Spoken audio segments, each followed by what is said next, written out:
Fashion books, videos, and seasonal decor? Go see for yourself. Thrift store and more on Main. Presho.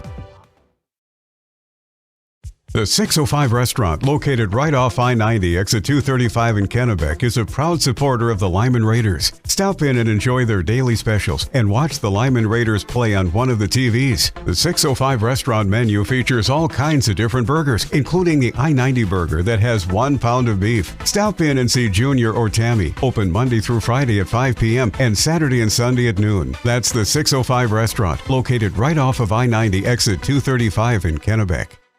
Lucky for us, life is full of choices, big and small. They define us, make us who we are. And when it comes time for you to choose a car, home, your next big adventure, or start a new business, Farmers Union Insurance has the variety of coverage options to protect each perfect moment. Farmers Union Insurance. Contact your local Farmers Union Insurance agent today. Out here, you learn that to keep growing, you have to keep changing. CHS and the farmers and ranchers we serve know all about change, because together we've changed agriculture. That's why we're the largest farmer-owned cooperative in the country. So farmers own the system they count on, with advantages at every step. From innovative tools that help crops grow, to grain processing expertise, to energy solutions, we create connections to empower agriculture. Learn more at chsinc.com. Allied Plumbing and Heating is your contact for business, farm, commercial, and residential plumbing needs located in Pierre. No job is too big or small for Allied. Put our over 50 years of experience to work for you. At Allied Plumbing and Heating, the only surprise we want for our customers is how fast they get the job done. That's why we offer free estimates on every single service, no hidden charges. Give them a call today at Allied Plumbing and Heating. Remember, you can rely on your allies. At Ringneck Energy, their mission is to produce renewable energy that adds value to grain and livestock production, enhances the income of their investor partners, and provide a safe, rewarding work environment. Located at 901 Redwood Avenue in Oneida, South Dakota. Call 605-945-6900 or check ringneckenergy.com. A proud supporter of local schools and wishes all students the best of luck in all their activities during the school year, creating economic opportunities in our community. Just like the local athletes strive to win on the field or court, Elevate Agronomics is here to help every acre of your operation reach its full potential. With the full lineup of seed and crop protection products, precision planting equipment, livestock feed, and more, Elevate is your go-to for any of your farming and ranching needs. Elevate is looking forward to watching the local teams dominate this year and are poised to help you dominate your farming and ranching goals as well. Visit Elevate Agronomics in Winter or elevateagronomics.com to learn more. Elevate Agronomics. Reach new heights.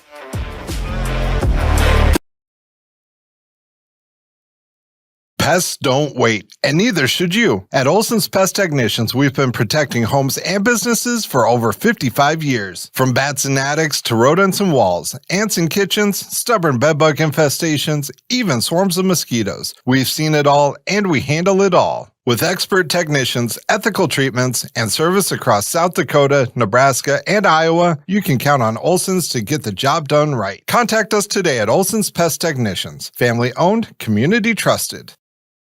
Halverson Oil, your favorite fuel and C-store in Kennebec, is now offering Hunt Brothers Pizza. Available in a large 12-inch pizza or hunk of pizza. That's a quarter of a large 12-inch pizza. Hungry? In a hurry? Grab a hunk of pizza on the go. Halverson Oil in Kennebec has items for breakfast, including Cinnababies. Need a quick hot lunch or dinner? Yep, we've got you covered too. Serving hot and fresh bone-in and boneless chicken wings. Hot and spicy, home-style, buffalo, or southern style. Hungry yet? Get your burgers and garlic sticks too at Halverson Oil in Kennebec. Located at 301 South Dakota 248. Take exit 235 off I-90 today. Futures aren't made by accident. They're dreamt, they're planned, they're discovered. At Northern State University, futures are the result of hard work and grit. NSU is an academic powerhouse with a spirit of exploration and genuine support, where professors know your name and push you to discover what you're truly capable of. But don't take our word for it. When you experience Northern, you'll see the difference here. This is what matters. This is beyond X's and O's. This is the difference mutual respect makes. This is what character looks like. This is what defines us in South Dakota. This is sportsmanship. School sports. It's not the outcome that matters most, but the way the games are played. This message presented by the South Dakota High School Activities Association and the South Dakota Interscholastic Athletic Administrators Association.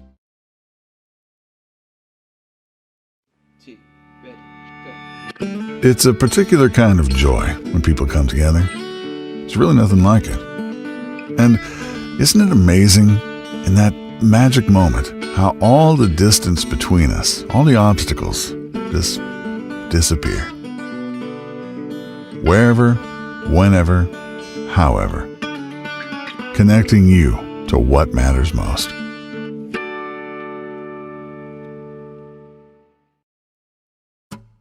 Huseman's Grocery is your locally owned grocery store located in downtown Presho, South Dakota. Huseman's offers you all your grocery needs. Check out their weekly flyers for great deals. Talk to Junior about their cut-to-order in-house meats. If self-checkout lines irritate you, then Huseman's is the right grocery store for you. While you're here, check out the flower shop as well. Huseman's Grocery, proud supporter of Raider and Lady Raider activities. When life gets hard and our thoughts get too much to bear, finding the resiliency within us can help us find healing. The 988 Suicide and Crisis Lifeline provides 24/7 free support for anyone in suicidal distress or emotional crisis. All texts and calls are anonymous and connect you to local resources that uphold cultural values and pave the way to healing. Find the strength within you. Find the strength within our culture. Reach out if you need help today. Kennebec Telephone Company and their divisions, Charlie's Welding and Auto Repair, PowerCom, KTC Construction, Technology Communication Specialists, and Napa of Chamberlain proudly support all area youth in their various activities. Kennebec Telephone Company provides a Lyman area with high-speed internet, local and long-distance telephone service, Real Choice TV, computer repair, smart homes and farms, excavating, auto and welding repair, and Napa Auto Parts. Call their Kennebec office at 605-869-2220 and find out what they can do for you. Being a part of a community means sharing the history and future of the people all around you. For 115 years, First Fidelity Bank has been doing just that, helping you get the most out of life by providing the services and tools you need, the conveniences and technology you want, and the friendly faces you expect. So you get everything you need right here in the place you call home. Now and for many years to come. First Fidelity Bank. Wow, Bill, you're walking so much better. What did you do? Well, I got so tired of the pain and nearly fell. And one of my friends recommended physical therapy at Winter Physical Therapy. And you know what? My back also stopped hurting. Huh. So how did you get started? My doctor wrote me a referral, but that's not always needed. Turns out you always have a choice where you want to go. So why did you choose Winter Physical Therapy? I love to support our locally owned small businesses. And quite frankly, they give great personalized care. Winter Physical Therapy. Exceptional care. At Iverson Auto, our legacy is your trust. Whether you're in Mitchell or in Huron, we embody the values that have defined us for generations. We have been your partner on the road since 1948. We bring decades of expertise to ensure your journey begins with confidence. Our goal is to turn your visit into a memorable experience, leaving you with a smile and peace of mind. Iverson Auto of Mitchell and Huron are here to make your car buying experience smooth and enjoyable every step of the way. Visit us online at iversonauto.com. Go Big Red. Presho Livestock is proud of the Lyman Raider athletes and wish them the best of luck in today's competition. Presho Livestock supports the community and all our youth in their activities. Remember, Thursday is the regular sale day. For more information on marketing your livestock, contact Cody Vollmer at Presho Livestock, 605-222-9270. You can check out schedules and market reports at PreshoLivestock.com. At Hendrickson Auto Body and Towing in Presho, they strive to do quality work in a timely fashion and exceed their customers' expectations visually, acoustically, and most importantly, ethically. They serve the area as far out as people want to travel, offering help with claims, questions, and even repairs of their own. They give customers the chance to work beside them to help out financially. They also offer 24-hour towing for any of those unexpected breakdowns. Hendrickson Auto Body and Towing would like to thank past, present, and future customers.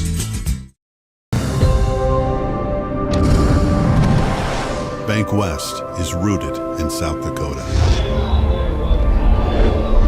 Committed to local success. Just like you. We're all connected. In South Dakota. For South Dakota. Convenient, connected, committed. BankWest. Most people don't think about their furnace until it's not working. But we do. At Pipe Service Experts, we are trained to see what others miss. Airflow restrictions, pressure imbalances, heat exchanger flaws. That's how we catch little issues before they become cold nights and costly repairs. Because keeping your home warm takes more than just a toolbox. Our certified technicians will get your system running at peak condition. Call Pipe Service Experts for our special $99 precision tune-up today. Call 866-EXPERTS. See website for license details. It's a brand new year, which means it's the perfect time for a new Deere. At Grossenburg Implement, they're kicking off the new year with unbeatable deals on the John Deere equipment you've been waiting for.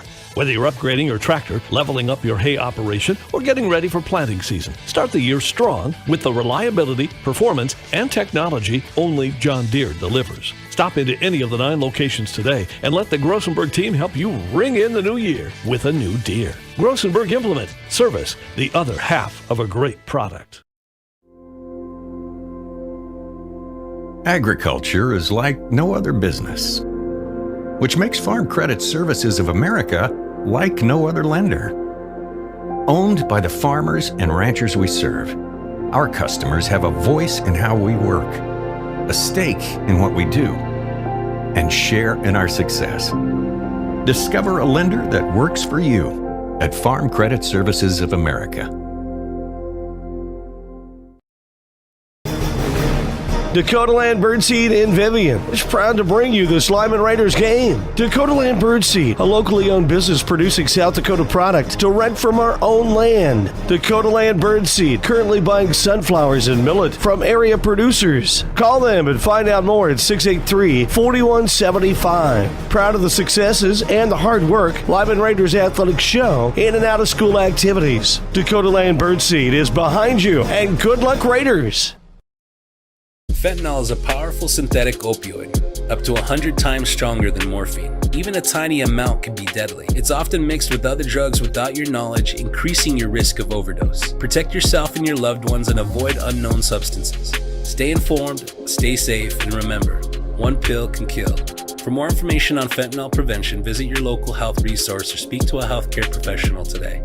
This message was brought to you by the Great Plains Tribal Opioid Response, so that the people may live.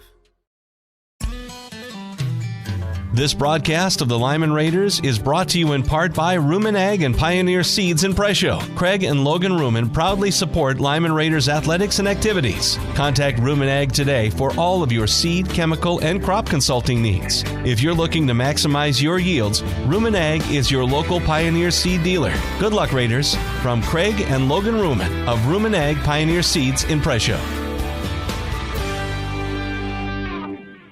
Hutch's Cafe off I-90 in Presho opened in 1955 and has been family-owned since 1967. Open Wednesday through Sunday, 7 to 2, and for private parties upon request. Hutch's Cafe is a true piece of Americana preserved with their small-town atmosphere, exceptionally warm and welcoming service, and their delicious food. Hutch's is a proud supporter of all Lyman Raiders and Lady Raiders activities and invites you to stop in before or after the game. Everyone at Hutch's says, "Go Raiders!" There's a lot of uncertainties in farming and ranching today, but one thing is certain. Statewide Ag Insurance in Chamberlain, Winter, and Mitchell are your crop and livestock insurance specialists. Statewide agents have a background in agriculture and work hard to provide growers and ranchers with risk management plans and insurance coverage that fits their business needs. From hail insurance, livestock revenue protection, to multi-peril crop and revenue insurance, Statewide will help you with the right decisions. Statewide Ag Insurance in Chamberlain, Winter, and Mitchell. Locally owned, your dependable partner in crop and livestock protection and equal opportunity provider. Welcome to Buoie Foods at Al's Oasis Plaza. My great-grandfather, Gus Buoie, opened the first store in 1905. I'm R.F. Buoie, the president of Buoie Foods. We aren't your typical store. You'll find everything you need for your family. You'll save money, and I promise you're going to enjoy your grocery shopping experience. We carry a lot of locally produced products and some things you just aren't going to find anywhere else. South Dakota owned, family owned, Buoie Foods. Vivian Ag is proud to offer pre-built, proven-to-work seed mixes from Renovo Seed. They offer simplified solutions for all your forage, cover crop, and conservation seed needs. Take the guesswork out of your crop plan with Renovo Seed from Vivian Ag. Contact Logan Anderson at 605-216-8586. 605-216-8586. Renovo Seed. Renew, revive, repeat. What if the market shifts? What if the margins on your farm keep getting tighter? Simplot Grower Solutions is here to help. Simplot crop advisors know South Dakota corn, soybean, wheat, and other crops like you do because they live and work here. So, even if the market shifts or the margins keep getting tighter, you'll have the insight and support to keep moving forward. Simplot Grower Solutions. Dehis Processing, LLC, located just north of exit 265 in Chamberlain, is a custom-exempt licensed processor with a large retail base of beef, pork, lamb, chicken, fish, and shellfish.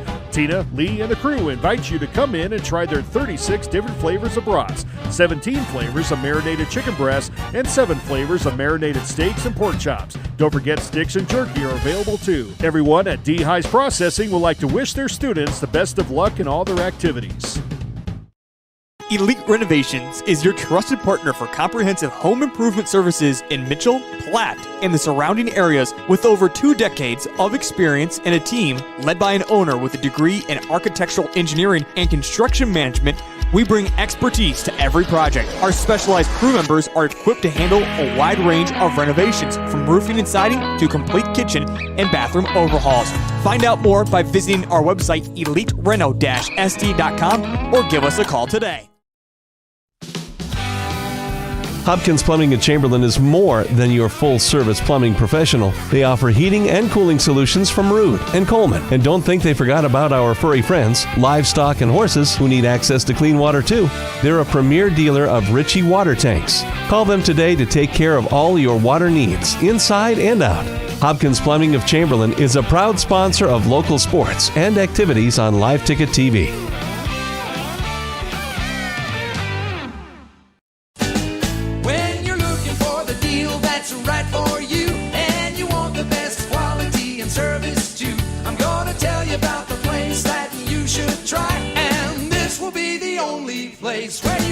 For all your auto insurance needs, call KPI Insurance. As an independent agency, we work with many national insurance companies and we give you choices. Plus, we're your local source for all your homeowners insurance coverage too.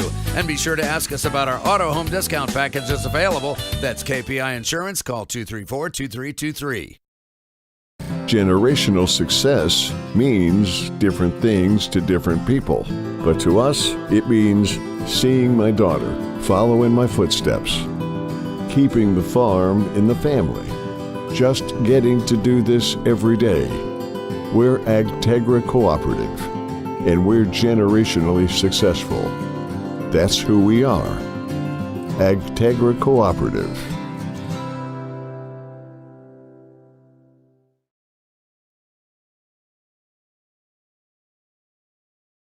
Welcome back to the Rumen Ag Press Box. Call Logan at Rumen Ag for all your Pioneer seed needs.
Good morning, ladies and gentlemen. Welcome to the Lyman Gardens 2026 Mid-Dakota Monster.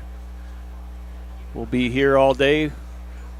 My partner here joining me today is Ian Muirhead. I'm Casey Griffith, and we're ready to kick off the Monster.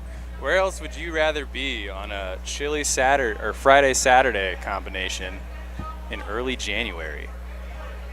You are correct. Wonderful place to be here in the Gardens. We've got 5 mats rolling, mats 1 and 2 here in the main gym at the Gardens, and then over in our Raider gym, the auxiliary gym, will be mats 3, 4, and 5. We'll be running boys all day today. I think we ended up with 335 wrestlers from 32 teams. Some additions this year. Sturgis joining the fray. Is one of the top perennial powerhouses in A wrestling. And everybody else, for the most part, back at it as normal. I think we did lose O'Neill, Nebraska this year. It sounded like they changed some of their qualifications for their dual tournament. And they wanted to make sure that their schedule had to reflect those, and so they're going to miss out on the Monster. Hopefully we get to have them back at some point down the road, but looking forward to another great tournament.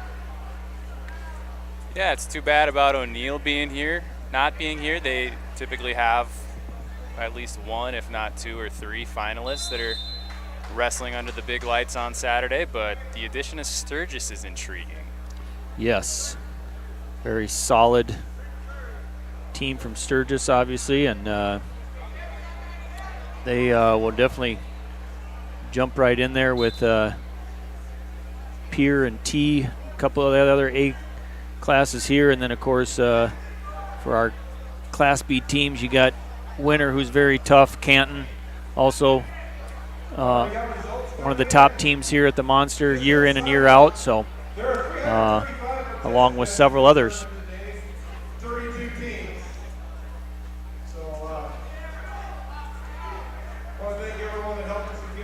As we get rolling here, you can follow along on Track Wrestling if you'd like with the dashboard. And there on mat 1, that's Cole Scott of Custer picking up the fall over Garrett Smith of Kingsbury County.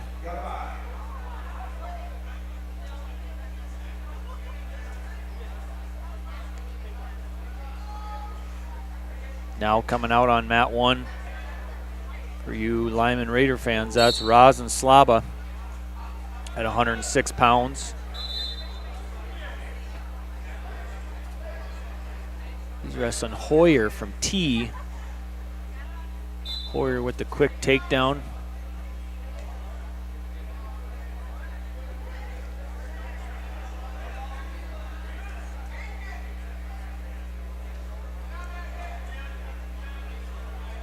Slava picks up an escape point. Back on the feet they go. Back on the mat they go.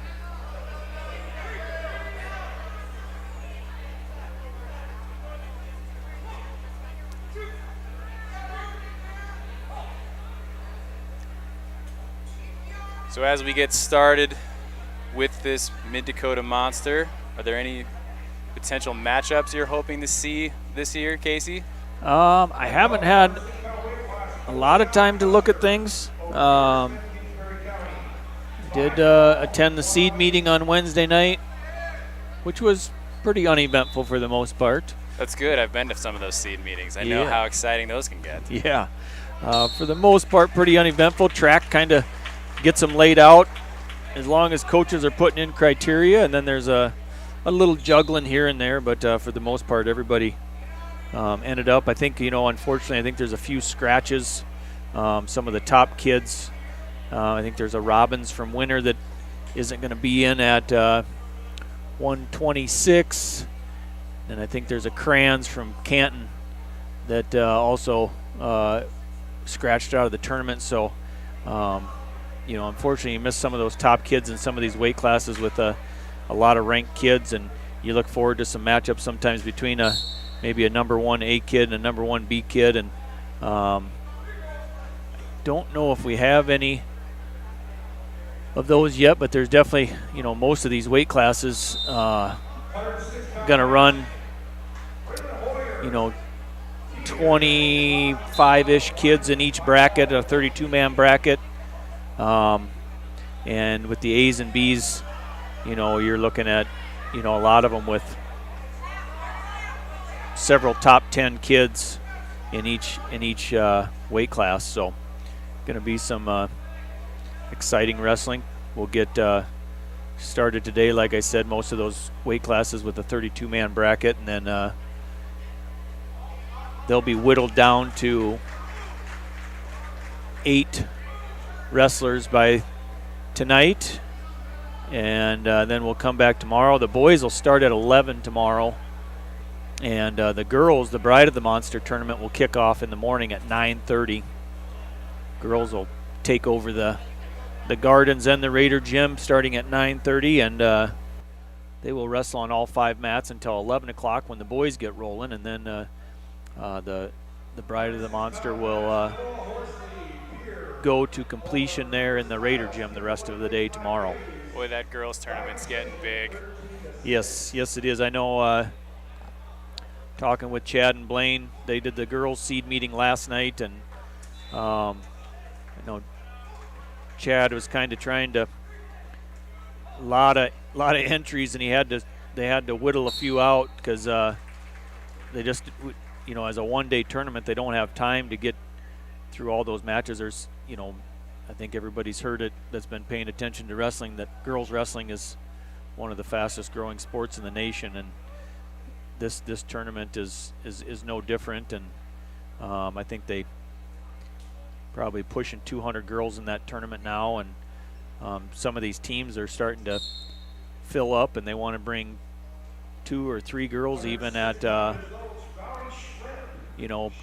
get matches in these tournaments. But some of them, I know Chad had to tell them, I think there was 40 or 42 girls teams, and Chad had to tell them, you get one wrestler, one wrestler at each weight on some of the weights that were overwhelmingly big when they're trying to stay out of a 32-man bracket, which is nearly impossible to do in one day. So right. I can understand that. I've been in several 32-man brackets, especially in college, and it seems like they double the length of the tournaments. Yeah.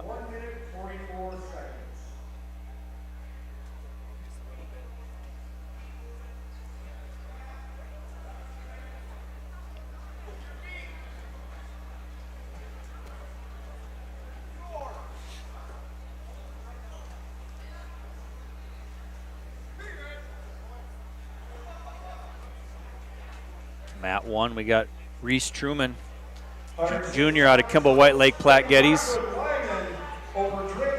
One of those ranked wrestlers there in the B's at that weight class. I believe he's somewhere there at number 5, coming in at the number 5 ranking at 113. He is wrestling Peyton Ney, 8th grader out of Kingsbury County. Over on mat 2, that was Sullivan Sigmund of Sturgis over Lennox Duffy of St. Thomas More. Sigmund also one of the higher ranked wrestlers at Class A at 106 pounds, number 2. I believe he is the 3 seed at that weight class. Definitely one of the premier weight classes there to watch, with Paula Willowite at the 1 seed and the number 1 ranking in the B's. Bodie Walker of Canton, number 2 in the B's. He's the 2 seed, and then you got Sigmund as the 3 seed. And then you throw in Cole Scott as the 4 seed, also ranked. He's the 3rd ranked wrestler in B's at 106. So I think 106 is going to be a very fun weight class to watch as we get into Saturday. Yes, definitely.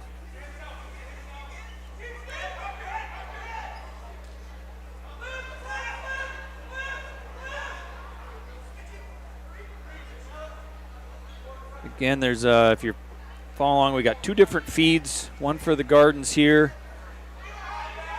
mats 1 and 2, and then mats 3, 4, and 5 over in the Raider gym. All 5 mats up on the dashboard for track. Keep an eye on that to watch your favorite wrestlers.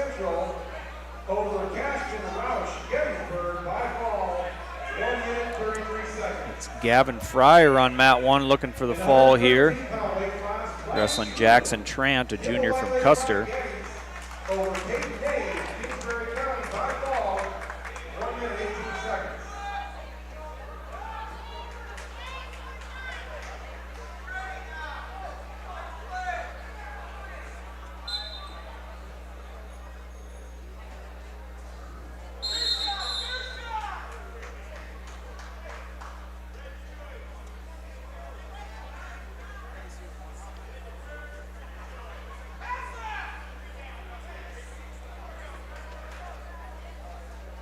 Over on mat 2, that's Lane Madsen, Kingsbury County, wrestling Bentley Verink of Kimball White Lake Platte Geddes. Those new singlets are going to take some getting used to. I like them a lot, but I'm so used to seeing the green and black or the 2-piece shirt short combo that. Yeah, I heard some discussion about those singlets after the tournament last weekend at McCook Central. Oh yeah. And does it sound like somebody said that maybe with that co-op Kimball White Lake Platte Geddes, that depending on which district the kid come from, their singlet has a different color to it? Well, all right. Yeah. You can keep track of that. It's fun drama.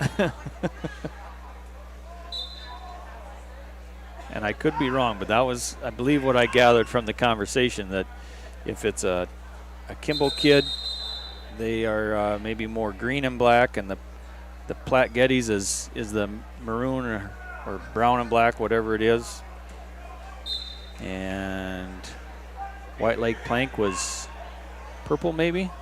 Well, that surely won't be confusing as we get further into the tournaments. Correct. I'm sure you'll have it figured out in no time. Yeah, likely.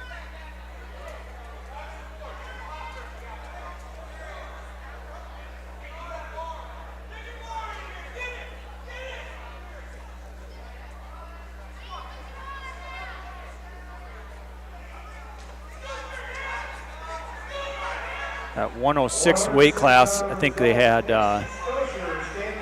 40-some kids entered into 106, so they did split that one off, and they ran a 106B.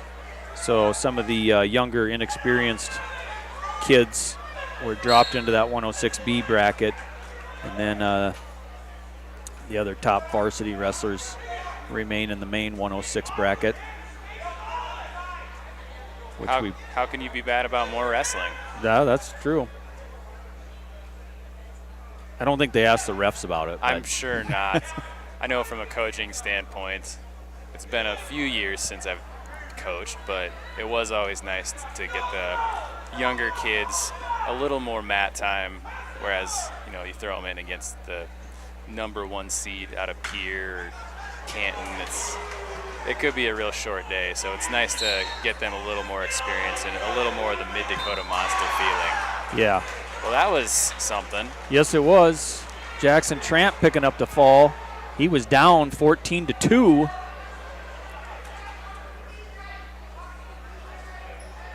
And he gets the pin there in the second period. That's one of those results as a coach that really leaves you scratching your head. 14-1 he was up. Needed just 2 back points. And was on top, was close a few times, and ended up losing by a fall. Yeah. Nice to see Siskinen back again. I think last year they were entered back into the Mid-Dakota Monster after a couple-year hiatus. So they got a few of the top-ranked wrestlers in the state, so another good addition to have here in the Monster. Definitely.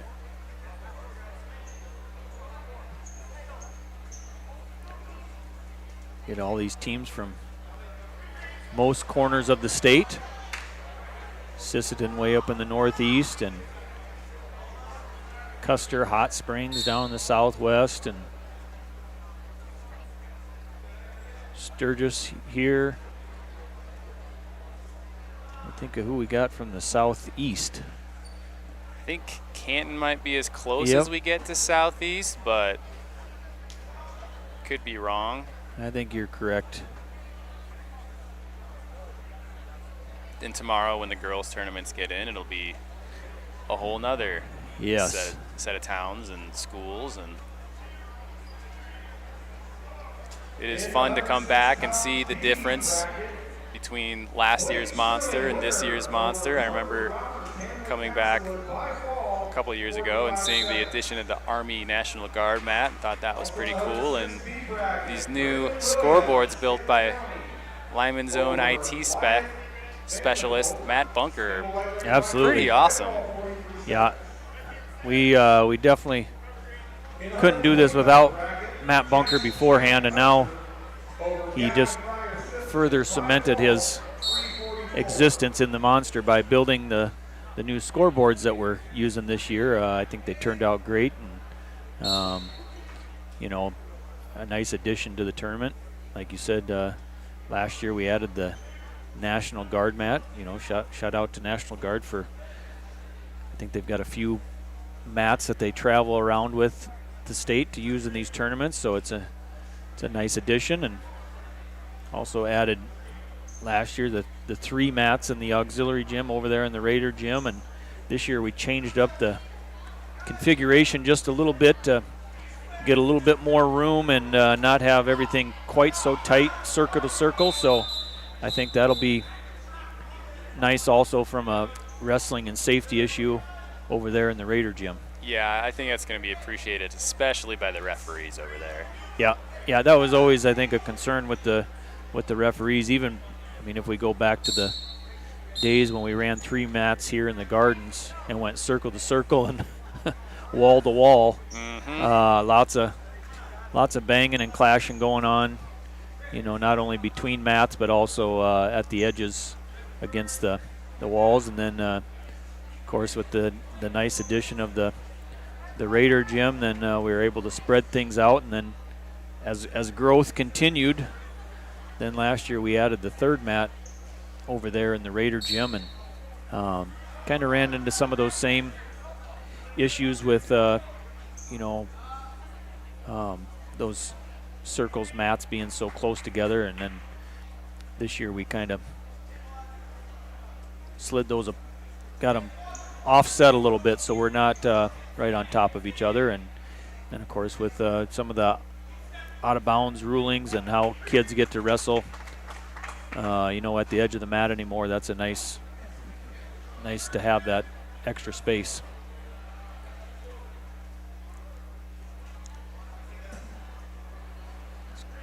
Cooper Abel looking for a tech fall here possibly on mat 1. Abel of Pierre, freshman. He picks up the takedown there on the edge. That'll put him up 16-2 over Wesley Arnott of Mulbridge Pollock. And as Tice Dunn of Sturgis looking for the fall over Nate Giardo of St. Thomas More. Dunn, another one of those ranked A wrestlers. Number 3 at 113 pounds. He does get the fall. Over there in the Raider gym, Lyman's Jackson Richardson is wrestling Weston Grace of McCook Central Montrose. Looks like they're all tied up in the 3rd period here with 30 seconds to go. It's mat 3 over in the Raider gym.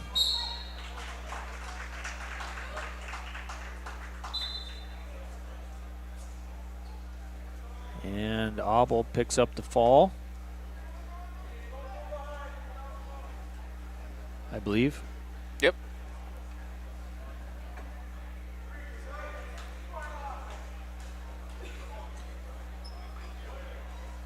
try to stay on top of things here. Potentially trying to get a little bit somebody to step up and take the commentary in the Raider gym,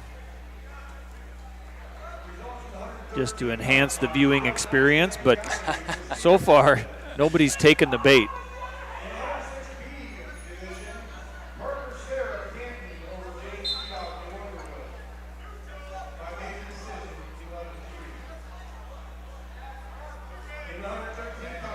Mat 1 now. That's Aker Piotr of Sisseton wrestling Ashton Olson of Todd County. Over on mat 2, Easton Roush picks up a fall. Easton Roush at Gettysburg over Easton Gramco of Custer.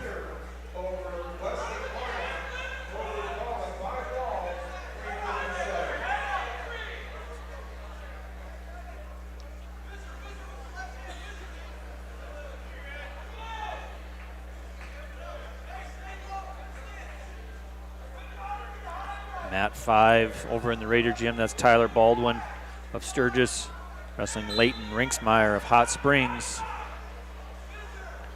Baldwin, I believe, ranked number 1 in the A's at 120 pounds.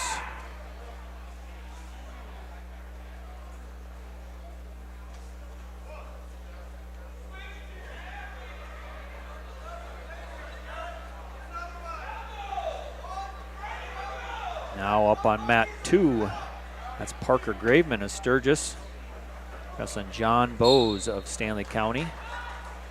Graveman getting the 1 seed there at 132 pounds. He's currently ranked number 3 in the A's.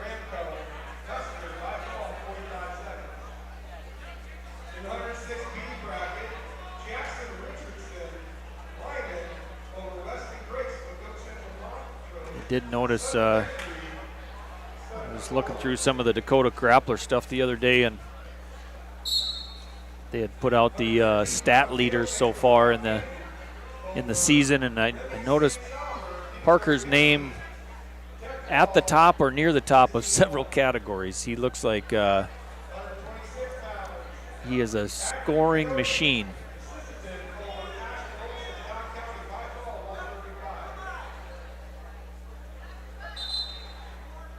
Number 1 in the state with takedowns, 80 over Brendan Ohm.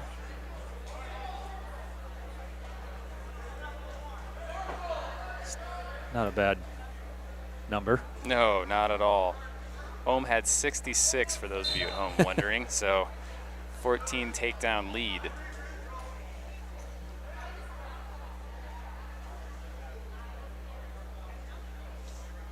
Parker, I believe, the younger brother to Taylor Graveman. I was wondering about that. Taylor, one of the premier girls that came out of South Dakota. Probably let one of them to lead the growth in South Dakota wrestling, I would say. Now wrestling in college. She's one of the first female wrestlers that I remember people in the state were talking about, so. Yes. Good wrestling bloodline there. Yeah.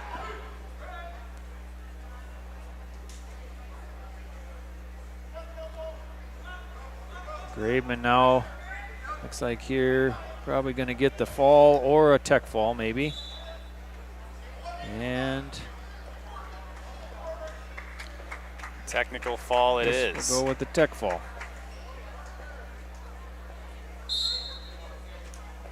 Felt like probably should have had the opportunity to get the fall there, I thought. I thought so. But it's been a while since I looked at the rule book. Yeah, so correct. There's slight changes to the monster every year, and there's slight changes to the wrestling rule book every year. So oh, yeah. if you're not staying up on it, you get behind pretty quick.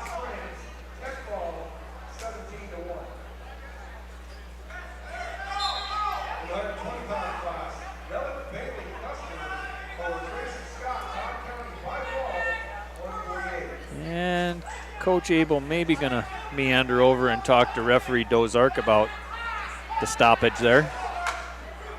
I can understand that. Maybe just a little clarification. Yeah.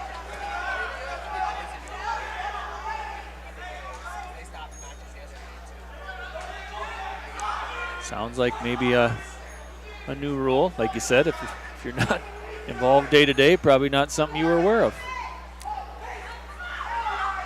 Weekend to weekend is when I'm involved with wrestling now, so yes, it's no longer a day-to-day thing. No. Mat 2 now, that's Maddox Rissy. Down at 132 now. I think this is his first appearance, I believe, at 132. He was ranked number 3 at 138. He is looking for a quick pin here over Lincoln Sayre of Canton. Very familiar name in the Canton lineup, that Sayre name. Just as much as Rissy is in Bennett County lately. Very much so.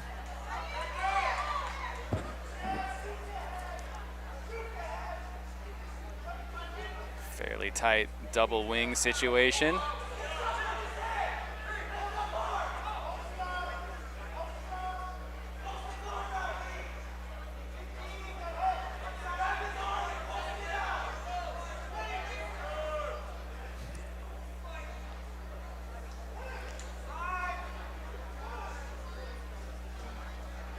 Rissy seems like he's been around forever, yet he's only a sophomore. I was looking at that.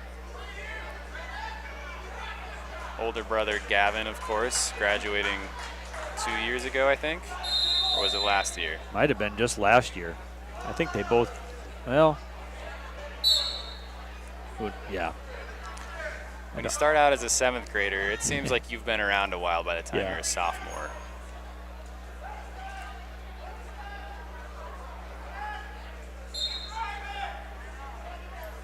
Sayre does survive the first period. He comes out on the attack as they start from the neutral position. Mat 1, that's Demetrius Sanchez Gonzalez wrestling Branson Flack of Warner Northwestern. Sanchez Gonzalez out of Shine Eagle Butte, Dupree Teospatopa. He is up 14-3 in the third period. Rissy collects another takedown there on Mat 2. Goes right back to the wing. Got a lot of mat space. That looks pretty tight. Yes. Rissy able to collect the fall there. Minute 11 in the second period.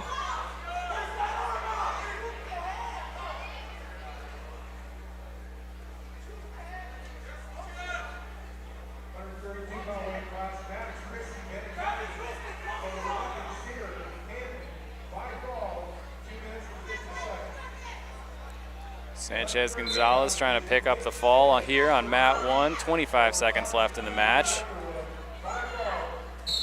And he picks it up with 20 seconds left.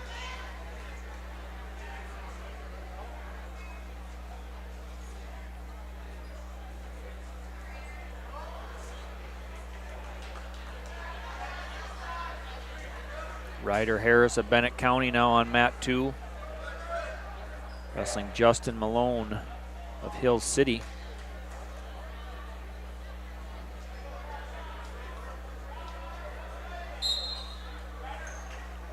Ryder with the early takedown.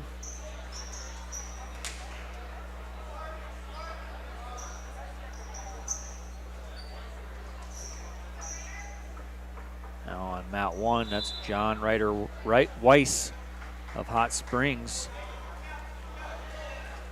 I believe he's an honorable mention here at 132 pounds for the Class B. Correct. He's wrestling Truett Vronick of Pierre.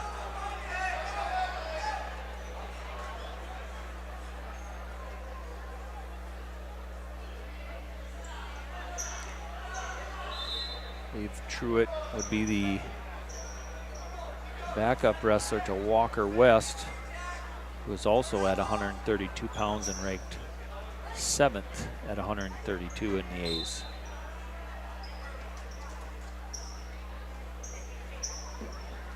This could be a fun match. Yeah.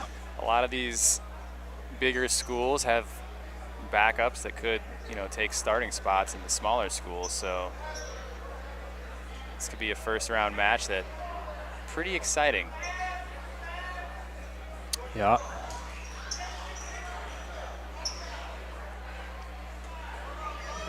Let's see. Ryder Weiss is freshman. Freshman, and I think he's the 8 or 9 seed in this bracket.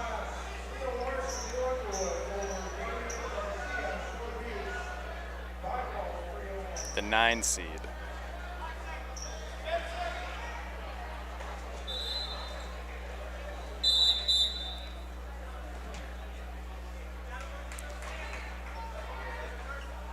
A little more jumbling between screens this year as the brackets are on flow and the dashboard's still on track. And then now we have rankings to look at. And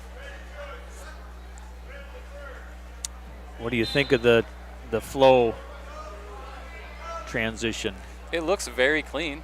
I'll give it that. Yep. I don't love it not being on track right now, but I'm sure in time I'll get over that. Yeah, and you can, there's the old track hack, you can pick the classic view to stay on the old track site. If you don't want to make the transition. I don't know how long they'll keep that around though, so yeah, I do kind of like the new brackets on flow. So it looks very slick. Yeah, but if you'd like to use the old track, you can. If you're going into a tournament, there's a classic button you can click, and it'll keep you in the old style track stuff. Well, you heard it here first. That's your first track hack from Casey Griffiths here at the Monster.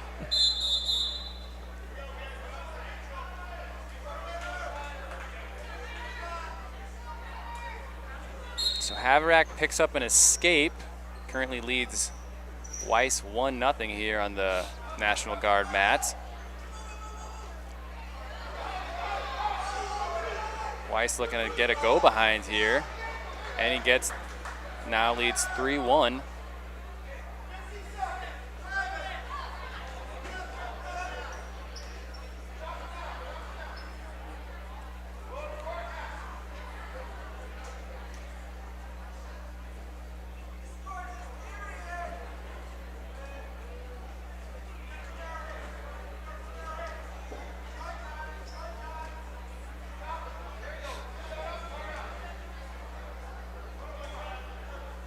Over in the Raider gym,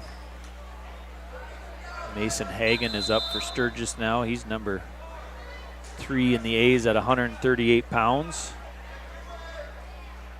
Wrestling Jacob Knorr of McCook Central Montrose. And it looks like here on mat 1, Ryder Weiss will ride that second period out, hang on to his 3-1 lead. It'll be his choice going into the third. He's going to go both up. Feels confident on his feet. Looking for that arm drag.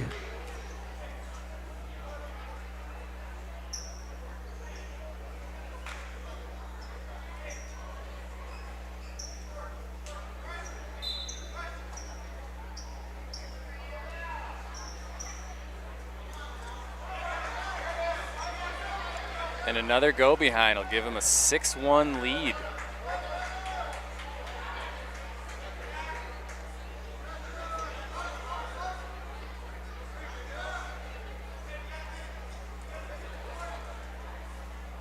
See if Weiss can finish tough on top here, maybe pick up a few additional points, giving Hot Springs a little bit bigger jump in the team race. Minute 7 to go there on that match. Over on mat 2 at 138 pounds, Ryder Harris. He is up 12-2 with under a minute to go in the third.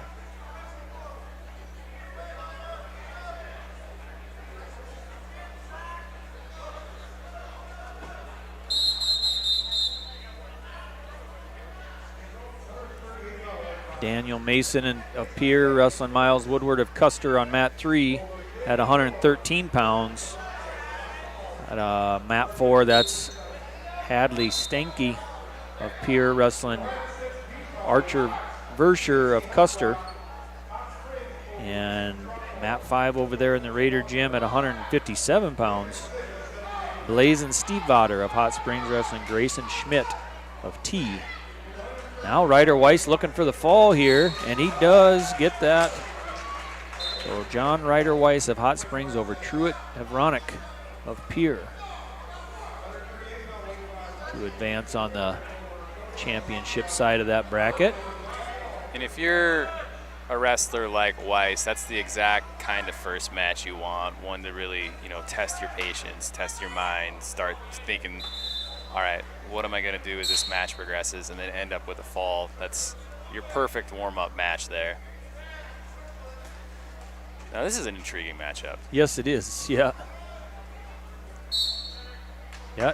Now on mat 1, it's Lane Coleman of Lyman, 8th grader, wrestling Evan Folk of Sisseton, a sophomore. Folk, I believe, ranked number 1 in the last rankings. Coleman, honorable mention. Folk is the 6th seed in this tournament. The number 1 ranked wrestler as a 6th seed. Yeah.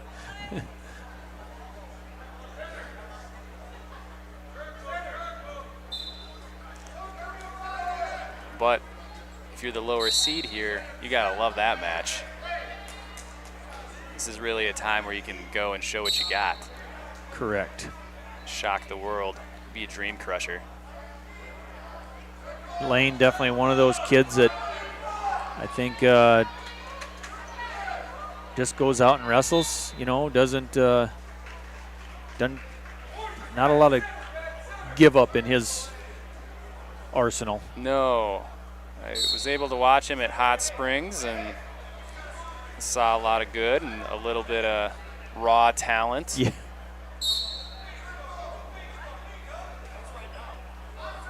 Wrestles with a lot of heart.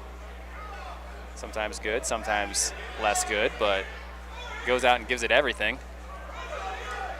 Good scrambling. Yeah. Collect that other ankle there, Lane.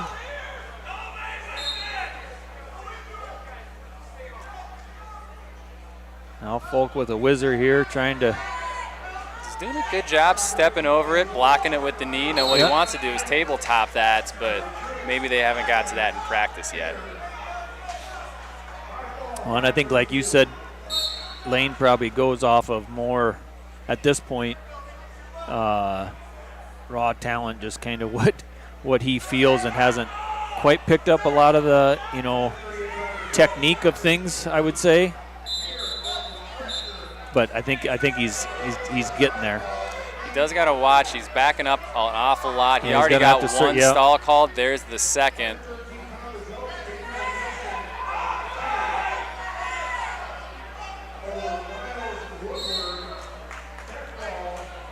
So a good first period by both wrestlers. That inexperience, I think, is probably what ended up costing him those stall calls. Correct. Probably not exactly the match that Evan Folk was looking forward to as a first-round match here either. I don't think so, but then as the number 1 wrestler in the state, on paper at least, yeah, you're not really expecting to go into the monster as the 6th seed either. Nice little return there from Coleman. That was clean. Yeah. And followed really well.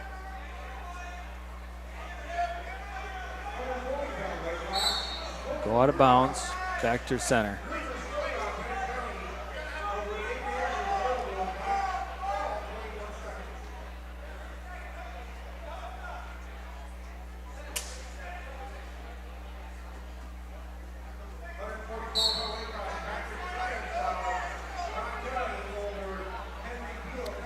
Folk up to his feet. Coleman with another drag down. His elbow's a little bit low there on top. Folk looking fighting hands here.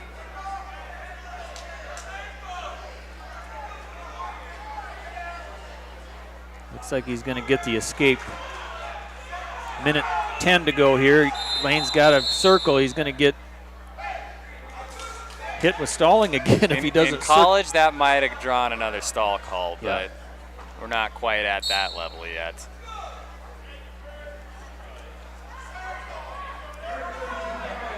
Lane's got to, again, just kind of backing up more than needs to circle, get his butt back towards the center.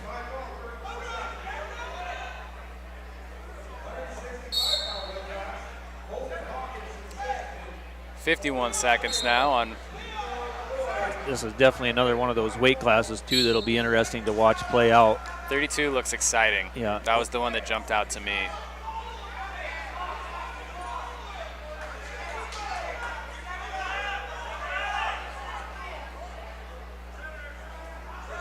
Circle. Now, one thing that I'd like to see a little bit more of from Coleman, other than, you know, backing up and giving up stall calls again, is we haven't really seen him shoot yet. Right.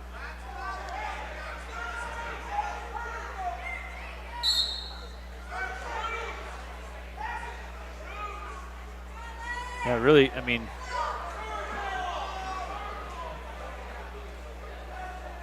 Folk in on a shot there, going to collect the takedown. Now Lane's not going to give up any backs, maybe. 10 seconds left. Potentially dangerous.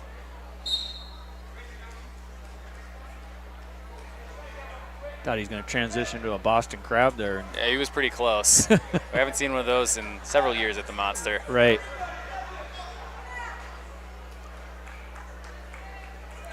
Coleman now down 6-0. 8 seconds to go here in the second period.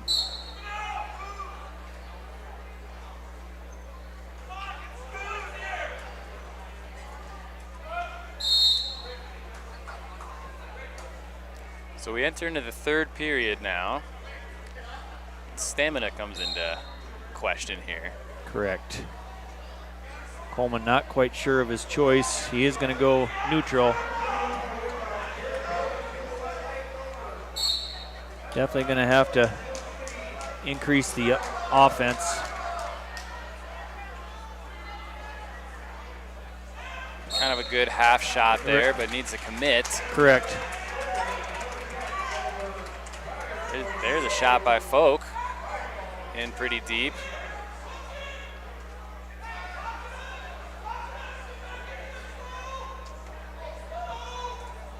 Now we got to watch out for that unconventional pin. Referee Fink on top of that, it looked like. Coleman hanging on to that ankle, trying to pass it here.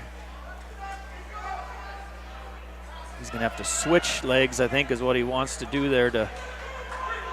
Not going to happen. Folk picks up the 3 for the takedown. That puts him up 9-0 now. About a minute to go here. Bow and arrow, far side cradle.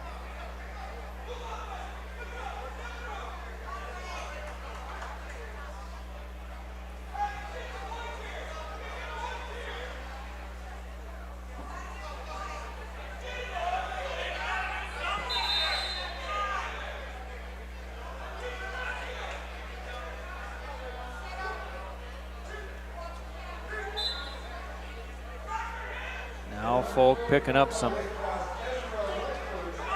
near fall, looking for the pin here. So Evan Folk of Sisseton over Lane Coleman by fall. I definitely think Lane's got a chance to battle back here. I mean, and he gave Folk probably maybe a little more than he wanted to handle coming out, but Folk seemed to figure it out and come into his regular form there and pick up the fall. It was a real good first couple periods for Coleman. Third period, you get down in the hole and you kind of start getting down on yourself and trying to make things happen that might not be there yet. Yeah. Over on mat 2, that's Talon Lightfield of Pier wrestling Caleb Keller of Mobridge Pollock. Back to mat 1, that's Saban Langenbaugh. He's in trouble here. Wrestling Whitmires of Stanley County.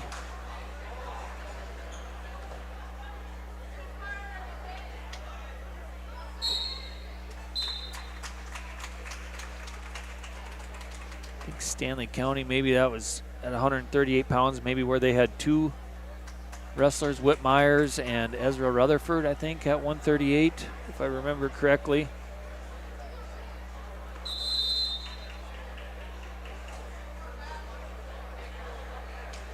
That is correct. Whitmires and McGee. Okay. Rutherford's maybe down at 32. I believe somewhere in there.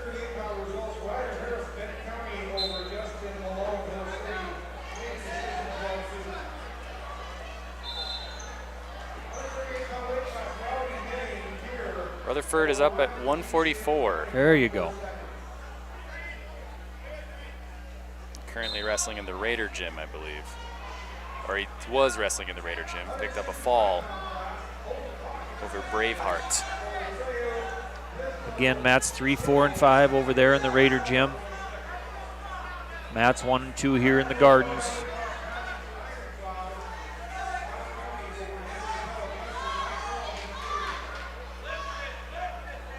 Coy Eddy of New Underwood now wrestling Sinqua Nelson of Dakota Tech. New Underwood, one of those programs that fairly new, I believe. Yes, they were, I think, co-opted with Douglas and Rapid City Christian, maybe. And now New Underwood with their own program. I think this is the first year. Good for them. Men's sport needs growing too.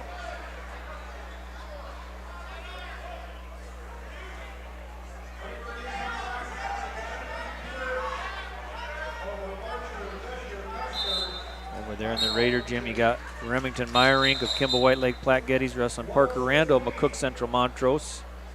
Mat 3. Mat 4 is Jed Blair of Winter wrestling Landon Cronin of Pier at 157 pounds. And mat 5, Abe Kieser of Winter wrestling Wyatt Tuntland of Canton at 165 pounds.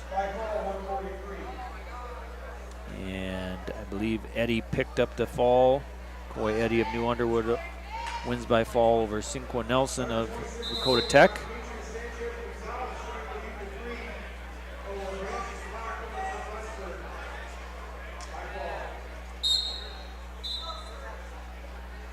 Still at 157 pounds on mat 2 between Lightfield and Keller.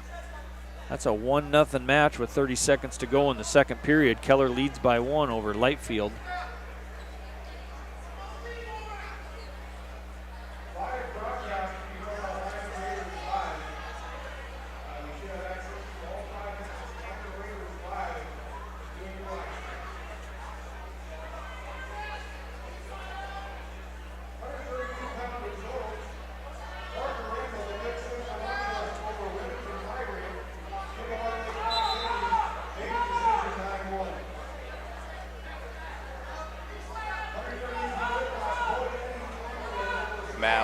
Landon Baum from Stanley County facing off Aiden Schaefer from Canton.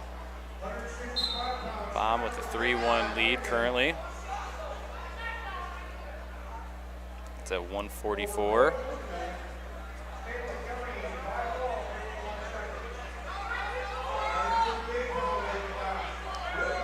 Good mat return there on mat 2 by Keller. He's still hanging on to a 1-0 lead. Talon Lightfield chose bottom, I believe, to start that third period. He's looking for an escape to tie it up. Gonna work to his feet here, now fighting hands. Keller in trouble now, trying not to give up the reversal. Locks onto that leg, good smart move there. Hold out for a stalemate, hopefully. Now he's looking to get back behind. Can limp arm that out of the whizzer there. No, Lightfield gonna face him again. Now Keller does able to gain control back behind the hips again. 45 seconds to go on mat 2.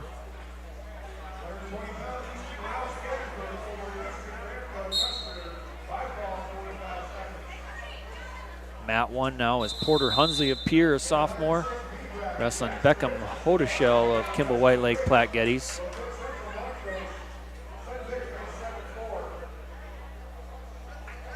Hunsley ranked 3 in the A's currently.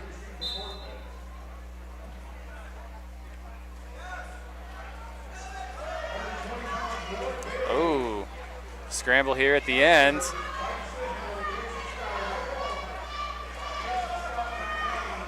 Keller just about gave that up on the edge of the mat. He still might. Yeah. Thought he was out of trouble, but Lightfield going for the chin whip one more time there.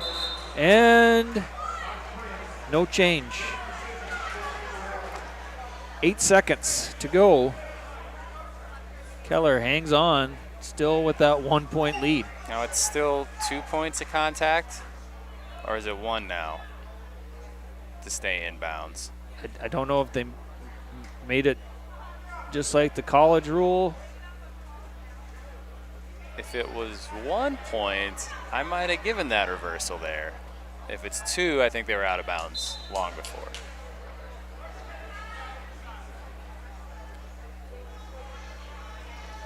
The Pierce coaches don't seem to be too fired up about it, so no.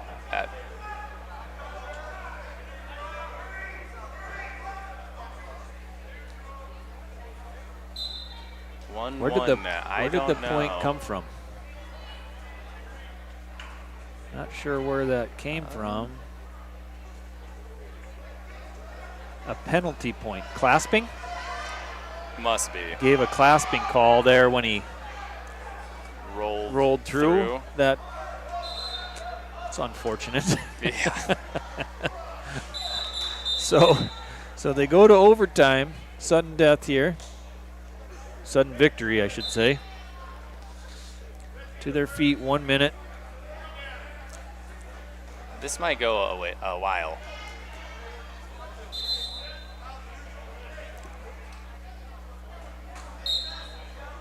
Lightfield with a near takedown on the edge there. No change. Looks like both wrestlers a little tired. Just a little.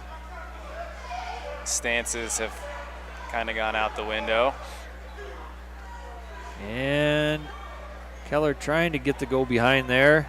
Does not complete. They're back to their feet here on the edge of the mat. 10 seconds in this sudden victory period.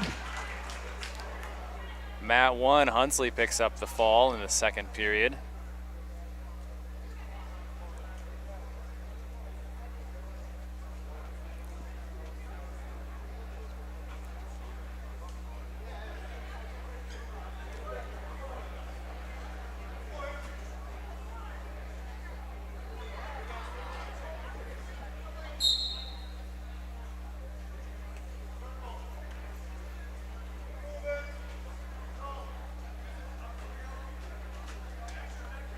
Now out on mat 1, that's Aiden Forgy of Gettysburg.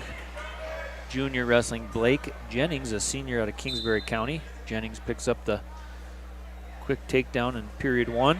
Now we're back to action. Hunsley in on a takedown and no points.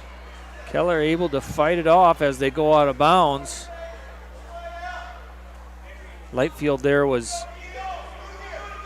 in deep. Keller able to fight out of it as they go out of bounds. Now they will go to 30 seconds. Looks like Lightfield gets choice first. He's going to go down.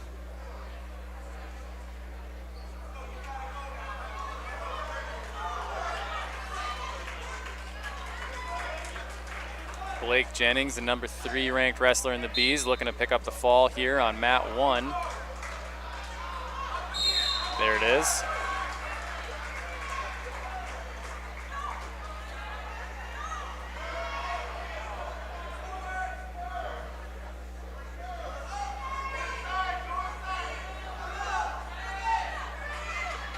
Keller trying to keep Lightfield down. Lightfield up to his feet. Good mat awareness there. Keep your feet in. And he rides out the period. Now he will get choice.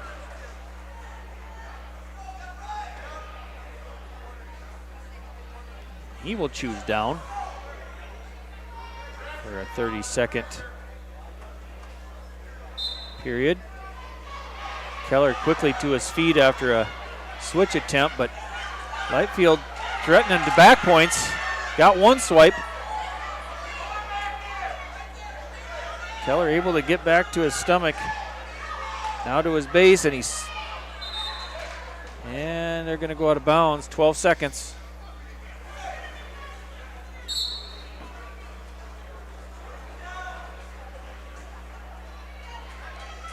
Mat 1, Will Eilers appear, wrestling Elijah Afraid of Hawk, Cheyenne Gobutte, Dupree, Tios Patopa.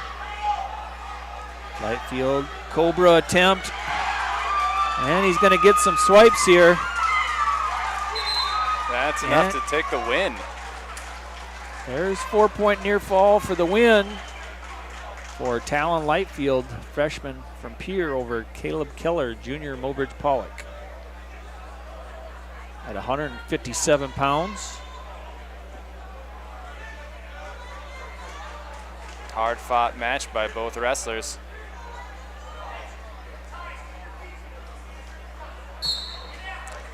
Eilers picks up the pin on the National Guard mat.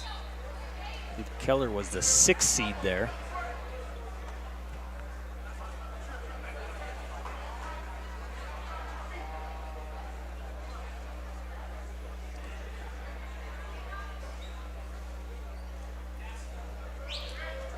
Now I believe that's Thor Fish from Hot Springs on mat 2. Wrestling Jace Heath, freshman out of Sully Buttes. Fish currently ranked 7 in the state currently.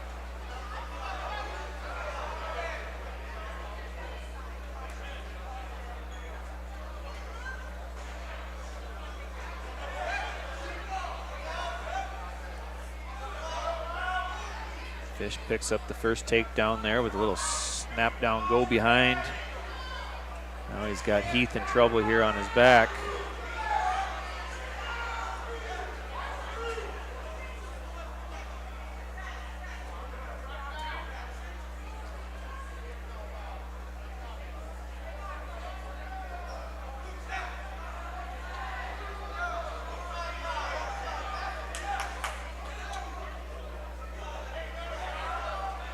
Mat 1, Sam Crow of Kingsbury County wrestling Luke Horseman of McCook Central Montrose.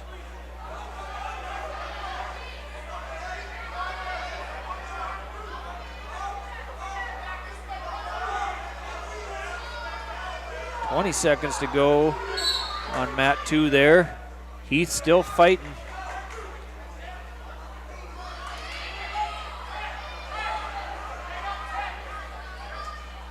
Under 10.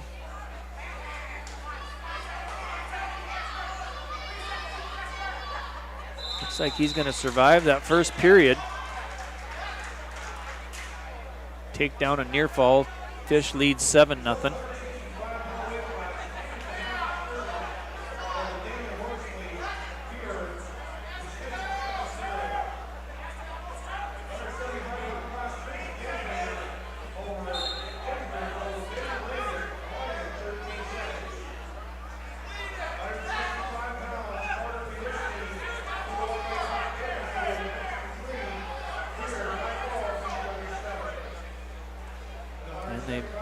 Back on their feet here, mat 2.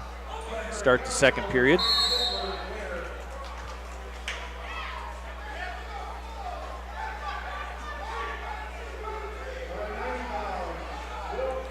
Start seeing these guys at 215 pounds. They're getting close to already completing round 1 of the Monster.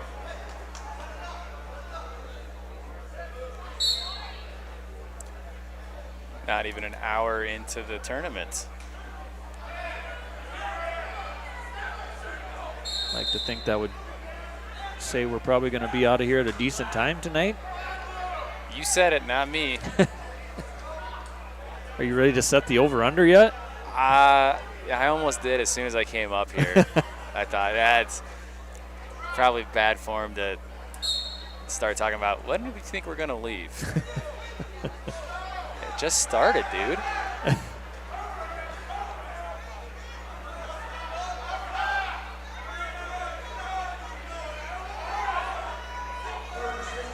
Fish now up 12-0 on mat 2, 50 seconds to go in the second. And here on mat 1, I believe that's Horseman looking for a fall over Crow. Yep. Found his deep half. And he picks up the fall 1 minute into the second period. Also over in the Raider gym, mat 3 at 175, Bryson Hertz of Sully Buttes wrestling Kenyon Kuiper of Kimball White Lake Platte Geddes. Mat 4 they just completed there, and on mat 5 is Carver Ron of Todd County wrestling Andres Hernandez of Hill City. Creeping up there in these weight classes, nearing the end of the first round. Out on mat 1 now is Rin Farley, Cheyenne Butte, Dupree, Teos, Patopa wrestling Jordan Drummond of Winter at 215 pounds. And Thorfish collects the win there on mat 2 over Jace Heath.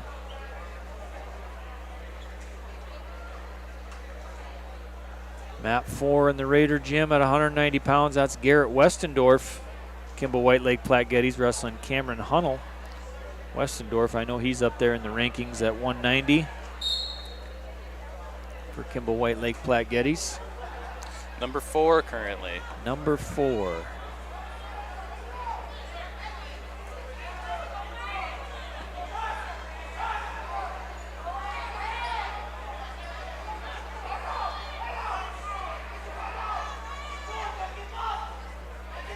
Drummond here from Winter. I think he is a backup to number 2, Mason Curtis of Winter. I think at so. 215 pounds. Over on mat 2, that's Gavin Werlinger of Sturgis wrestling Carl Coates of New Underwood.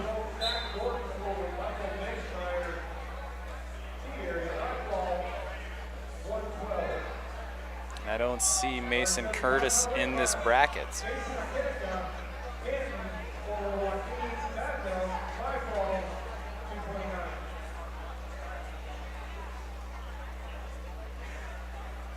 Unfortunate.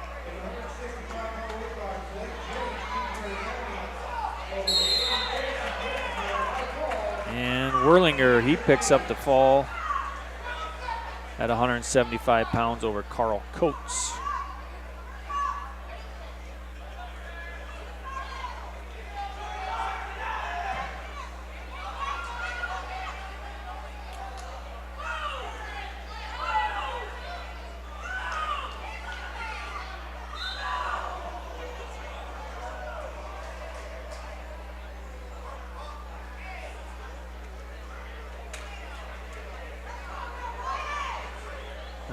Not sure what happened there. The time run out as Dozark was slapping the mat. I think so.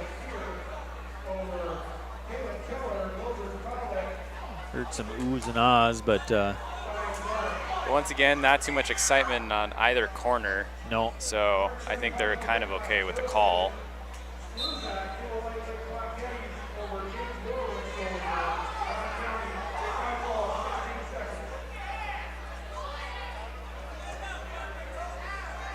mat 2 now, that's Parker Janice of Little Wound, freshman wrestling Dean Nathan, a freshman of Hot Springs.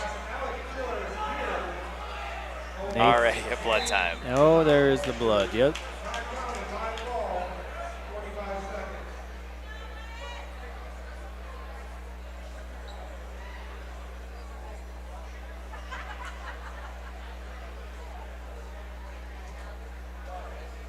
Drummond picked up the fall on mat 1.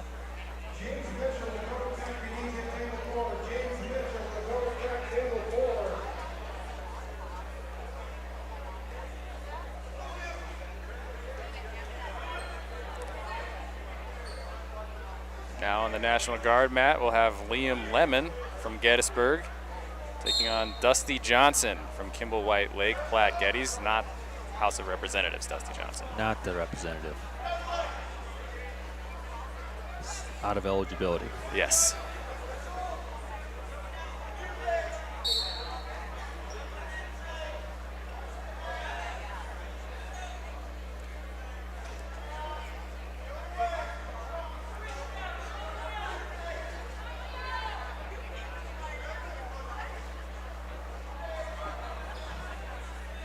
It looks like, as I kind of look down the upcoming mats, looks like we're going to roll right into round number 2.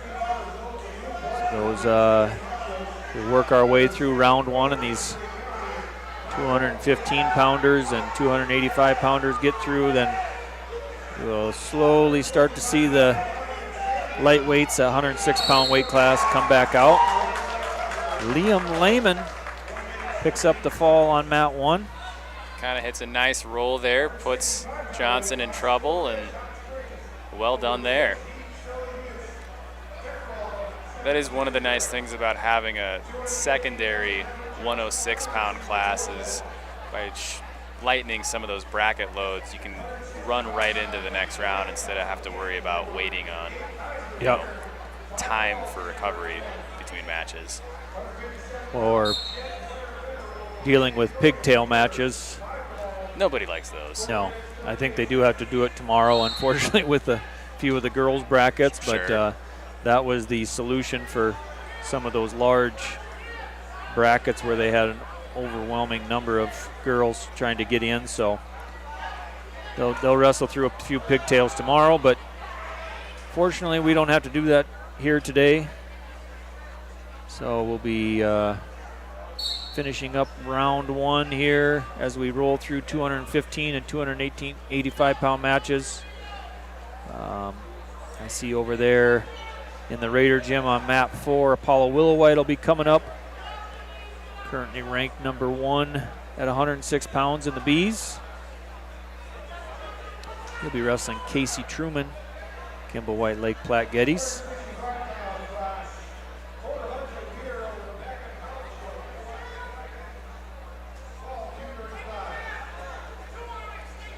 National Guard mat, we have Garrick Kolsky from Lee Deadwood facing Jace Kroger from Canton. It's one of Canton's backups in the tournament this week.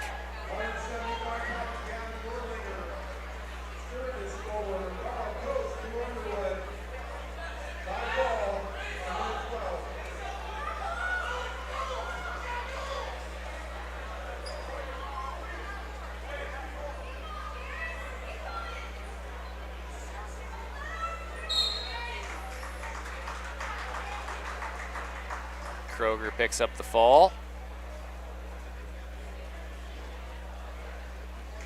He sits behind Chase Adam there in Canton. Adam currently ranked number 5 in the Bs. He should be coming up, if he hasn't already, on one of the other mats. Actually, I think he got a bye in the first round. I believe he's the 3 seed in that 215 pound bracket. You are correct there as well.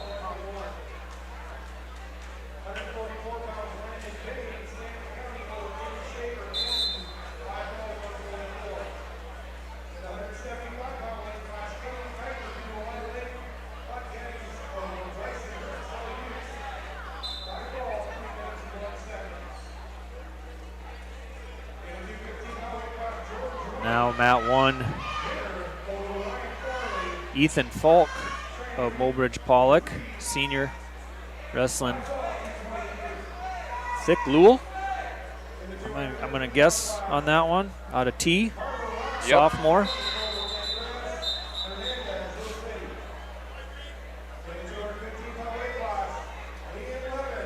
And we're going to get a little bit more blood time here on mat 1.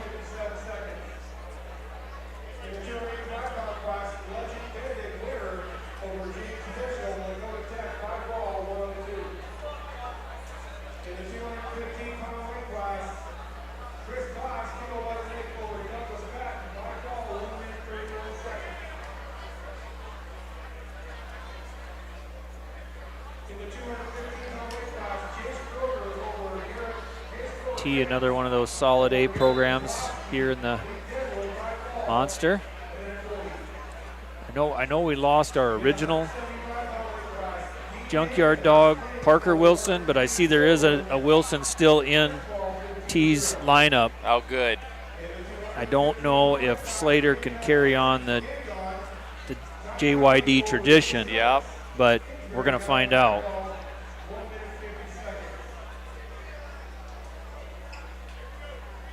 He is ranked. Where did I see him? He's ranked number 5 at 132 pounds. That's one of those brackets we talked about. Yes. 132-pound weight class is going to be a lot of fun to watch. I think so. Very interesting as we kind of advance, and several ranked A kids, several ranked B kids, so a lot of exciting wrestling to come there.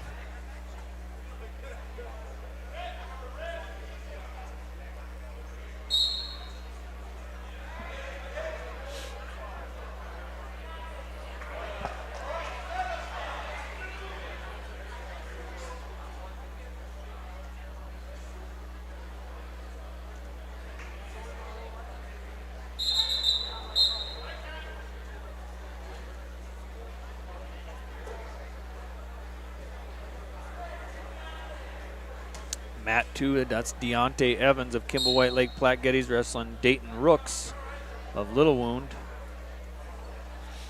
Again, we're rolling through right into the second round. You'll see these 215-pounders, 285-pounders finishing up their first round, and we've already got 106-pounders out there on the mat. Over in the Raider gym, you got Sullivan Sigmund of Sturgis wrestling Tatum Swan of Winter. For you Raiders fans, that's Des McGee on mat 5 in the Raider gym, wrestling Riley Pollard of Hamlin Castlewood. And there on mat 1, I think that was Thick Lewell picking up the fall. For the 10 seed, Ethan Falk. After the blood time, just a little reminder about being sure to keep up them singlet straps after you get off the mat.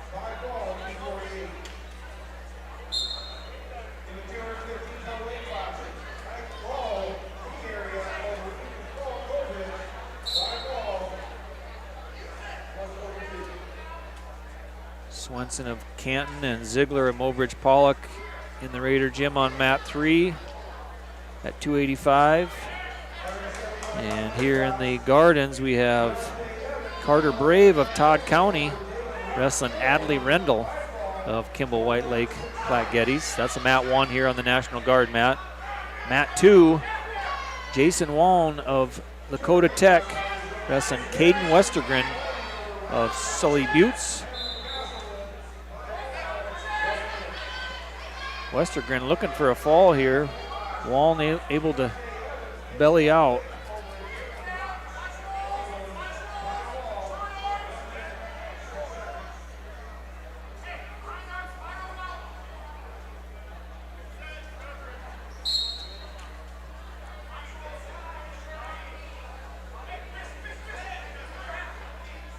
Something you don't see too often, an optional start from a heavyweight.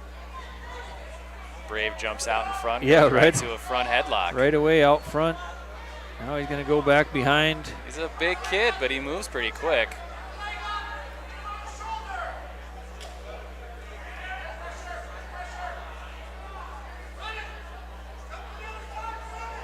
Brave is the 8th seed in the bracket this weekend.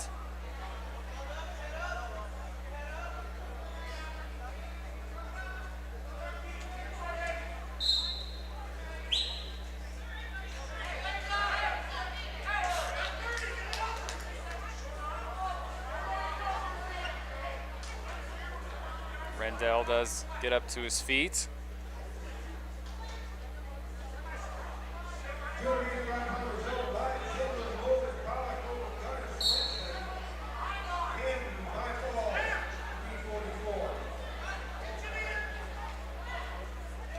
Did not get to see.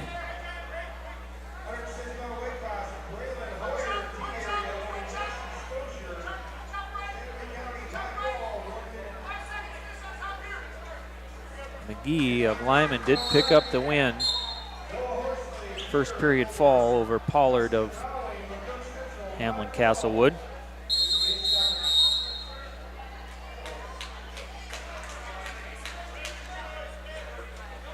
At 4 in the Raider gym, Bentley Verink and Bodie Walker.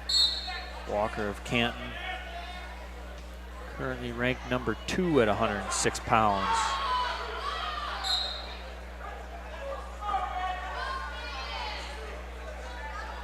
Juan finds a 3-point takedown of his own in no time.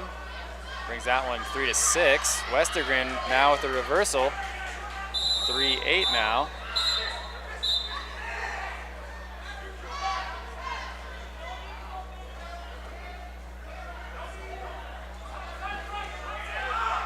Adley Rendell not making it easy on Carter Brave. Brave looked like he was in command in that first period, but Rendell is definitely hanging in there on mat 1. He's down 3-1. Back to the front headlock.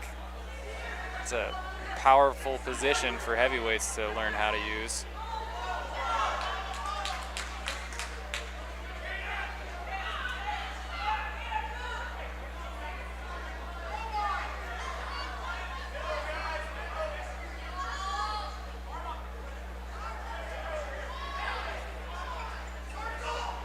Under. Are we perhaps going to see something explosive here? Double under now, double over. Rendell is going to pick up a stall call. Brave just kind of backing out of that position.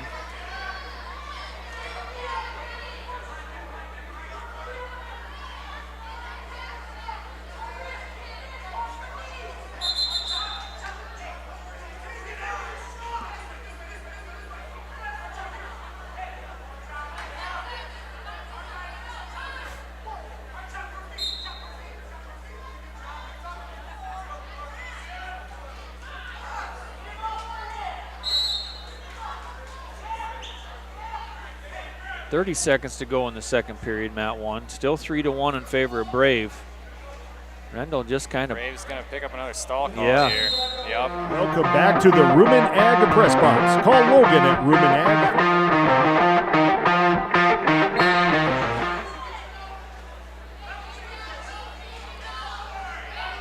Now Brave with the underhook. Thought that throw by was there, but didn't really commit to it. But he does commit to that throw. Picks up the fall there. Carter Brave picks up the fall over Adley Rendell of Kimball White Lake Platte Geddes.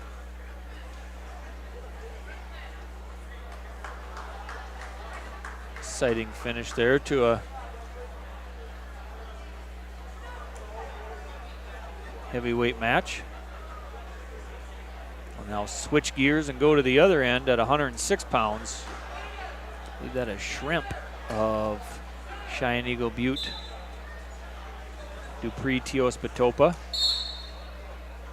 That name's been around that area for years and years.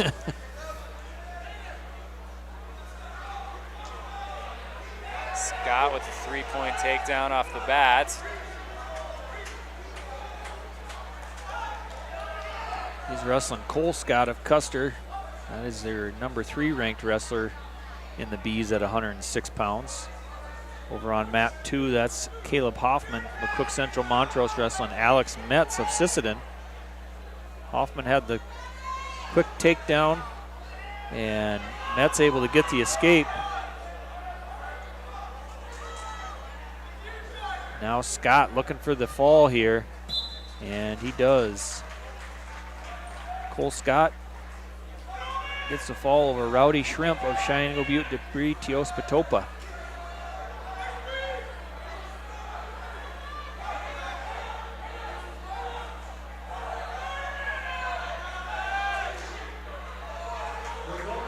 Hoffman Hoffman able to pick up another takedown there on the edge of the mat. He goes up 6-1 now over Metz. Mat 1, that's Rosin Slaba of Lyman wrestling Witten Looper of Hot Springs. This is that 106-pound B bracket. Actually threw Slaba in the 106A bracket. My bad, yes.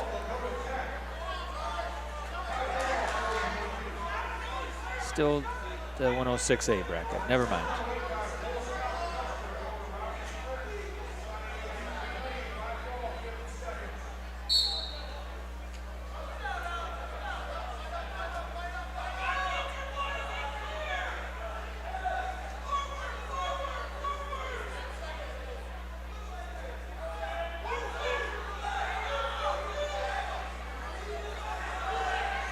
That's working on a reversal here at the end of the first period.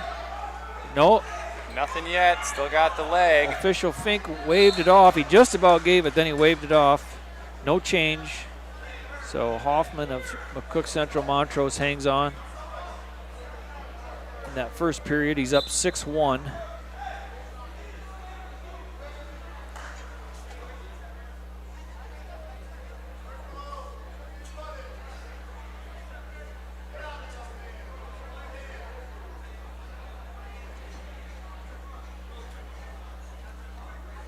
Neither Hoffman or Metz currently in the rankings.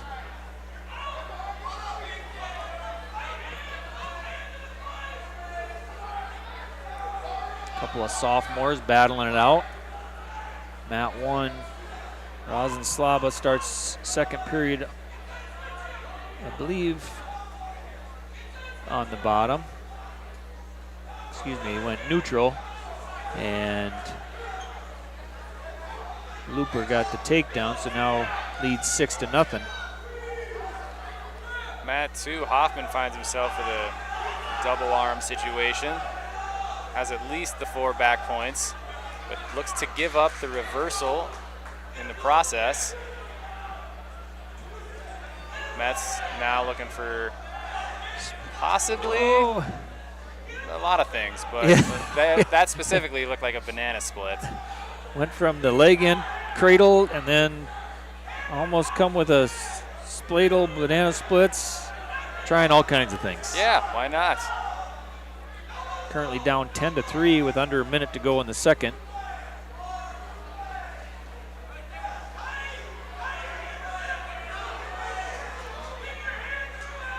It's not the best leg riding position to be in, but he's able to stay on top there. Sweep the face there.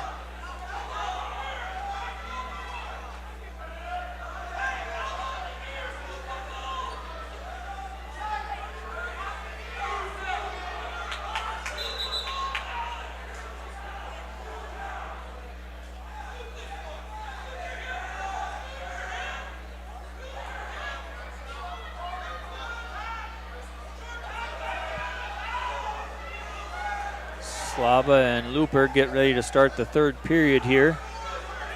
Slaba in the down position. And Mat 2, Hoffman and Metz finish period 2. Hoffman still up 10-3. He's going to take down to start the third. Metz stays busy on top though. Never really stops moving. Well, hasn't able to get anything working yet, but maybe this period. In trouble here. Hoffman picks up the reversal. Has the leg split deep. And on Mat 1, Looper picks up the fall over Slaba.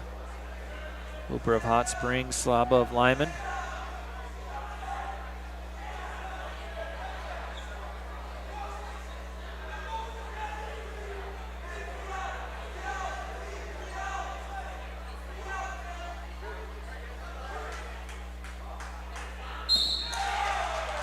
And Hoffman picks up the fall over Metz.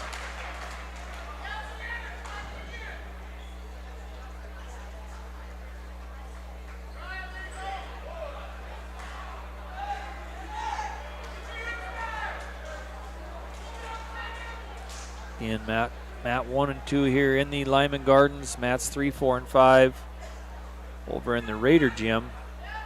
Now in the second round of this year's Mid-Dakota Monster.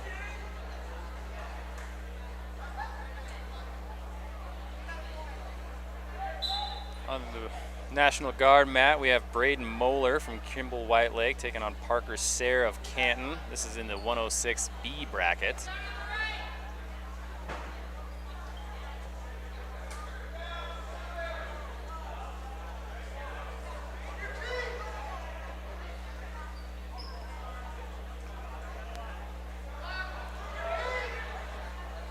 Mat 2 is Keegan Moser of Winter wrestling Garrett Smith of Kingsbury County. Wrestlebacks on the A bracket side.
Oh, looked like both of them got up there for the old full Nelson. And Dozart caught that and going to award the penalty point there between Moser and Smith. So Smith gets on the board first. And then Moser picks up another caution. Yes. So scoreless first period. But now Smith up 1-0 in the second. Kranz finds the cow catcher, puts Moeller on his back, picks up the fall there. So Sayre moves on to the semifinals, I believe, in that smaller B bracket. Yes.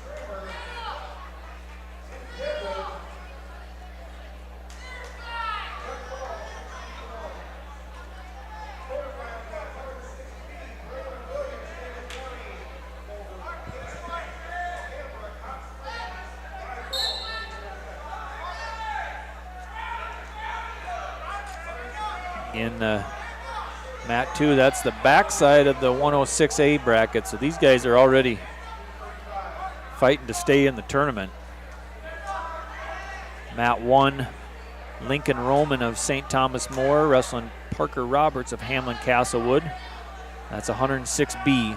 It's 106B there on mat 1 on the National Guard mat. Mat 2, short time here in the second period. It looks like Moser may ride this one out. Only giving up the one penalty point there. I believe he'll probably get choice here in the third. She does. He's going to go down. So Keegan Moser of Winter will start third period down against Garrett Smith of Kingsbury County. Smith leads 1-0.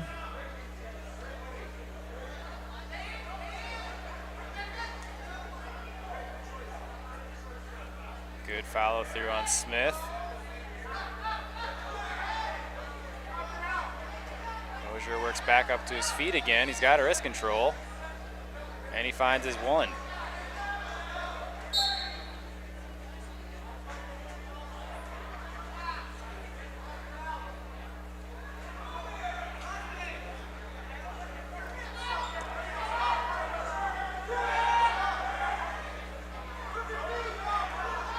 crawls up the body for a 2-point reversal. Now he leads 5-0 over Roberts of Hamlin Castlewood.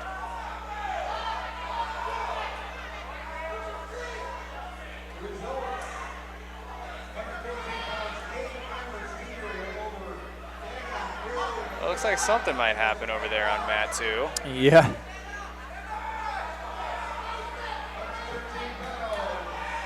Need a hard crossface, switch to a butcher perhaps. Mosier looked like he was in trouble, then he kind of looked like he was maybe going to get out of it, but now again, Smith about to collect the takedown, but Mosier hanging on. But Mosier's got that, or Smith has the cradle, kind of had it hooked up. A little bit. And leg in there. Yep, locked the ankle.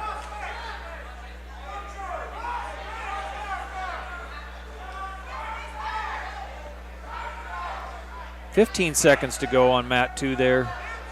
Smith trying to hang on.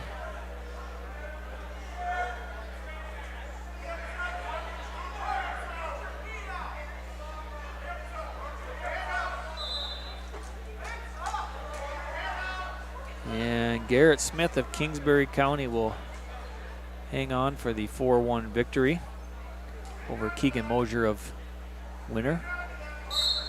Good scrappy little match between a couple of junior high wrestlers at 106 pounds.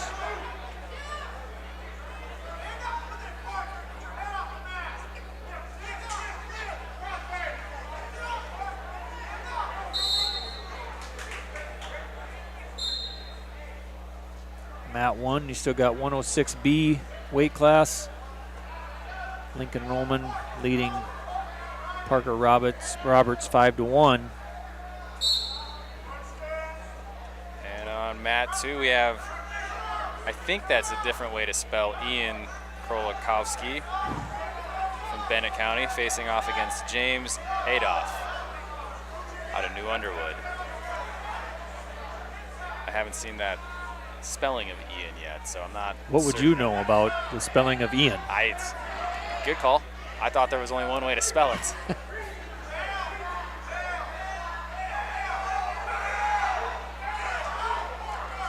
Kind of a fun cradle there. Yeah.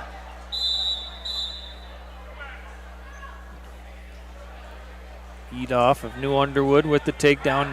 No back points there on the edge of the mat as they go out of bounds. He leads Krolakowski 3-0.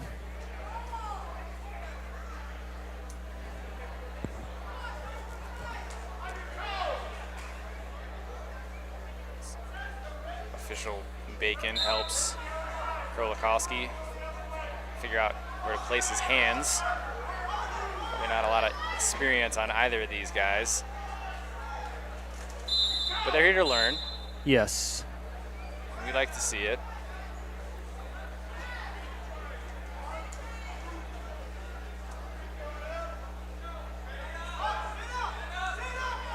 Match there over on mat 5 in the Raider Gym between Cooper Abel of Pierre and Riley Trout of Custer. Trout currently leads 3-0. I expect that to be a pretty decent match there on the championship side of 126.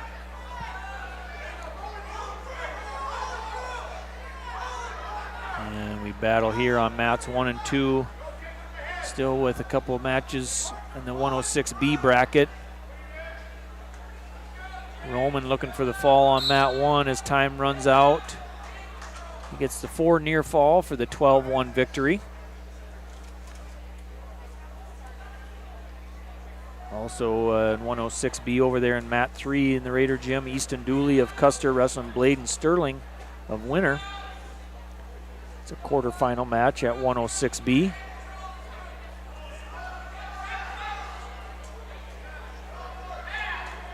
And here on mat 2, Edoff of New Underwood able to pick up a reversal to go up 5-0.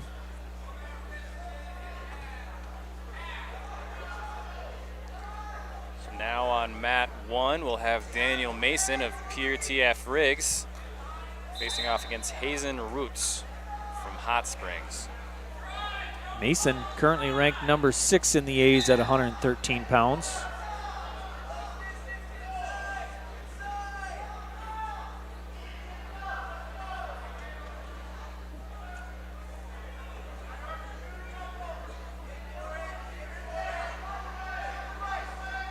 Mason, the 7 seed, I believe, here in this bracket. That's correct. Roots, not sure exactly, was the 10. Mason picks up the fall in the first period. No problem at all.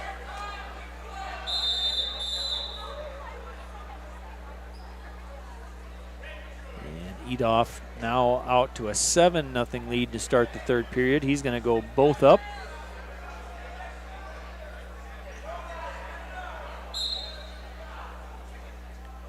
On mat 1, that's another obble coming out from Pierre. Facing off Relic Bailey out of Custer. The younger sibling to Ryder Bailey. I would guess that, yeah. Nice little slide by there by Obel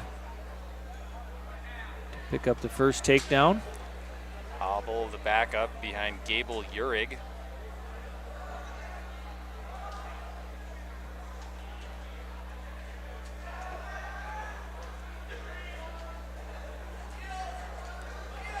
Probably see him a little bit later in this half hour.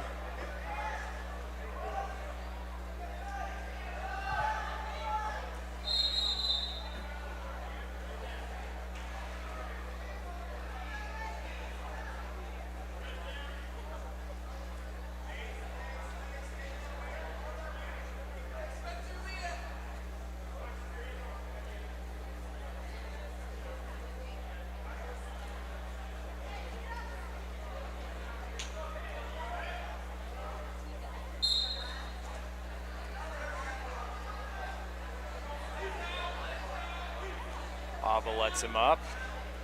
3-1 now here on the National Guard mat.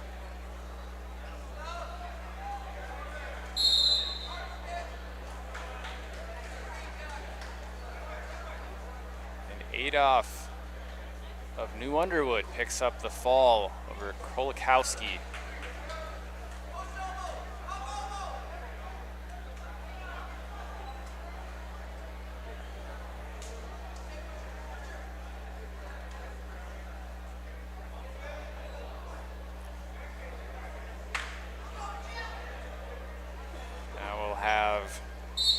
Jeff Knight out of Stanley County facing off against Tommy Studd of New Underwood.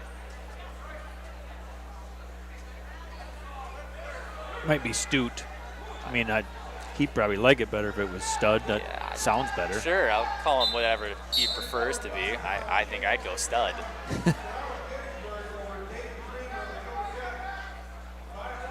It's the 8-9 seed here, I believe. Yes. Stute gives the optional start.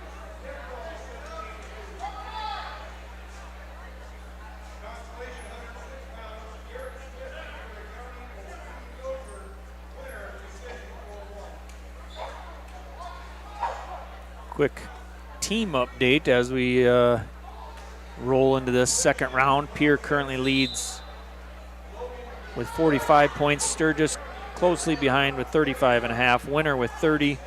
Kingsbury County 29.5. Kimball White Lake Platte Geddes with 28. McCook Central 23.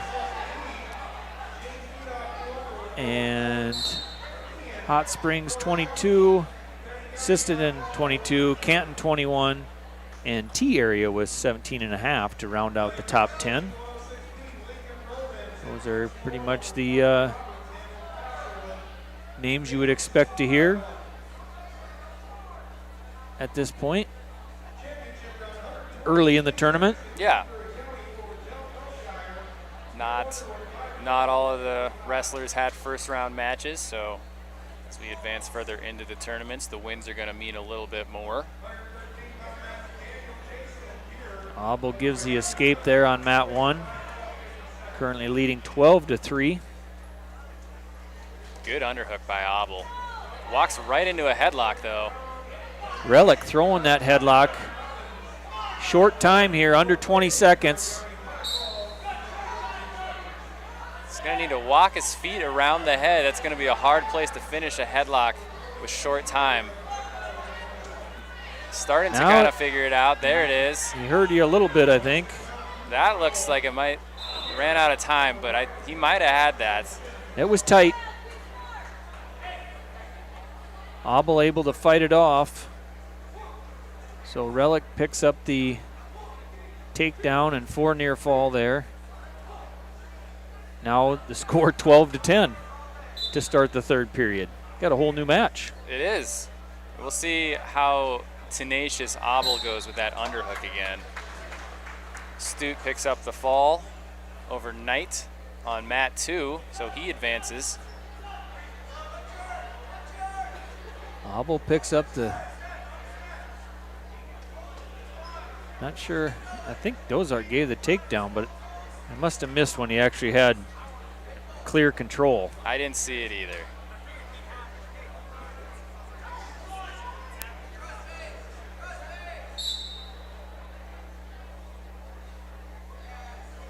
So now on mat 2, we're going to have Anders Munoz from T facing off against Tice Dunn out of Sturgis. Dunn, the 3-ranked wrestler in the state currently. Munoz not currently ranked.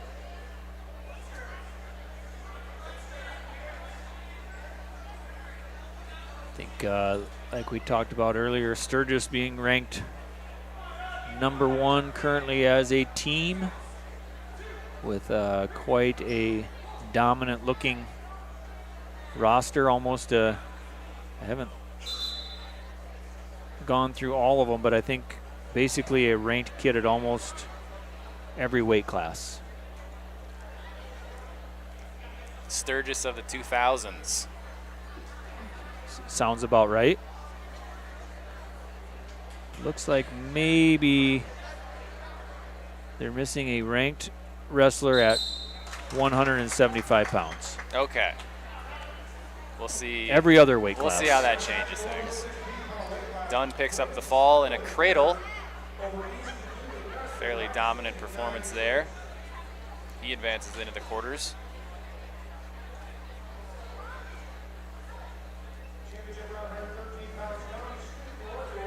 And Dunn is the 6th seed. Yeah, yeah. I was looking at 106 and 113, just peaked a little bit at some of those quarterfinal matches already, and those will be some exciting matches. Yeah, Dunn against Judd Hansen out of Winter is going to be an exciting one. 2 number 3 ranked kids in the state facing off in the quarterfinals. I wonder if they happen to wrestle at the Rapid City Invite. I'd have to look. I feel like they probably did.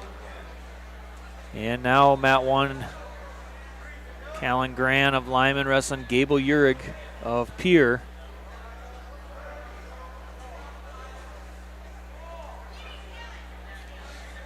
Gable, 15 seconds into the match, 6-1 already for Urig. Yes, coming out very aggressive. Urig, a sophomore. Gran, an 8th grader. And Urig picks up his 3rd takedown of the match in 30 seconds. Now to a cradle. And I think that's probably going to be it.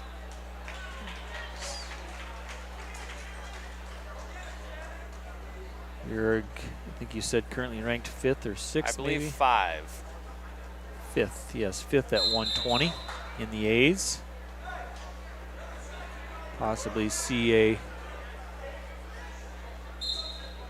matchup with Tyler Baldwin down the road, the number 1 wrestler at A's from Sturgis.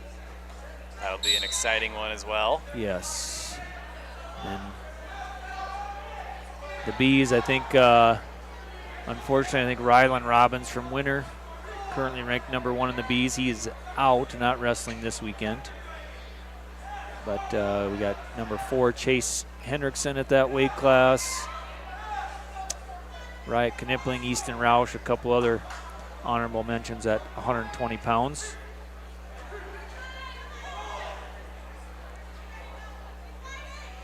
Now Bodie Minder of Pierre wrestling Demetrius Sanchez Gonzalez. He is quick to go to work here and try to pick up a fall. Got the takedown right to his back here now. And he does get the fall there on mat 1. Mat 2, that's Channing Bartlett of McCook Central Montrose wrestling Aaron Helber of T. As they start the second period scoreless, Helber of T in the bottom position. Bartlett trying to hang on, but a little bit of flip-flopping going on there, and Helber able to get to his feet and escape. Good scramble there. Yes, nice shot by Helber, but a good leg pass there by Bartlett. And they're going to stop that for potentially dangerous. Probably a good call there. Half a Boston Crab is still too much of a Boston Crab.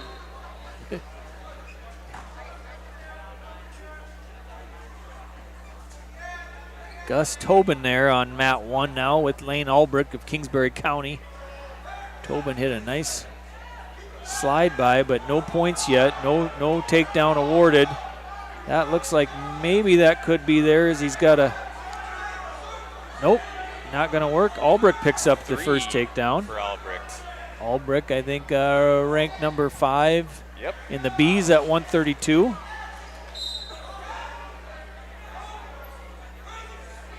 Good situational awareness on Albrecht. You know, it looked like he was in bad shape, but he kind of knew where he was. Continued to wrestle through the position and was able to capitalize on it. And you see that a lot with the seniors, the upperclassmen in this tournament. Yeah.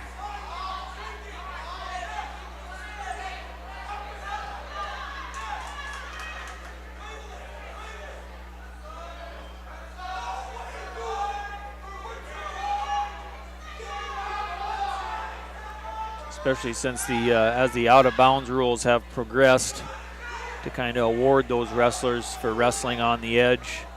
Some kids have definitely evolved to take advantage of that.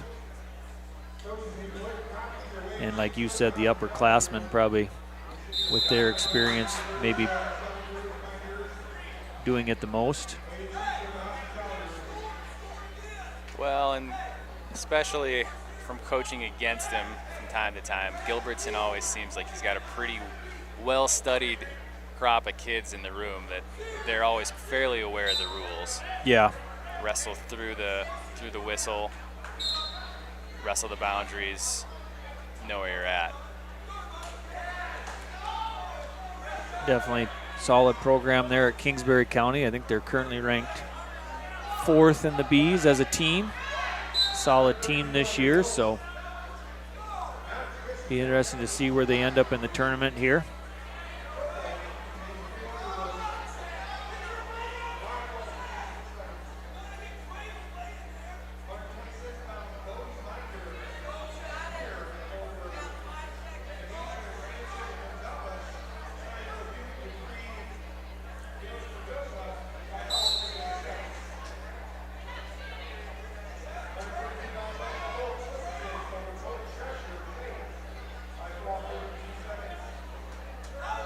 Tobin gets choice in the second period. He defers. And Albrecht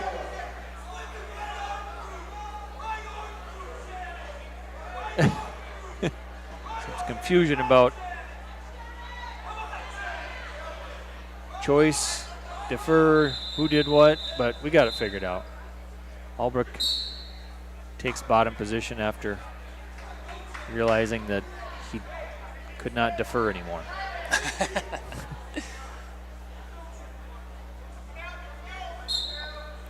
Halber still leads Bartlett 4-0 over there. Halber's been close to scoring back points a few times. Bartlett wrestling fairly defensively. Halber picks up a butcher there. That looks pretty tight.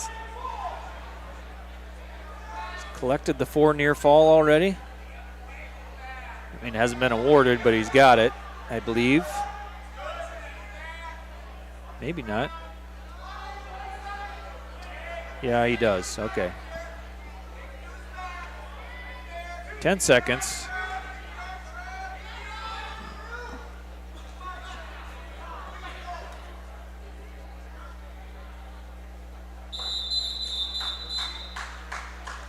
And Hallberg gets the 4 near fall there at the end to get the 8-0 victory over Bartlett of McCook Central Montrose.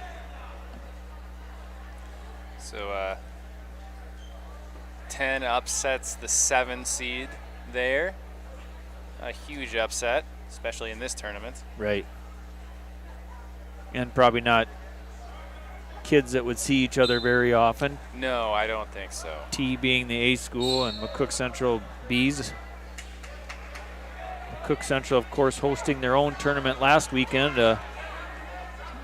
Definitely a meat grinder of a tournament, one-day tournament with several of the top teams in the state. So, and that is Gunnar Schreiber. Gunnar Schreiber comes out quickly, picks up the fall in 18 seconds on mat 2 over Riley Martinez of Custer.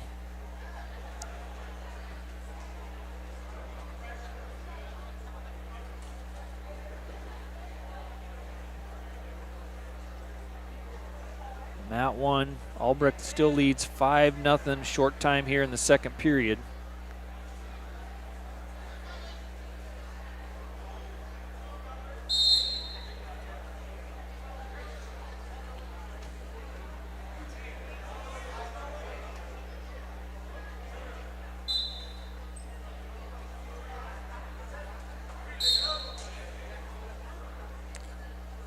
Mat 2, we're going to have Slater Wilson out of T, brother of the Junkyard Dog, taking on Cutler Davis from Kingsbury County. See if he can carry out the tradition. Or maybe he's trying not to. We'll see. Albrecht in trouble here now.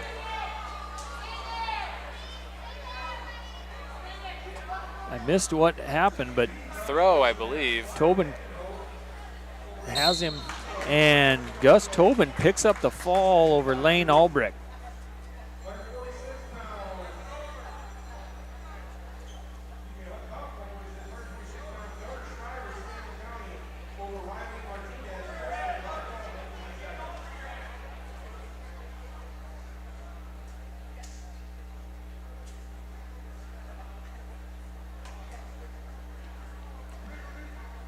Good win there by Tobin. Figure out what they were, maybe a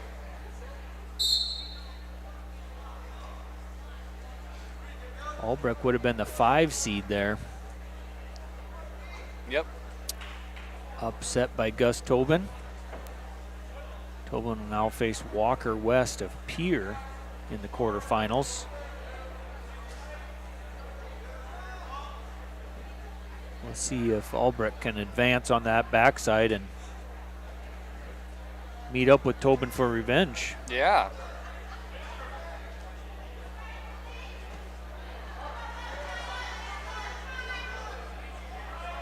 Albrecht will draw Lane Coleman first round in the wrestlebacks. Probably not the draw that Coach Brackey would have liked to have seen, but probably knew that going into that, looking at that weight class, that it was going to be a tough road to hoe for Lane Coleman. Yeah.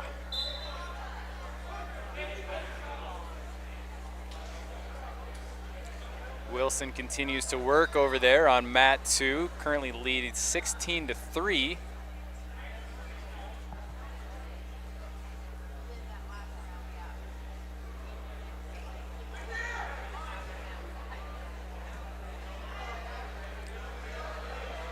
Mat 1, Ryder Harris out of Bennett County facing Luke Olson of Mowbridge Pollock. See former Bennett County standout Jared Harris down there in the coaching corner. I wonder if it's his younger brother.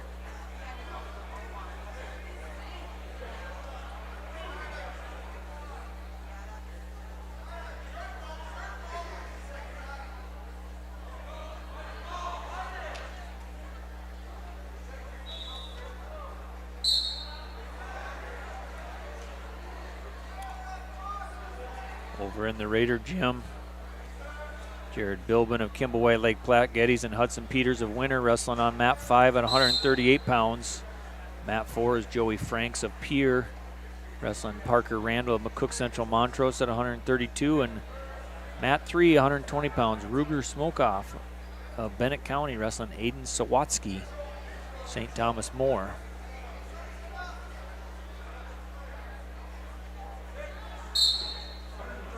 See Riot Knipling picks up another win at 120 pounds on the championship side of the bracket over Trant of Custer. Good win there for Riot to advance on the right side.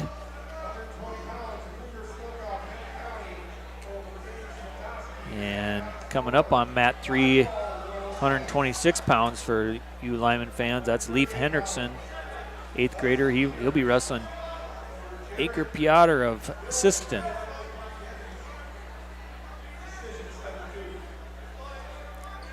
If I get a chance, bump into Coach Metz, I might have to maybe see what the exact pronunciation of that is. Maybe we're close. I think we've struggled with that fairly consistently over the years. Yes.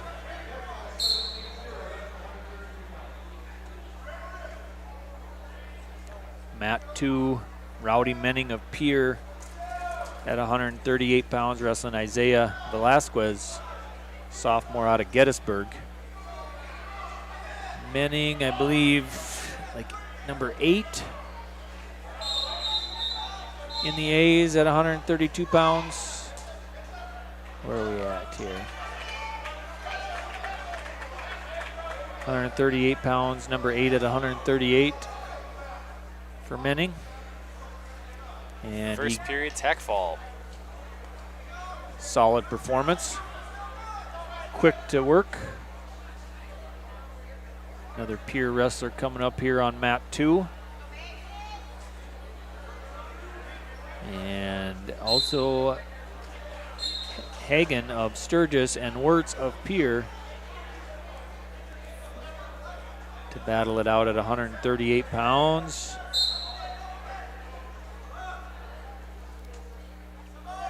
Good scramble there by Wirtz, but now in trouble. Hagen ranked 3 in the A's.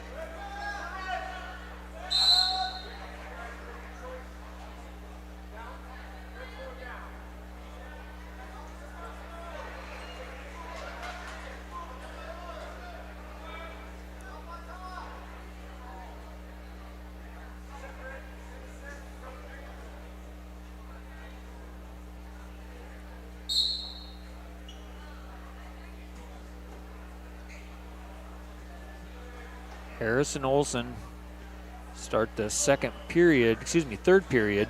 Olson leads 4-3.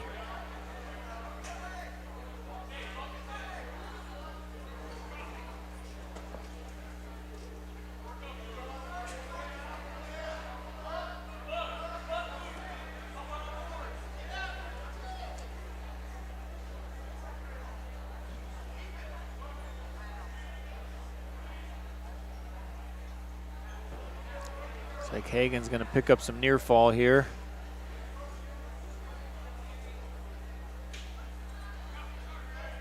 Does get 3 near fall to make it 6-0 over Wirtz. 20 seconds to go in the first period.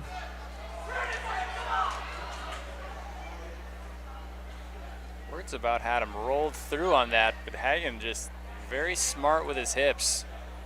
Able to stay on top and go back to work.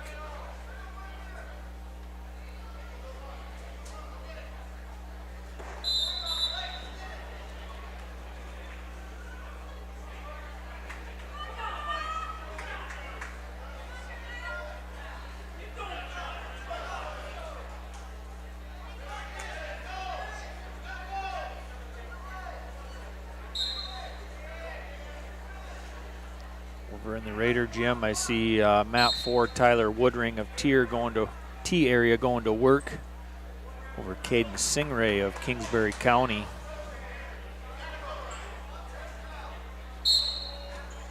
Woodring currently ranked number 1 at 138 pounds. And Mat 3, Leif Hendrickson's currently down 12-0 in the second period. Short time there. And looks like that match either went tech fall or fall.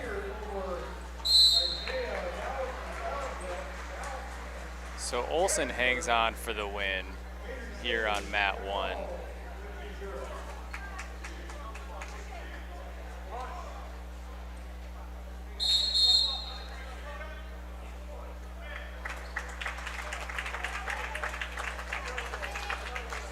So now on mat 1, the National Guard mat, we'll have Blake Steiner out of Sisseton facing Hadley Steinke of Pier.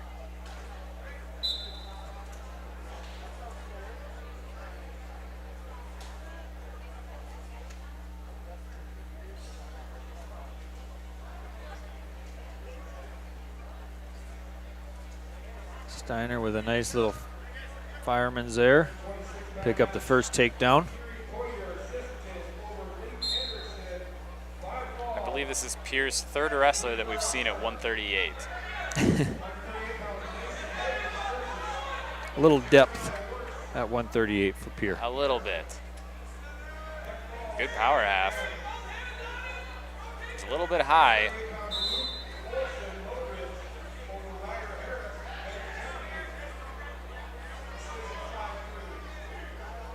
Mat 2, that's Patrick Ironcloud collecting the fall over Mason Woodring, freshman out of T.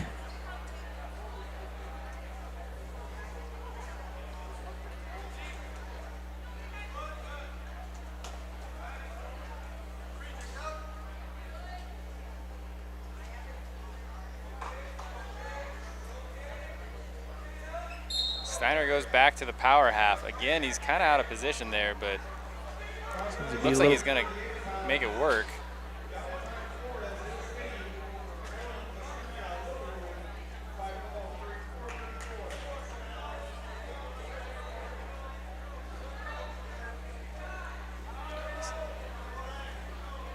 Steiner just brutal with those top combinations.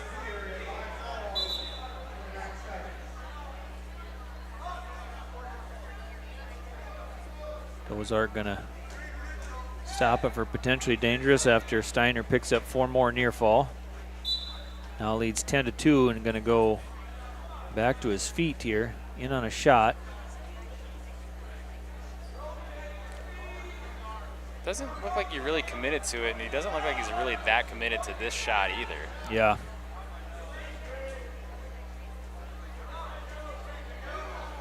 Nice little dump there.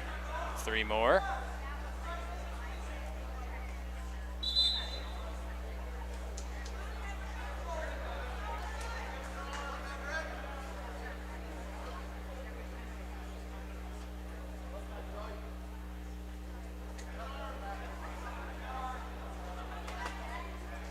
Mat 2, that's Dane Aldridge of Hot Springs wrestling Levi Horseman of Cook Central Montrose.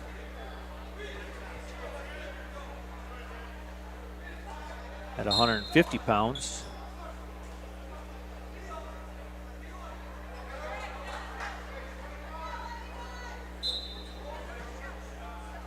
Another solid weight class there. Neither of these two in the rankings.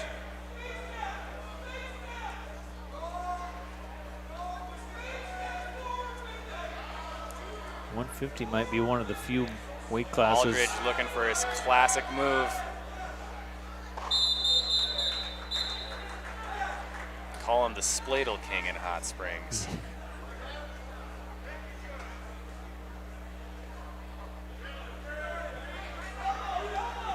$150 for whatever reason is one of the smaller weight classes at the tournament. Only had, I believe, 14 wrestlers, but still very solid talent in there with Oral of Winter and Lenz of Kimball White Lake Platte Geddes, Nadig of Sturgis, and Schaefer of Pier for the top 4. Nadig number 1 at the A's, Oral number 1 at the B's. I think Schaefer's 3 at the B or A's, and Lenz is 3 or 4 at the B's. So this will be a fun weight class as well. Don't need to have 25 kids in the class to make it entertaining. Yeah. Quarterfinals and semifinals will be exciting.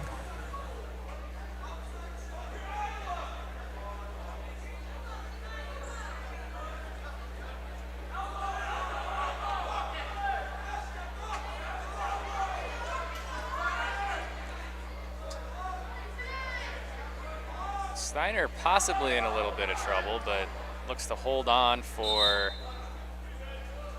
a 16-4 lead going into the 3rd and final. Gonna choose both up. Go neutral to start the 3rd. Might as well. Takedown will finish the match. One good shot. That's what they say.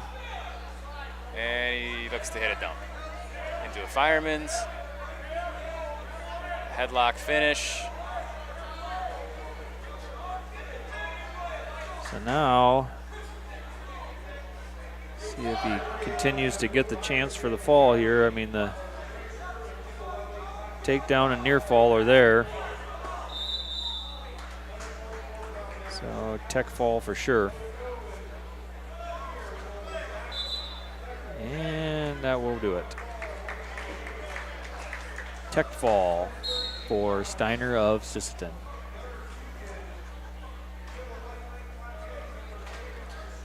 Aldridge continues to build his lead as we start the 3rd period on mat 2.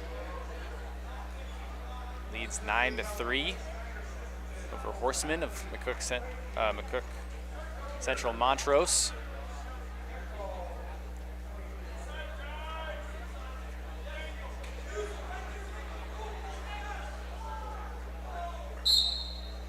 Boston Myers of Kimball White Lake Platte Geddes wrestling Ash Keyser of Winter, 144 pounds on mat 1.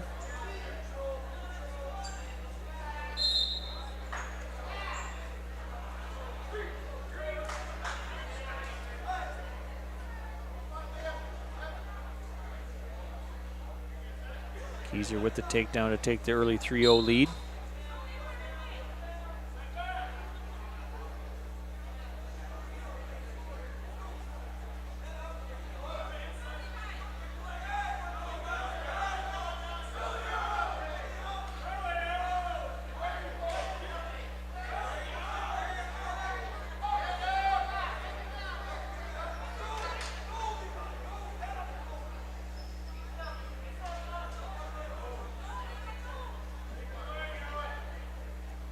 Over in the Raider gym, you got Trevin Audis of T area wrestling Dante Schwartzman of Hamlin Castlewood. Mat 3 at 150 pounds. Mat 4 at 138 pounds is Coy Eddy of New Underwood and Bodie Vanderboom of Custer.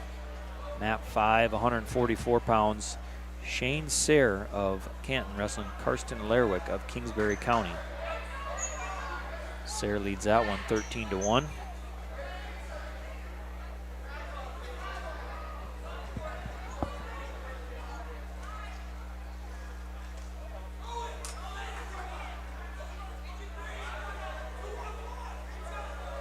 Aldridge looks to finish out the match 12-4, so he advances into the quarterfinals of this 144-pound bracket.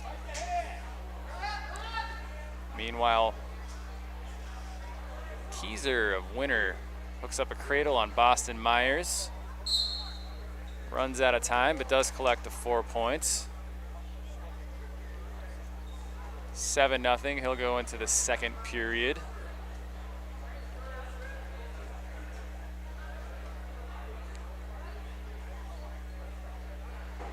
So we go to mat 2 now. That should be Johnny Lenz from Kimball White Lake, taking on Robert Carter of Custer. Lenz ranked 3 in the Bs. Quick takedown for him.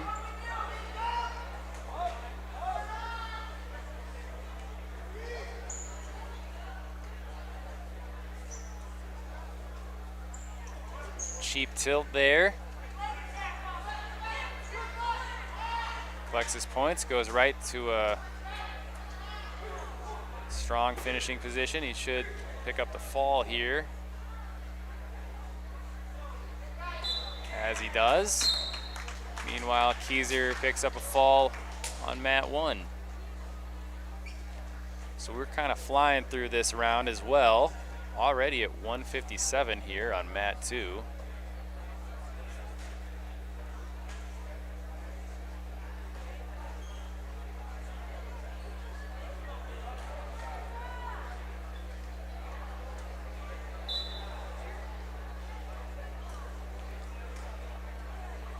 Mat 2 will have Dayton Eagle Bull from Lakota Tech. He's facing Vincent Lenz out of Kimball White Lake.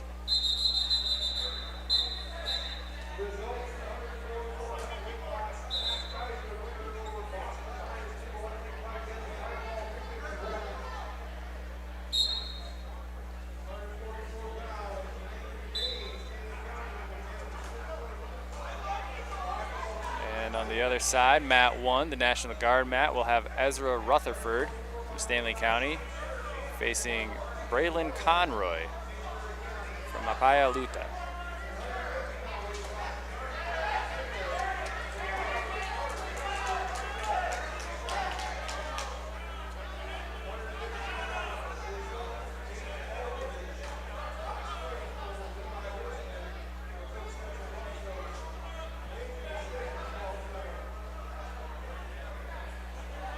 Yep, the Lenz brothers back-to-back there. We sure did.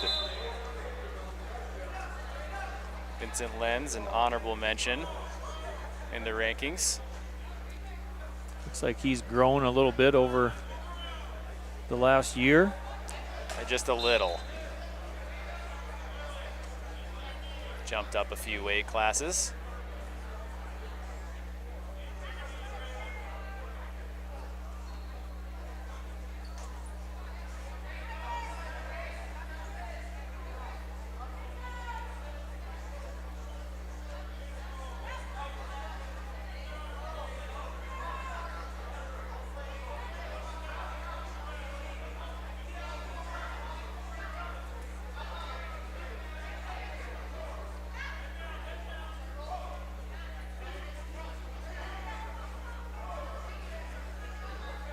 Rutherford finds his half there, picks up the fall as time starts to run out.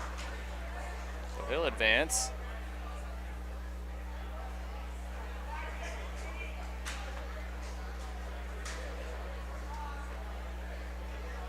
And Lenz runs out of time, does not get the fall, but does pick up 4 near fall to make that score 10-1 after first period. And Eagle Bull going to go on top for a choice in the second.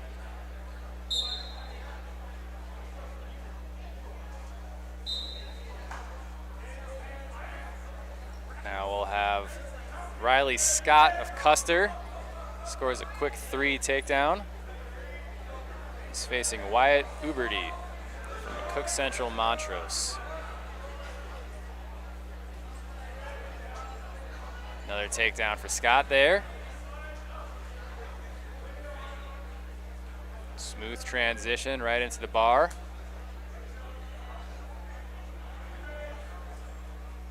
And on mat 2, Lenz again looking for the fall here. This one's going to be fall or tech fall as we come out of this position. And Vincent Lenz wins by fall over Dayton Eagle Bull of Lakota Tech.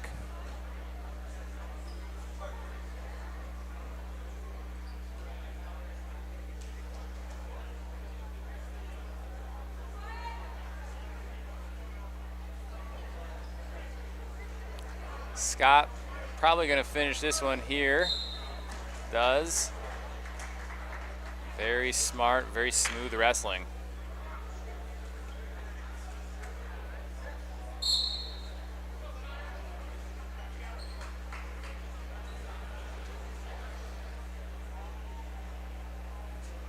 Mat 2 now, that's David Lewis of Custer, a junior, at 157 pounds, wrestling Rory Current, also a junior out of Sisseton.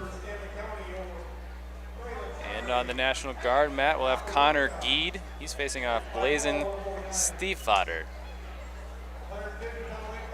Geed, the #1 ranked wrestler in the state currently.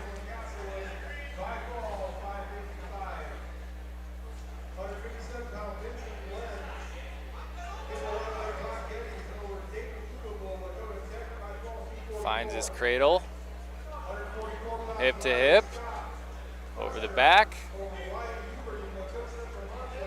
Picked up a couple backs, but not a lot. Stiefvater was able to kick out of that, but Geed transitioned right into a, like a, do you have a Turk there? A little bit of. Yep, some kind of hybrid Turk leg combo.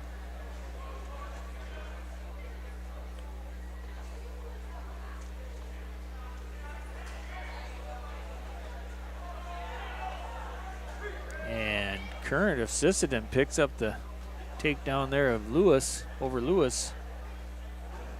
A little bit of a scramble there. 30 seconds to go in the first period on mat 2. So now we have Thor Fish out of Hot Springs facing off against Edward Joseph Stover, either the 4th or IV. But he's from Lakota Tech.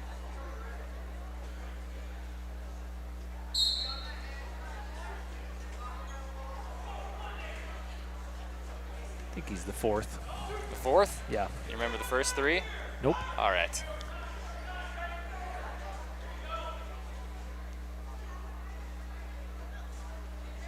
Good shot by Stover the 4th.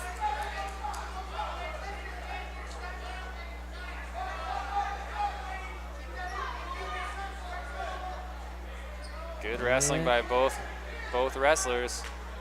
Fish able to hold that off, fight that off, and get back to his feet. No points scored. 1 minute to go here in the first.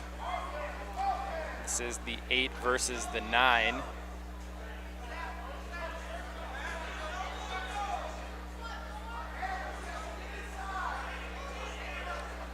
think this may have been one of those, if I remember correctly, in the seed meeting, one of those weight classes where there was about 4 or 5 kids from 6 to 10 that one beat one, the other beat the other, but so it kind of got jumbled around several times. So I'm assuming most of these matches are going to be close. Fish does pick up the takedown there. Stover picks up his 1 escape.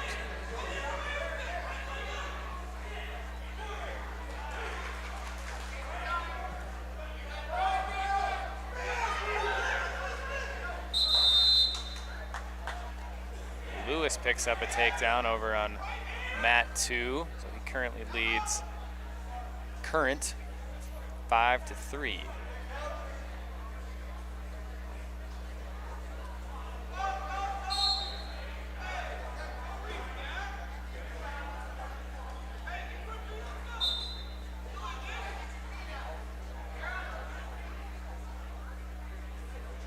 Stover the 4th, a freshman. Fish, a sophomore. And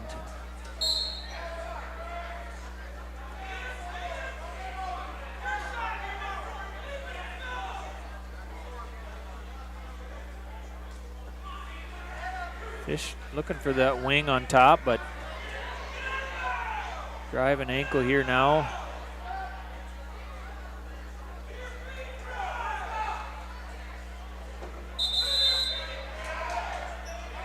Stalling on top. Got to get rid of that ankle. Can't just sit on it. Mat 2. Current gets the escape there on the edge of the mat to make it 8-6, 7-6. Lewis got the escape. What happened? Yep, Lewis got the escape, I think. I'm not sure. Score is 7-6, current leads.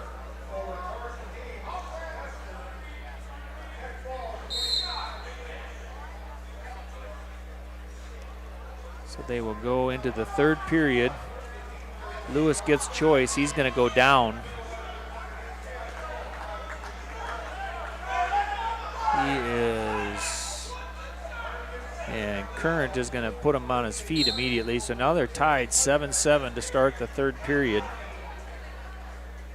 Lewis looks like he's got a little more energy than Current. Definitely a little more pep in his step, it looks like.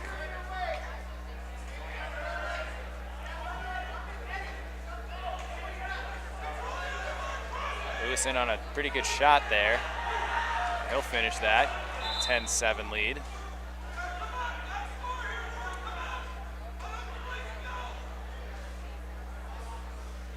Fish close to scoring near fall there. Had that leg in, was looking for a little guillotine action and got stopped for potentially dangerous.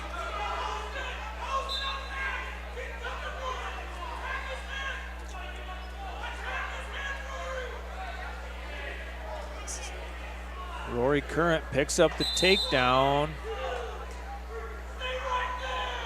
Excuse me, a reversal? Is that what that was? I think Current picked up an escape.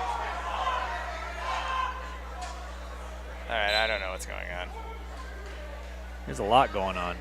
13-14 currently. Lewis leads. So they were 7-7. Lewis got the takedown and 3 near fall. Okay. Then Then Current got a reversal and 4 near fall. Shin whip. And Lewis is going to collect the takedown. And on the other side, Stover finds Fish in trouble.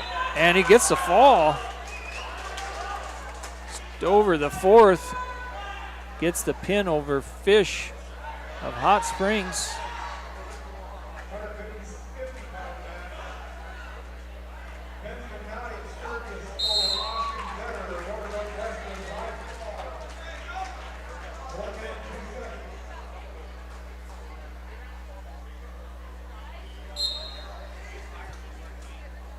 Like I said, that those matches very possibly end up somewhere on the backside again. I would think so.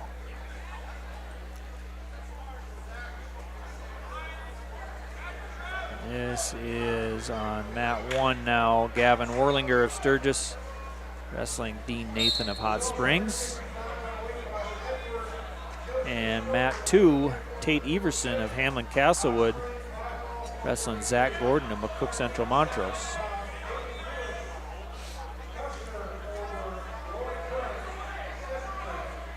Over in the Raider Gym, Lyman's Royal Luff currently wrestling Grayson Nielsen of Kingsbury County. I believe Nielsen ranked number 4 in the Bs at 157 pounds.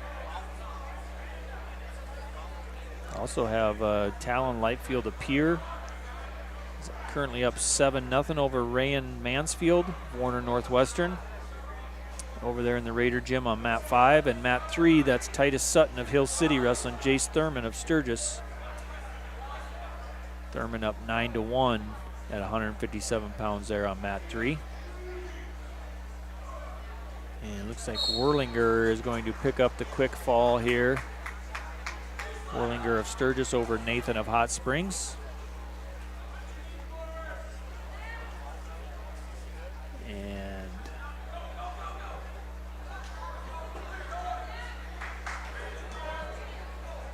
Everson with the 3-0 lead over Gordon on mat 2.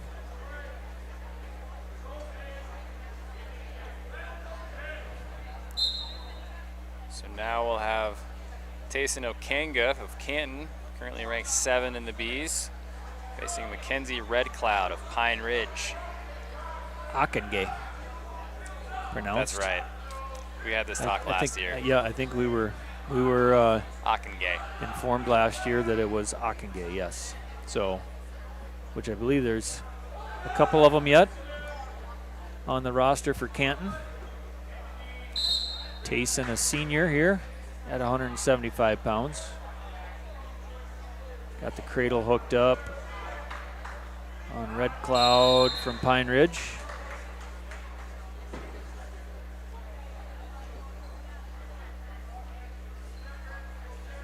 And he gets the fall.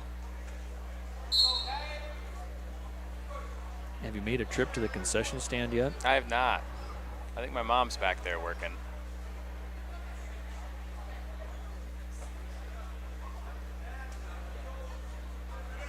I'm sure it's as good as ever. It is one of my favorite things about the Mid-Dakota Monster. Yes, that or if you skip the concession stand, you could go to the free stuff in the coach's room. That works pretty well too. Which I also know that has a lot of very delicious items. Yeah. It's a great place with great food, not great for diets. No.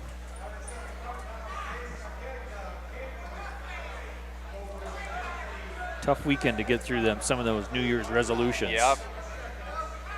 I think it was eat more vegetables, not eat more walking tacos. that didn't make the list. New this year, I believe, there's some Hunt Brothers Pizza in the concession stand. All right. Yeah. Brought to you by the Clark gas station, Halverson Oil in Kennebec. Thank you to them for helping with the tournament. Those are pretty tasty pizzas. Yes, they are. Very tasty.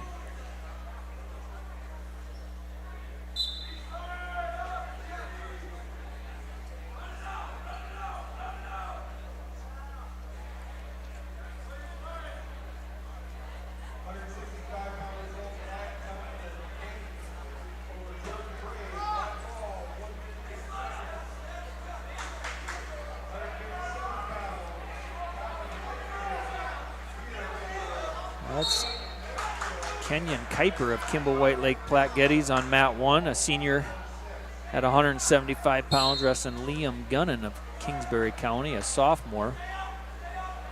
Kuiper out to a 9-2 lead in the first period. And looks like on mat 2, Tate Iverson picks up the fall there with 10 seconds left to go in the second period over Zach Gordon of McCook Central Montrose. And coming out next on mat 2, it's going to be Lyman Skylar Langenbaugh. He'll be wrestling Kimball White Lake Platte Geddes Carter Konechny. Guys maybe both sophomores. Yes, both sophomores at 165 pounds.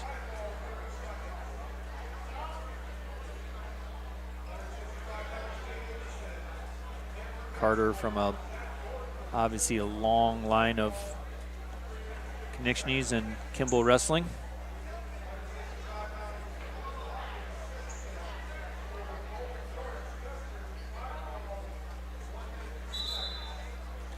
But he's wearing the dark singlet.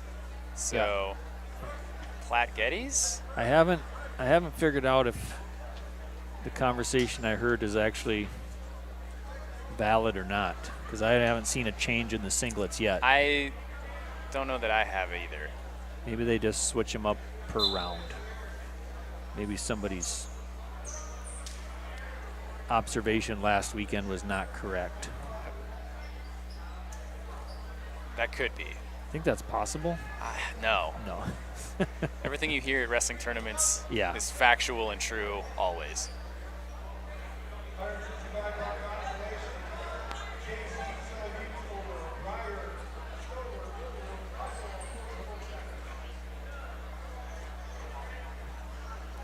Langenbaugh gives up the takedown. Konechny now leads 3-0. 30 seconds to go here in the first period.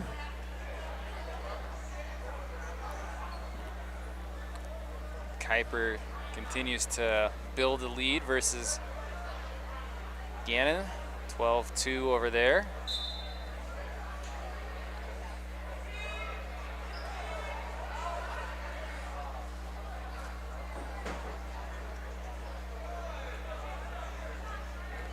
Short time there on mat 2.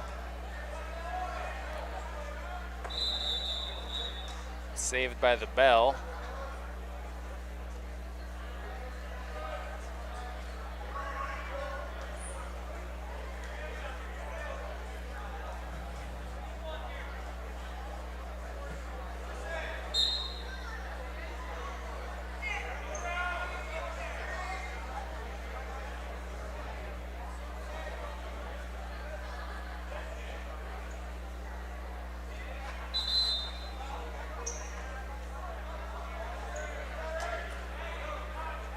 Langenbaugh half shot there, ended up in front headlock position here now for Konishny. Ooh.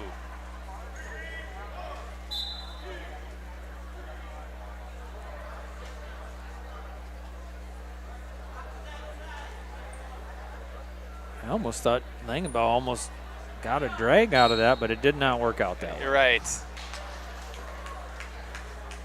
Konishny able to catch that arm and throw it over and pick up the fall. So Carter Konishny over Skylar Langenbaugh of Lyman by fall.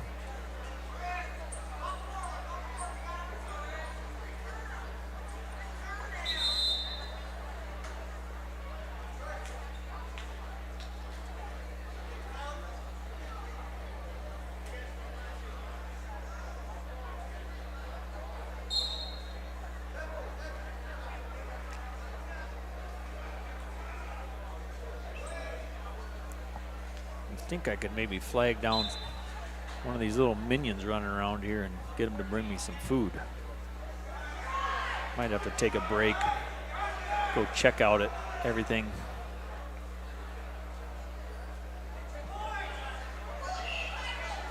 I'd hate to have my hunger affect my performance here. We can't have that, so you probably should go find something to munch on.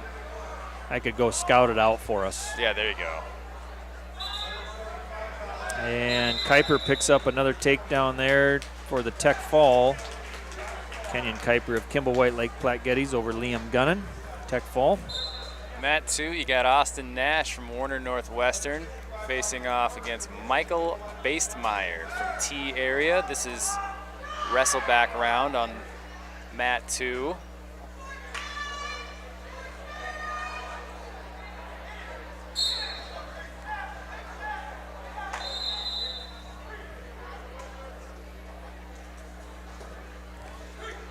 Now, mat 2, we have Trace Gensler out of Gettysburg, Potter County, facing against Canyon Ford out of Mobridge, Pollock. And Gensler looks to be all over him so far in this match.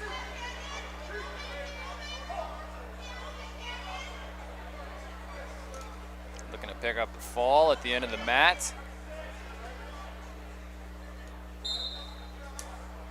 He's going to run out of real estate.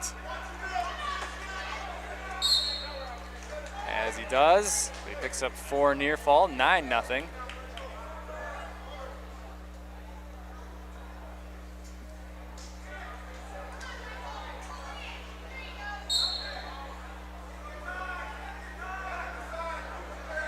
Austin Nash finds himself with a favorable cradle, able to pick up the fall there on mat 2.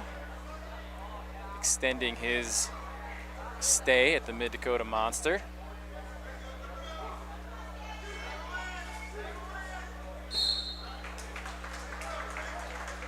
And Trace Gensler picks up the fall about a minute into the first period. He advances into the quarterfinals.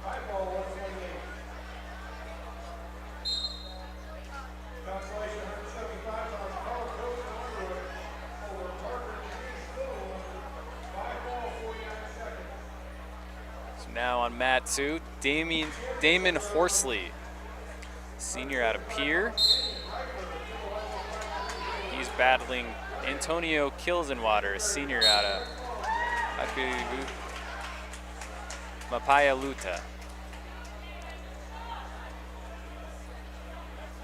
Mat 1 did not last long.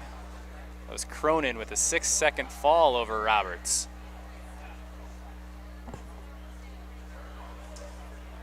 Six seconds. That is going to be pretty tough to beat for the quickest pin award.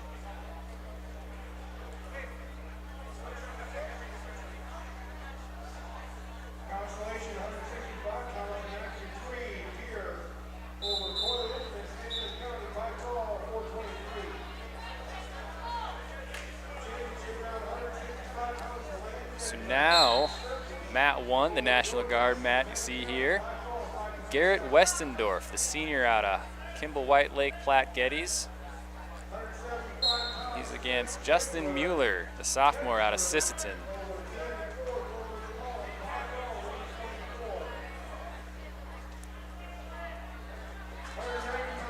Westendorf ranked 4 in the Bs.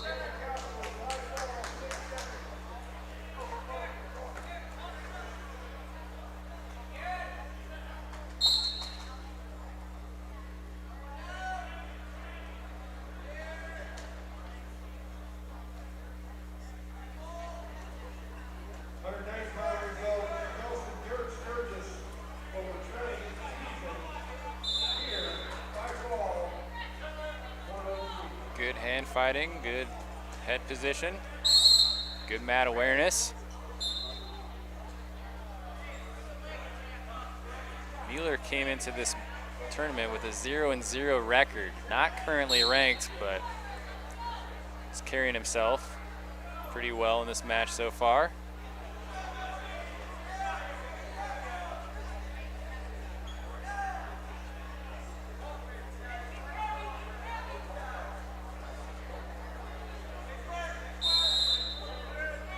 Westendorf is the 3 seed in this tournament.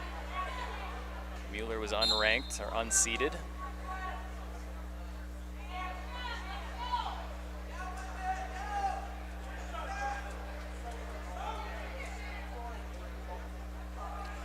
If you go to the Raider gym, Wyatt Larson from Lyman wrestling Tucker Peterson from McCook Central Montrose. That's on mat 3, so if you go to the other stream, Wyatt Larson out of Lyman is on that mat.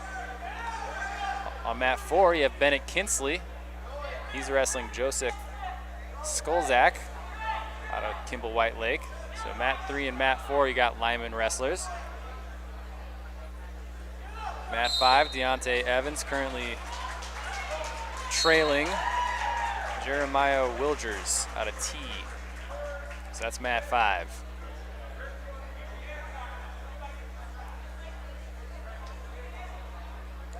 Westendorf is able to pick up a takedown here on the edge of the mat. So he goes into the second period with a 3-0 lead.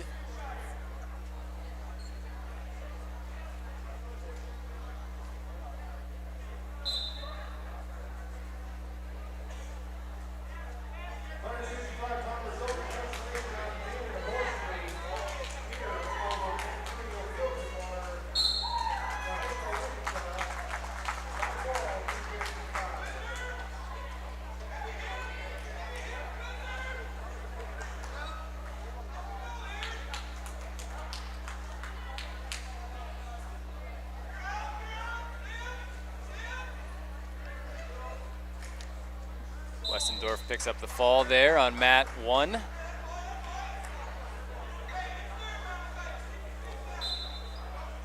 Mat 2, we have Malachi Anderson out of Sisseton facing off against Carter Kern, freshman out of Custer. This will be championship round at 175. Nice go behind there by Kern. Or sorry, that's Anderson.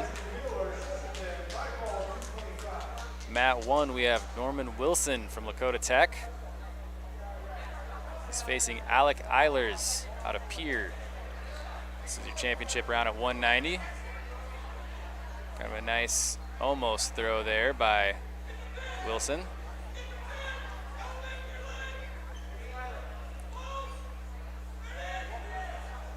Mat 2, Anderson has Kern in trouble. Picks up some backers. 4 to be specific.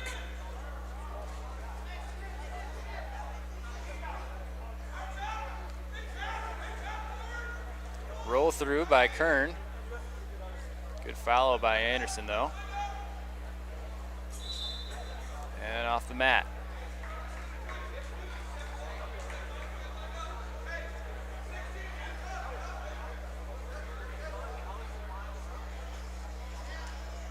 Back on mat 1, still 0-0 over here.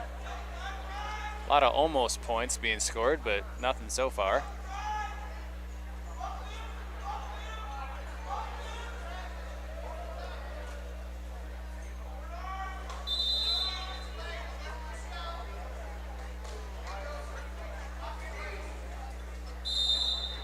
Bulldogs him out of bounds there. Still no points.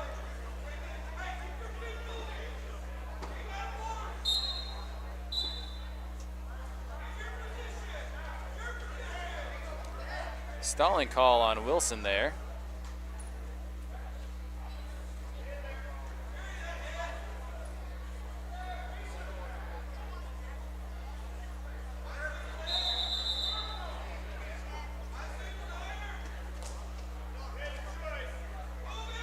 Mat 2, good snap down there by Anderson.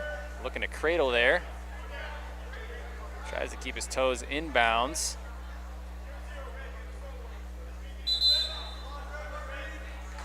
Does not get the takedown, but will pick up another point for Kern getting charged with the fleeing the mat call. Shot by Kern off the whistle. Easy go behind there for Anderson. 12-3 now on mat 2.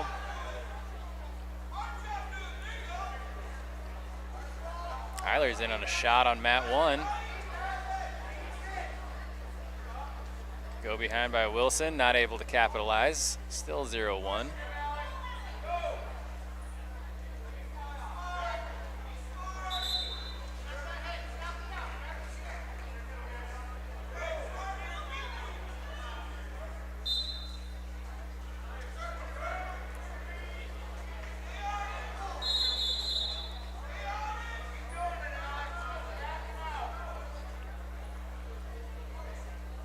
Wilson did pick up another stall call, so Eilers with a 2-0 lead now.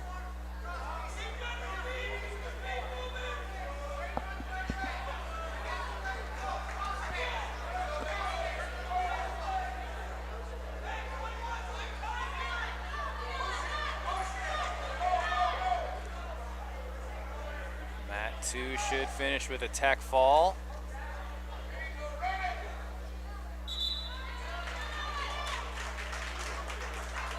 Malachi Anderson advances into the semis at 175.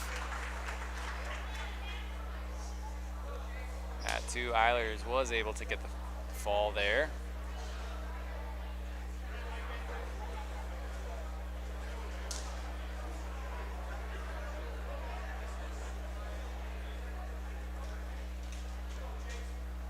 Now on mat 1. Maverick Johnson, an honorable mention for the Raiders. He's facing off against Jace Kroger out of Canton.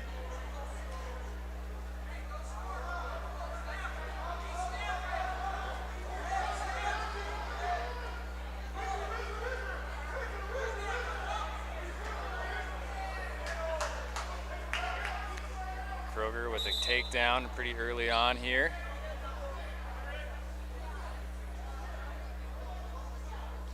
You Chad Johnson yelling whizzer, whizzer, whizzer.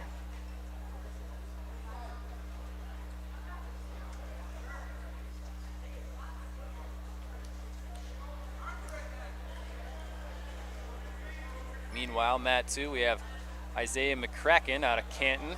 He's facing a different Eilers out of Pierre.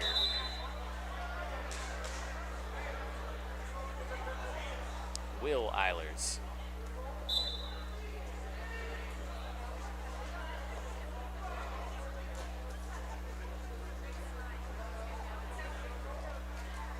.45 seconds to go in this quarterfinal 215-pound weight class face-off against Maverick Johnson and Jace Kroger.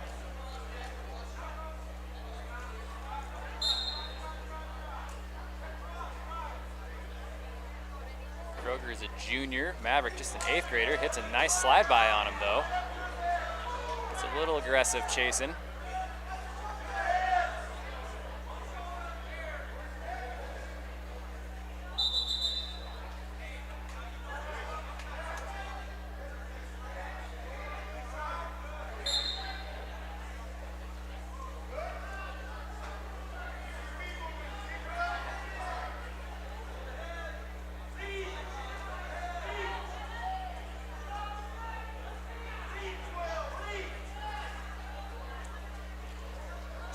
Slide by attempt by Maverick there. I suspect we'll see at least a couple more of those this match. Maverick defers. Kroger takes down.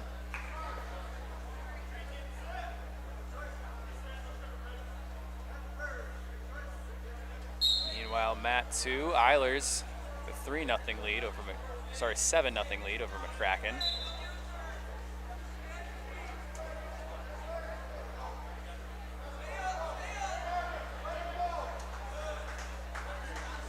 Maverick cuts him. Score now 4-1 on Matt 1.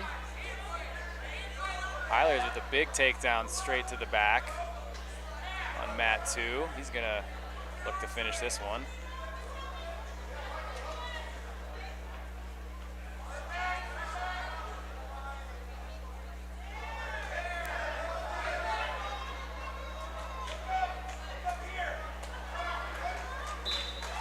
Nothing yet there on Matt 1, but Eilers does pick up the fall on Matt 2, so he advances on.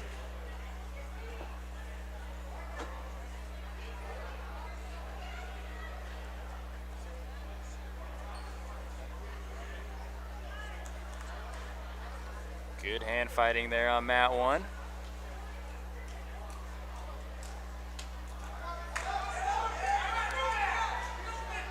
Kroger in on a leg. Maverick fights. Does give up the takedown on the edge of the mat there.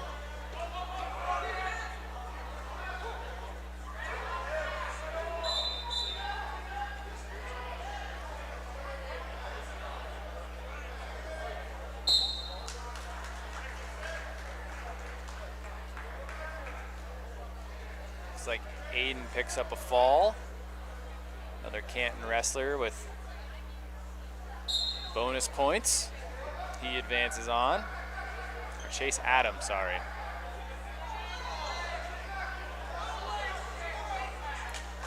Maverick picks up an escape there.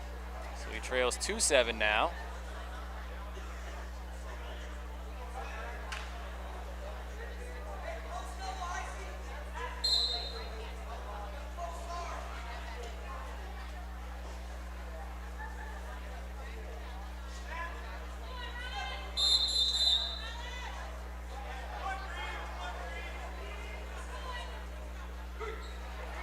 Mat 2, Anders Hernandez of Hill City scores a takedown against Rin Farley's Cheyenne Eagle Butte wrestler.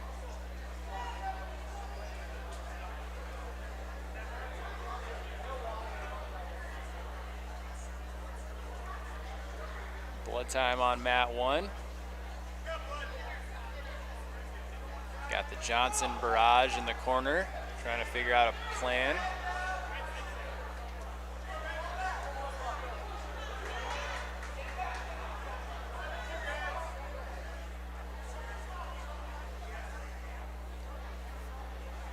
Third period here.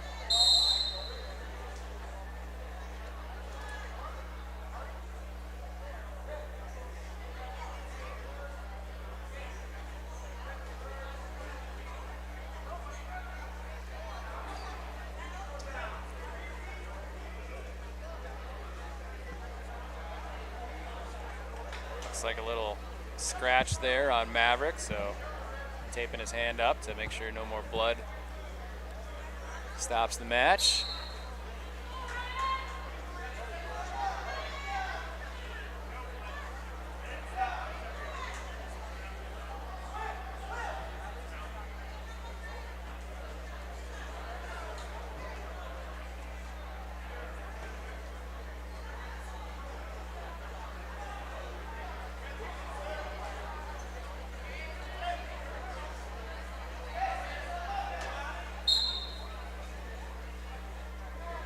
Tripod by Maverick. Looks for the hand control. Good return by Kroger.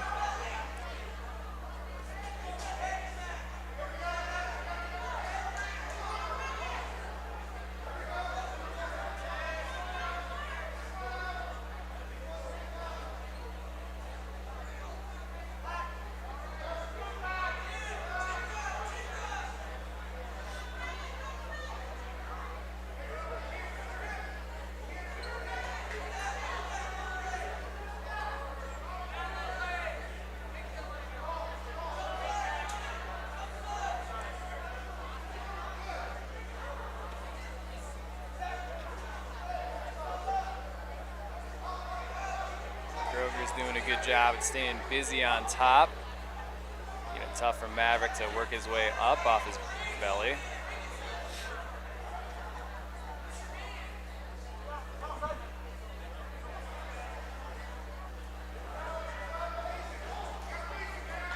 $50 seconds now.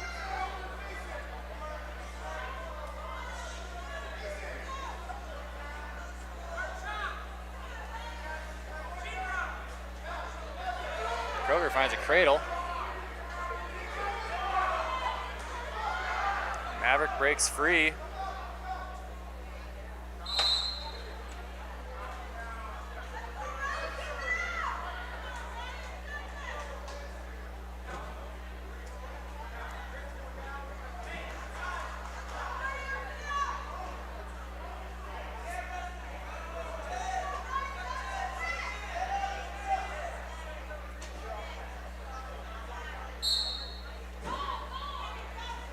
So time's gonna run out on Maverick as Jace Kroger advances 7-2.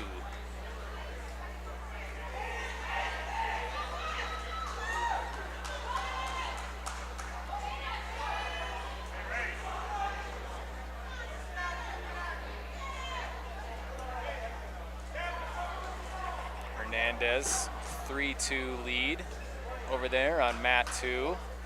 Good shot.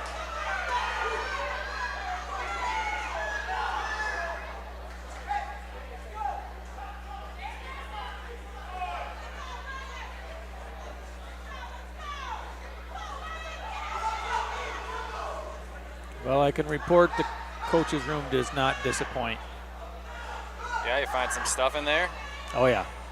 Yeah. Don't be afraid to make a trip. I bypassed the concession stand and just went straight to the coach's room, and several soup choices, some wings. Oh. Both boneless and bone-in. Something for everyone. Yeah. Lots of meat and cheese, crackers, and all kinds of desserts, of course. Sounds like later on they're going to roll out some lasagna. Oh, that's fun and new, I think. Yes, yes.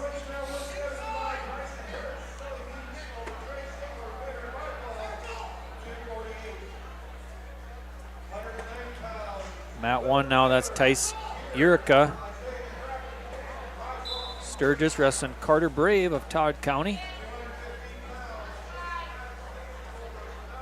And mat 2, Tanner Bunker of Winter wrestling Ethan Falk of Mobridge Pollock.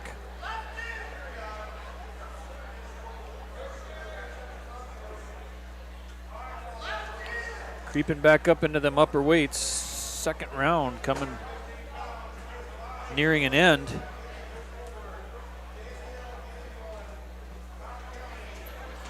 I didn't miss any announcements on if they were going to take a break or anything like that. I was going to ask. they don't want to say anything to the listeners yet. Yeah, I have no.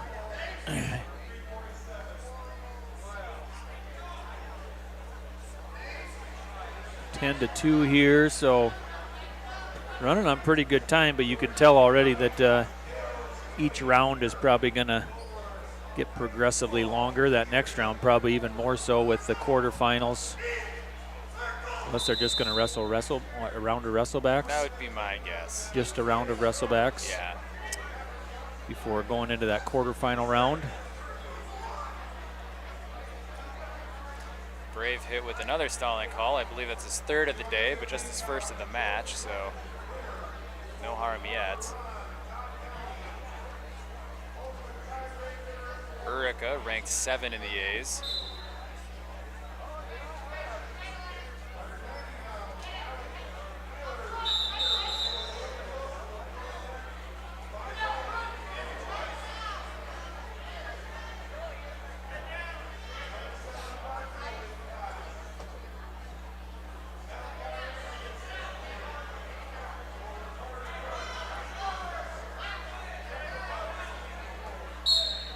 Another optional start for Brave. Goes to the front headlock. Urica to his feet and gets the escape. And Brave is going to, no, he does circle back in there.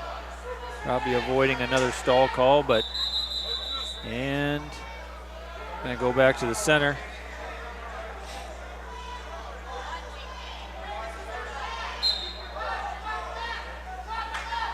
I do see some 106 matches popping up there, so looks like they will roll right into a round of wrestlebacks after this. We're on mat 2. Tanner Bunker looking to pick up the fall here. I think it's there, Dozark. Yes, it is. So Tanner Bunker of winner over Ethan Falk of Mobridge. Pollock by fall.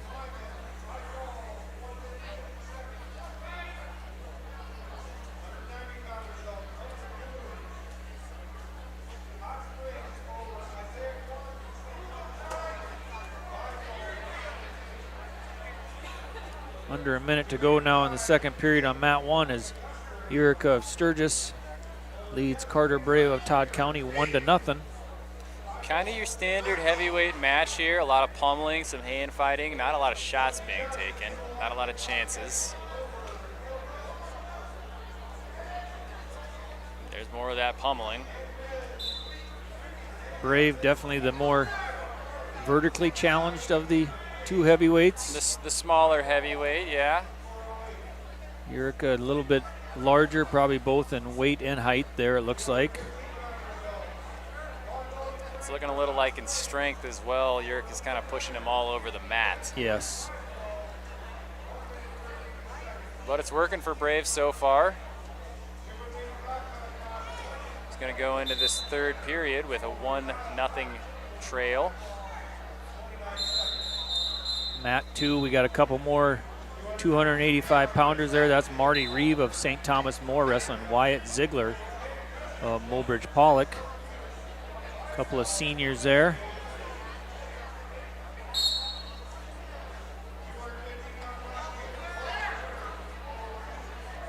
Brave goes on his feet, immediately goes back to getting pushed. Good job at circling in though. As Urica starts to push him the other way. Good shot there by Brave. Brave chose both up in the third. Yep. Able to avoid the takedown there. Still 1-0 in favor of Urica. Brave apparently did not want to go underneath Urica.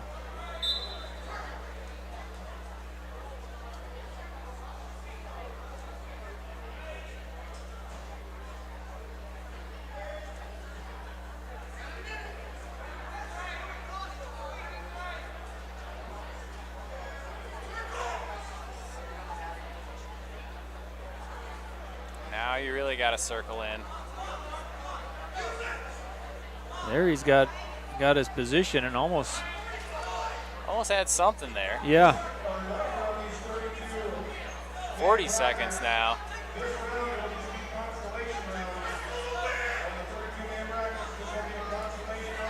So for those listening at home, we did just get the command. It is only a consolation brown now.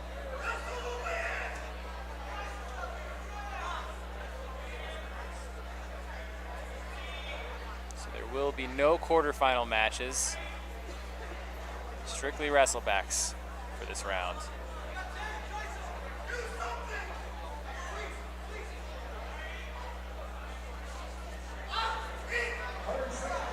Shot by Brave, nothing yet. Time elapses. 1-0. 1-0. Eureka picks up the victory, so he advances.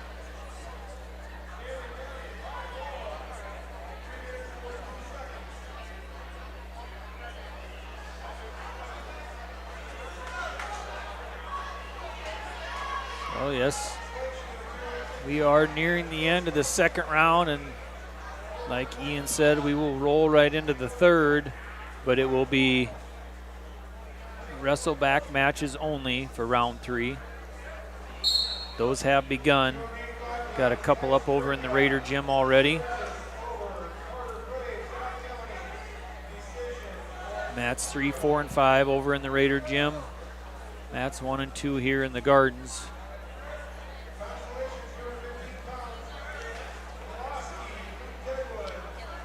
Mat 2, we're still looking at 1-1 score, under a minute to go in the second period. Mat 1, Jacob Johnson with 3-0 lead over Jamison Brown. Johnson of McCook Central. Brown of Canton. Johnson ranked 7 in the Bs. Picks up the fall there. Fairly dominant win. Got right after it. Yeah.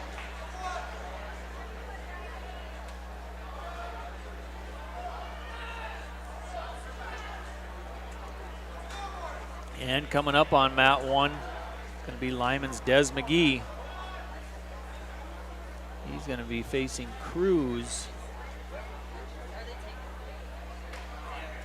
of Mapualuta, I believe. Is that correct? That's the right school. I don't know about the pronunciation.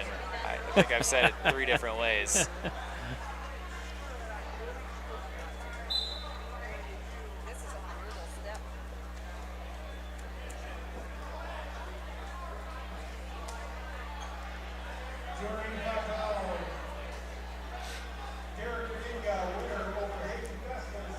Des McGee with a nice 2-on-1 there. Not able to finish the shot.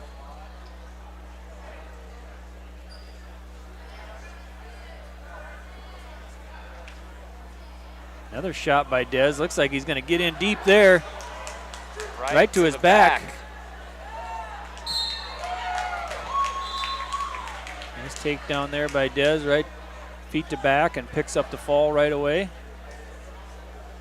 Good way to advance to the quarters. Mat 2, we still got Ziegler and Reeve. Ziegler now leads 4-1. And Ziegler with the takedown also going feet to back there. I think that might be the end of that one. That's a lot of weight. Those Didn't are know if that was the air coming out of Reeve or the crowd when that takedown happened. Maybe some of both. But Ziegler picks up the fall. He will advance.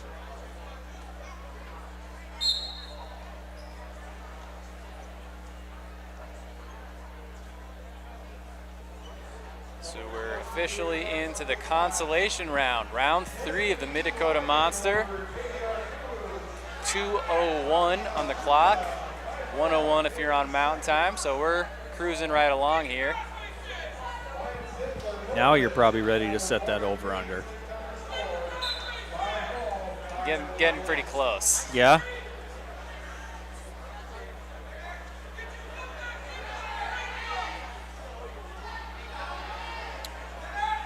Two rounds left. 3, right? 3. One will be a consolation, one will be the quarterfinals and consolation, and then the final blood rounds. And then, yeah. I got 2 different times in mind. I just gotta decide which one to give you.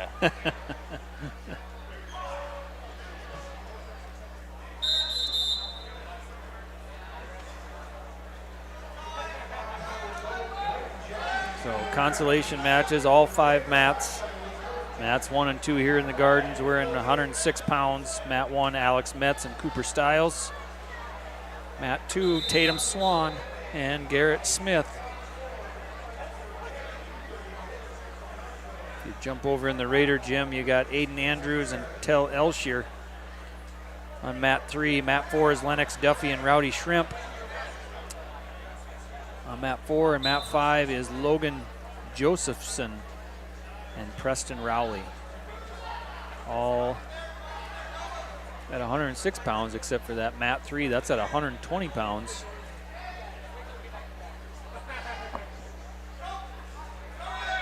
So we are rolling.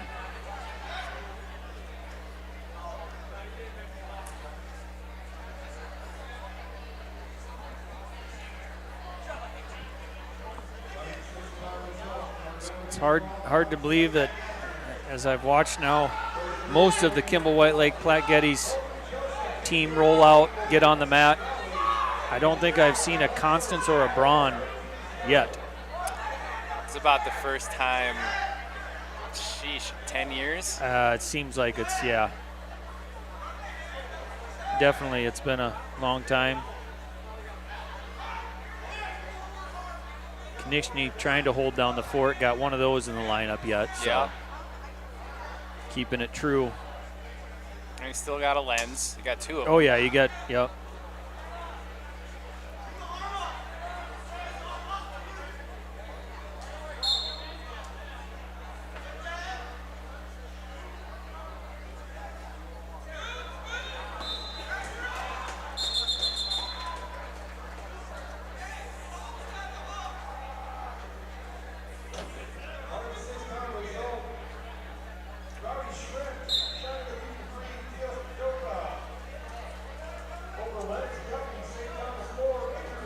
Quick rundown on our team scores after round 2. Sturgis taking the lead at 92.5, Pier at 82.5, Winter 65.5, Kimball White Lake Platte Geddes 58.5, T area in 5th with 56, Kingsbury County with 55, Canton with 53, Sisseton with 45, Hot Springs with 40, and rounding out the top 10 is McCook Central Montrose with 36.5. A lot of wrestling to go, but already starting to shake a few things up there. I'm sure that will continue to happen. A lot of good schools here. Wrestling. McCook Central with 10th. I know we got a lot of wrestling left, but they're not in 10th too often. No. Mat 2, that's Raiden Rockwood of Lyman trying to fight off that wing and a wrist there. Going to survive the first period, down 3-0 to Witten Looper. A little blood on the mouth there, I believe, of Raiden. Raiden, a 7th grader at 106 pounds for Lyman. Mat 1. Cooper Stiles with a 2-0 lead over Alex Metz. This is the 5 and the 6 seed facing off in the consolation second round.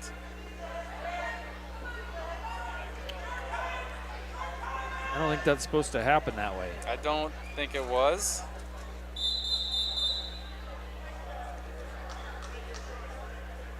Mets losing to Hoffman from McCook Central.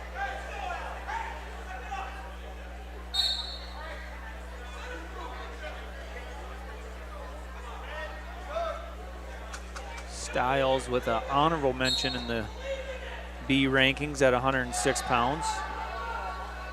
We're back to action on mat 2. Raiden Rockwood in on a shot to start the second period.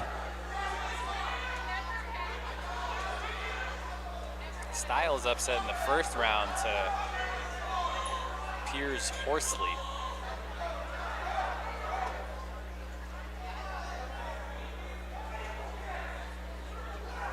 Looper able to fight off that takedown from Rockwood.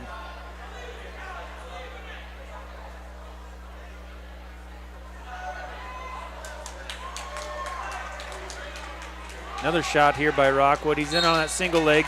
This one he's going to finish to tie it up 3-3. Oh, something happened there. Styles picks up the pin on mat 1.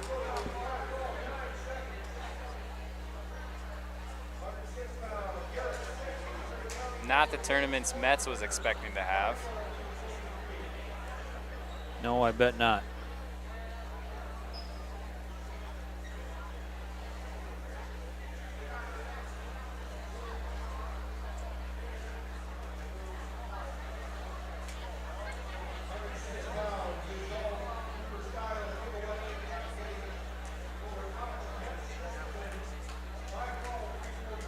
That I think I'm gonna stretch the legs a little bit, maybe visit the coach's room. That's a good idea. Stand, whichever one seems to have less people in front of it. Well, that was part of my decision making. When I got out there to the concession stand, the line was wrapped around a table or two, so I skipped the line, went to the coach's room, which not a bad choice. Yeah, shout out to the concession workers because they stay busy all weekend. Yes.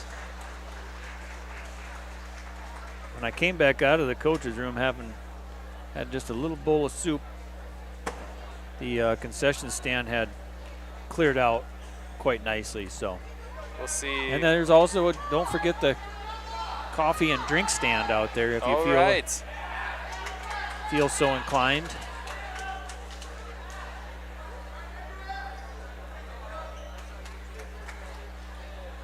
And it looks like Rockwood is going to have to medically forfeit here, unfortunately.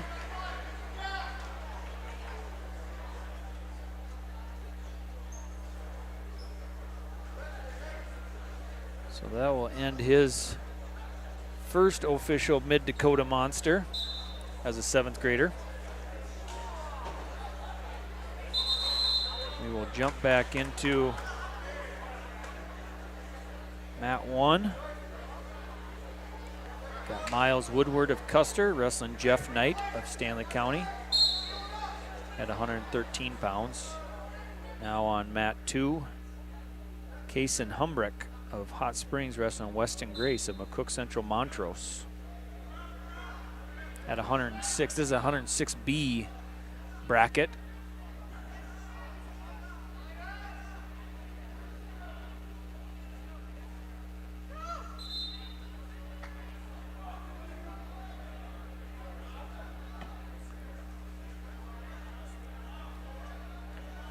Knight leads 3-0 on mat 1.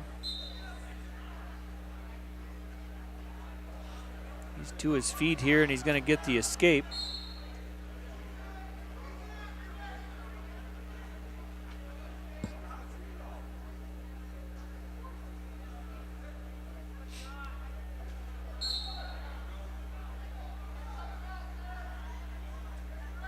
Now Knight leads 4-0. Minute 20 to go in the second period. And on mat 2, Weston Grace and McCook Central picks up the takedown. Looking for a turn there at the end of the first period and does not get it. But he'll lead 3-0. And Jeff Knight picks up another takedown there on mat 1 at the edge of the mat. Go up 7-0 now.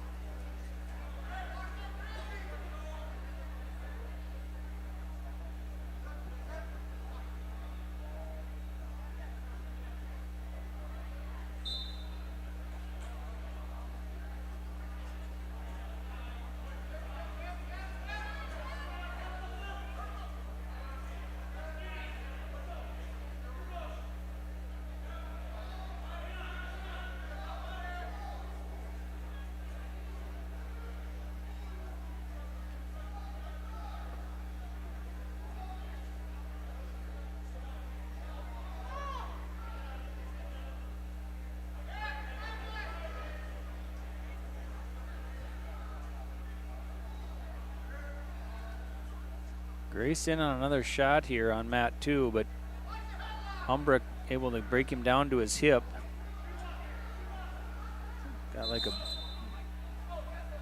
butcher locked up, but Grace hanging on to the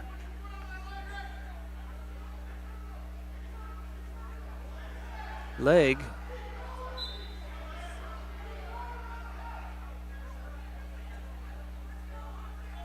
Now Humbrick up to his feet here. Humbrick's got the takedown.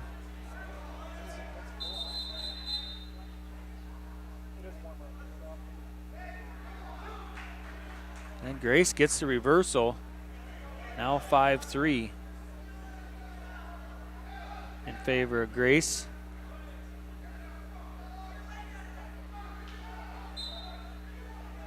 Short time here in the second period.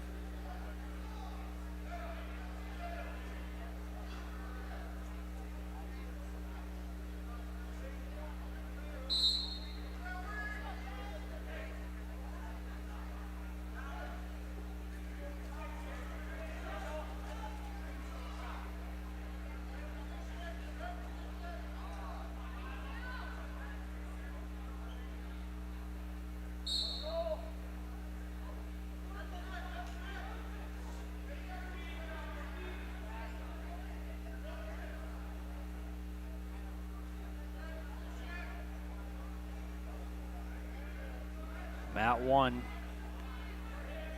Jeff Knight still leading 7-1 over Woodward of Custer.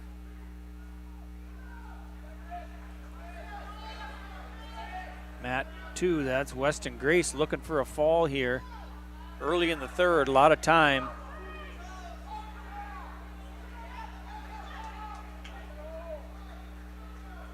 Kason Humbrick able to get out of that, but Grace extends the lead 9-3 now.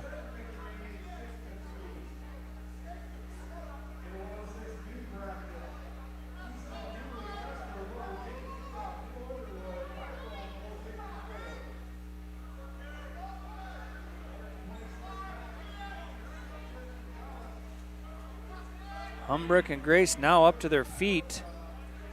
45 seconds to go. And Weston Grace going to pick up another takedown there to go 12-4.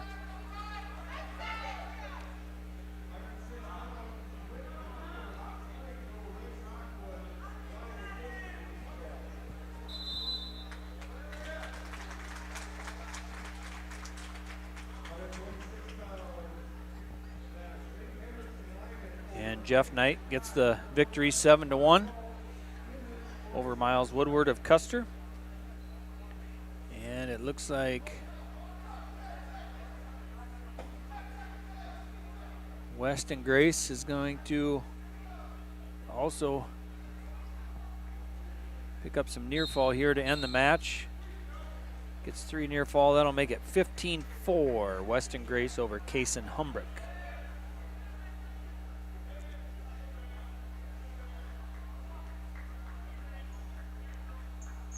Again, these are all consolation matches, all on the back side of the bracket here. Third round of the Monster, now on mat 1. That's Richard Sandine of McCook Central Montrose wrestling Riley Trout of Custer.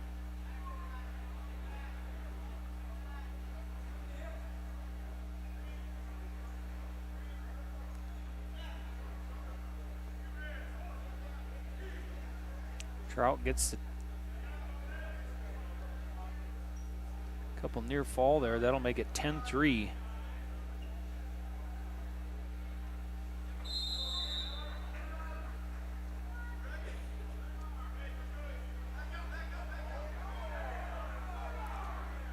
And on mat 2, Remy St. Sauver of Kingsbury County wrestling Gavin Ockengay of Canton. Gavin, a 7th grader at 113, as well as St. Sauver of Kingsbury County. A couple of young kids here at 113.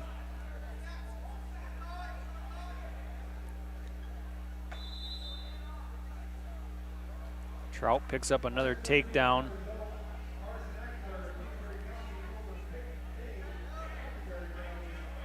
To go up 13-3, minute 30 to go here in the second period.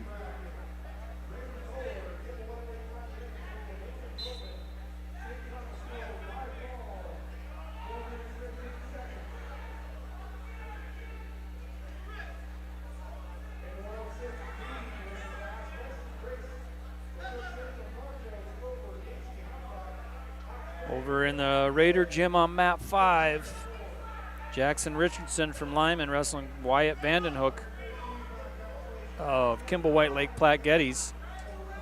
Richardson currently up 3-0 in the first period. It's map 5 in the Raider gym at 106B.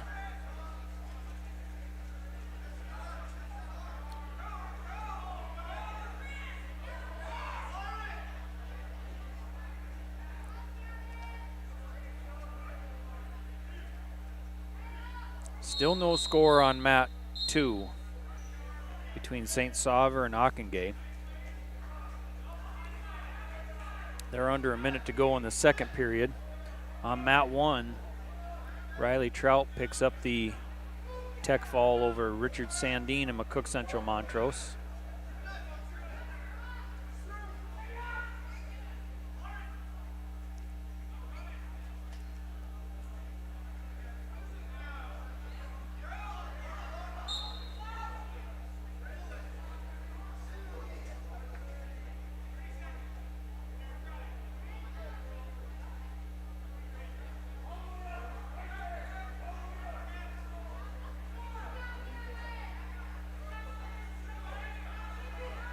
Short time here on mat 2, second period, still no score.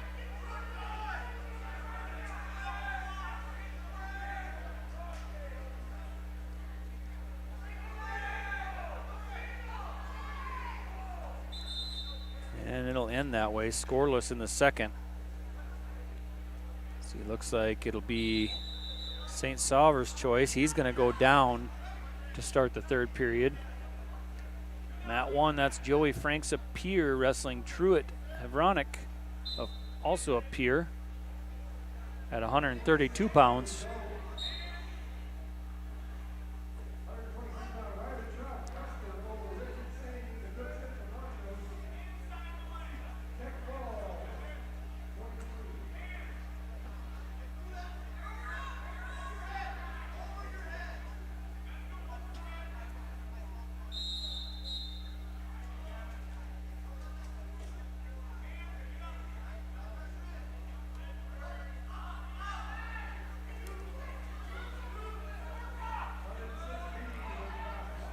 St. Sauveur sitting to his butt here.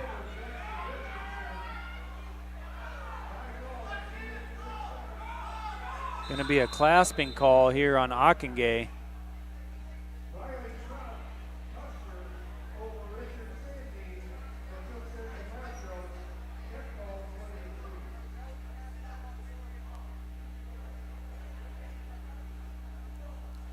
So 1 point. They went the wrong way on that one. Scoreboard, there we go. 1 point for St. Sauveur there. That'll put him up now in the 1-0.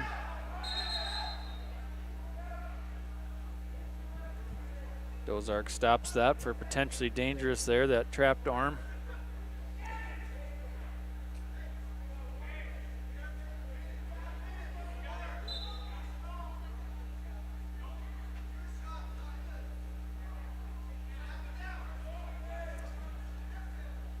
Now they're to their feet, so St. Sauveur up 2-0. Ockengay under a minute to go here. Mat 1. Franks and Hevronic. Franks leads 3-2.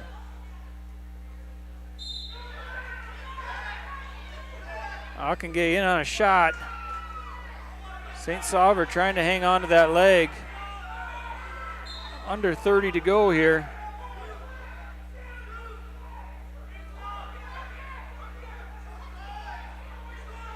Still no score. Hockenday getting close. He's got to hook that ankle. Now he's going to get behind here and get the 3. Short time, under 10. St. Sauver tries to come to his feet. Hockenday returns him. And Hockenday will hang on for the 3-2 victory over St. Sauver of Kingsbury County.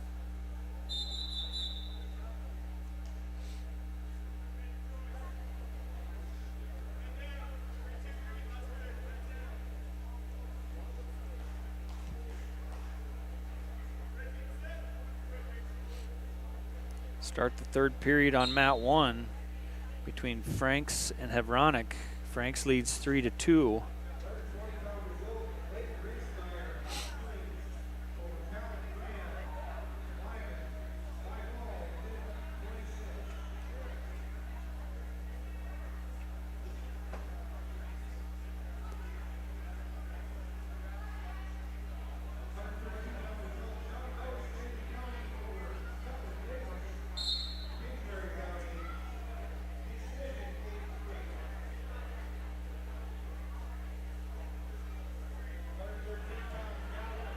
On mat 2 now, that's Braxton Tropel, New Underwood, sophomore at 132 pounds, wrestling Gunnar Fwagen of Kimball White Lake Platte Geddes, also a sophomore.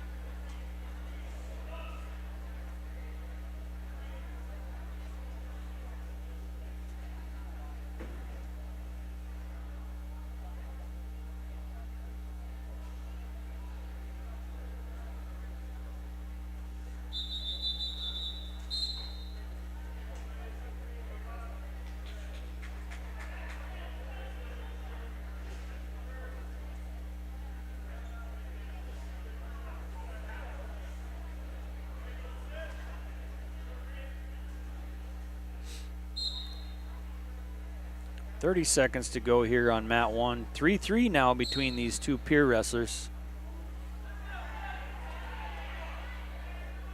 Veronic's on the bottom.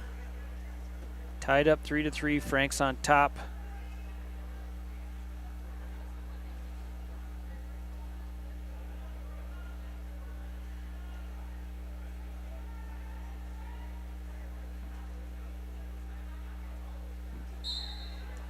Looks like that one's going to go to overtime. We'll get 1 minute sudden victory to start off with. Over on mat 2, Fwagen leads 3-1 over Tropel. Minute 30 to go in the second period. Frank's in on a shot. Gonna keep those feet running, and there is the 3 for the takedown. So Joey Franks will advance on the backside over Truett Hevronic.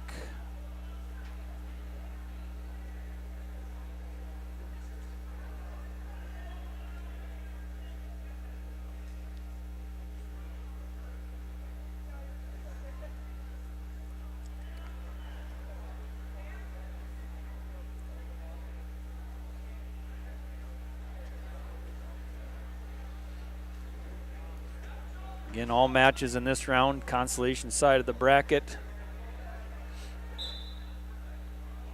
Mats 1 and 2 here in the Gardens, 3, 4, and 5 over in the Raider Gym. As we start rolling through round 3 here, all Consolation matches.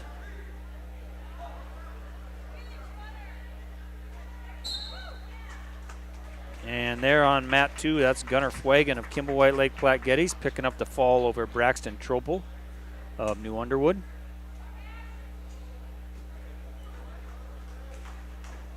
We will wrestle these brackets down to the final 8 tonight. So we will be on the semifinal, start with semifinals tomorrow morning at 11 o'clock. Along with the Monster, Bride of the Monster tournament, which will begin at 9:30 a.m. Central Time tomorrow. Girls will kick it off at 9:30 on all 5 mats. And the boys will start at 11. Girls will be in the Raider Gym, boys will be in the Gardens until completion tomorrow. Now on mat 1, we've got Colton Deischer of Faith wrestling Cash Tennant of McCook Central Montrose.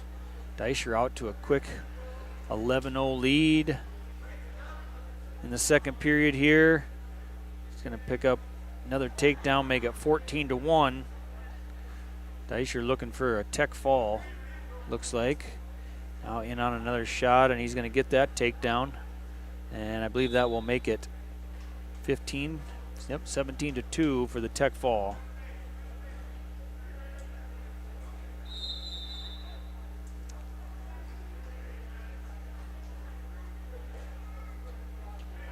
Mat 2, that's Bodie Vanderboom of Custer. Junior at 138 pounds, wrestling Justin Malone, sophomore out of Hill City. Vanderboom leads 3-0 after 1. Mat 4, Oakley Schindler of Lyman wrestling Wesley Arnott. Mat 4 at 126 pounds over in the Raider Gym.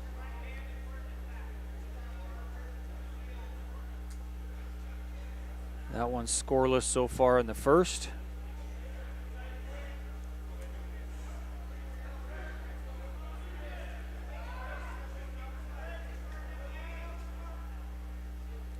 And Vanderboom looking to pick up a fall here on mat 2. It looks like Malone able to kick out of that cradle.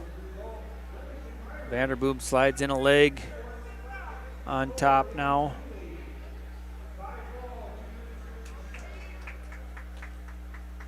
He leads 7-0 with about a minute to go in the second period. And on mat 1 now, that's Jared Bilbin of Kimball White Lake Platte Geddes. Freshman wrestling Archer Verscher, a sophomore out of Custer. It's at 138 pounds on mat 1.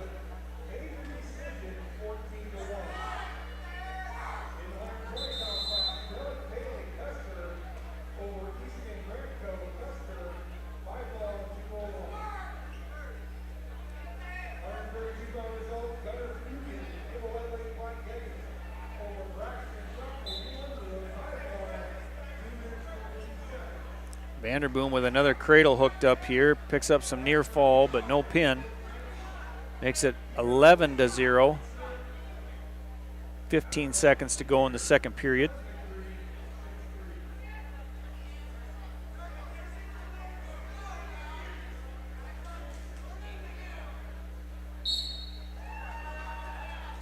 And there's the fall for Bodie Vanderboom of Custer over Justin Malone of Hill City.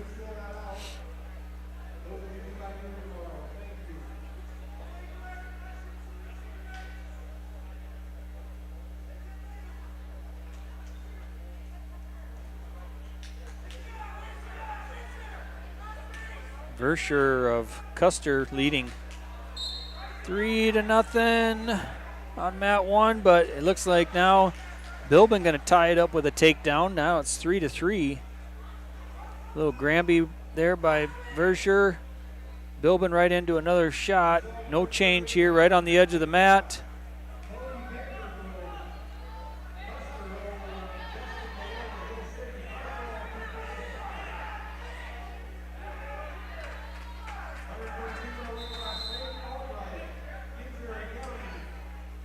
So Bilbin will hang on there, no change. Back to the center. Verscher will be down.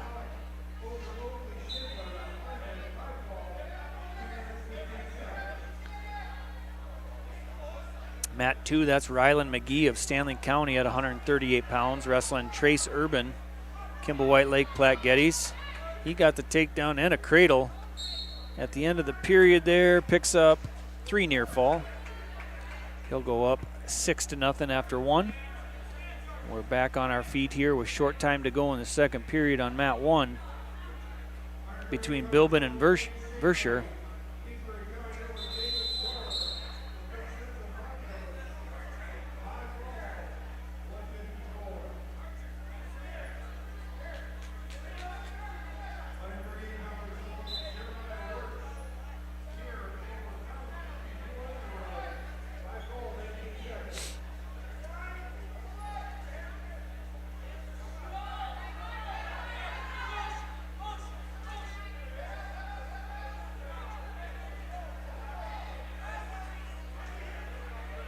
McGee in on a shot here.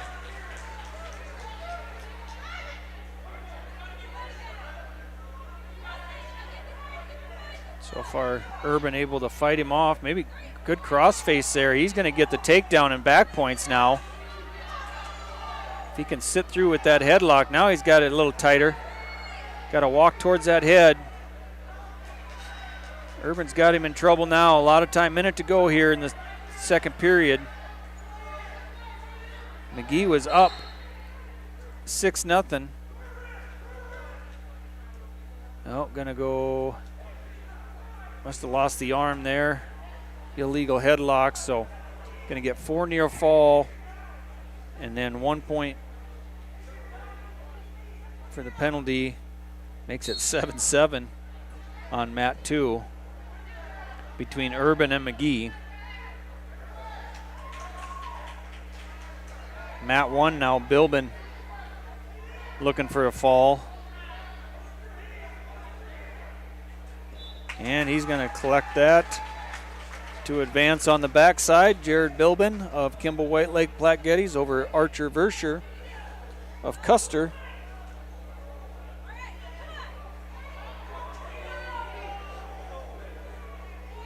Urban's got McGee in trouble again. That looks tight. He lifts the head and he gets the fall. Trace Urban of Kimball White Lake Platte Geddes over Rylan McGee of Stanley County. So here in the Gardens, a couple of Kimball White Lake Platte Geddes wrestlers advancing on the backside. Mat 1, that's Saban Langenbaugh of Lyman. In trouble here early against Velasquez of Gettysburg. Isaiah Velasquez, sophomore out of Gettysburg at 138 pounds. Saban Langenbaugh, a 7th grader. Saban gave up the takedown and 4 near fall right out the gate, but he's to his belly and fighting back now. Velasquez with a cradle hooked up.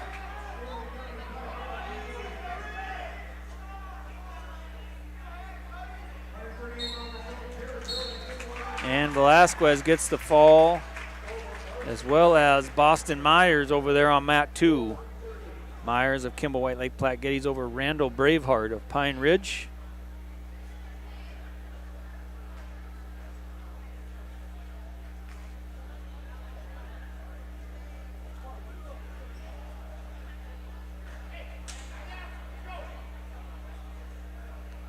Coming up on mat 2, Jace Heath of Sully Buttes. Also another Sully Buttes wrestler on mat 1, Tamron Smith. Tamron Smith, freshman at 144 pounds. He's wrestling Henry Bell, a sophomore out of Custer. On mat 2, that's Jordan Rissy of Bennett County. Senior at 165 pounds, wrestling Jace Heath, a freshman out of Sully Buttes. Heath gives up the early takedown. Rissy with the legs in and trying to put Heath to his back. He's going to pick up some near fall there. What did he get?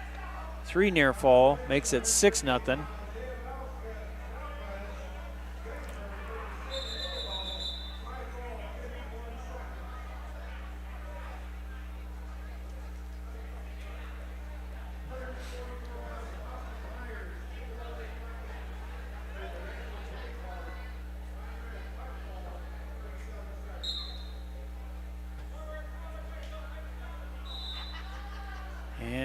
Period 1 will end on mat 2 with Rissy leading 10-0 over Heath.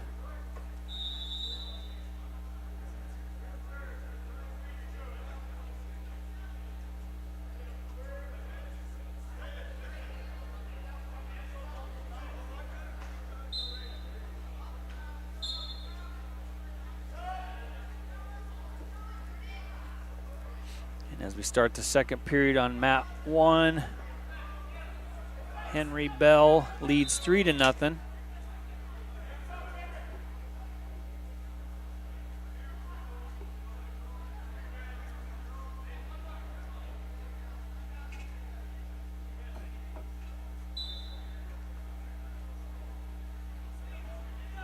Bell picks up another takedown to go up 6-0.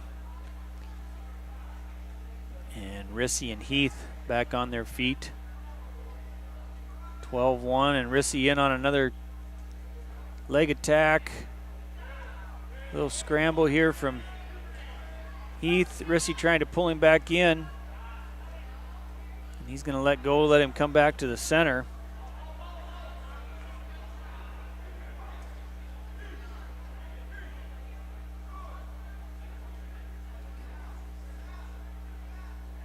Mat 1, Smith picked up a reversal, then Bell came back with another reversal and 4 near fall. That's going to make it 12-2 there.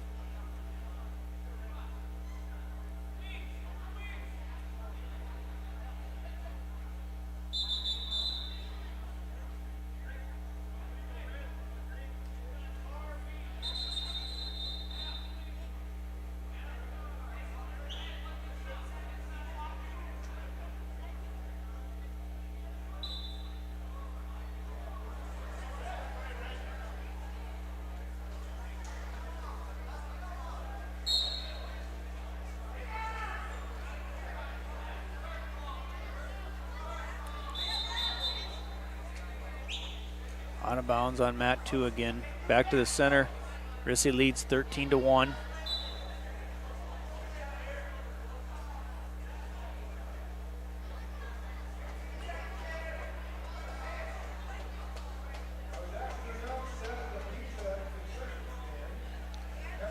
Well, you weren't lying about that coach's room.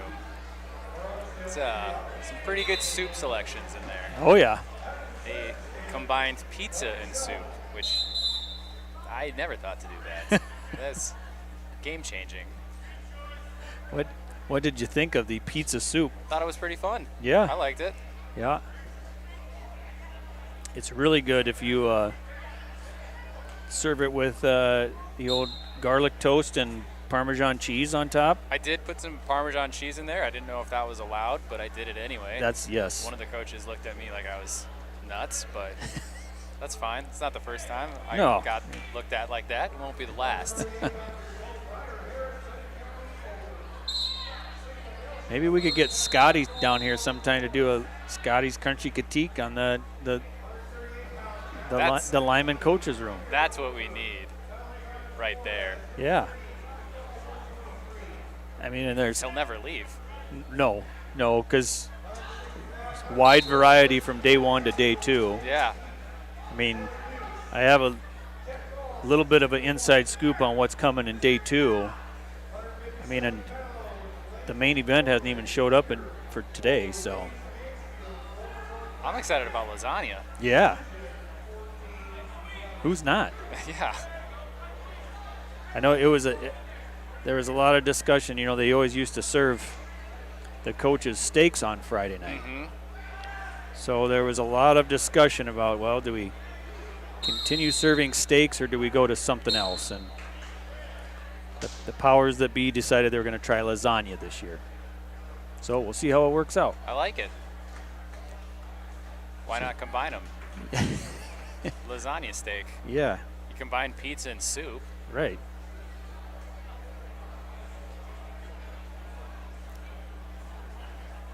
See a couple of unfortunate matches for Sully Buttes there. Both mats 1 and 2 taking a loss. There's Bell of Custer winning on mat 1, and now I forget who was on mat 2, but figure it out. Jordan Rissy won there over Jace Heath. And now we move on. Mat 2, Abe Kieser of Winter at 165 pounds. Zach Gordon of McCook Central Montrose. Starting to creep up there in weights again, so this third round moving quite rapidly. They're moving quick in the Raider gym. Yeah. A lot of pins in there. Looks like there's been quite a bit of turnover as I'm watching the dashboard here, and I see they got, we're up to 165 pounds now, so those will, and I'm like that 150-pound bracket, it wouldn't even had any matches, I don't think, in this round. Trying to think how that, because of it was only 14 people, so I don't think they would have had a match. They're going to all collect buys to the next. Yeah, maybe there was one or two in there. I think there were maybe a few. Not many, though. Yeah. 2 matches. They did get a couple matches in there. But we are rolling over the halfway point at round 3.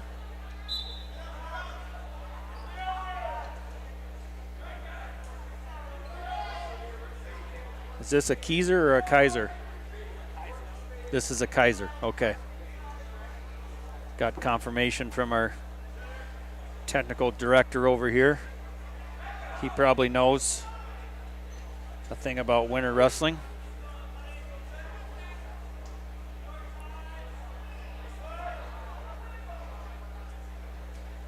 And then your job is to remember that the next round, when I say Kieser next time, you're going to go, no, it's Kaiser. Remember? Right. Kaiser Sose. It'll be.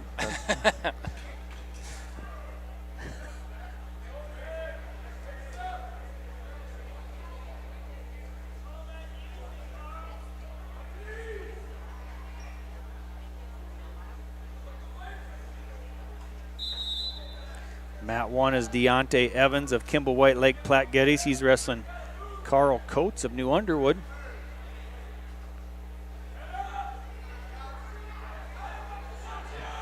Both 175-pound freshmen on Mat 1.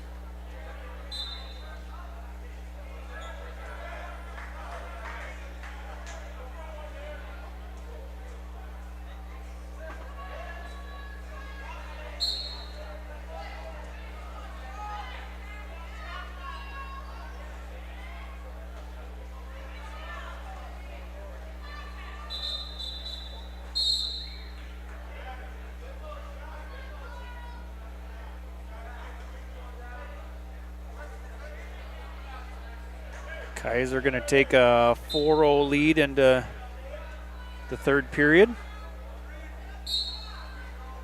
Zach Gordon chooses down, gets the escape. Relatively easy.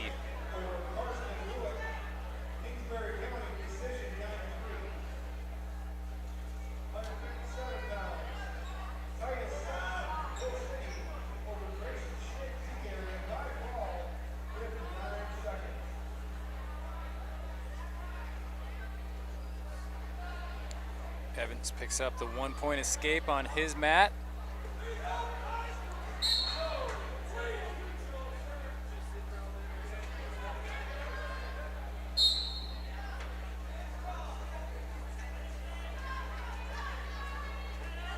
Good re-attack. That's Coates trouble. is able to keep him down, though, put him in danger. His arm's pinned underneath, too, so his back point's involved.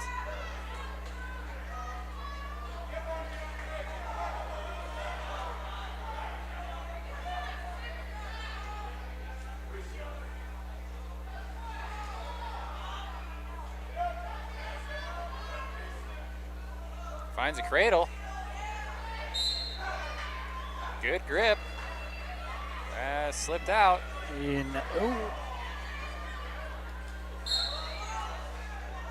Picks up the near fall, scoots back around.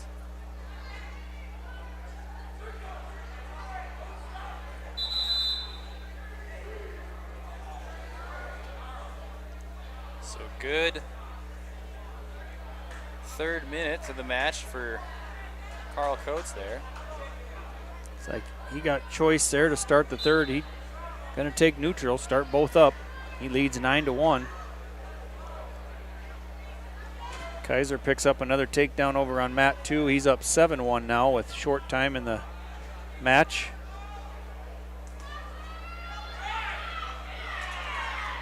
Nice takedown there by Coates. And now he's either going to get the pin or the tech fall. A lot of time here. He's trying to look up. His eyes wouldn't quite roll that far back in his head, though. Thought he was looking at the clock.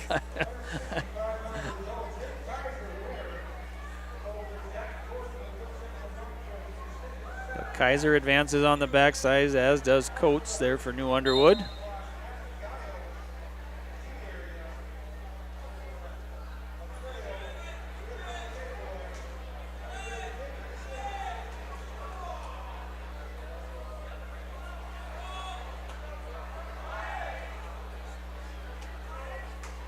Now on mat 1, we'll have Justin Mueller from Siston facing Elijah Afraid of Hawk from Cheyenne Eagle Butte.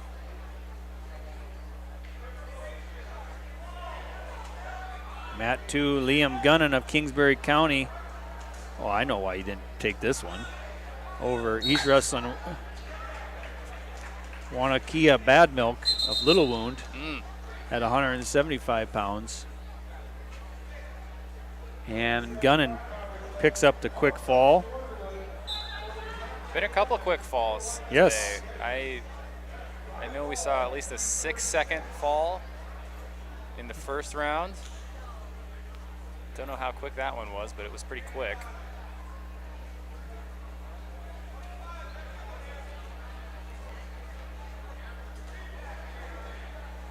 If I can remember. Mat 2, we got Cameron Hunnell of Gettysburg. He's wrestling Isaiah McCracken from Canton.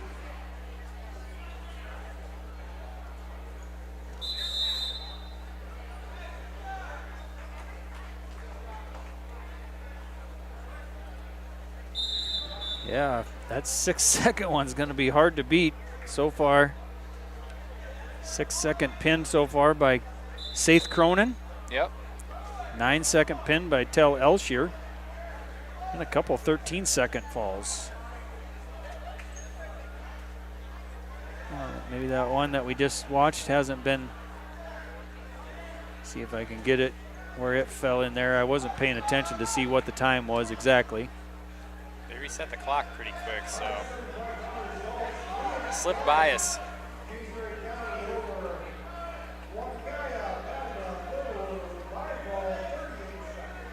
Track is now trying to lie to me and tell me there are no matches underway at this tournament.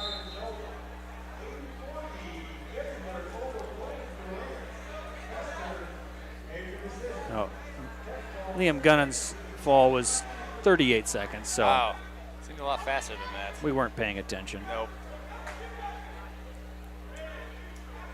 And mat 2 now is Cameron Hunnell of Gettysburg and Isaiah McCracken of Canton. Kraken goes into the second period with a 3-0 lead. It's at 190 pounds, so we got both mats 1 and 2 here in the Gardens at 190 pounds. Over in the Raider gym, they're scattered about between 165 and 175. Hunnell in on a shot, but McCracken able to fend him off so far. Got him broke down on a hip. Looking to score his own takedown here. He gets it with some near fall on the edge of the mat here.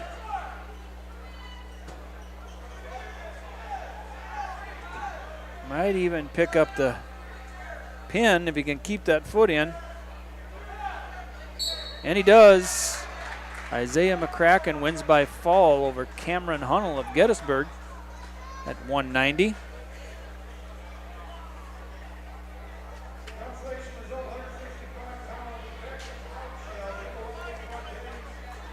Mat 1, we're going to end the second period with Justin Mueller up 9-1 over Elijah Freitovhawk.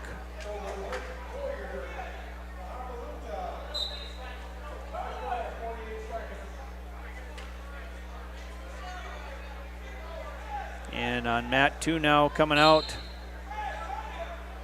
at 215 pounds is Caden Westergren of Sully Buttes, wrestling Sam Crow of Kingsbury County.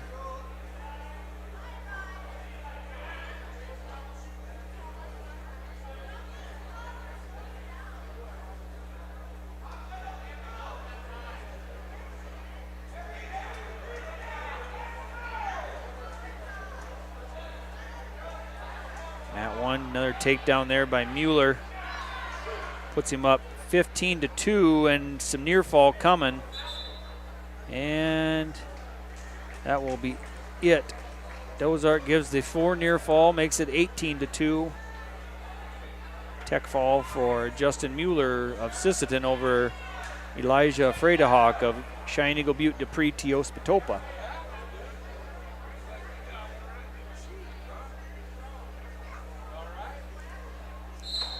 Westergren ends the first period with a 3-0 lead over there on mat 2.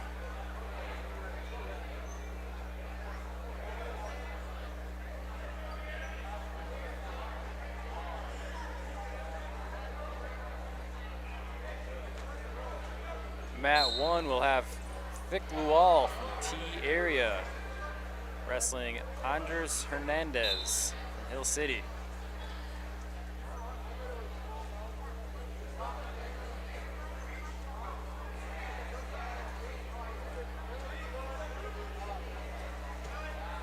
Takedown by Lual.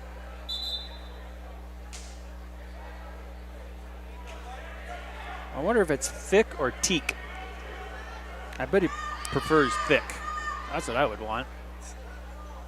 That's a pretty cool name. Thick, someone stud. Yeah. It could be teak. Where's our resident tea expert, Kendra? She here? Not yet. She had some car issues in Mitchell. Oh. So she had to get a rental to get here. We could ask her brother Tommy, but That's always fun. I love car issues. yeah. I don't think Tommy knows. He's going with thick. Yeah.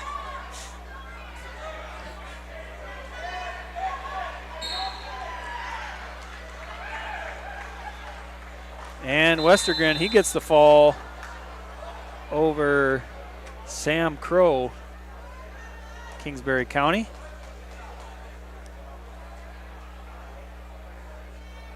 Coach Weischeidel elated over the win. Talked a little with him in the coach's room.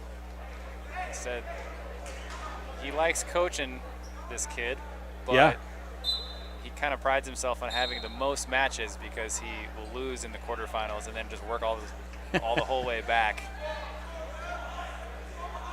Yeah. Some kids are like that. Yeah.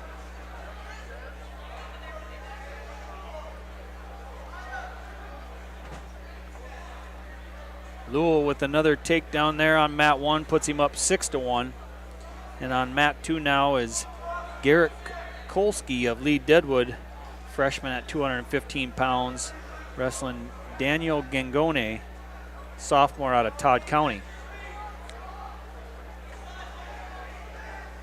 Shot by Koski. Able to bulldoze it over. Way to keep his Good feet finish. moving. Yes. You don't see that a lot, especially from the big weights.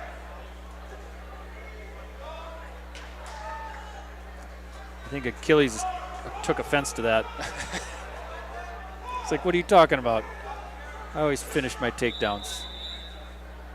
Kept my feet moving.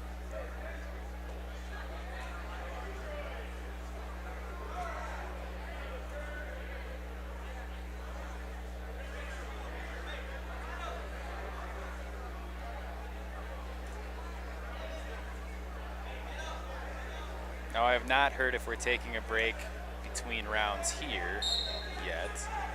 I saw a decent amount of refs in the coaches' room, so I wonder if they're just doing a better job at shuttling out. Yeah. And Lowell of T area gets the fall over Andres Hernandez. Did he seem surprised by that slap of the mat? A little bit. I was still thinking he was surprised by the way I said his name. Yeah. Thick.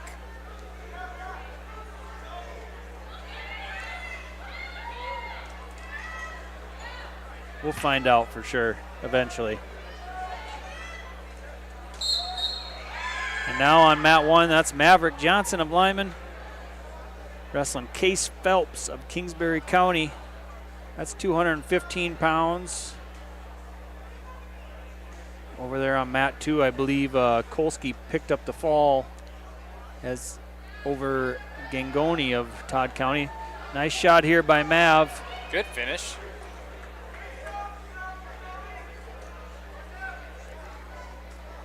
Go to work Got to get up on, yeah, he's got to get up on his toes and drive that.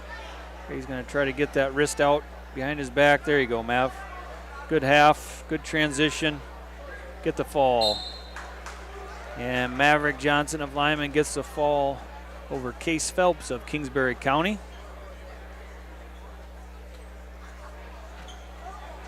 Wearing one of my favorite pairs of the Inflicts. Those do look pretty good. Cool shoes, Mav. Way to go.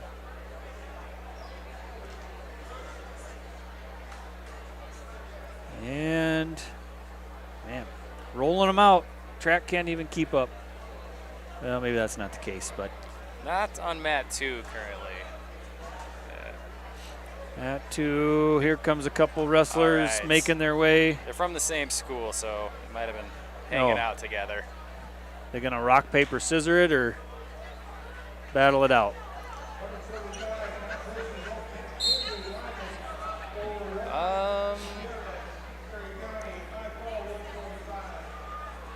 I don't know.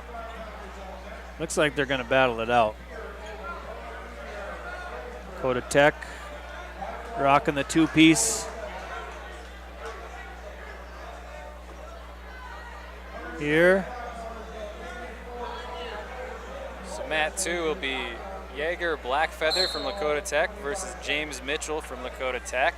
And on mat 1, Jason Wallen of Lakota Tech wrestling Luke Horseman of McCook Central Montrose. Dakota Tech running 75% in the Gardens right now.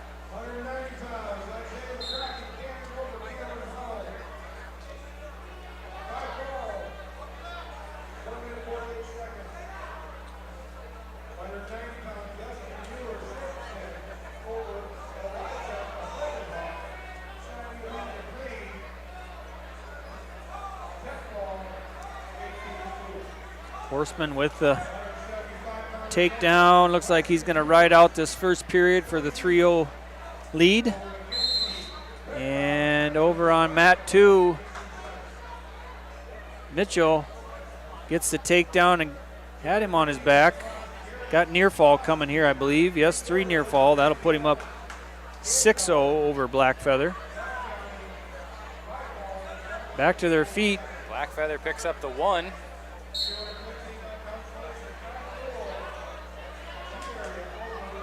And Mitchell, I think, is going to pick up another 3. A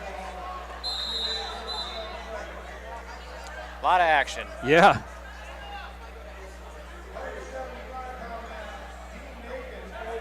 Blackfeather maybe injured there, looks like.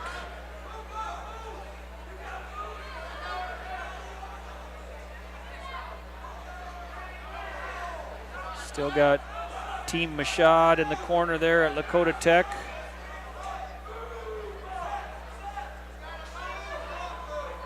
Nice to see them involved still.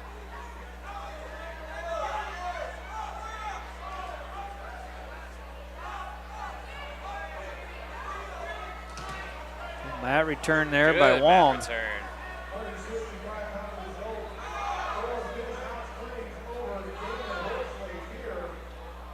Good crossface.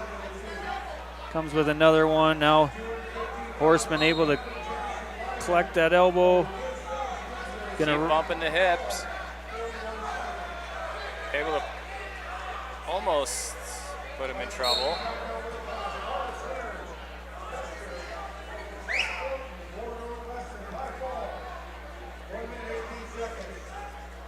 As they go out of bounds, no change. Could have been points either way there. Going to stay the same, come back to the center. Horseman's on the bottom. Go caution red here. Oh, maybe caution green. Maybe neither. Just a verbal.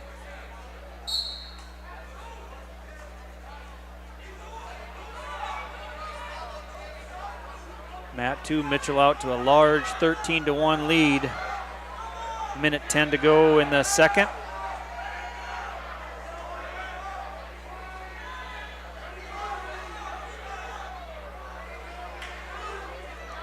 Juan able to get back behind him. Swings a big crossface, kind of misses the entire head. Just swings over it.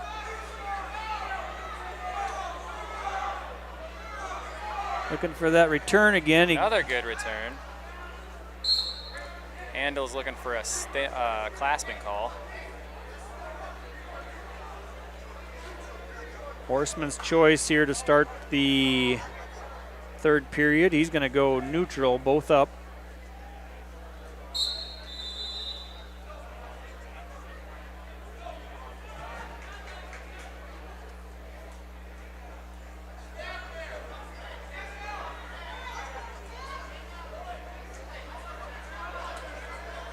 Good hand fight, good pummel.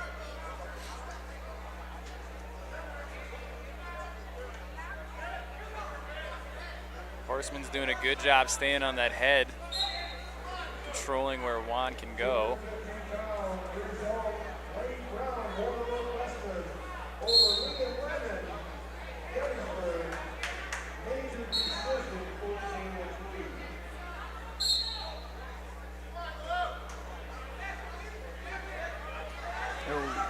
Nice counter by Horseman. Straight to the back.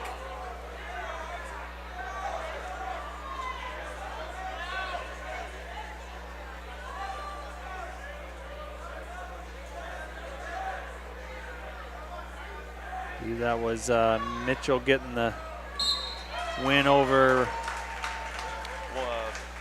Blackfeather, and now Horseman gets the fall over Wong.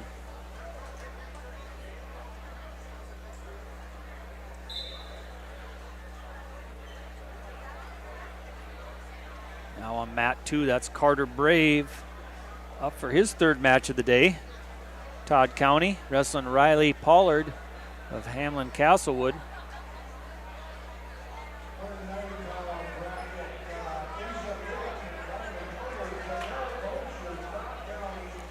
And on mat 1, you're going to have Gunnar Swenson of Canton facing Devin Binger from Pier.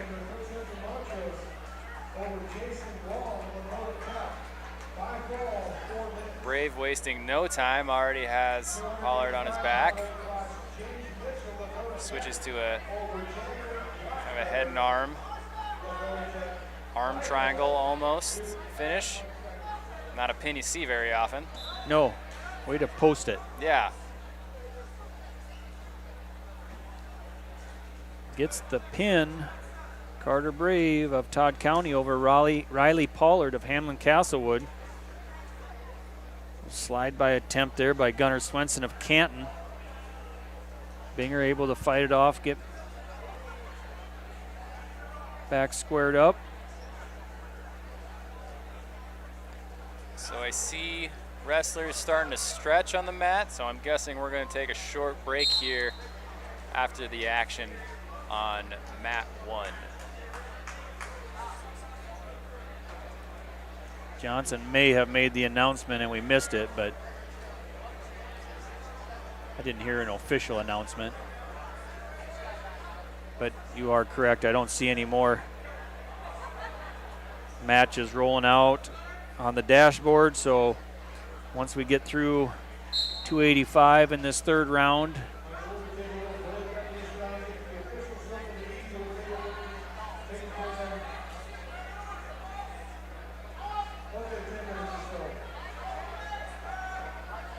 Did he give an official time there?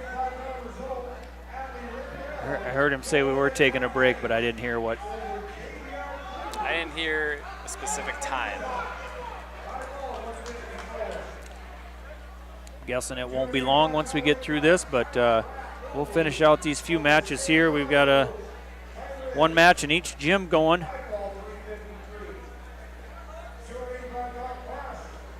Gunnar Swenson and Binger here in the Gardens on the National Guard mat, mat 1. All eyes on them. Yeah. Good slide by. That'll give him 3.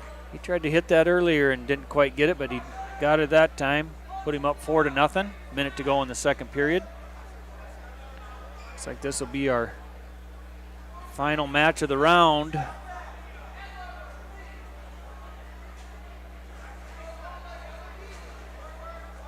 Trying to set up some kind of Navy ride there, perhaps. I doubt it. No one hits that anymore.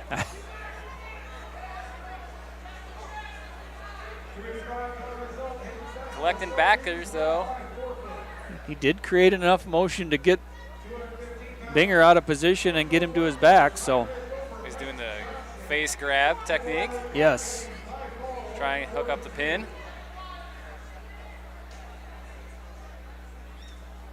$15 seconds to go. He's getting very close. Get it.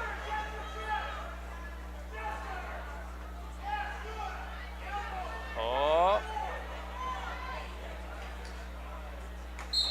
And he's going to run out of time, but he does pick up the 4 near fall. That'll make it 8-0. And it will be Swenson's choice. He's going to go both up. Will we see another slide by? It's a good possibility. Binger going to go for the headlock.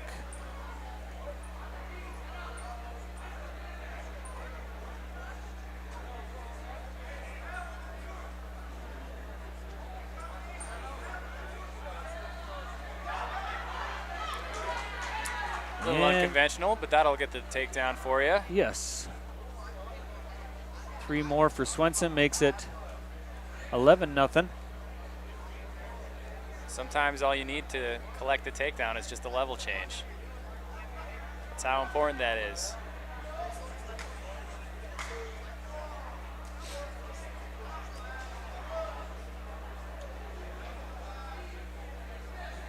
Finds his wing. Looking for that wrist. Oh, finds the wrist. He's going to collect the wrist, and here it goes. Big steps here. Nice sit roll through it.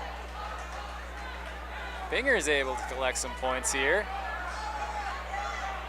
Never say never. Binger gets the reversal. Score now 11-2. You can hear the momentum start to change in the gym. 50 seconds. 45 in the third period now. It'll be hard to finish a half with just that. Yes. And he slips off of it. Slip it.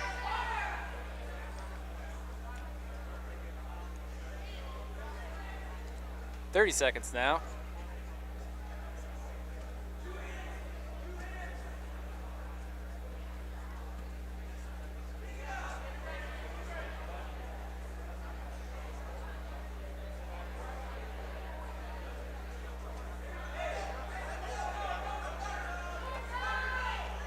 Going back to the wing wrist combination.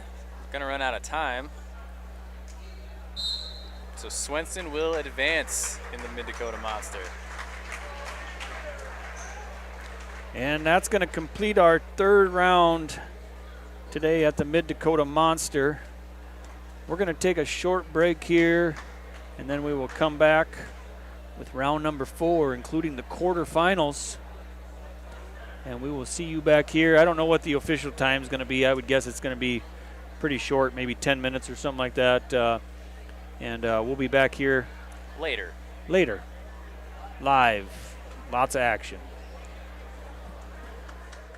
Countryside Veterinary Clinic Incorporated, your local large and small animal veterinary hospital and supplier, offering a large variety of animal services, equipped with a haul-in facility to perform services needed for large animals, chute side on the farm to cover your ultrasound and processing cattle needs. Also offering small animal services from wellness exams to surgical needs. Fully stocked with cattle antibiotics, vaccines, and general supplies to get the job done. Dr. Joy has been your local veterinarian servicing the area since 2008. Give her and her team a call today. The innocence of youth. Is there anything any better? But soon they'll be in high school and facing all the same challenges you faced. How to make friends, how to fit in, how to be cool. We want our children to have everything they'll need to live fulfilling and productive lives. Make sure the kids in your family are among the more than 57,000 participants here in South Dakota who take part in high school sports or activities.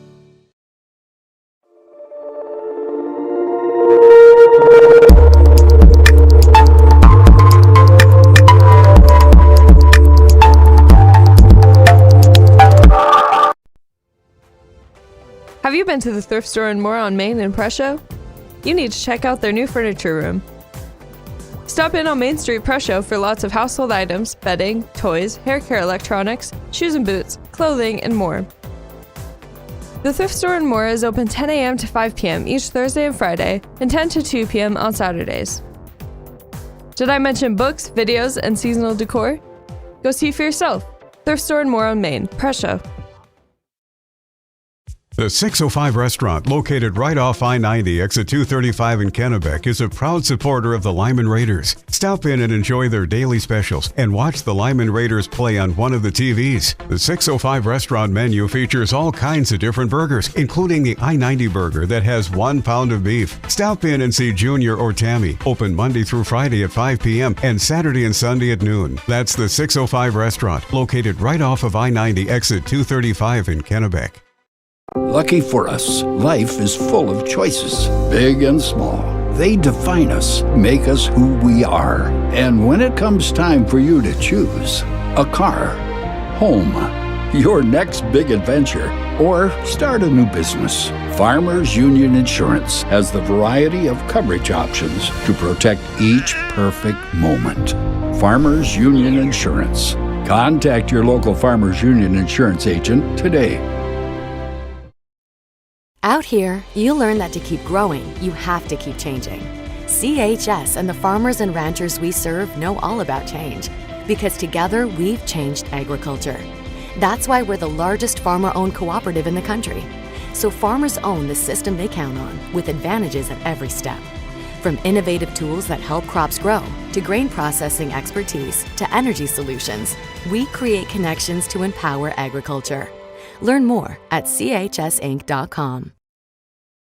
Allied Plumbing and Heating is your contact for business, farm, commercial, and residential plumbing needs located in Pierre. No job is too big or small for Allied. Put our over 50 years of experience to work for you. At Allied Plumbing and Heating, the only surprise we want for our customers is how fast they get the job done. That's why we offer free estimates on every single service, no hidden charges. Give them a call today at Allied Plumbing and Heating. Remember, you can rely on your allies. At Ringneck Energy, their mission is to produce renewable energy that adds value to grain and livestock production, enhances the income of their investor partners, and provide a safe, rewarding work environment. Located at 901 Redwood Avenue in Oneida, South Dakota. Call 605-945-6900 or check ringneckenergy.com. A proud supporter of local schools and wishes all students the best of luck in all their activities during the school year, creating economic opportunities in our community. Just like the local athletes strive to win on the field or court, Elevate Agronomics is here to help every acre of your operation reach its full potential. With the full lineup of seed and crop protection products, precision planting equipment, livestock feed, and more, Elevate is your go-to for any of your farming and ranching needs. Elevate is looking forward to watching the local teams dominate this year and are poised to help you dominate your farming and ranching goals as well. Visit Elevate Agronomics in winter or elevateagronomics.com to learn more. Elevate Agronomics. Reach new heights.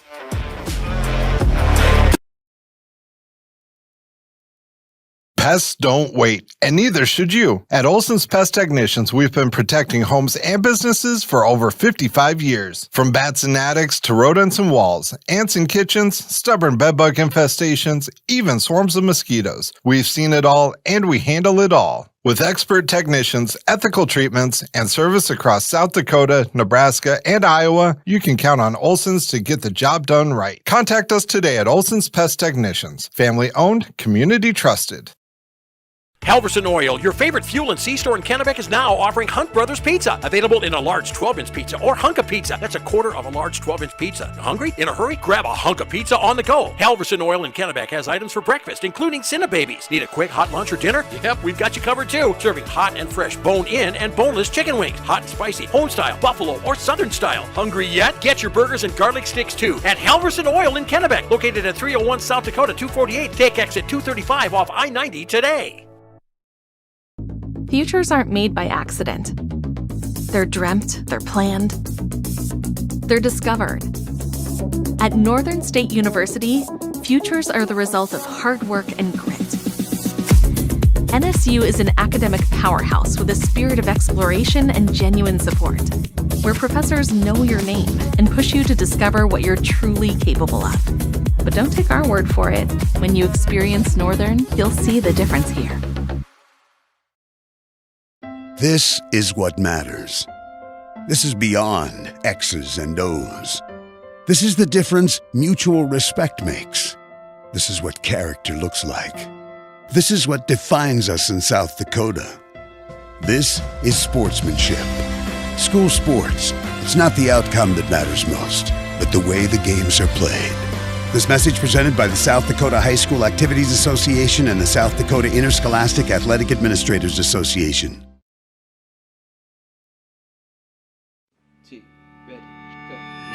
It's a particular kind of joy when people come together. It's really nothing like it. And isn't it amazing in that magic moment how all the distance between us, all the obstacles, just disappear? Wherever, whenever, however. Connecting you to what matters most.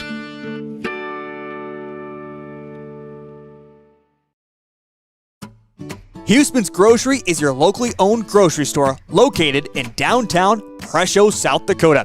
Huseman's offers you all your grocery needs. Check out their weekly flyers for great deals. Talk to Junior about their cut-to-order in-house meats. If self-checkout lines irritate you, then Huseman's is the right grocery store for you. While you're here, check out the flower shop as well. Huseman's Grocery, proud supporter of Raider and Lady Raider activities. When life gets hard and our thoughts get too much to bear, finding the resiliency within us can help us find healing. The 988 Suicide and Crisis Lifeline provides 24/7 free support for anyone in suicidal distress or emotional crisis. All texts and calls are anonymous and connect you to local resources that uphold cultural values and pave the way to healing. Find the strength within you. Find the strength within our culture. Reach out if you need help today.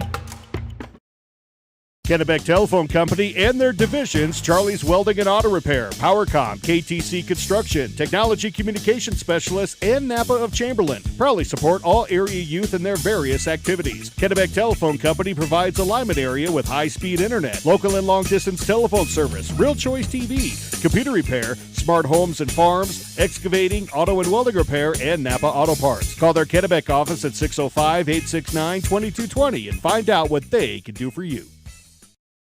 Being a part of a community means sharing the history and future of the people all around you. For 115 years, First Fidelity Bank has been doing just that, helping you get the most out of life by providing the services and tools you need, the conveniences and technology you want, and the friendly faces you expect. So you get everything you need right here, in the place you call home. Now and for many years to come. First Fidelity Bank.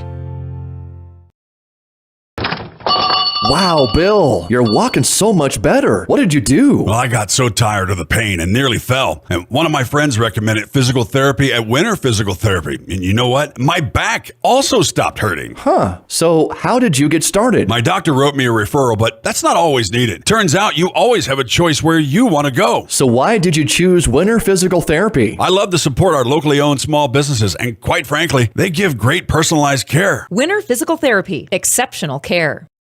At Iverson Auto, our legacy is your trust. Whether you're in Mitchell or in Huron, we embody the values that have defined us for generations. We have been your partner on the road since 1948. We bring decades of expertise to ensure your journey begins with confidence.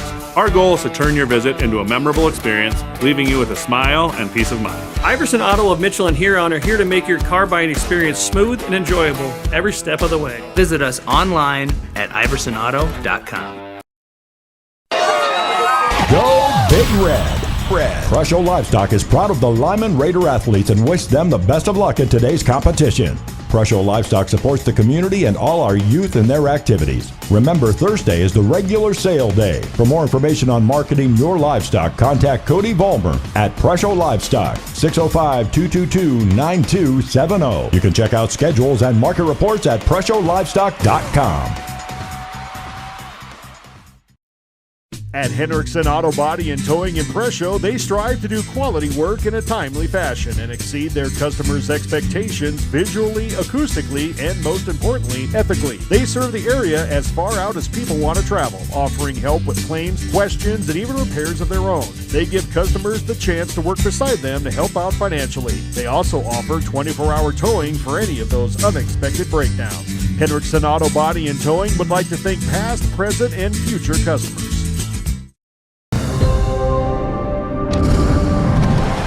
BankWest is rooted in South Dakota. Committed to local success. Just like you. We're all connected. In South Dakota. For South Dakota. Convenient, connected, committed. BankWest.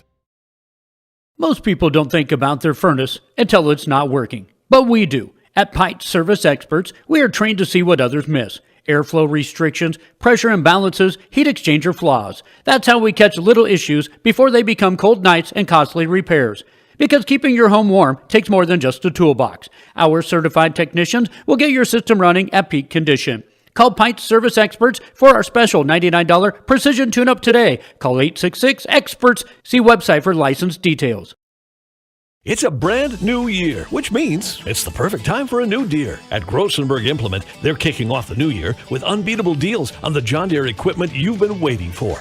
Whether you're upgrading your tractor, leveling up your hay operation, or getting ready for planting season, start the year strong with the reliability, performance, and technology only John Deere delivers. Stop into any of the 9 locations today and let the Grossenburg team help you ring in the new year with a new Deere. Grossenburg Implement. Service, the other half of a great product. Agriculture is like no other business, which makes Farm Credit Services of America like no other lender. Owned by the farmers and ranchers we serve, our customers have a voice in how we work, a stake in what we do, and share in our success. Discover a lender that works for you at Farm Credit Services of America.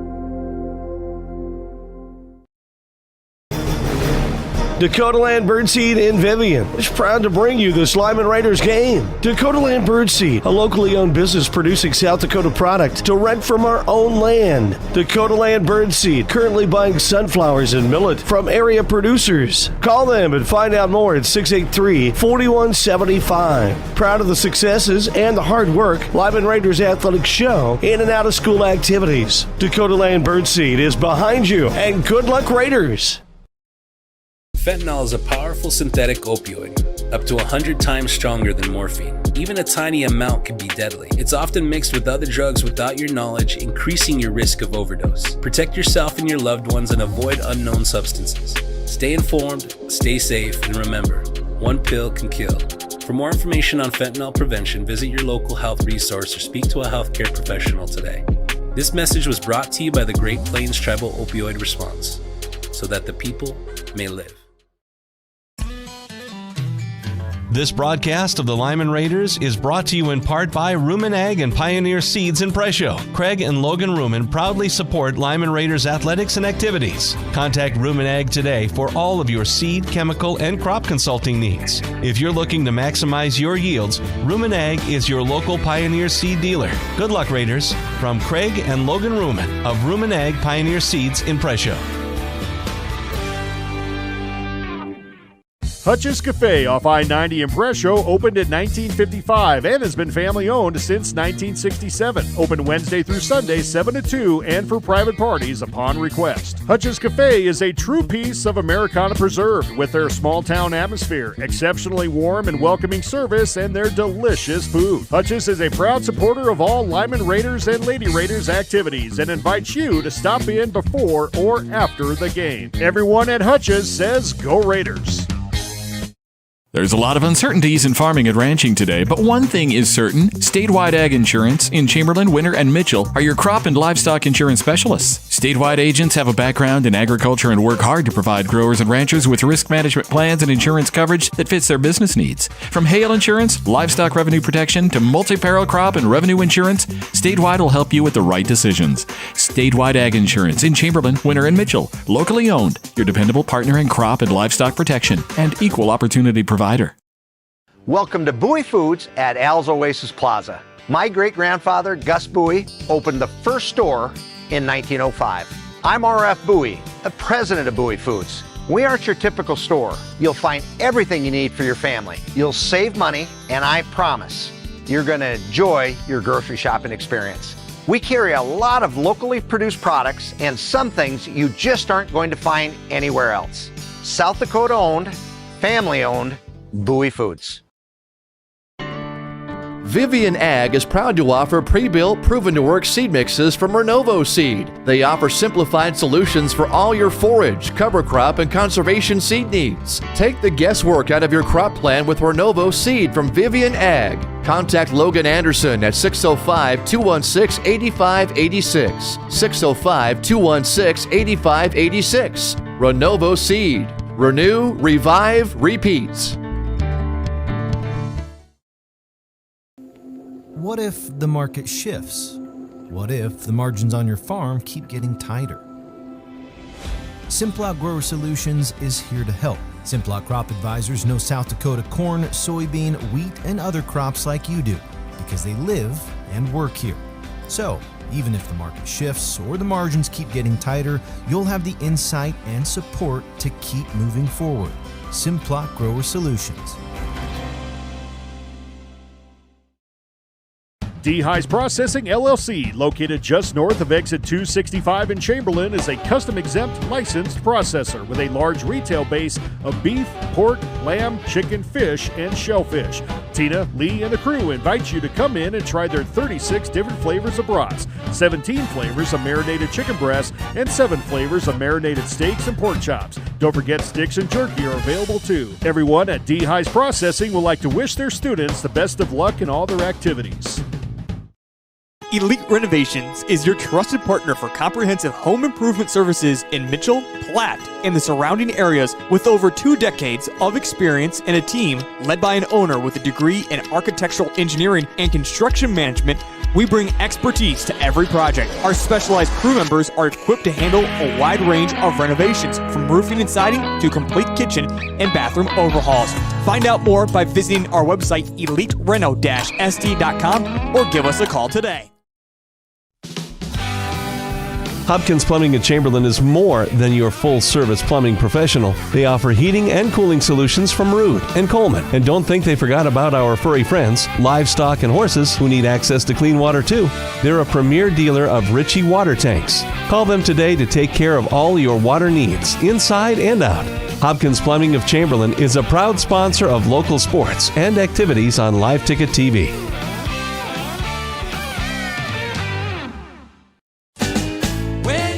Welcome back to the Rumen Ag Press Box. Call Logan at Rumen Ag for all your Pioneer seed needs.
Side of the bracket, they will be over in the Raider Gym. Mats 3, 4, and 5.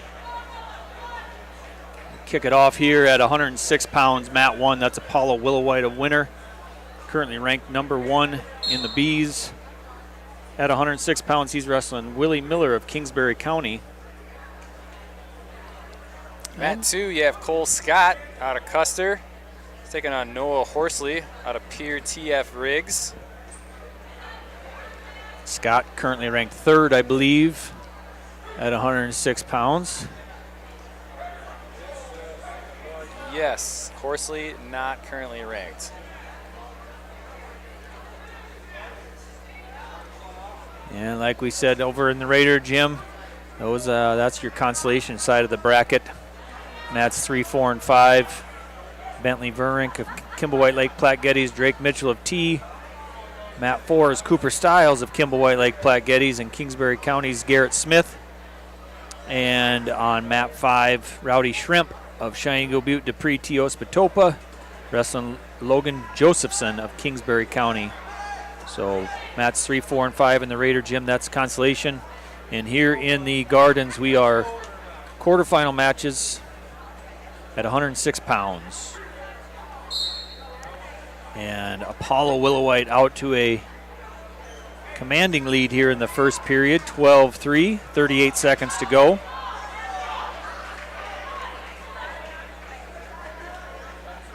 Scott yields an escape on Mat 1 or Mat 2 as time elapses, so 3-1 going into the second over there. Ooh, good ankle pick by Willowhite there. Now he's looking for the tech fall, it seems to be here. Slide by, throw by there, and he's going to pick that up. That's going to make it 18-5. Going to need one more. Or maybe he's just going to go for the fall. Cradle. Short time. No points. See who gets choice. Willowhite gets choice. He's going to take top to start the second. And Mat 2, Cole Scott, 3-1 lead, minute 30 to go in the second period.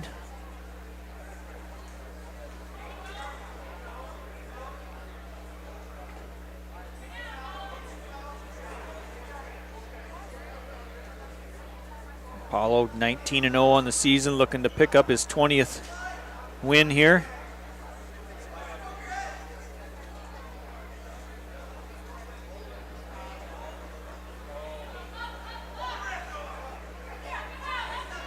Gonna give up the escape.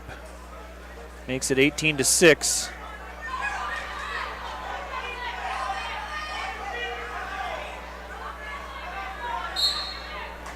There is 3 for the tech fall, 21-6. So he will advance to tomorrow's semifinals.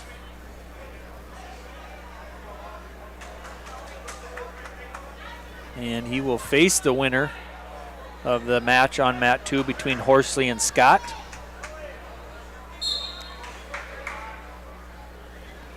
Scott currently leading 3-1 with 30 seconds to go in the second period. Coming up on Mat 1, the National Guard mat, you got Sullivan Sigmund from Sturgis facing Caleb Hoffman from McCook Central. Sigmund currently ranked number 2 at 106 pounds in the A's.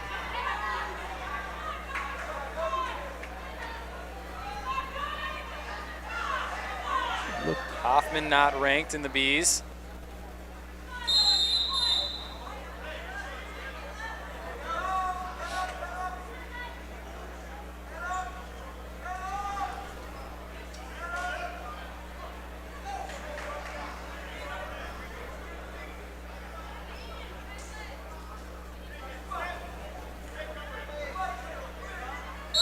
And Sigmund looking for the fall here in the first period.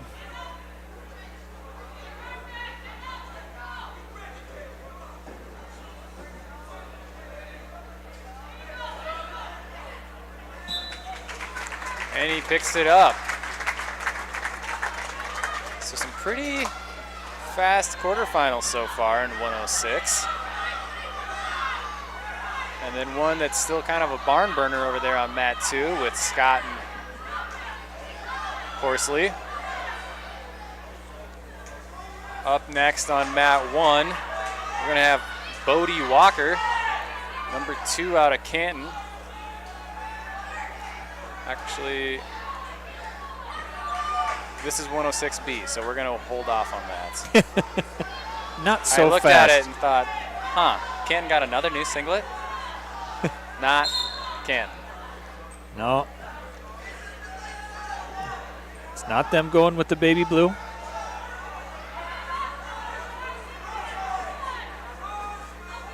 But it will be Parker's. No. Is it? Is that Canton?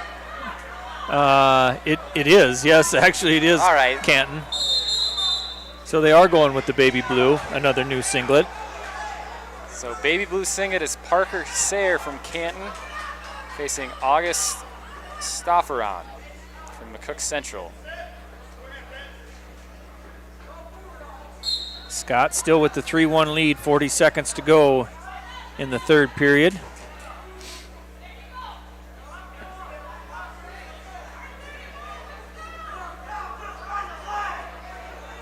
I hope your dashboard at home is working better than mine here because it's pretty slow.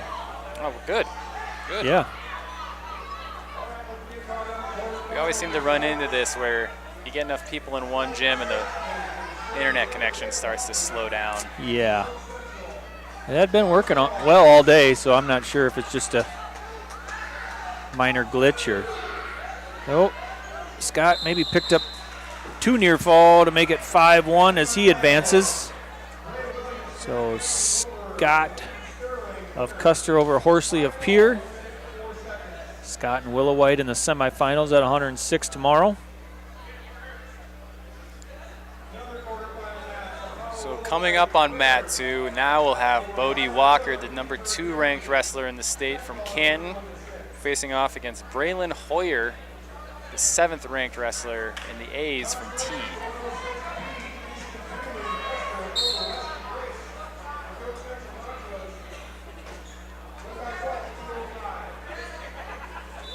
Sayre picks up 4 points, as time expires.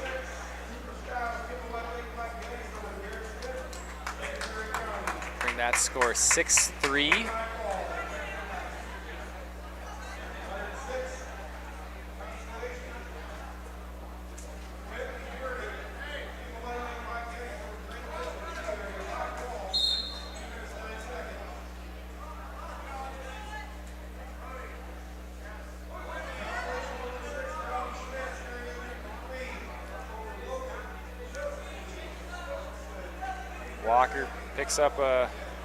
Hoyer picks up an escape there, and Walker is straight back on him.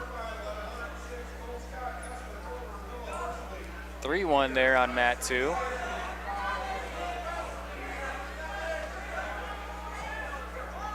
Walker looking to scoot the hips.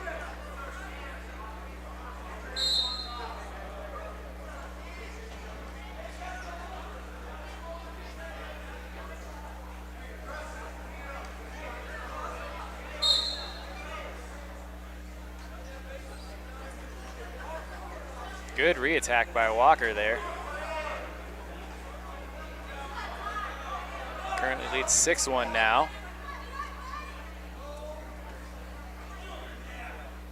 Mat 1, Sayre stacks up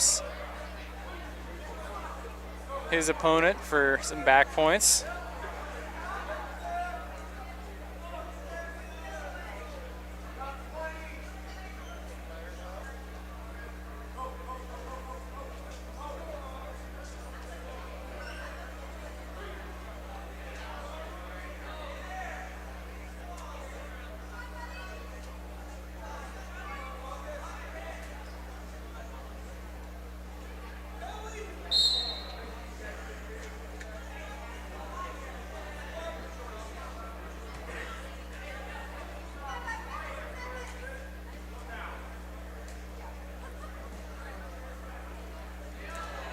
Short time now on mat 1. Sayers going to pick up another 4. That's going to make the score 10-3 going into the final period in this semifinal match for 106B, I guess.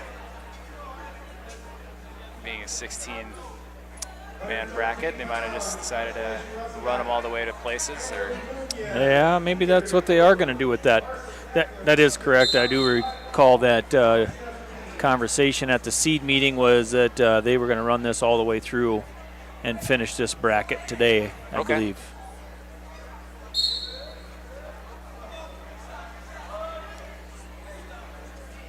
Yes. Sayer picks up an escape, 11-3 now.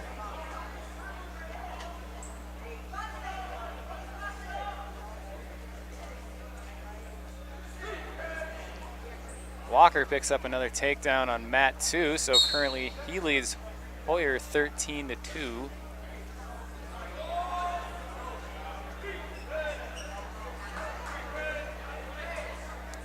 Sayer with another takedown, 14-3 now on that one.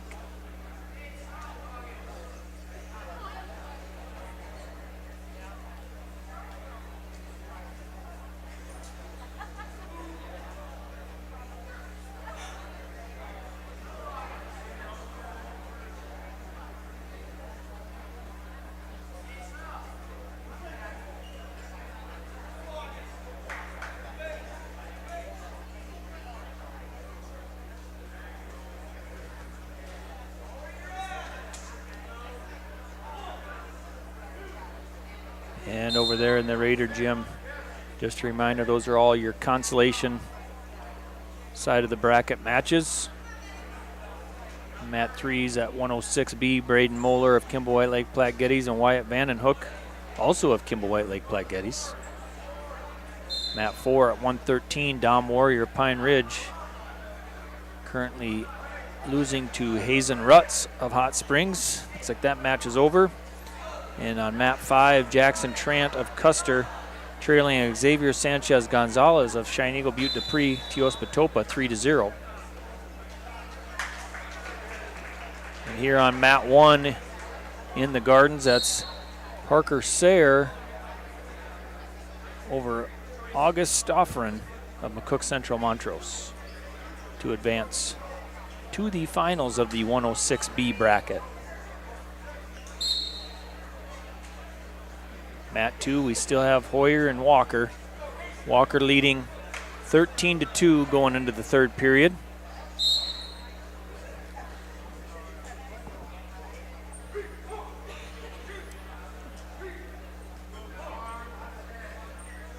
Walker looking to end this match here now. Pick up 3 for the takedown. Looking for the fall or tech fall coming here. Mat 1, we got Reese Truman from Kimball White Lake Platte Geddes taking on Cade Eimers from T area.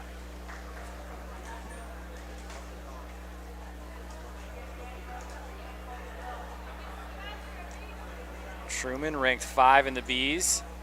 Eimers not ranked in the A's.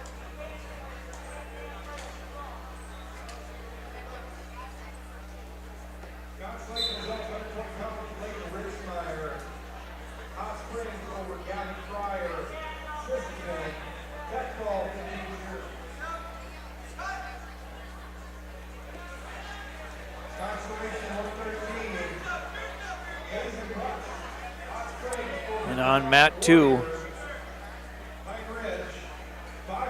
is Cheetah of Sisseton, Caden Cheetah of Sisseton, a junior at 113 pounds.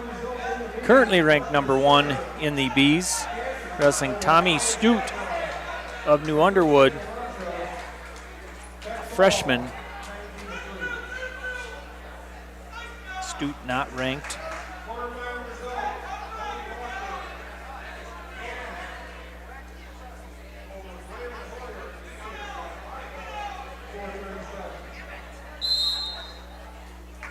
Out of bounds go Truman and Eimers.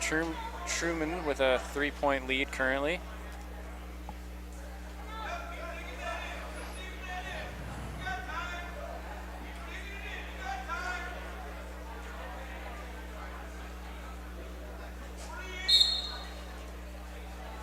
Caden Cheetah out to a quick 6-1 lead. 40 seconds to go in the first.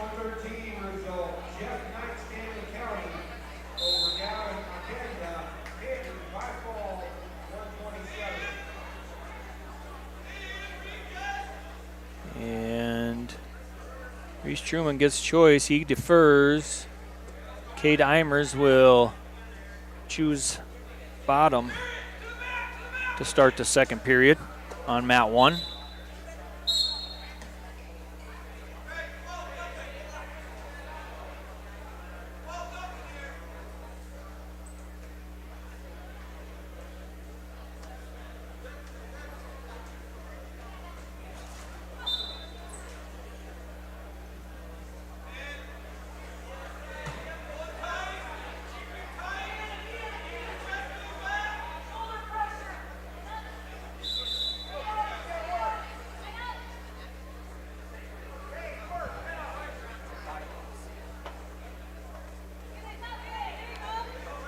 Truman finds himself a bar. Elbow in the ear. Eimers trying to hang on to that wrist. Stalemate. It's about as good as Eimers could have hoped for there. I think so. Fortunate to not pick up a stall.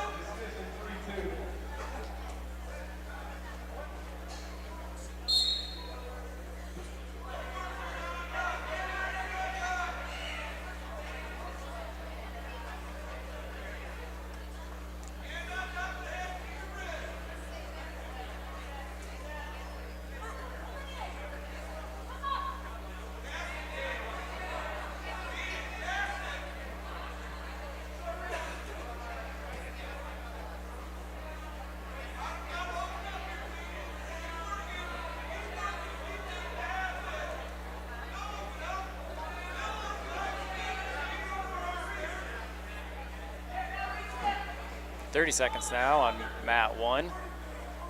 And there's the stall warning for Eimers.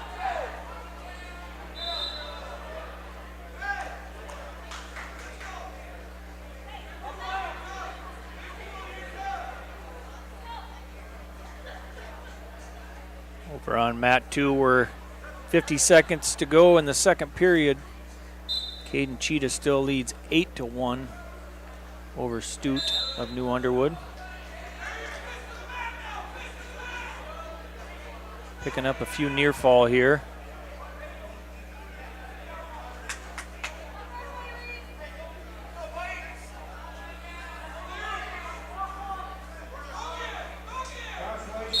Truman chooses bottom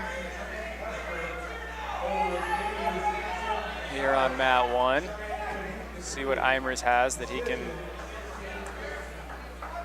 try to get back into this match.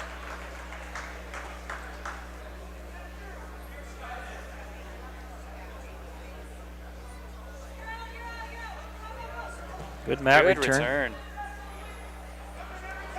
Mat return to a cross face.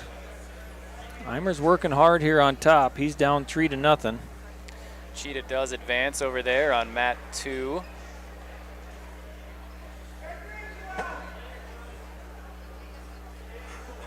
Next on mat 2 is Tice Dunn of Sturgis and Judd Hansen of Winter. Should be a good match. Hansen currently ranked 3 in the B's. Dunn ranked 3 in the A's. Hansen strikes first. Nice shot. Good finish. He picks up 3. He's got a Turk locked up too.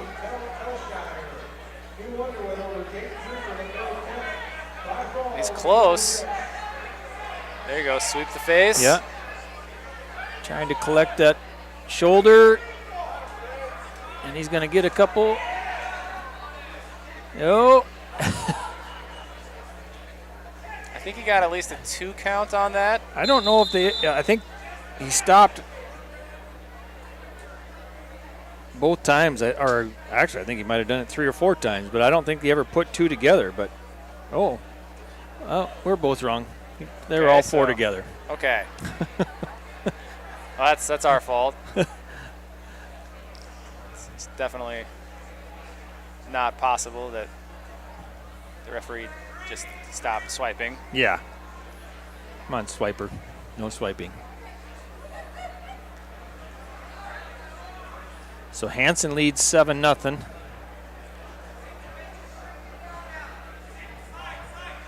Injury time here on mat 1. Truman leading 4-0.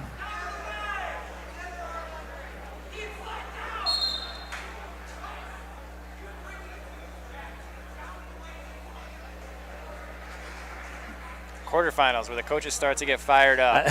I was just going to about as excited as I've seen Abel. I was just going to say that you don't see Abel. I haven't seen him get excited today, and it seems like he's usually fairly collected in the corner, but a little excited there. But you know where he wants his wrestler to end up at the end of today. So looks like more near fall coming here for Hansen.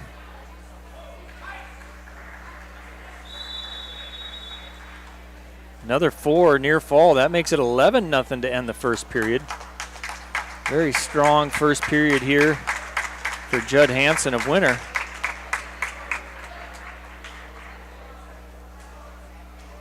I believe Truman will advance on mat 1.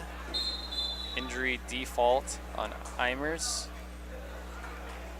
I missed what happened there, but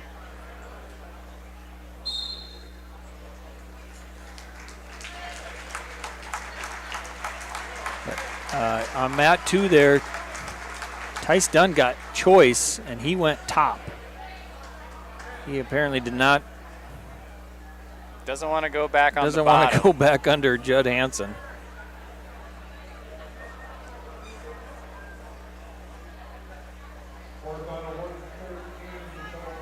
But he's got some work to do here. He's down 11-0. Mat 1, we're going to start off. Daniel Mason out of Pier. And he's taking off Cale Vanderbroek of Canton. Mason ranked 6th in the A's. Vanderbroek ranked 4 in the B's. So another good clash here between classes. That's at 113 pounds. Both mats here at 113. A versus B on both mats. Vanderbroek in on a shot, but stalemate, not able to collect it. Can't say that I agree with that call. The way the position they were in, I felt like he was very close to scoring that, but maybe not.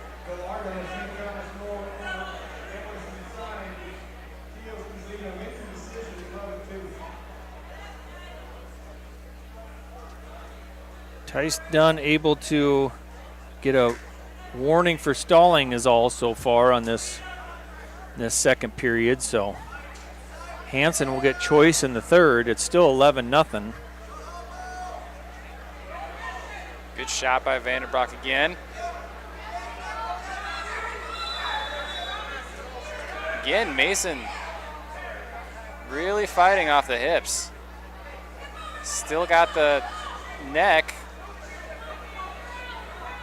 Gonna go out of bounds. Roll through, no change. Good scrambling on these 113 pounders.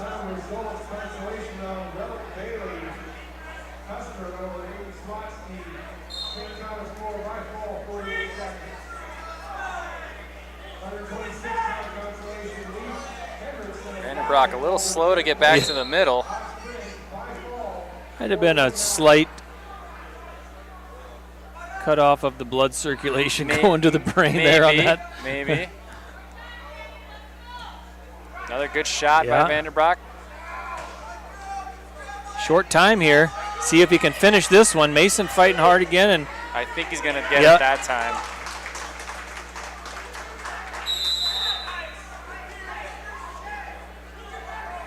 So Vandenbroek finishes that third takedown there at the end of the first period to go up 3-0. Mason defers. Vandenbroek's going to go both up, back to his feet. And over on mat 2. I believe Hansen took down, so he's found the reversal. Oh, he took top. He took top and got 2 near fall. Okay. Smart call by Hansen after the first period, I would say. He's now up 13-0. Vandenbroek with a little airtime. Yeah, little lateral drop there, out of bounds.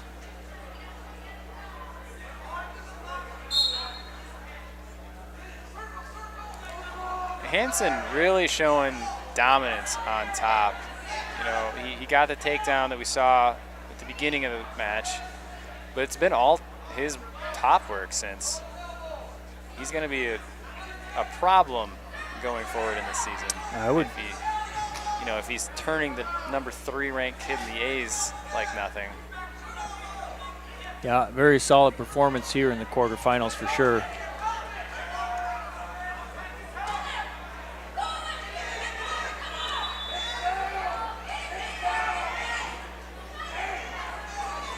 Vandenbroek, no shortage in offense, but no, Mason just... He's relentless on the head and shoulders. Insistent that he wrestles from his hips. Yes, and... That's... Okay, so we got a 3 for Mason and a reversal for Vandenbroek. Hansen did end up winning that match on mat 2.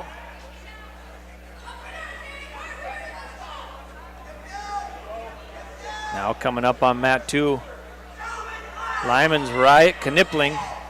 We're at 120 pounds. He's wrestling Baldwin of Sturgis. Baldwin, the number 1 ranked wrestler in the A's. Tyler Baldwin, a senior, 23-0 on the season.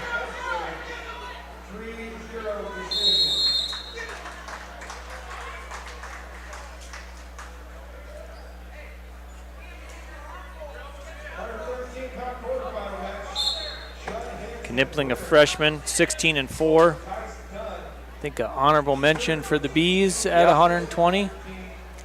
He's moving pretty well. He's not found any offense yet, but he's staying out of all Baldwin stuff for now. Doing a good job circling. Good shot. Need to set it up a little more. Yeah. Probably more of a, I don't know if it was more of a reactionary type shot, but show the ref, hey, I'm working too. Vandenbroek and Mason, 8-4, minute 20 to go in the third period on their feet. Still haven't really seen a shot from Mason.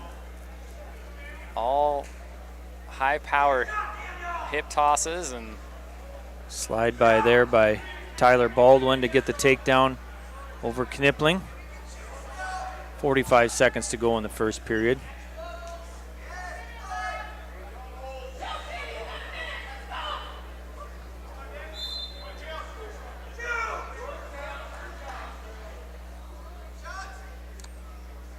You hear Pierce coaching corner yell shoots and shots.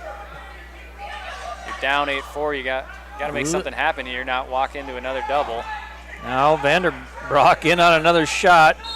Mason hunting that head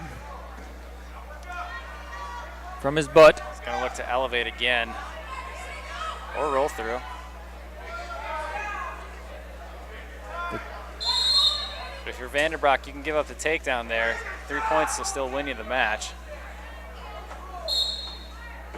Under 20 now on mat 1. Same on mat 2. Granby roll attempt there by Knipling, another one. Baldwin able to hang on.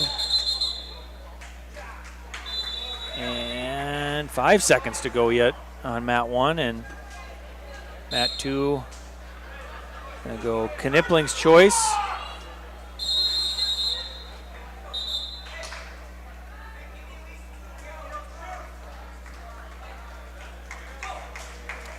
Vanderbroek does hang on for the 8-4 victory over Mason of Pierre.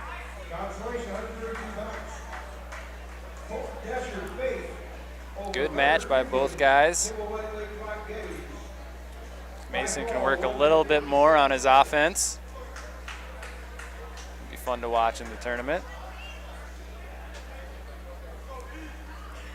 So Riot got good redirect by Baldwin. Riot got choice here in the second period, and he chose neutral. In on a shot. Good run in his feet. That's good effort there by Knipling, but Baldwin able to use that momentum and kind of sliding by and slip in that leg for the takedown. He's up 6-1 now. He puts Knipling up to his feet right away. Mat 1, now we have Easton Roush from Gettysburg. He's facing Chase Hendrickson from Kingsbury County.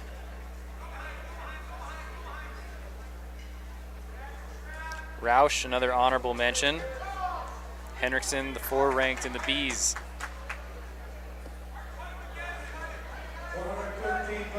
Baldwin with another takedown off of Knipling's shot, basically.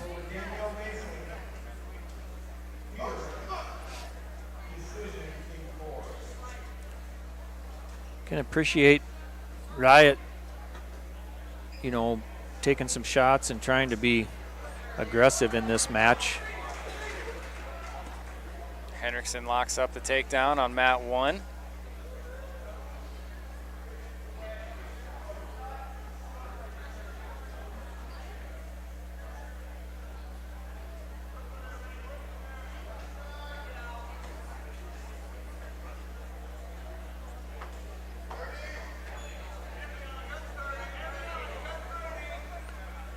Short time on Mat 2 here in the second period. Go 9-1 to the third in favor of Baldwin of Sturgis.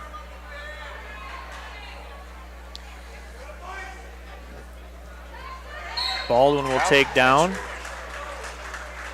So Hendrickson catches the head on the roll through, locks up the fall on Easton Roush, so he advances to the semifinals.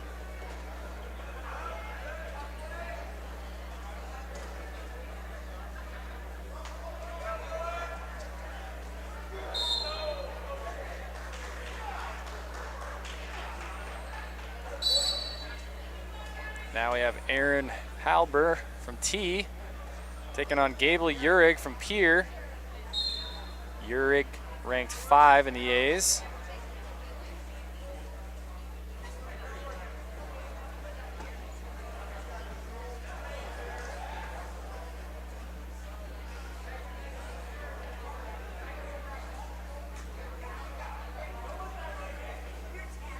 You can kind of tell Riot knows a little about scrambling, but Baldwin's just a little bit ahead of him. Baldwin picks up the reversal there to make it 11-1. Minute 15 to go.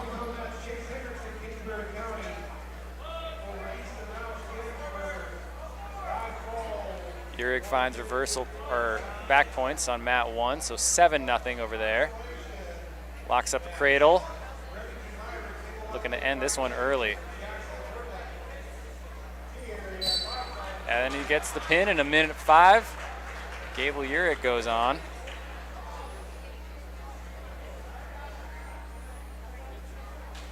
Riot got the over-under hooked up here. He's down 11-2. I kind of expected him to, but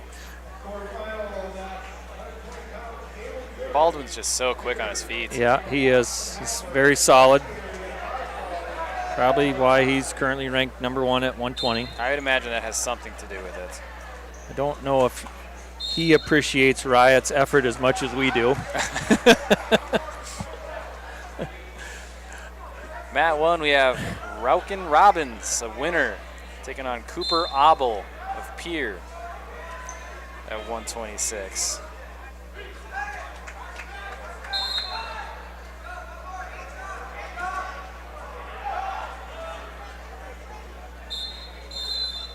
Robbins ranked number 1 in the Bs for winner. Auble not ranked in the A's for Pier. Well, you gave it a shot.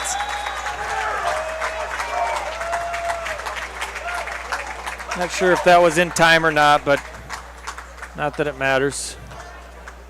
Baldwin able to pick up the takedown at the end. Win that match 20-4. Good effort by Riot. Sometimes you get matches like that, you know. Oh, yeah, you just get absolutely. outclassed, and I remember being in the finals at the Phillip tournament as a freshman. The same thing happened to me. No matter what I did, I didn't have an answer, but came back and there's no reason why. Stronger because of it. Yeah. Riot should come back tomorrow with his. Well, he'll have one more match tonight. He should come back tomorrow. Yes, he should come back tomorrow. He's coming back tomorrow no matter what. Yes. But whether it's helping or wrestling. Robbins is going to pick up the tech fall here. Very quickly. First period. Tommy will love that. He was saying he hopes he sees more first period tech falls. Yeah. He wasn't much help on the name situation. Less than helpful. Yes.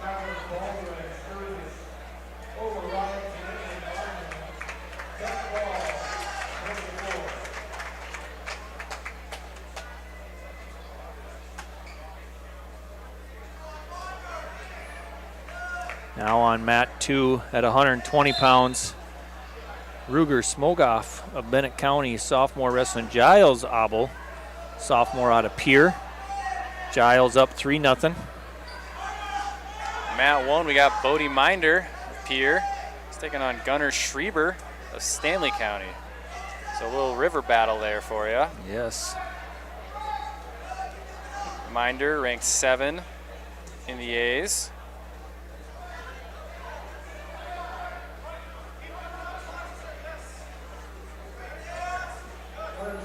Don't believe Schreiber's ranked in the Bs. Not currently ranked.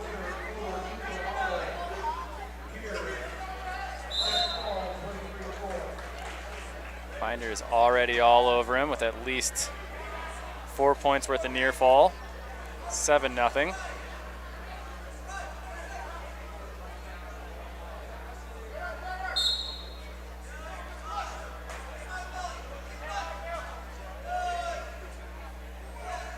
Stack up. That's tight. Yes.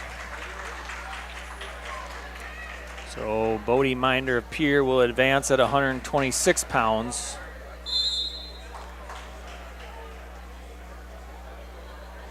Over on mat 2 after 1 period, Auble leads 3-0.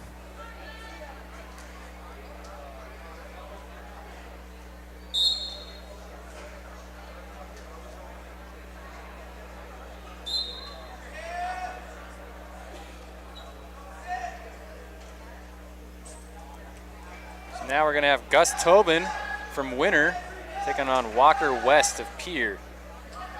Tobin upsetting Albrecht in that last round of 16.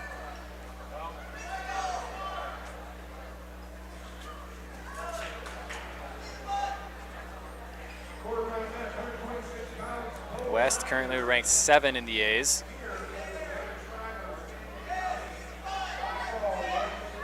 He picks up the first takedown to go up 3-0.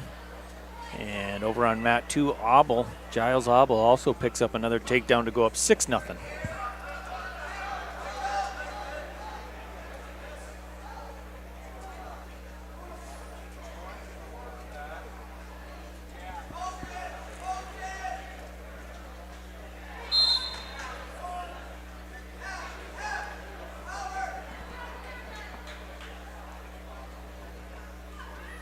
Again, your consolation matches over in the Raider Gym on mats 3, 4, and 5. We are all quarterfinals here in the Gardens on mats 1 and 2. Mat 1, the National Guard mat. Mat 2, Lyman Wrestling mat. Walker West picking up near fall here to add. Gonna get 4 more. Make it 7-0. Looks right back to his cradle. Tobin slips the head.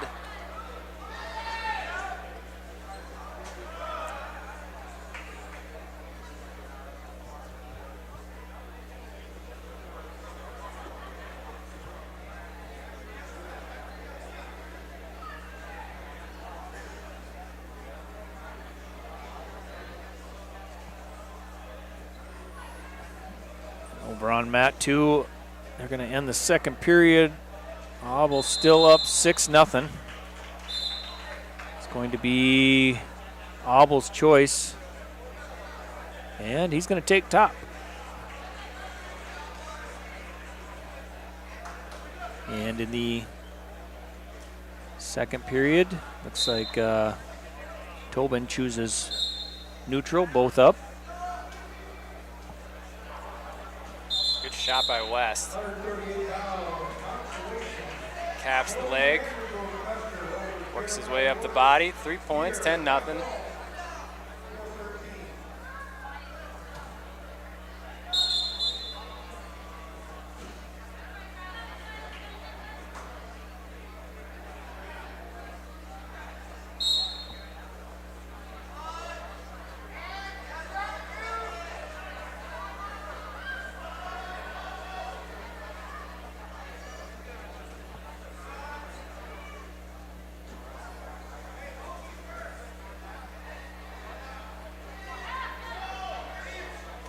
Legs in, stretches him out, looking to sweep the face.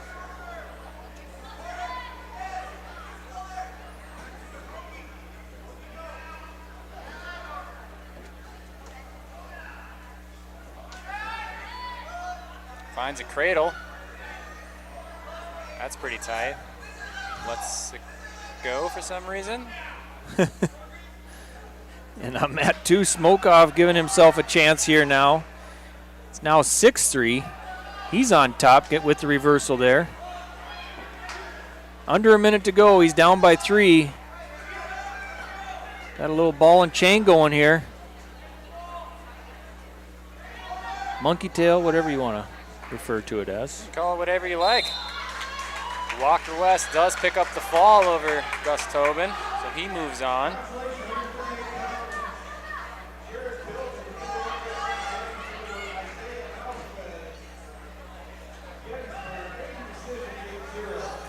Now under 30 to go here. Ruger Smokeoff still down by 3. Giles Auble leads 6-3. 20 seconds to go, and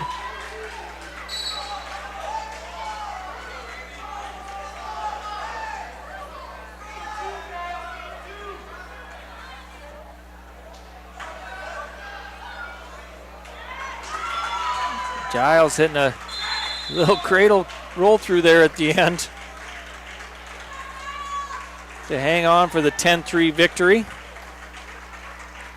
Mat 1, Parker Randall with McCook Central Montrose. He's taking on Slater Wilson, a T. Randall ranked 7 in the Bs. Wilson ranked 5 in the As.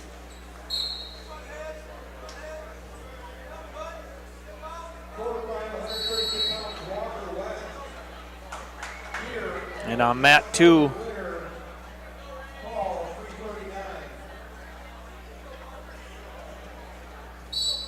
who did we get? Levi Tuntlin of Canton at 126 pounds, wrestling Aker Piotr of Sisseton, sophomore, 16-9 on the season.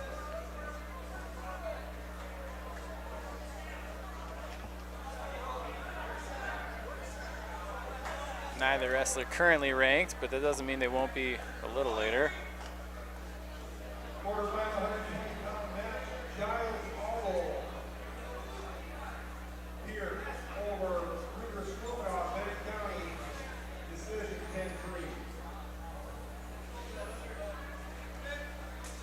Wilson with the takedown, and then Randall with the escape. Wilson in on another shot there at the edge of the mat.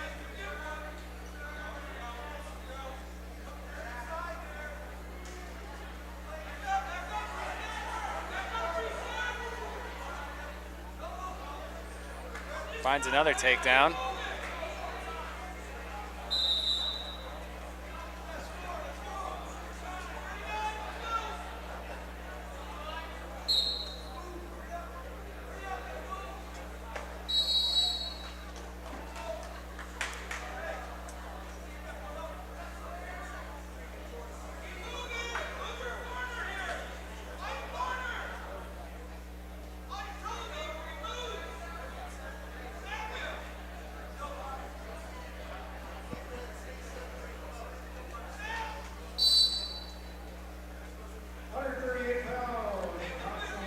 10 seconds left on this quarterfinal match on mat 2. No score yet.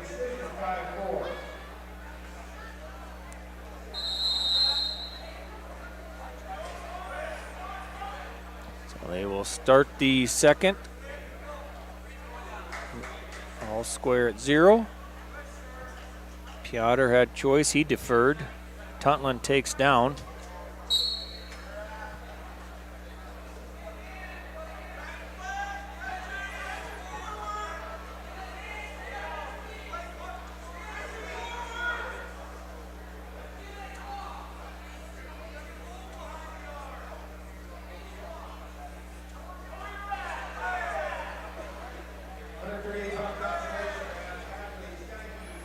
Wilson and Randall are tied up currently in a position, not in score, but still 6-1. Just no one's able to make anything happen. Wilson's close there. Needs to pull him back in bounds, as he's doing. There it is. Good takedown by Wilson there. Good crossface to follow it. Actually, reversal. He was down. So he picked up the reversal. Now looking for a little cradle action. Oh, no, he's going to let go of that. Go back to claw ride.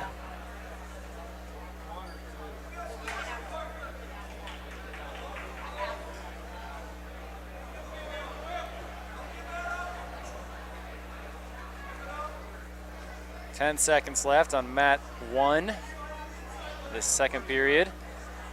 Quarterfinal match.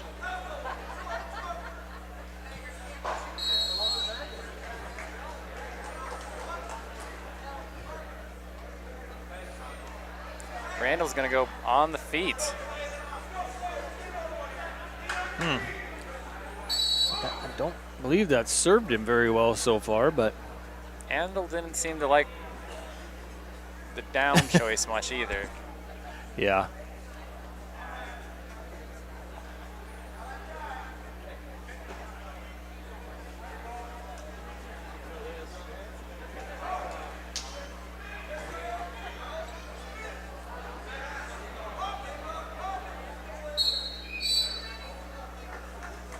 Go out of bounds, back to the center. Wilson still leads 8-1, minute 33 to go. We're still scoreless on mat 2 between Piotr and Tuntland. 45 seconds to go there in the second period.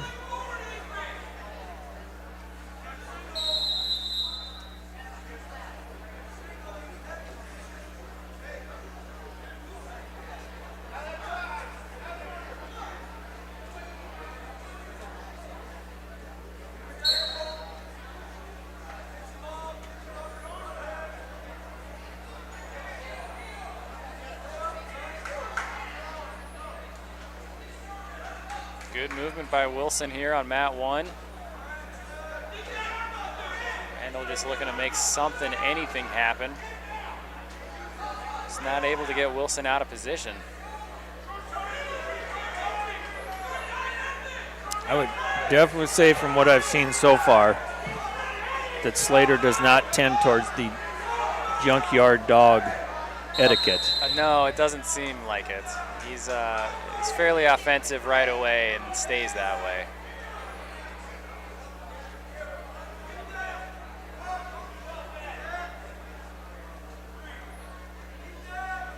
Looking to pick up another takedown to end the match. He's going to get it. 11-1.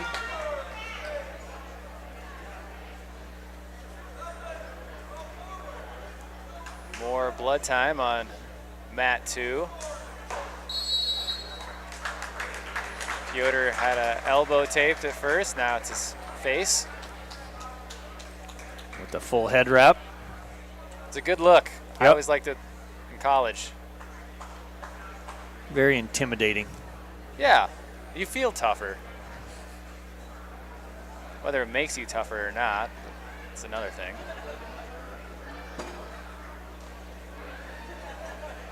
It's all in your head. Yeah, all the tape is on your head. Yeah.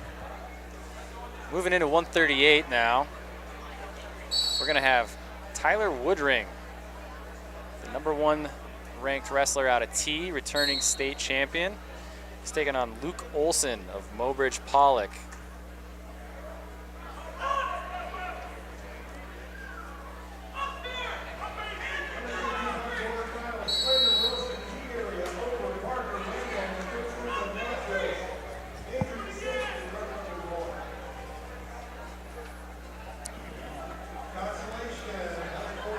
Minute 30 to go now on mat 2. Still no score.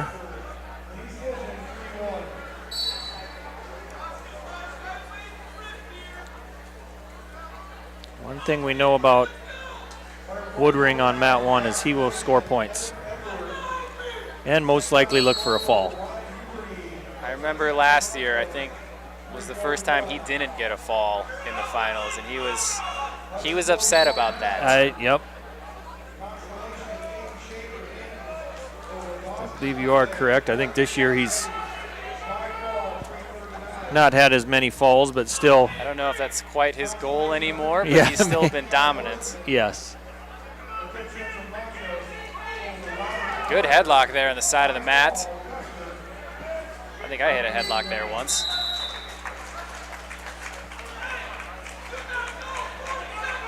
So Woodring picks up the fall over Olson.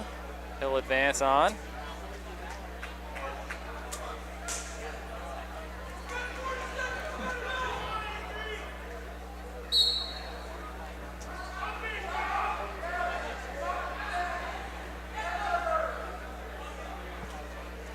And still no score on mat 2. 30 seconds to go. Tutland looking for a cradle here.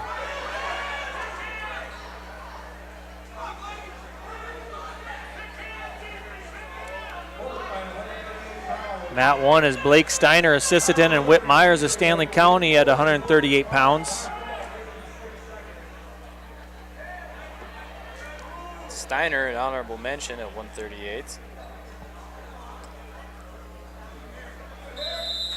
And we will go to sudden victory. Acree. I just heard Coach Metz yell the name. Acree. Not Acre, Acree. That wasn't even the name I thought we were spelling. Well, that's one of them. Put it on the list. Oh. I thought it was the Piotr part. Yeah. Well, they were both in contention. Right. But I thought that, I guess it's Acree. Potter needs to kind of watch it. It looked like he was on the headgear with his fingers. Oh, Tutland in on a shot. So we need to keep that head in between the legs. There you go. Hit a body whizzer, which he's doing. Stay with it. I'd go to the far side, not the inside. Yeah. Definitely not the inside.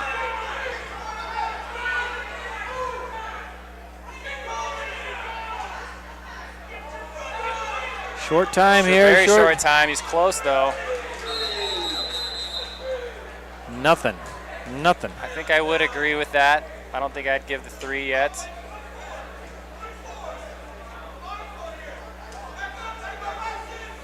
See if anything happens in the top-bottom section of overtime. Neither wrestler being able to do anything with the 2 minutes they were given.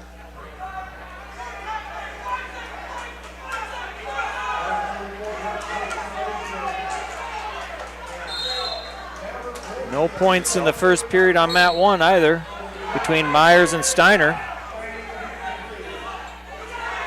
Coach Metz and a couple of barn burners here.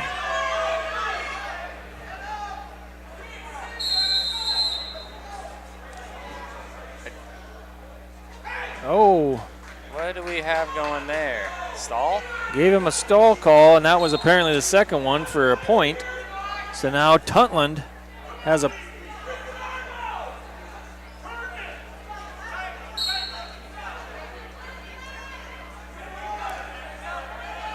Piotr will still get choice after this 30-second period. So I'm sure he definitely does not want to give up a escape or a reversal. Nothing. Nothing.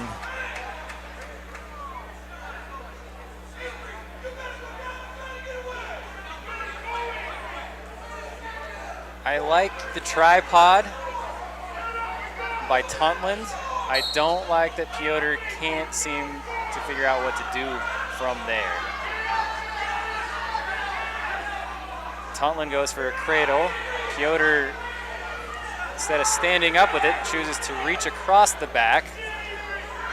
It's not really what I know as a counter for that move.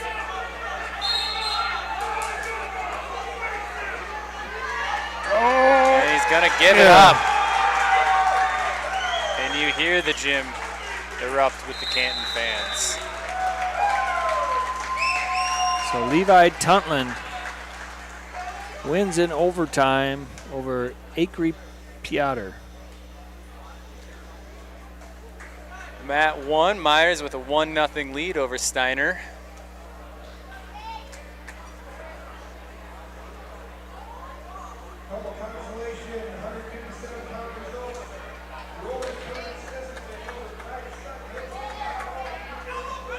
.30 seconds to go there on Mat 1 at 138 pounds. And Whit Myers in on another leg, looking for 3 more, but short time. Steiner Whizzer in on that. Myers able to limp arm out, gets to 3, and Steiner gets 1 as time expires in the second period. Mat 2, we have Taton Adams, 6th ranked in the A's from Sturgis. He's facing Trick Elshear from New Underwood.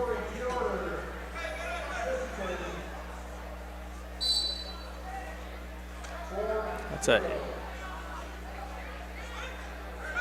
lot of Elshears out in that neighborhood. In fact, I would expect him to be on the Sturgis roster, not the New Underwood roster, but now that New Underwood has their own program, here you go. Sure. Taton Adams picks up the takedown. Stalemate on Mat 1, so Myers with a 4-2 lead over Steiner.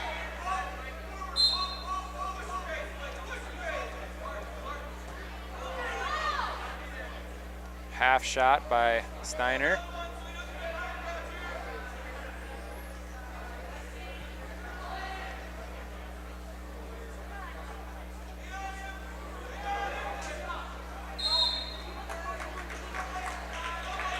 Myers doing a good job at staying busy, or at least appearing that way.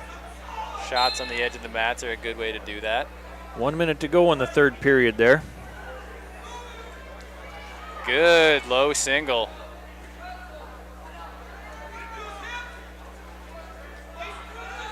See if he tries to do anything with it or just burn clock.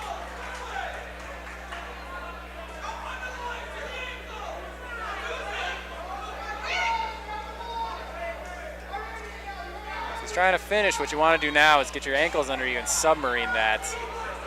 I don't know if he's trying to finish it or just burn clock though. Stalemate again. Look for Myers to hit that low single again. Just hold on for the rest of the match.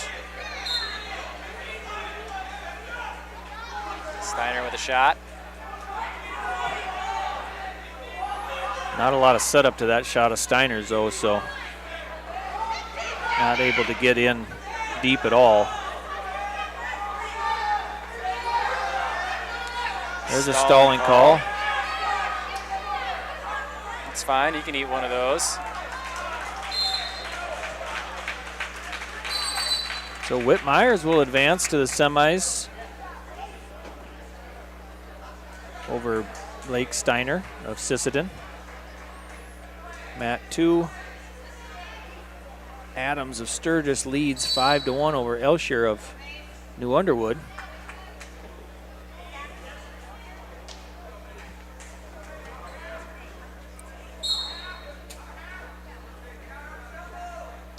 So now another New Underwood wrestler in the quarterfinals, Coy Eddy. He's facing Mason Hagen from from Sturgis.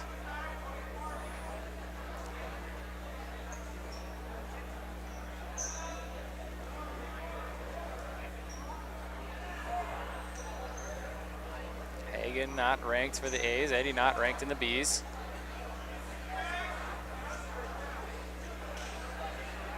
Sturgis versus New Underwood duel here at the Lyman Gardens.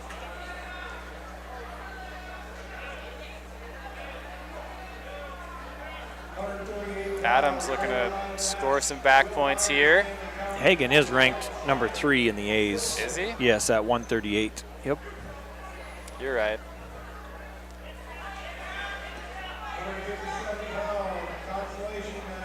And Adams picks up the fall on mat 2. So he will advance to tomorrow's semifinals.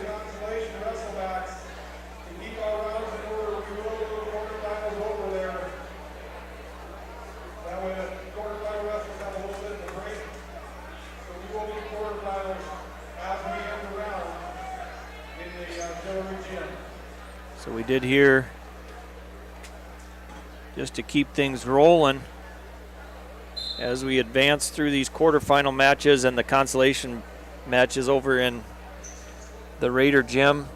Those consolation matches are quite a bit ahead, so they'll start to roll once they're going to start rolling quarterfinal matches over to the Raider Gym as well, just to kind of keep things evened up, and then we'll come back with one more round of wrestlebacks before we quit for the evening.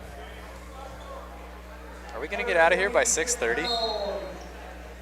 Closer to 7. Did you set the time yet? Did you set the over-under? I think I forgot to say it, but I was thinking 6:30. So that's the over-under, 6:30? I guess. That seems like it's got to be low, though, so maybe 7 is the over-under. I think.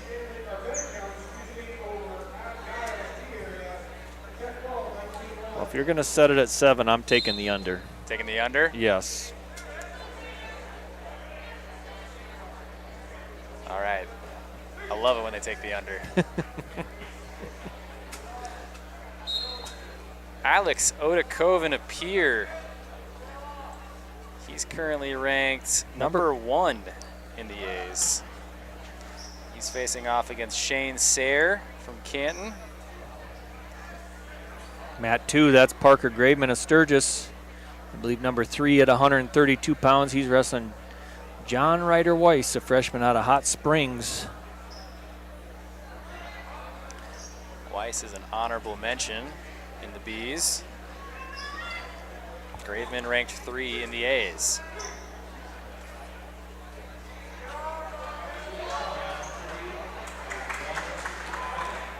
Weiss doing a good job at staying tough behind him.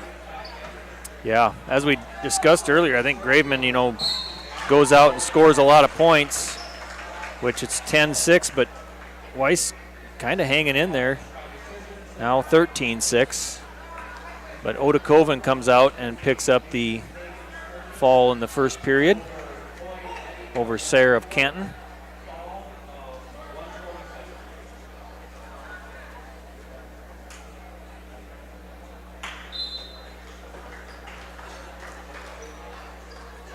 Now we have Patrick Ironcloud of Todd County taking on Ash Kaiser.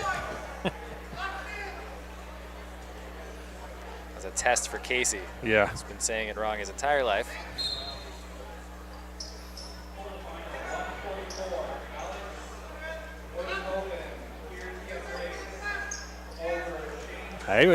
Just wasn't aware if it was a Kaiser or a Keiser. It's kind of like, is it a Millard or a Millard? Oh, good call, good call. Yeah. How would anyone ever know that unless Correct. they met one? Yeah. Some people don't even know there's a difference. I don't know that I do. Yeah. But Kaiser's off to a 3-0 lead here on mat 1. Not quite a minute down on this one.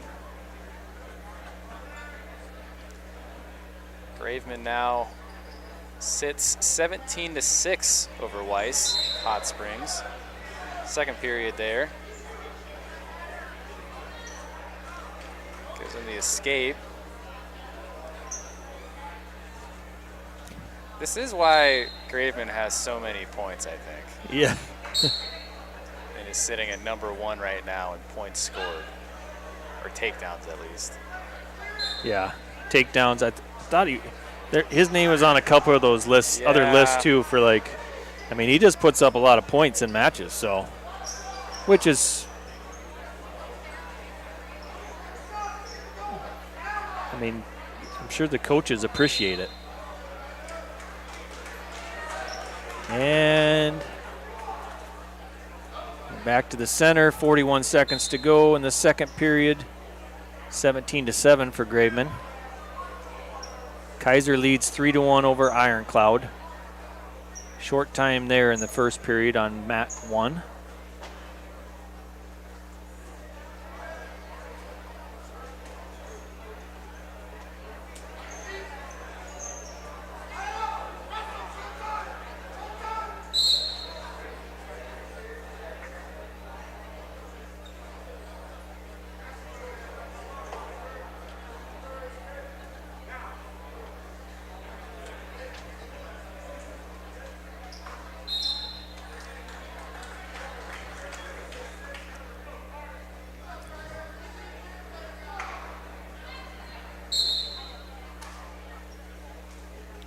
Shot by John Ryder Weiss.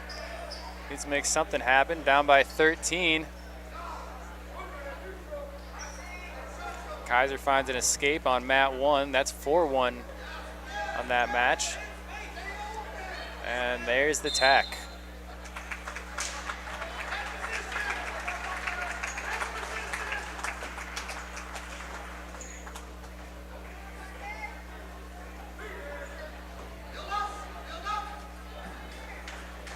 Kaiser with another takedown to make it 7-1 on mat 1.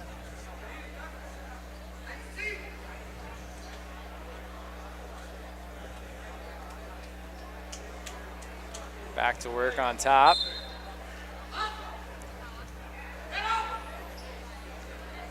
Should be an interesting match now here on mat 2. Evan Folk of Sisseton, currently ranked number 1 at 132 pounds. Then you've got Maddox Rissy of Bennett County, currently ranked number 3 at 138. So first time down to 132, I'm assuming. And I'm guessing they probably haven't seen each other. Probably not this year. Kaiser working a cradle here at the edge of the mat. Pulls him in. He's got it locked if he can keep it in bounds. And it looks like he's going to do that.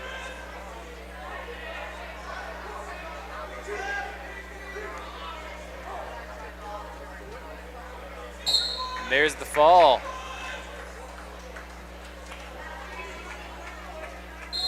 Kaiser from winner advances to the semifinals at the Mid-Dakota Monster. How many years have we been saying that?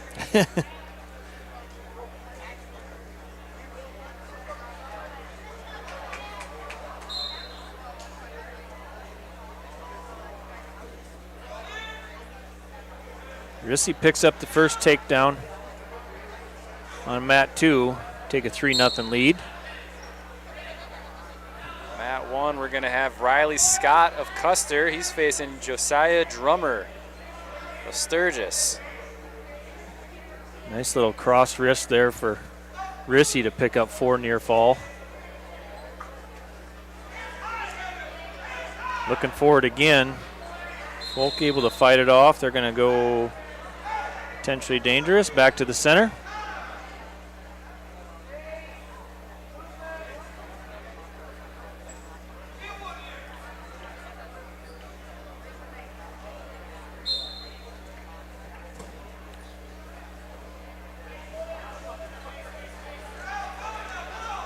Good go behind there by Drummer. See if he can capitalize on that takedown. Scott currently ranked 2nd in the Bs.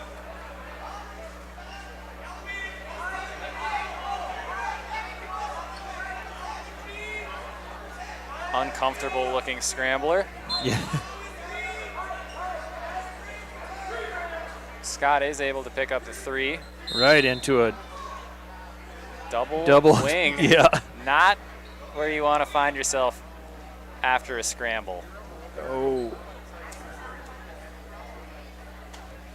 Good job there by Drummer to kind of limp arm that arm out of that.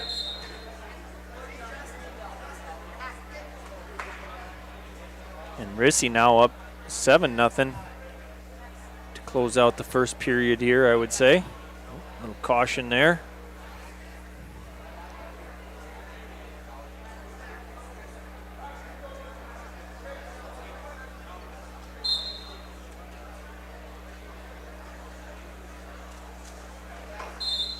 We'll get the ride out. We'll go to second period, 7-0. Evan Folk gets choice. He defers. Rissy takes down.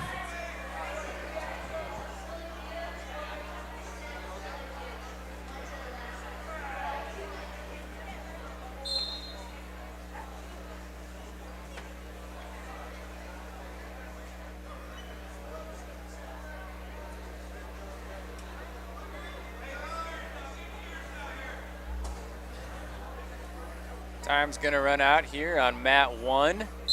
Scott never able to do anything with that double wing.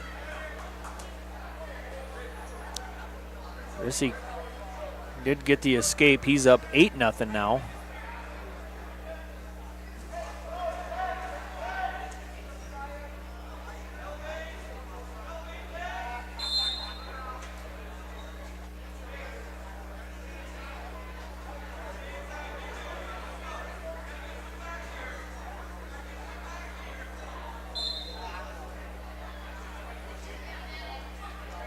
Blood time on mat 1. Drummer did decide we're going neutral though, which I like the choice. Drummer almost had him on a takedown. Folk finds a takedown of his own on mat 2. It's his first offense of the match. That'll make it 8-3. Minute to go in the second. He's going to put him up right away. Feeling a little bit more confident on his feet now.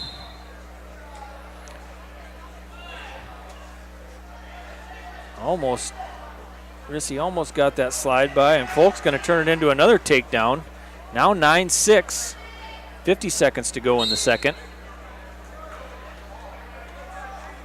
This is where you start to see the momentum change. Yeah, Folk Back up to the feet. Folk is definitely feeling it.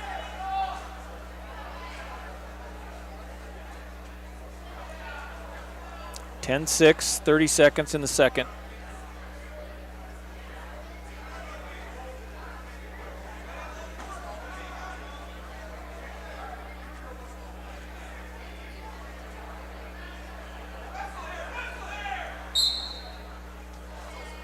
Rissy doing a good job at hand fighting.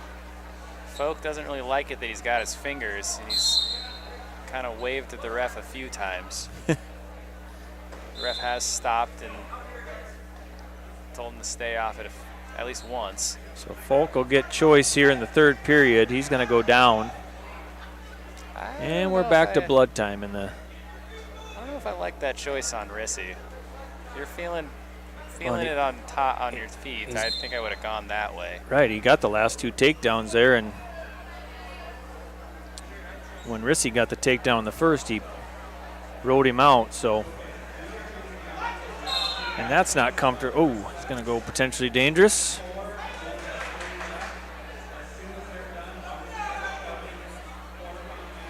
So we'll get a restart here with 1:48 to go.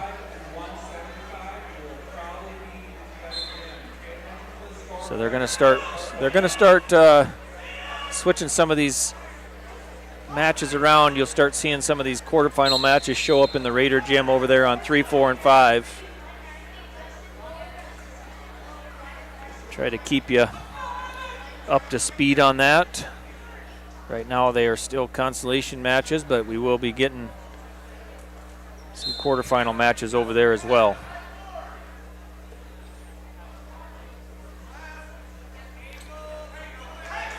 Folk will get the escape here, so now 10-7, sorry. 10-7 in favor of Rissy. 1:20 to go in the third.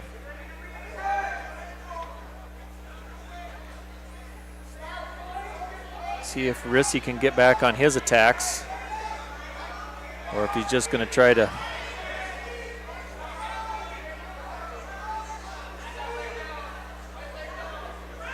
Rissy's a smart edge-of-mat wrestler, so I wouldn't be surprised if we see him do that 2 or 3 more times. Yeah.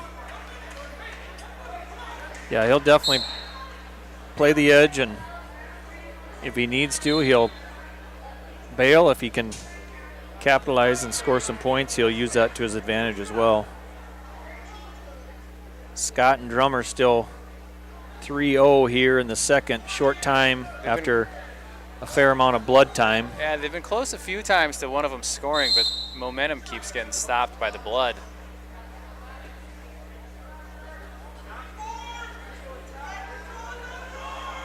Scott takes top.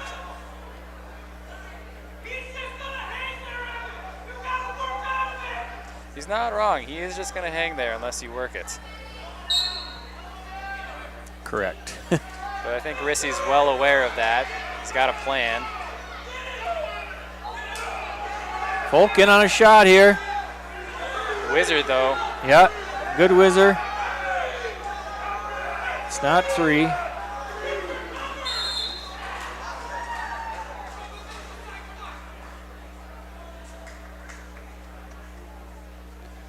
So Rissy will hang on for the win, 10-7 to advance. Fun quarterfinal match. Yeah. Could be a final match in about most of the other tournaments.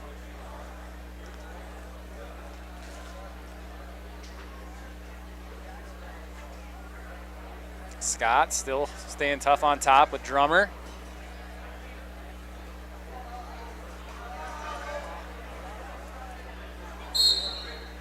So Rissy will face Wilson tomorrow. Slater Wilson of T. Could be a fun one. That'll be another fun match on the bottom side. The top side is going to be, I believe, Graveman and West. Did Walker West win his Yes. quarterfinal match? That was all Walker West in that one. Mat 2, we got Rowdy Menning. I think he's ranked 8 in the A's. He's facing Hudson Peters of Winter.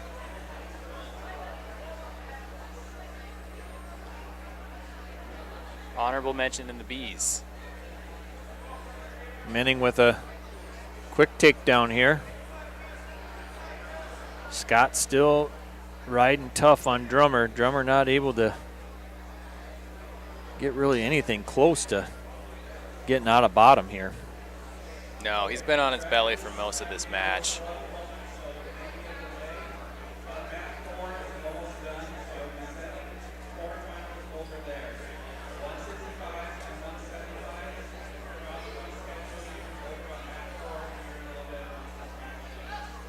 So over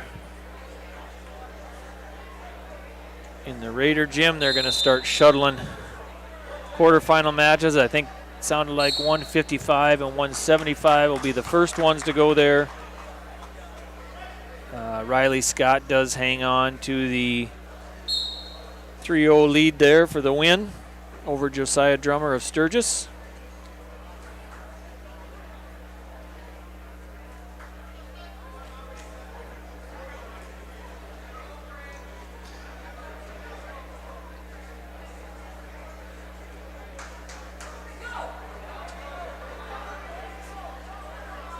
Mat 1, we're going to have Riken Oral from Winter. He's taking on Sutton Murphy of Kingsbury County. Oral ranked 1. Murphy an honorable mention in the B's.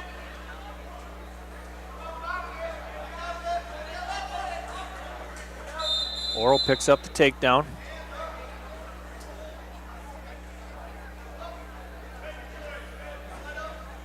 Mat 2, Menning finishes the period on top. Going to go 3-0, and then he chooses neutral to start the second.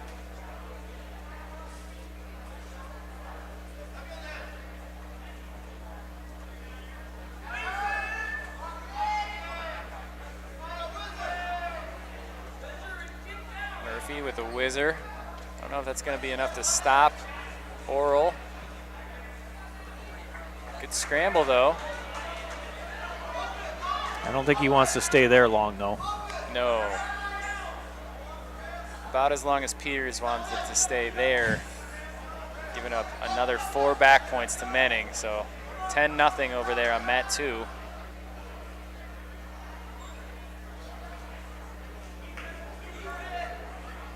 Still no points on mat 1. Murphy doing a good job staying alive. Yeah. Stalemate it, huh? Oof. It's yeah. Bit of a gnarly situation. Potentially dangerous, they ended up calling that.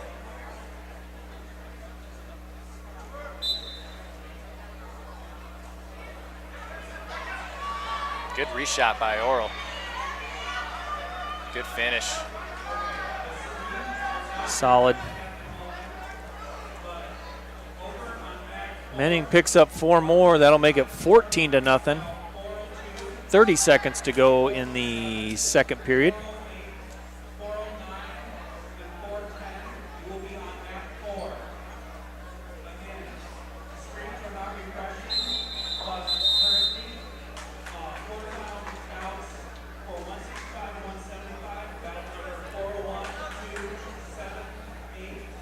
.155, 150.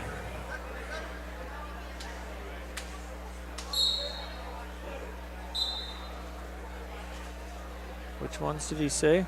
165 and 175. 165, 175 going to the Raider gym for quarterfinals. Oral picks up his reversal there. 8-1 now. Cut him loose.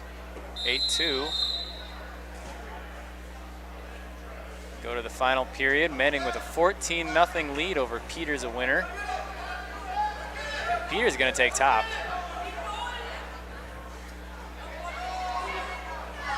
See if he can make something happen here. I'm always intrigued by this choice, especially when you're down by a lot. See if you can make something happen. Throwing the double boots.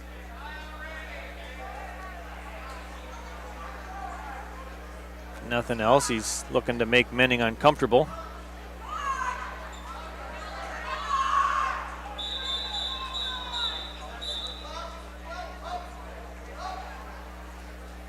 Just a little late start on the clock there. I don't think it got started right away, so.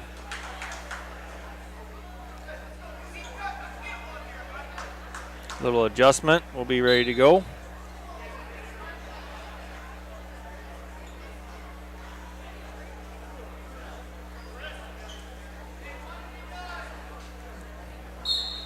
Oral in on another takedown. He gets that to make it 14-3.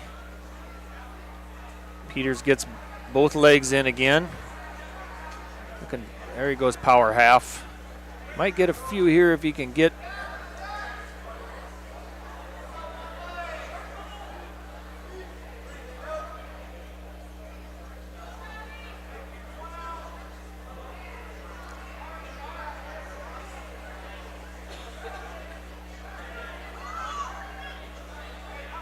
Now he's a little bit out of position here, in trouble. Out of position. There is the reversal and the tech fall. So Rowdy Menning over a peer over Hudson Peters of winner.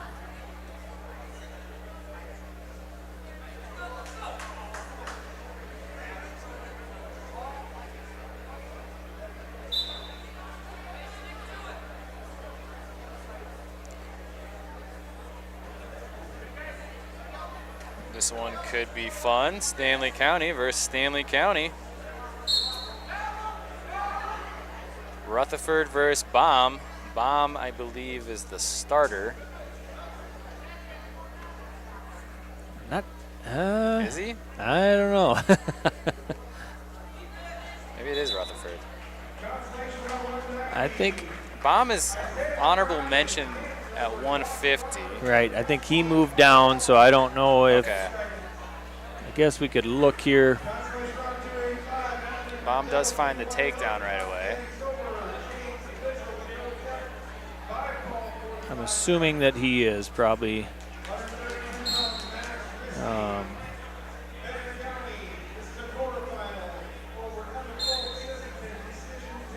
Let's see. Ezra Rutherford is their scoring wrestler. Okay.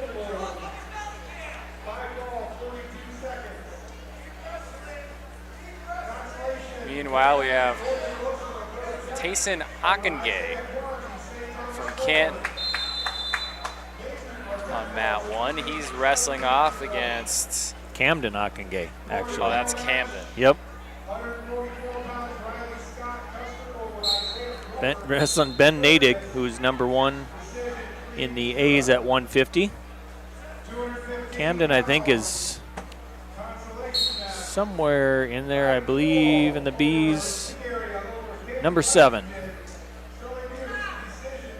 Number 7 in the B's at 150.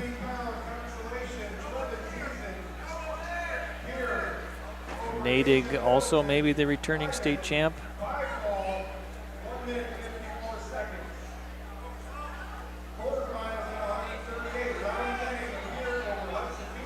Baum has Rutherford in some trouble. No back points, though. Well, that looks not very fun.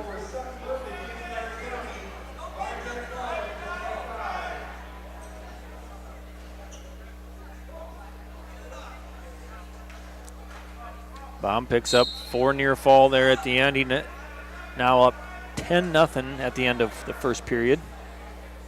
10-1. 10-1, sorry, yes.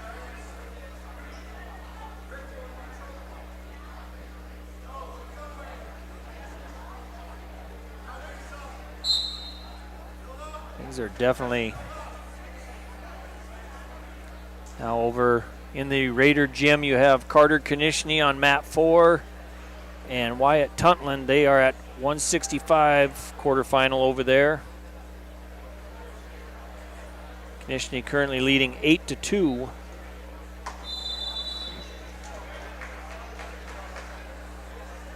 Nading ends the first period 3-0.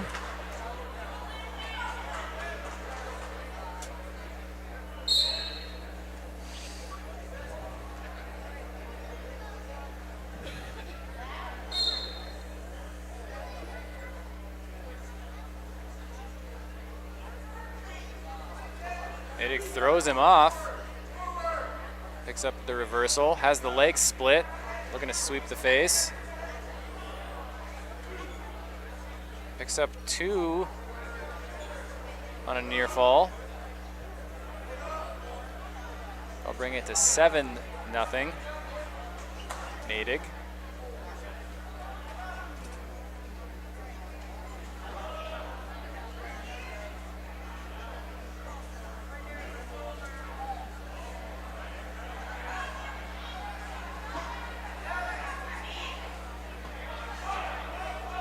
In on a shot now. Elevated position. Hips to one side. He's looking to cap that leg. Rutherford picks up his first takedown over here on mat 2 now. Scored 10-4. 20 seconds to go in the second period.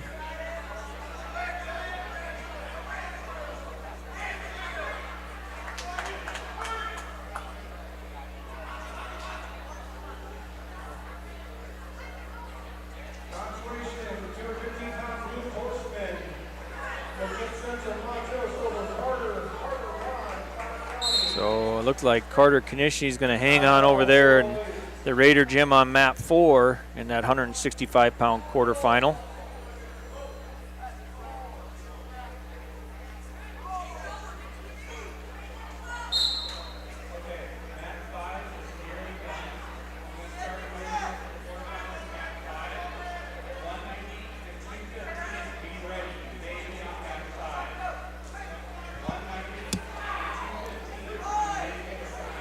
So 190 and 215 quarterfinals, maybe on mat 5 in the Raiders gym. Be eagerly listening in for their decision on that. Go into the third period now. Natick leads Ockengay 12-1.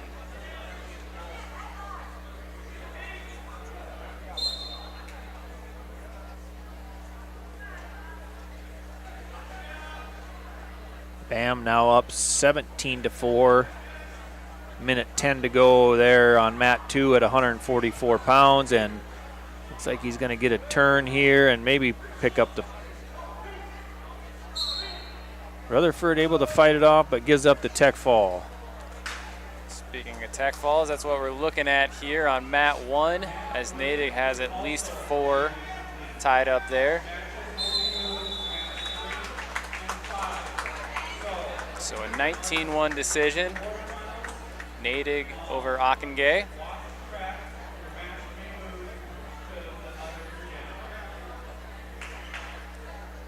So a lot of moving parts here, as it's always interesting when you start to change things up on track. Sometimes the track doesn't quite pick up what you're putting down, but they're getting matches moved over there to the Raider Gym. Mat 4's got another quarterfinal match. That's Landon Mahaffey of Sturgis and Blake Jennings of Kingsbury County. And on mat 1 now, we got Connor Geed of Canton wrestling Lane Olivier of Lyman. Geed ranked number 1 in the Bs. Olivier's was at one point an honorable mention in the Bs.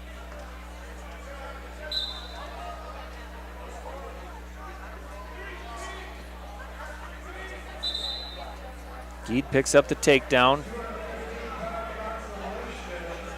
Go up 3-0.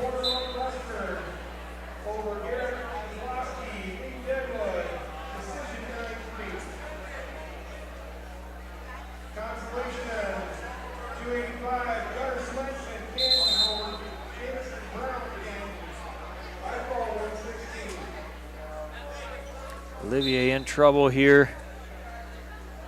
Just under a minute to go.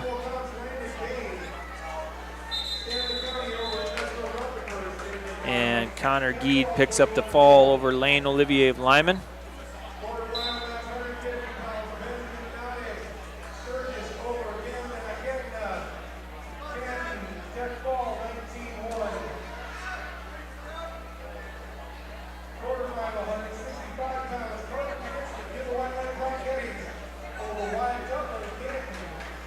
Coming up next on mat 1, that's Jed Blair of Winter, a junior at 157 pounds, wrestling Vincent Lenz of Kimball White Lake Platte Getty. He's also a junior.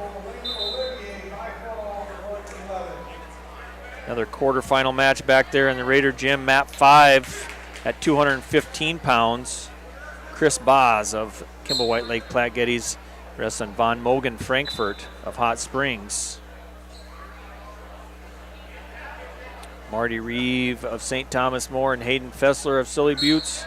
That's a consolation round match there on mat 3 at 285 pounds. So that's probably the last consolation round match. Everything else from here on out on all 5 mats will be quarterfinals after that match.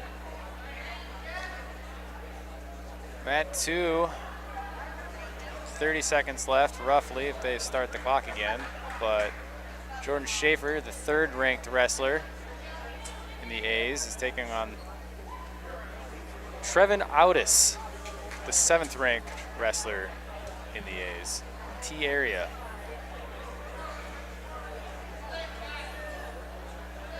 Possible state quarterfinal match, maybe semis even.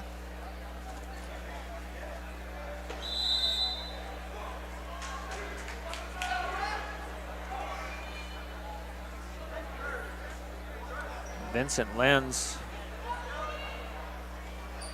I think picking up some near fall here over Jed Blair, but nothing awarded yet. 30 seconds to go in the first period.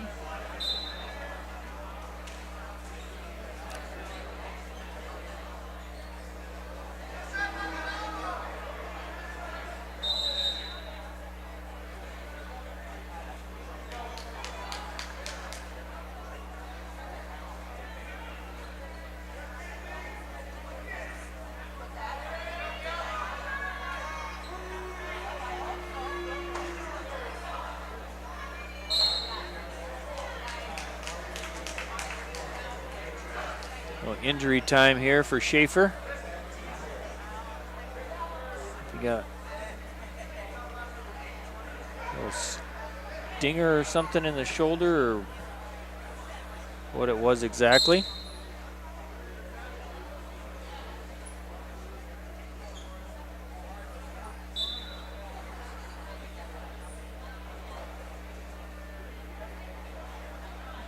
And Lenz goes into the second period on mat 1 ahead 7-0. Start on their feet.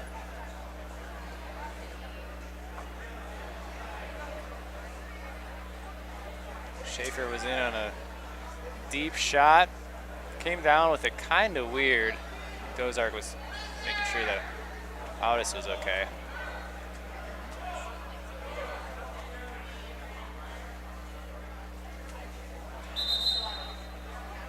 Nice shot there by Schaefer, but out of bounds.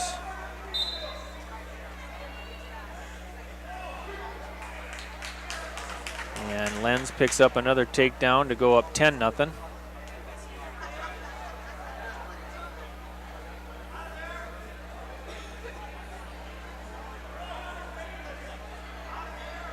Mats 4 and 5 now in the Raider Gym are quarterfinal matches. That's 4 and 5 in the Raider Gym. That's Landon Mahaffey of Sturgis wrestling Blake Jennings of Kingsbury County on mat 4. Mat 5, Chris Boz of Kimball White Lake Platte Geddes wrestling Von Mogen Frankfurt of Hot Springs, mat 5. Schaefer now just needs 1 point to put this match away. Boy, he is strong. His double is unstoppable, and he is hard to get out from. And he picks up the ball to advance over Trevin Audis of T.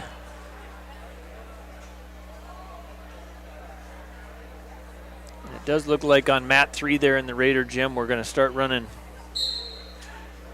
the final round of consolation matches. So there is the 106 pound consolation match there on mat 3. Caleb Hoffman of Cook Central Montrose and Bentley Vierink of Kimball White Lake Platte Geddes. Now on mat 2. Johnny Lenz, Kimball White Lake. He's taking on Dane Aldridge out of Hot Springs. Lenz ranks pretty high up there. 3 perhaps? 3.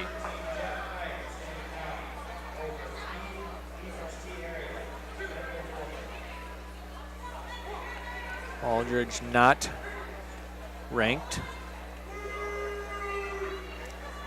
Got lenses on both mat. I think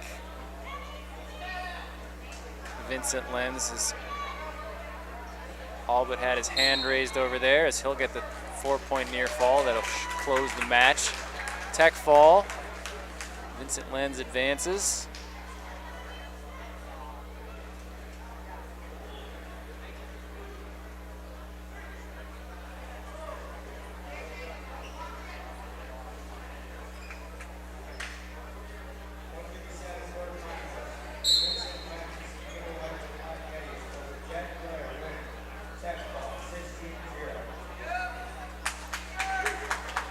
Lewis of Custer now on mat 1.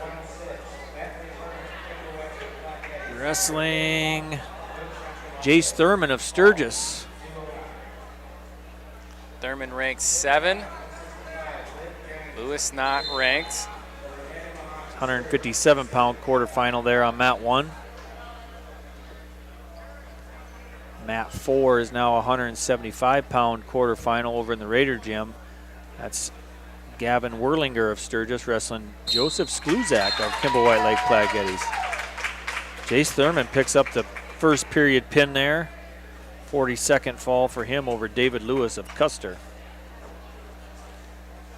Still on mat 5 at 215 pounds, Chris Boz of Kimball White Lake Platte Geddes leading Von Mogen Frankfurt of Hot Springs 8-1. That match seems like it's been up there forever. Yeah, a lot of blood time perhaps. Going into the second period now on mat 2. Aldridge finds himself down to Johnny Lenz 11-0.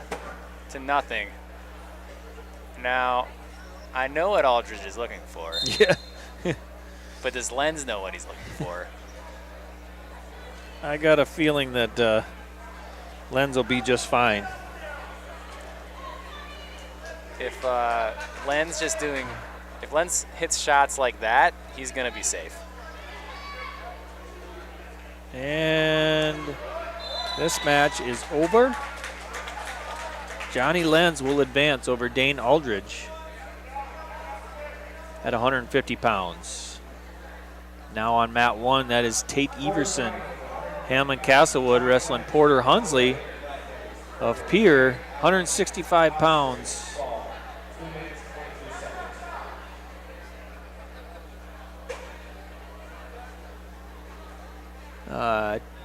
Tate Everson, honorable mention in the Bs.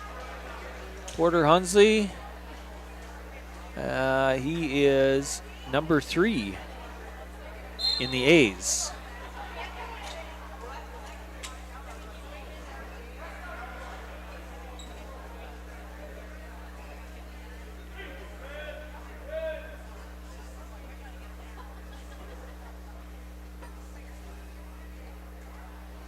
Grayson Nielsen off to a quick lead, 3-0 over Talon Lightfield.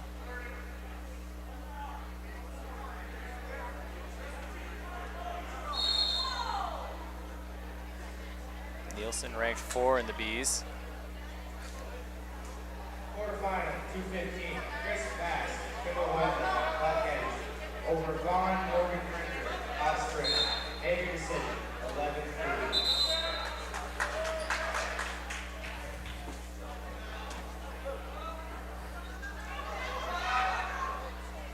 Scramble there. Yes.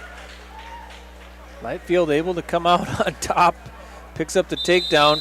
For a brief second, he's up 4-3, but Nielsen gets a little excited, tries to jump over. There he collects the reversal. Now 5-4 in favor of Nielsen. Everson and Hunsley on mat 1 will start second period scoreless. Hunsley in the bottom position.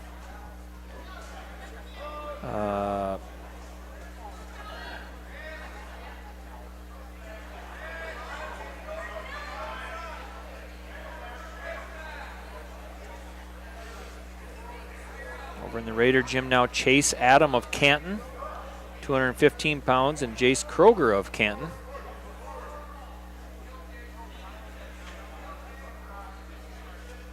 Wrestling on mat 5. Mat 4 is still Werlinger and Skluzak.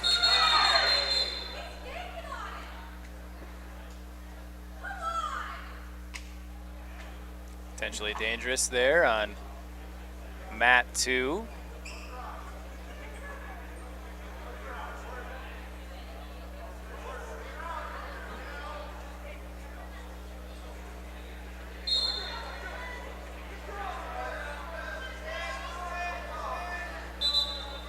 Nine 9-4 in favor of Nielsen, now 9-5.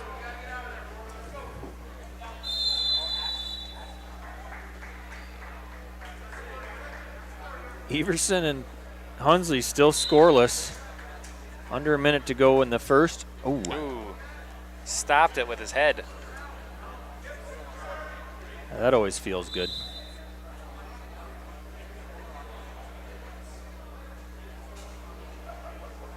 Must have been mostly shoulder. Maybe.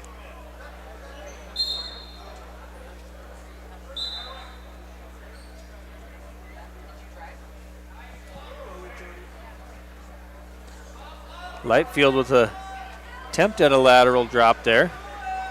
Didn't work.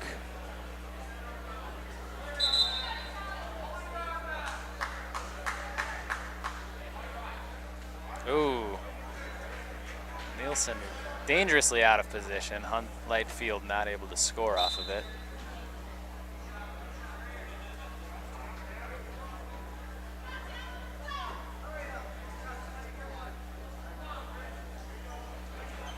Shot.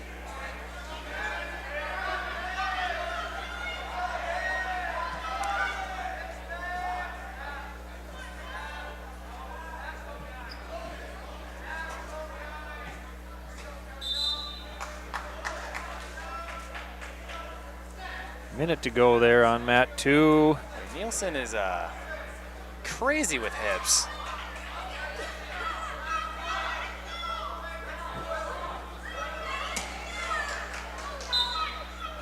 No score, no takedown yet. Reckless abandon. Yeah. Like that. I feel like Nielsen should have been taken down at least 3 times. He got the takedown though. He's going to score 3 more, 12-5, 30 seconds to go in the second period. Plenty of time still. Yeah. Over on the mat 1, we're still scoreless. Minute 30 to go at 165 pounds between Hunsley and Iverson.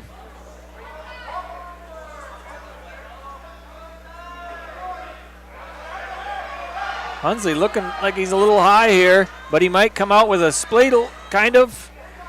No points yet, and he's gonna maybe catch the head, throw his hips over. Tries to. Everson's got to get his legs hooked in. Oh, is he going to come out on top? He does. He gets the reversal.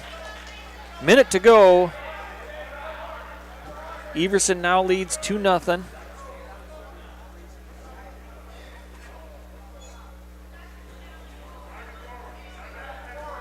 Minute left. Took him 5 to score any points. Will Hunsley have it in him to find another? Going to go stalling green. Very favorable for Everson. And now stalling red.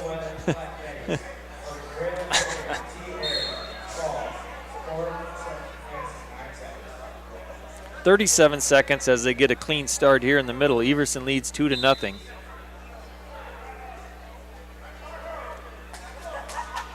Meanwhile, Nielsen leads light field 16-5. But that match could be far from over, especially when you wrestle with pure hips like Nielsen seems to.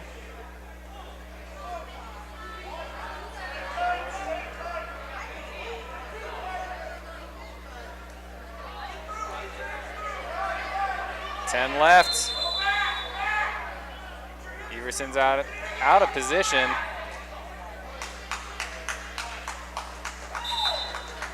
And Everson hangs on for the 2-0 win over Porter Hunsley. Everson of Hamlin Castlewood over Hunsley of Pierre.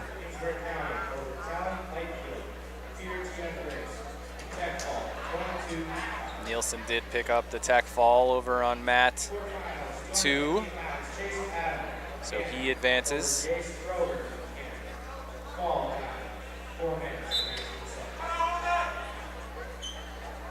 First time I've been able to see Holden Hawkins today. Now he's up on mat 2. Holden Hawkins, a Sisseton, I believe currently ranked number 1 at 165 in the Bs. He's wrestling Edward Joseph Stover the 4th from Dakota Tech. Mat 1 is Seth Cronin of Stanley County, who currently holds the quickest pin in the tournament, 6 seconds. He's wrestling Will Eilers of Pierre. It's a 190-pound quarterfinal match. Over in the Raider gym, mat 4, 175-pound quarterfinal. Tayson Ockengay wrestling Donovan Sanvin of Kingsbury County. Tayson currently leading 1-0 in the second period. And 215-pound quarterfinal on mat 5 is Kalo Steely of Pierre wrestling Jaden Waltner of T. The other mat back there in the Raider gym, mat 3, that's got your Consolation matches going down on it. Rowdy Shrimp of Cheyenne Eagle Butte Dupree, Teos Patopa wrestling Willie Miller of Kingsbury County.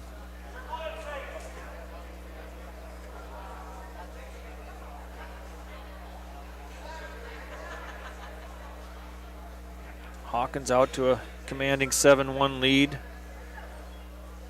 Looking to pick up another takedown here in the first period. Good shot. Head outside single. Able to counter the scramble. 10-1 now. And collecting the elbow there. A step through on that Turk.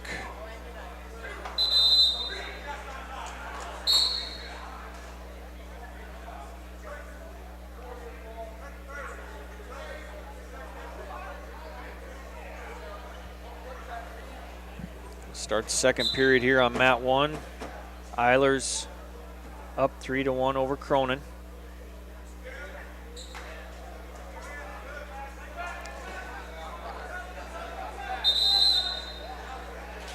There's a lot of action off kind of a half shot. Yes, no points as they go out of bounds, and Eilers a little early there.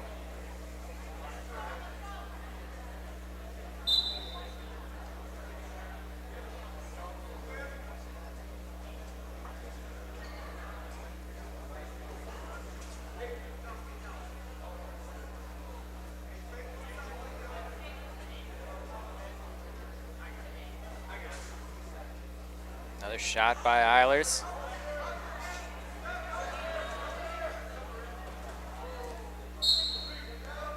Kicks it out. 3 more points. 6-1 now.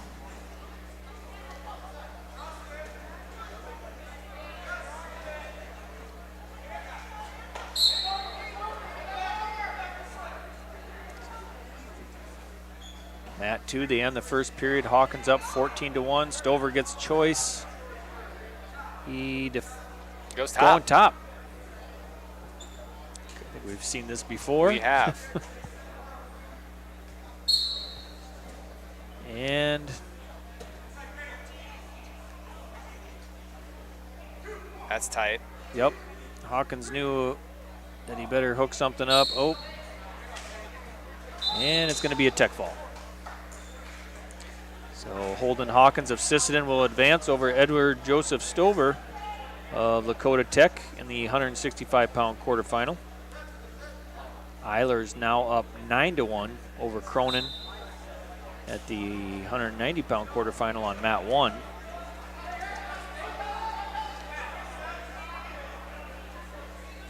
Sandvin and Akingay locked up still at 3-1 in favor of Sandvin on mat 4. 40 seconds to go there. Kalo Steely of Pier leading Jaden Waltner of T 6-1. Minute to go in the second period.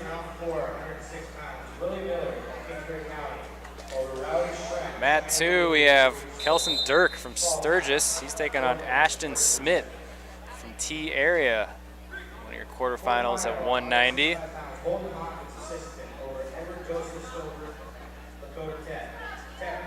Dirk, ranked number 1 in the state. Looked like he just about could have slapped the mat there. I think he probably could have.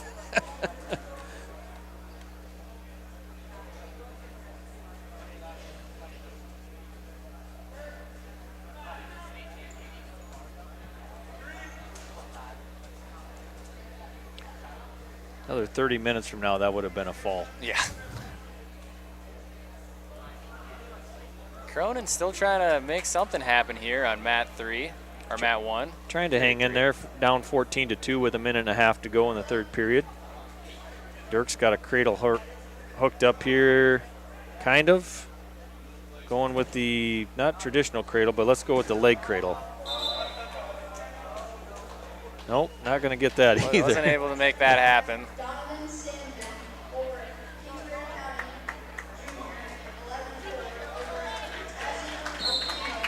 And Dirk does get the fall. Kelson Dirk over Ashton Smith at 190 pounds on mat 2.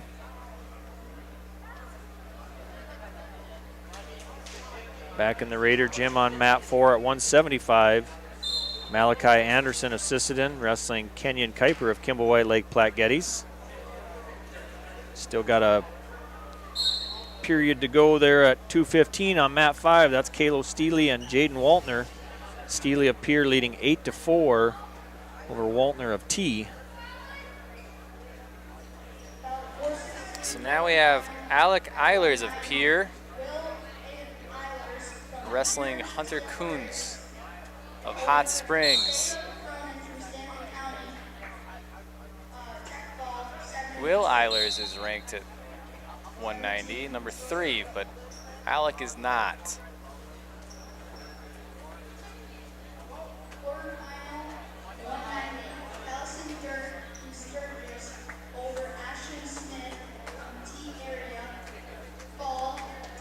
Williams with a throw.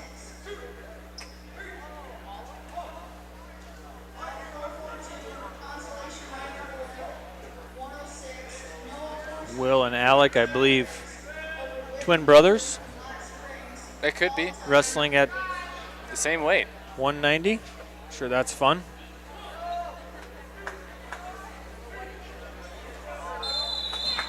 And Zoel Irian of Sturgis picks up the fall over Jordan Drummond of Winter on mat 1 at 215 pounds. Coming up, we have Lyman's Des McGee at 285 on mat 1. He is wrestling, I think that's Brayton Johnson of Kingsbury County. It is. So we have the 5 versus the 8. Should be a fun one. Is this 4-5 in this weight class, or what? I think it's, yeah, or is 4 it like 5 in the weight class? Verify that here momentarily.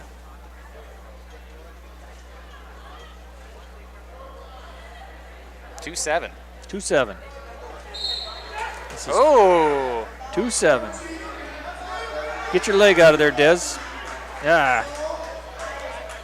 So Johnson picks up the first takedown.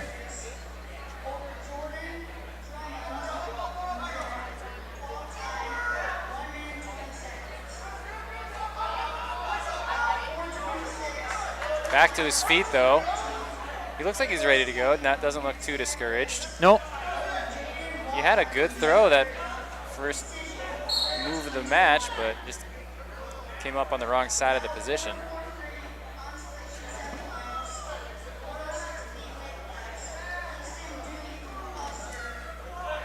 Good mat returns over there on mat 2 for Eilers. 3 of them in a row. Let's go for 4. We might go for 4. Not as exciting. No. Mat return nonetheless, I guess. Definitely not the cleanest, but now Coons maybe going to. Got his ankle stuck. Eiler's kind of giving up the position there. Now that many mat returns in a row will kind of take it out of you. That's a lot of explosiveness. Yeah. So Hunter Coons now up 15-2 over there on mat 2, and mat 1, we've got 10 seconds left here in the first period. Little slower action now.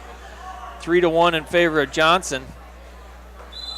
And let's see, we're going to go to period 2. Who gets choice? And it will be Des McGee gets choice. Des wants down. He's going to go down. All right.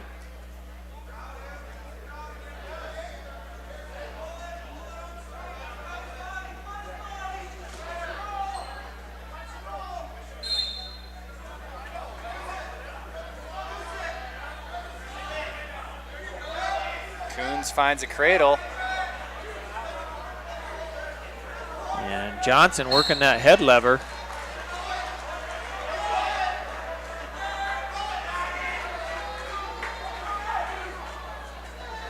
Got Des in trouble here. Des able to roll through after giving up 4 near fall, but back to his belly to fight for another minute and a half to get through this period at least. Johnson right back to that head lever. Des got to get his wrist clean and get his head up.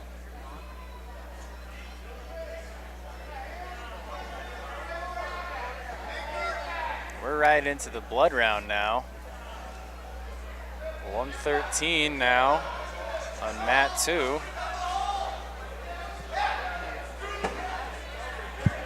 Johnson with that head lever again, and he picks up the fall.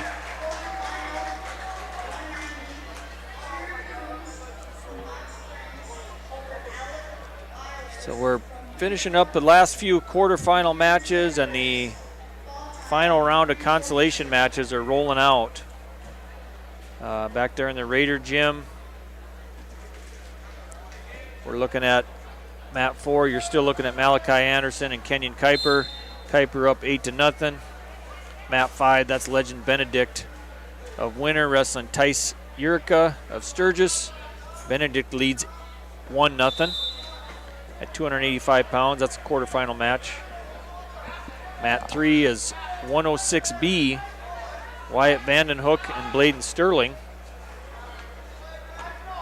Mat 2 here in the Gardens at 113 pounds is Tice Dunn of Sturgis, wrestling Hazen Rutz of Hot Springs. Dunn up 3-0. And on mat 1, 120-pound consolation, Ruger Smogoff of Bennett County and Leighton Rinksmeyer of Hot Springs. So just a few of those quarterfinal matches to finish up over there in the Raider Gym, and then it'll be all consolation bracket matches, which will be the last round that we do this evening. Barely this evening. It's only 5:30. Until we stop the action to wrestle out the placements for the 106B bracket. That might mess up the old over-under, I'm afraid.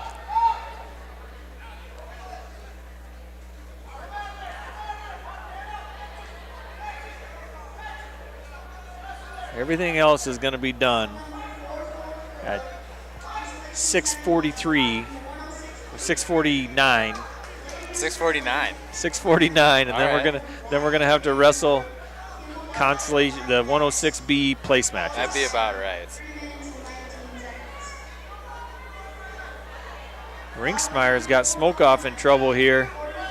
Minute 20 to go in the second period. Looking for that head. Looks like Smokeoff's going to get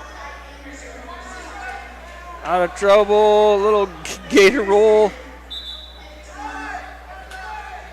Still hanging in there. Going to come up and finish and get the reversal. Tice Dunn wins over on mat 2 to advance. So if these guys win, they get to go wrestle tomorrow. If you lose, you go home. Mat 2, we have Lyman's own Riot Knipling facing off against New Underwood's Tell Elshear.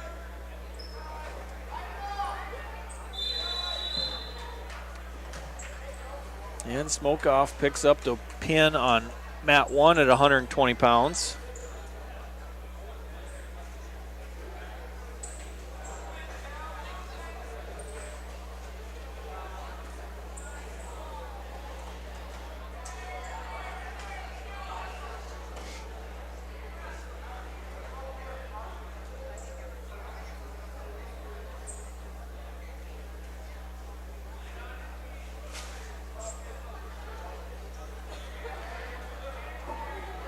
Another 120 consolations match. We have Aaron Halber of T area. He's taking on Relic Bailey of Custer. Back in the Raider Gym, mat 4, 175-pound quarterfinal. Trace Gensler wrestling Jeremiah Wilgers of T. Wilgers up 3-0 after the first period. Benedict and of Winter and Urica of Sturgis. Looks like about 30-some seconds to go there at 285 on mat 5 in a quarterfinal match.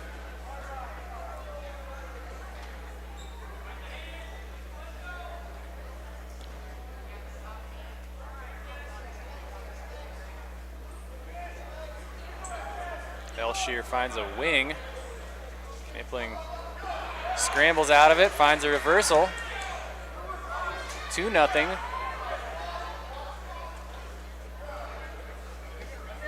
And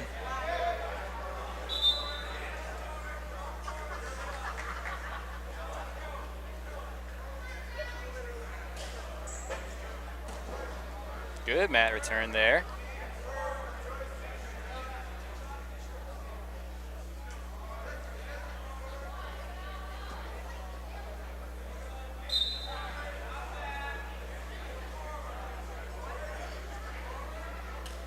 Bailey gets tangled up in Halder's legs and somehow takes him back down for a mat return. Now he's high and in trouble. Albert's going to come out the back door to get the reversal to go up 7-0. Riot now got a arm behind the back, looking to keep that arm. Wish we would look to score off of that. Nah. Yeah. That's what Riot said to you. Yeah.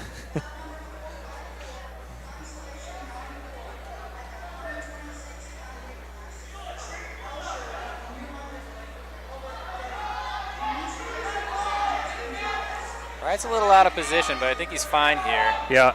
Not a lot of time, and he's got the legs in pretty deep. Short time here in the second period, and going to hang on with that power half.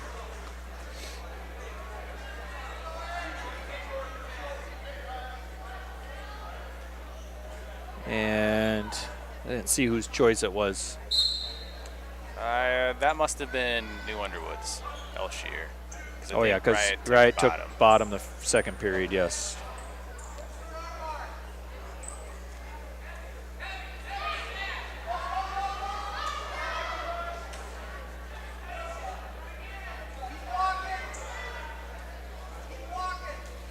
Oh. So Elshier picks up the takedown by collecting those ankles there at the edge of the mat. I don't even think Riot knew he would have been taken down yet.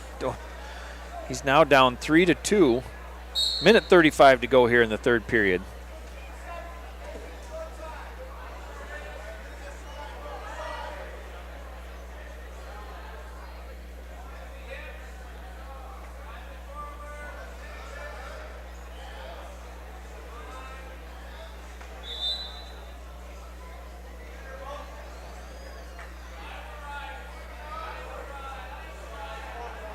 Go into the final period here on mat 1. Halder still leading Bailey 12-1. There's a clasping and a reversal. And a reversal. Now and we got a arm behind the back with it as well. Got to keep it that 90. Just keep it 90 and score. Bailey putting Halder in trouble here on mat 1. I think he did this in his quarterfinal match too. That's pretty tight. Yes. Meanwhile, Riot over there looking to get a fall of his own. And he does. Good comeback win there for Riot. Gave up the takedown there, but fought off bottom, got the reversal, and then turned it into a fall. So Bailey not able to get the fall there. Still got a minute left to work. Down by 4. I heard someone yell Spladle.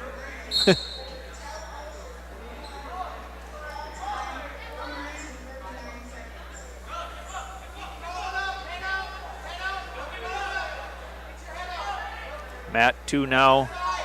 Custer's Riley Trout at 126 pounds, wrestling Acre Piotr Sissinen.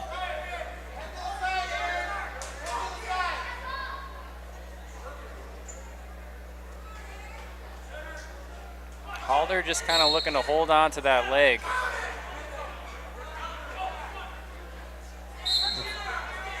Bailey could keep that arm. He can score from here. Well, we're going to have blood time, I think, maybe. Ozark may be trying to ignore that until time runs out. Yeah. Oh, no. Not that, though.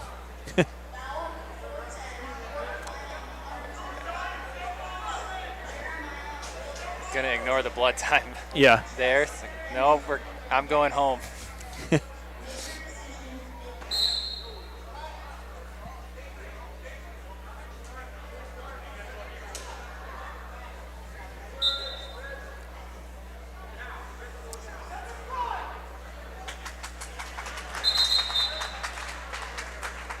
Hard-fought match there. Another unsportsmanlike on that one. So one both ways. Yeah, that's fair.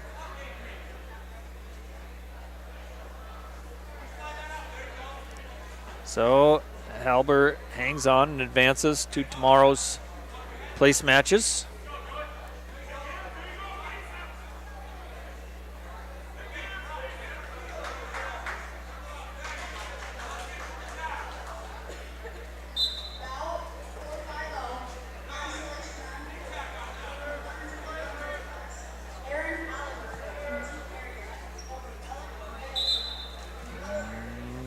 Mat 1, we're getting a Evan Folk and Joey Franks. Evan Folk just lost that quarterfinal match to Maddox Rissy. And now he wrestles Joey Franks up here, 132 pounds. Mat 2, Trout and Piotr. Piotr up 1-0. Little scramble here. See who comes out on top.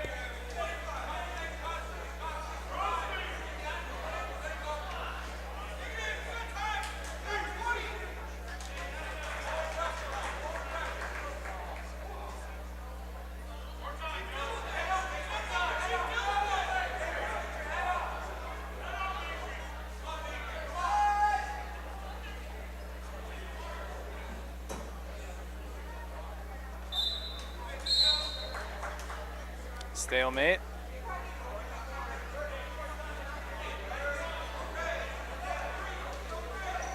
On mat 1, Folk chooses bottom. He's currently riding a 3-0 lead over Franks of Pier.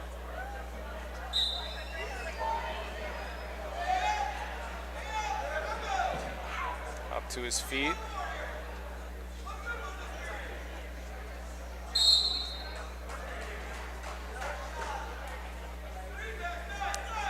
Shot there. And a hip toss. Out of bounds, though. Did they know it? I don't know if they did. They weren't aware they went out of bounds, but Piotr takes a 4-0 lead into the third period on mat 2. Leads Trout of Custer.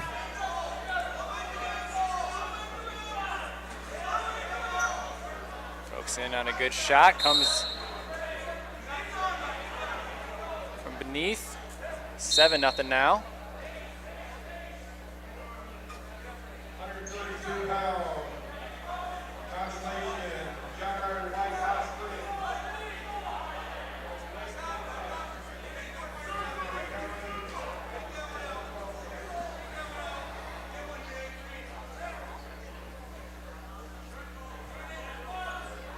Still got quarterfinal matches going back there in the Raider gym. I think we're down to our last couple. 190 pounds on mat 4. Garrett Westendorf of Kimball White Lake Platte Geddes. He's up 4-0 over Tucker Peterson of McCook Central Montrose. Second period, minute to go. Mat 5 is 285-pound quarterfinal. They're in overtime. Zayden LaPlaca of Custer wrestling Jacob Johnson of McCook Central Montrose.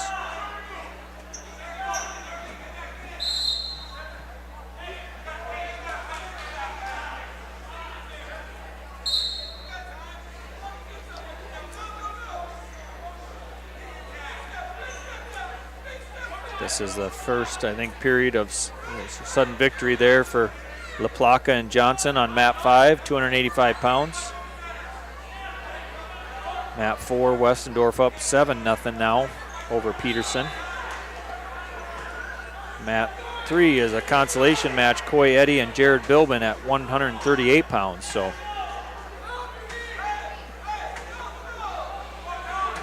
starting to roll pretty quick through these consolation matches. Piotr holds on over Trout, 4-1.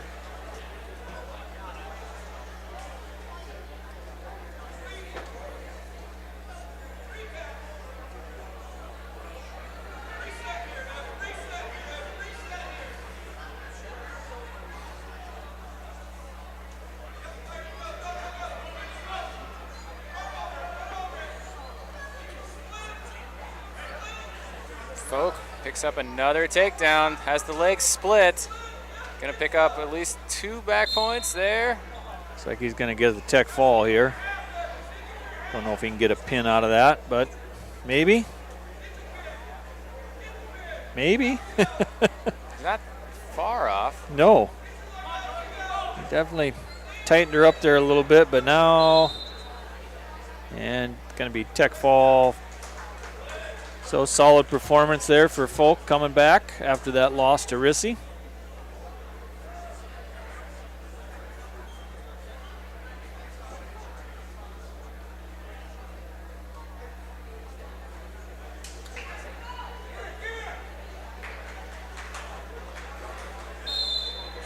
Matt 2, Parker Randall of McCook Central Montrose.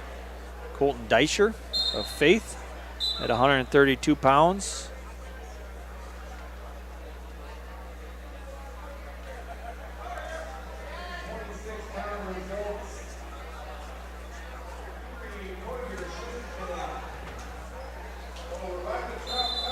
And we have Hudson Peters of Winter on mat 1. He's taking on Bodie Vanderboom from Custer. Formerly of Newell. Formerly of Newell.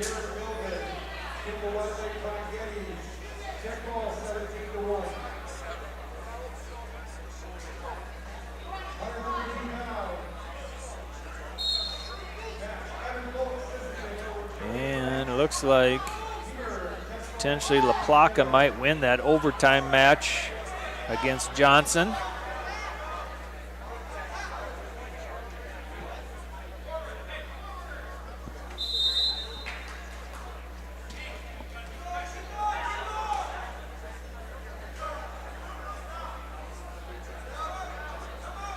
He does.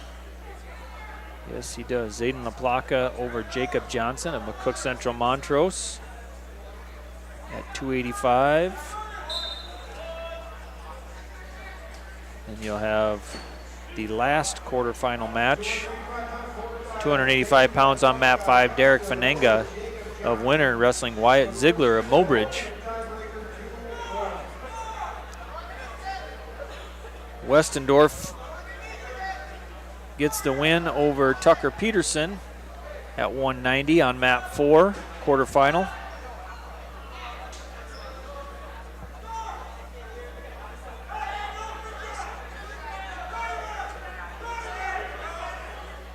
Peters picks up a reversal. Make that 3-2.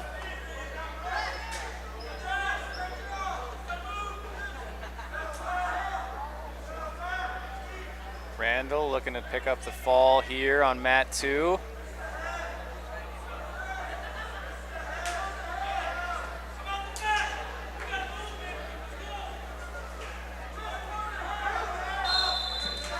Picks it up, 17 seconds left in the period.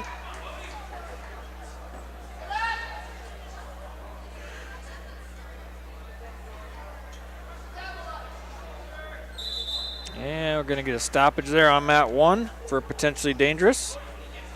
43 seconds to go in the second period. Vanderboom leads 3-2 over Peters of Winter.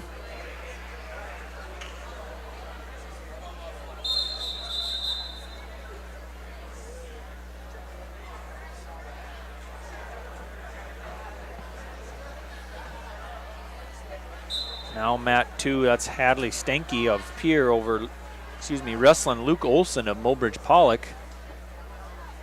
138 pounds.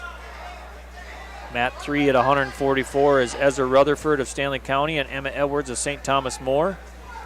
Mat 4, 113 pounds, Nate Gallardo of St. Thomas More wrestling Tommy Stute of New Underwood.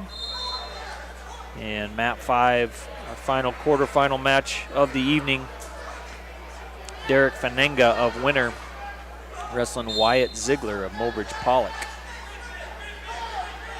Fanenga up 3-1 as they end the first period.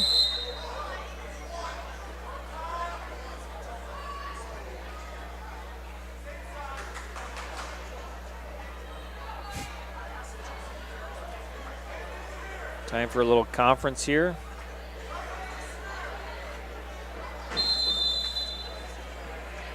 Ozark says nope. Not even entertaining the idea.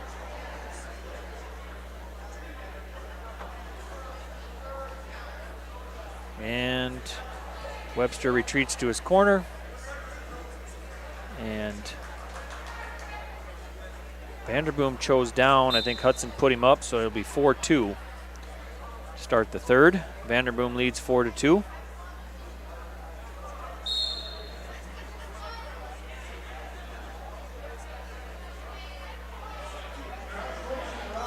I missed the call that Webster was upset about, or the non-call. I'm not sure what it was. He wanted a 1 for loss of control. Oh, yeah. And I think there might have been another time he was angry about it. Now Peters in on a shot here. Vanderboom trying to hang on. Good scramble there. Yeah. He's got the legs split. Peters trying to... Throws in a kind of power half to anchor him out, anchor him in. Now that could be, I would say, 3 there. Maybe? That's tough to say. Probably no control yet. No points yet, but... It could be any second now, though. Before they go out of bounds, or...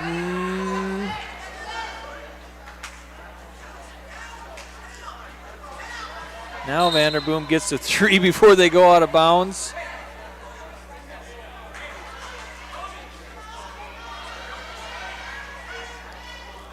So Vanderboom, high octane. Yeah, Vanderboom leads 7-2, 47 seconds to go in the third.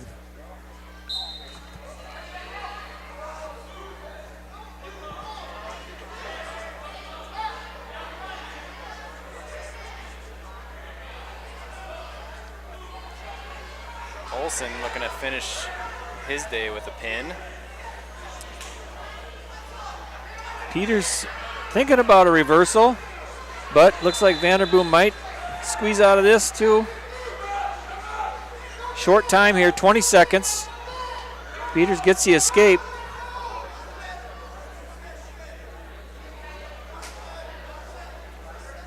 Ooh, gonna go out of bounds. 9 seconds to go. Vanderboom leads 7-3. Little Canton versus Canton on mat 2 here, I believe. Olson and Mobridge Pollock over Stanky on that last match. Now we have Aiden Schaefer taking on Shane Sayre. Canton wrestle off. Vanderboom does walk away with the win, so he advances. That's 144 pounds there on mat 2. Mat 1, Caden Singray. Of Kingsbury County wrestling Blake Steiner of Sisseton, 138. How do we end up over there in the Raider gym? We still got that quarterfinal match between Fenenga and Ziegler. Ziegler currently winning 6-4 with 30 seconds to go in the third period.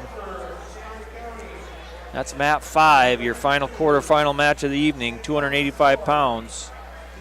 Fenenga and Ziegler.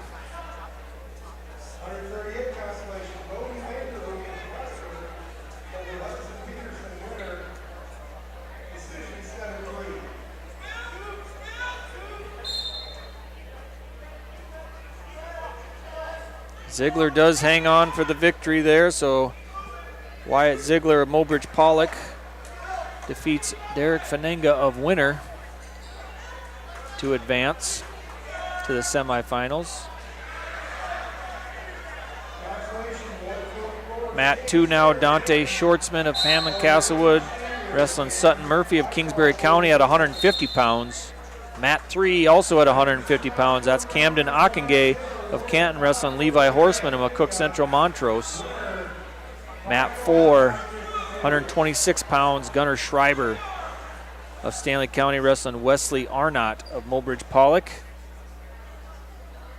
And now on map 5 back there, 120-pound Consolation bracket now. Jackson Trant of Custer wrestling Easton Roush of Gettysburg.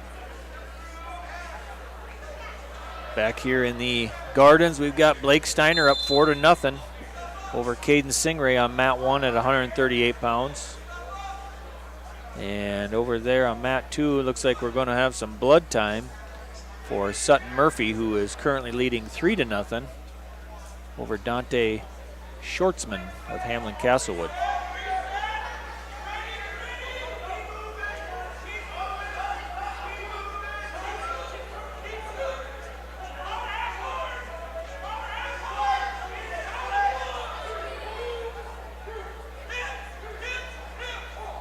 Steiner picking up some near fall here.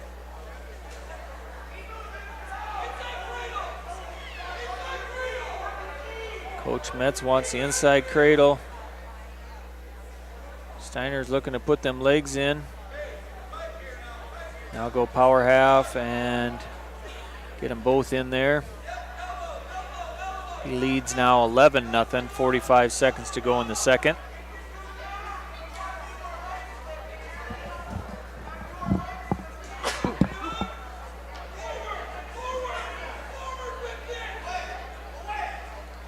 Power half.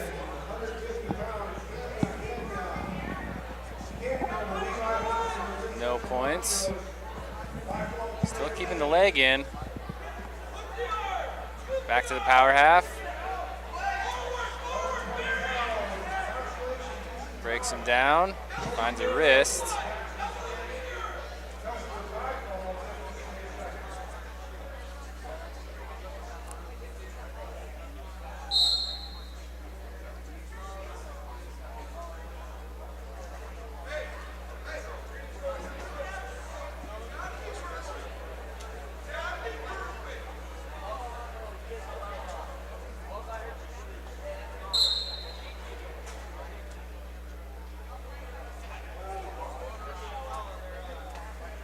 Third period now, on our feet. Steiner leads 11-0 over Stingray.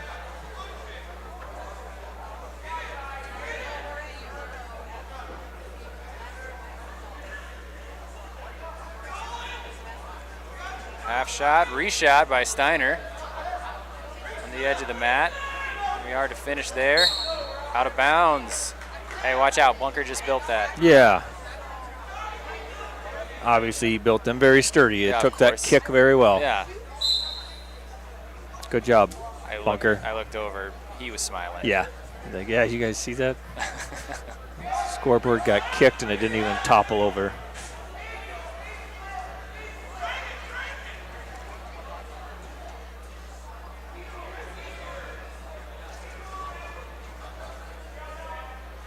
Good shot by Stingray. Good whizzer by Steiner. This is going to end in a stalemate, I think. Stingray trying to shelf that, and then Steiner gave that whizzer up. I don't know why he let that go. Well, worked out for him. Yep.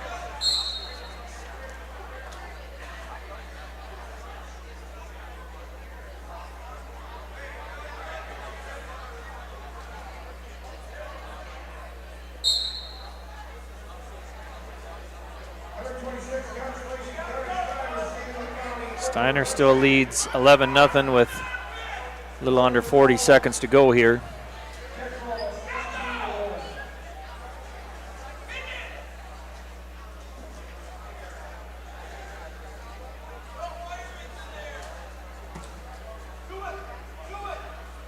Stingray in on another shot. You got to pin him or... Potential? Yes, potentially dangerous. Gonna stop the action. 16 seconds. Steiner dives in on a leg. Try to hang on. Oh yeah, here's a new one. Instead of the head wrap, we're going with the nose wrap. That looks comfortable. Oh, God. I think there's a lot of time left in that match. I think you're right. And it's 3-0 in the first period. Yeah.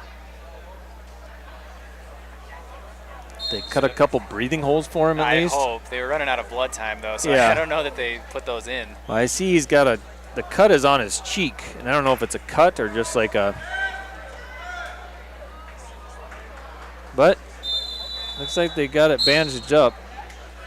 As long as that tape stays below his nose and out of his mouth, might work. Maybe. Mat 1, we have Maverick Blasius from Kimball White Lake. He's facing Patrick Ironcloud from Todd County.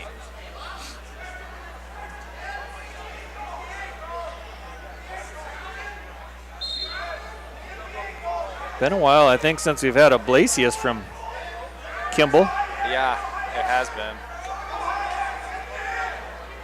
Watch that knee.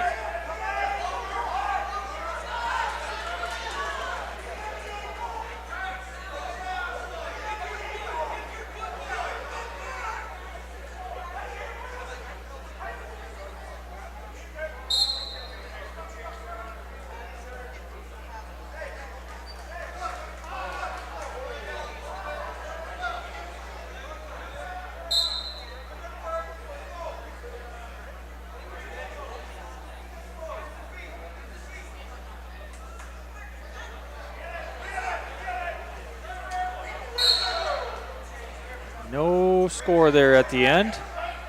They'll go to the second period 0-0. Mat 2 is down to a minute in the second period. And Sutton Murphy of Kingsbury County leading 5-0.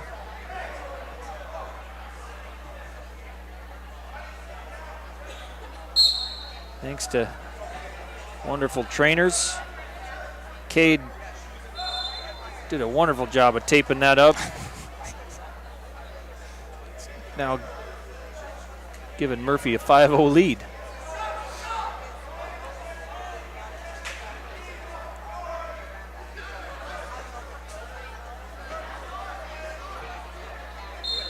Back in the Raider gym, that's Talon Lightfield of Pier and Rory Current of Sisseton Wrestling. On mat 3 at 157 pounds, Current leads 7-3. Mat 4, Remington Meyerink of Kimball White Lake Platte Geddes and Gus Tobin of Winter at 132 pounds on mat 4. Meyerink leads 4-0. And mat 5 at 144 pounds, Josiah Drummer leads Braylon Conroy of Maipialuta 3-1.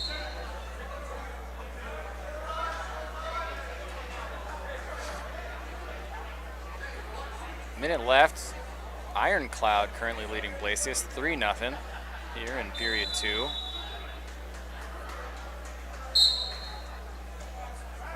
Mat 2, we go into the third period.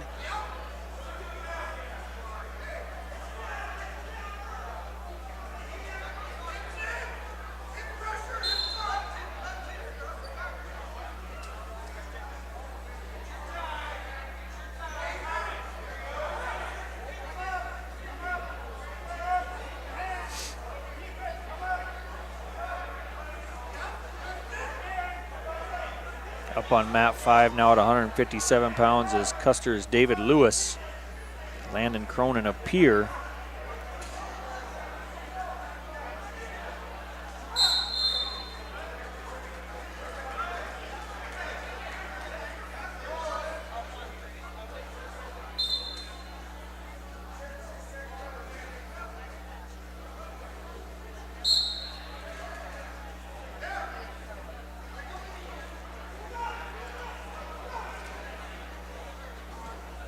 Ironcloud finds a banana split possibly.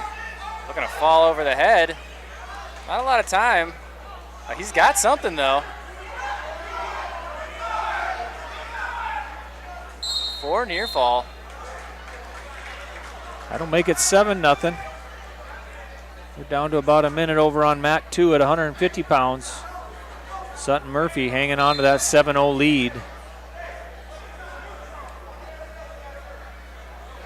Not moving a whole lot. I'm kind of wondering if he's having trouble breathing. Yeah. Both of your nostrils are taped shut. Yeah, as long as he keeps his mouth open, he'll be fine.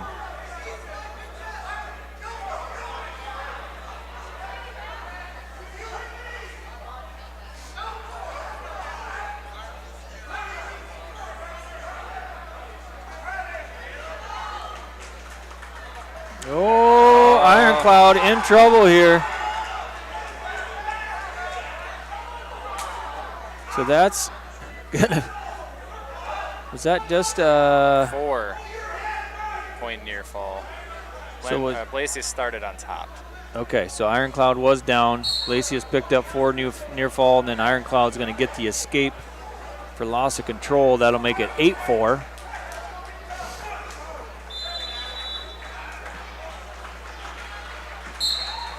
And Murphy hangs on. 10-0 win there over Shortsman of Hamlin Castlewood. Blasius in on a shot. Ironclad with the whizzer. Minute left in this match. Ironclad just gives it up. Yeah. Everyone in the gym seems to be yelling, cut him. Finally he does. 7-9 now. Shot by Blasius. Out of bounds, 33 seconds left. A takedown would give Blasius the win here. Ironclad's a little slow getting back to the center. 33 seconds. Mat 2, we have Jed Blair from Winter. He's facing off against Devin Whitefeather, also from Todd County. Blasius in on another shot. Ironclad trying to hang on here. And Blasius gets the takedown plus some near fall. He's going to win that match 14-9.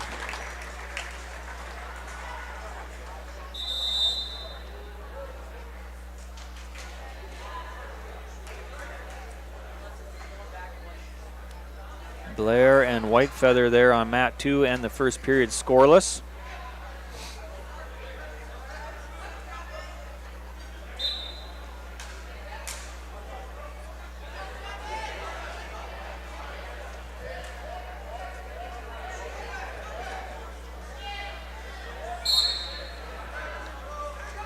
Whitefeather in on a shot again.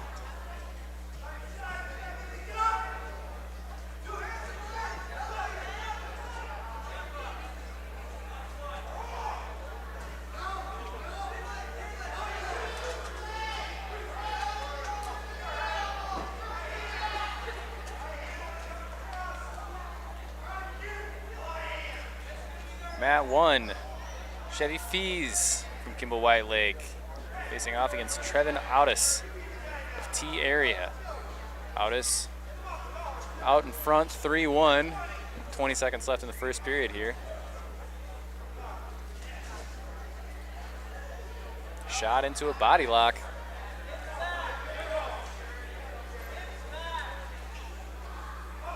No throw yet, though. Body lock on mat 2 as well. Yeah, right there. Plenty of time to throw something. If they can stay in bounds, which they don't.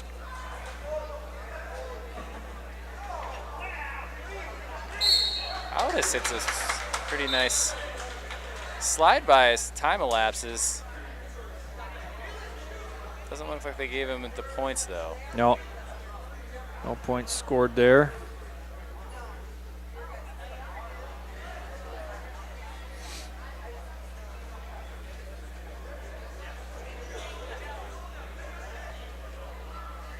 Oh, they did give him the points. I'll make it 6-1 in favor of Autis. Chevy Fees going to start the second period down. Back in the Raider gym, Caleb Keller, Mobridge Pollock, and Lane Olivier of Lyman at 157 pounds. Olivier currently down 7-0. Short time in the second period there.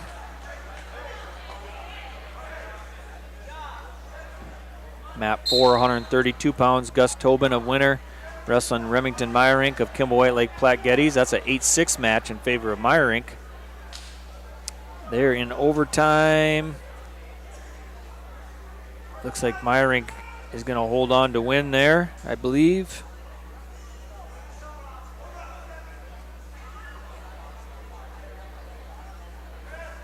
Meyerink over Tobin. Otis capitalizes. Picks up another takedown.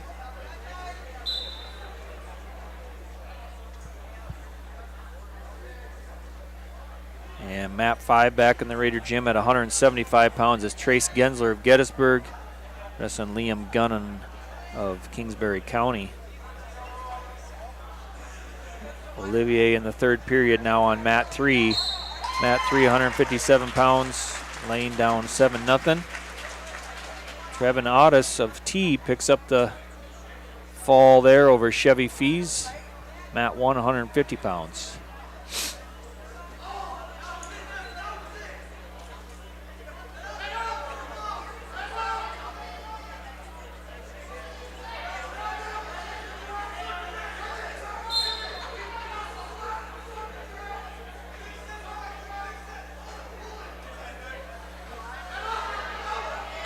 Now we have Landon Mahaffey out of Sturgis on mat 1, facing Beckham Hudashell from Kimball White Lake, Platte Geddes.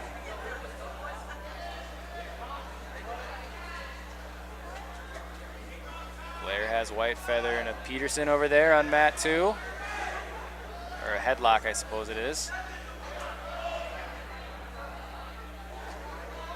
Currently up 4-0 there. Let's go with the headlock, now up 8-0.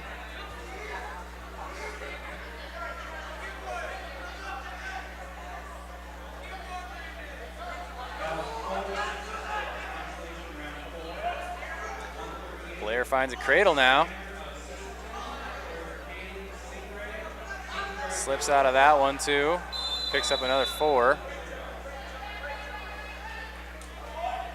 And a half Nelson. Picks up the fall at the end. Good finish for Jed Blair.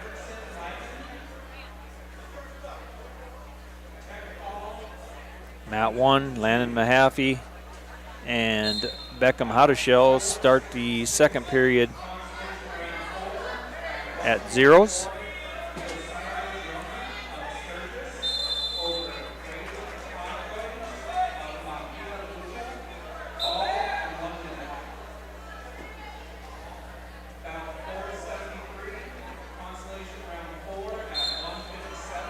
Mat 2, Thor Fish, Hot Springs versus Porter Huntsley, Pier TF Riggs.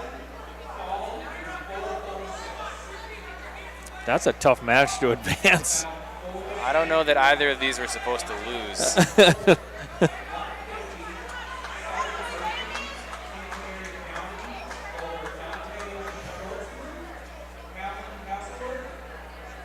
Yeah.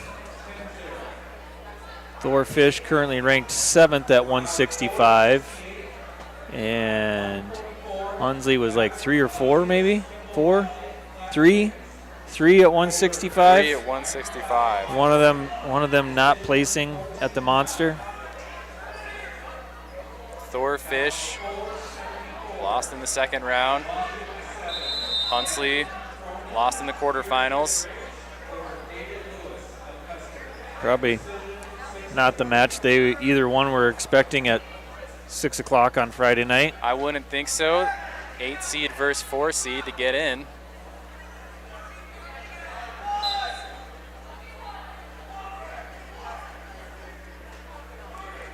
Mat 1, Mahaffey leads Hudashell 2-0.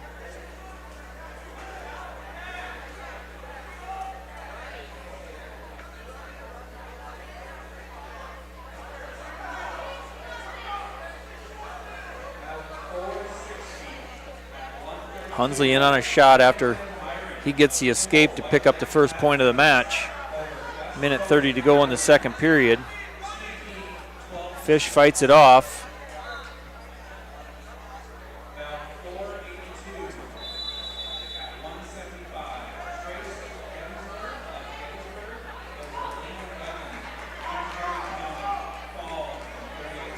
Shot by Fish. Good shot defense by Hunsley.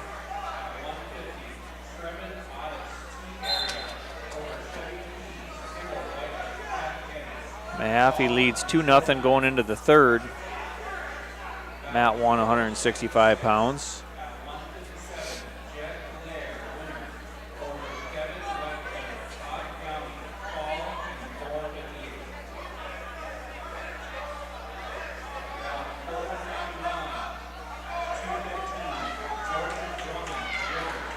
Fish picks up the takedown.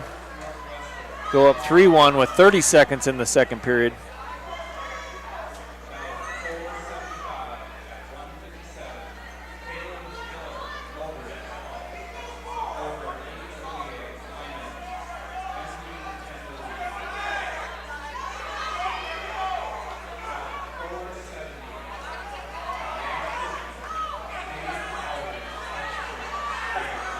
Mahaffey picks up a takedown on the edge of the mat. That'll give him a 5-0 lead. Hunsley gets a sort of a Peterson. Causes enough ruckus to get a loss of control. Yes, 1 point. So he will go down. Let's see, Fish gets choice here in the third period. He's going to choose down. He leads 3-2. And stands up Hunsley into a cradle. finds a cradle. That's pretty tight. That is very tight. Oh, man. Fish able to kick out of it, but he's going to give up 4 near fall. Now down 6-3. Hunsley trying to hang on to that leg to not give up the reversal, but Fish able to fight through. Now 6-5 in favor of Hunsley. Minute 30 to go here. Third period. Thor Fish down by 1.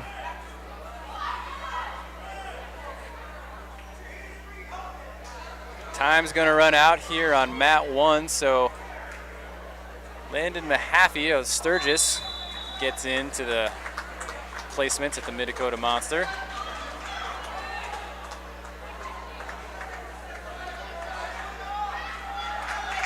Minute left now, mat 2. Fish still trails 5-6, finds himself on top. Oh, there was. Full Nelson. Didn't get the one out before he put the other one in. I'd assume he's going to cut him here now. Yep, Rinksmeyer says on our feet. Yeah. 5-8 now. Probably figured that was coming anyway. Now you really have to.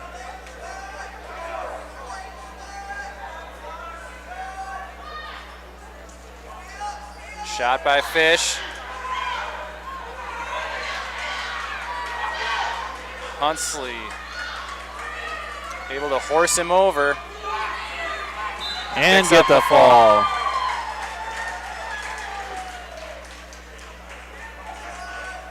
Mat 1. Treven Teason of Pier taking on Saith Cronin. Currently the owner of a 6-second quick pin in this tournament. See if it can get him to day 2. We'll see.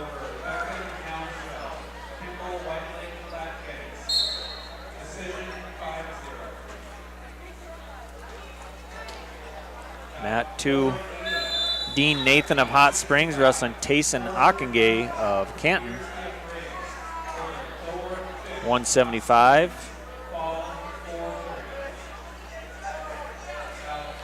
Mat 3, 165, Abe Kaiser wrestling Edward Joseph Stover the 4th. Stover leads 7-4. Mat 4 at 175 pounds, Bryson Hertz of Sully Buttes wrestling Joseph Skluzak of Kimball White Lake Platte Geddes, leading 3-0. And on mat 5 at 215 pounds, Von Mogen Frankfurt of Hot Springs leads 11-1 over Luke Horseman of McCook Central Montrose.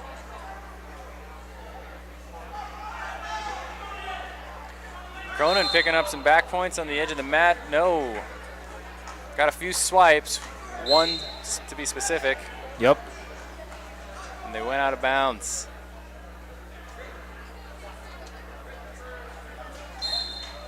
Cronin leads 3-1. Now 3-2 with the escape for Teason. Matt 2, Ockengay leads 3-0 going into the second. He's in the bottom position.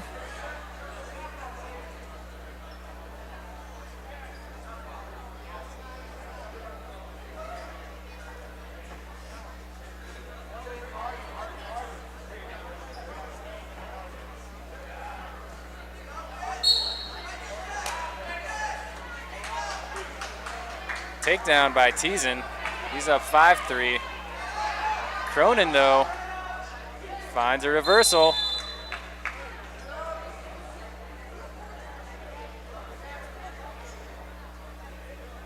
Is that score right? No, Tommy's confused. I think it should be 6-5 Cronin. Now 6-6. Close, Tommy. One of the scores are right. He's Cronin in on a shot. We're getting there. He's got it. Cronin with a takedown now. And I think it should be 9-6 now. We'll get there.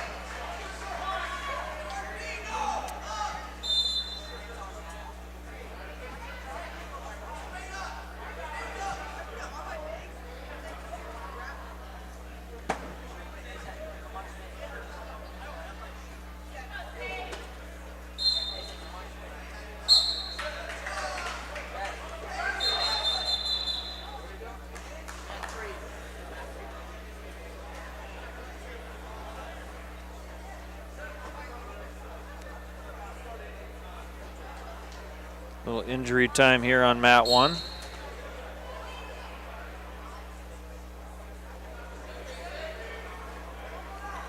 Cronin currently leads 8-7. Maybe. Yeah. We think something like that.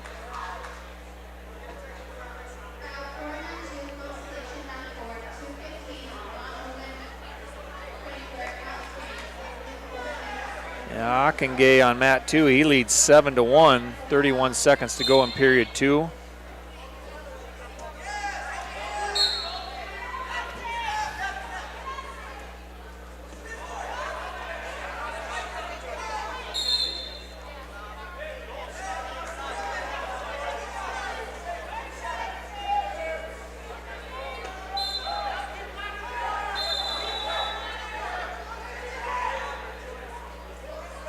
Nathan looking to maybe pick up some near fall there.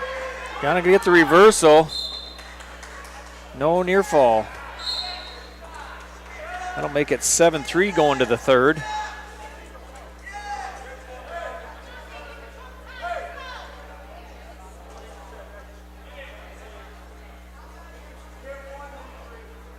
Minute 45 to go on the mat 1 now in period 3. Cronin leading 8-7.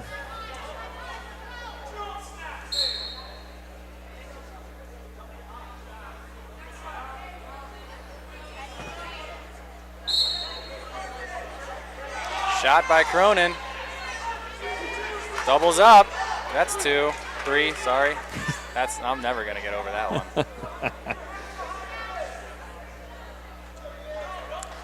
One escape. 11-8. Theoretically.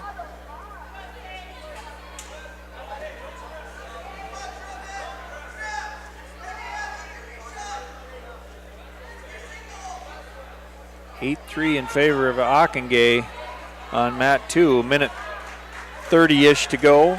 9-3 now. And then Nathan in on a shot, but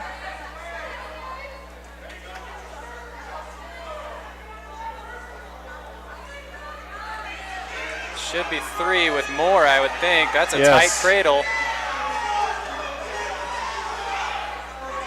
Nathan able to kind of slip that shoulder through.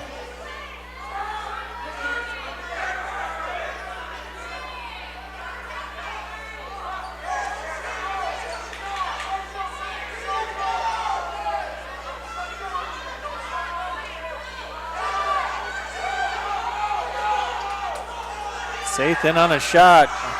think mainly just kind of shooting in to hang on, hopefully, which he's going to do. Seth Cronin advances over Teason 11-8.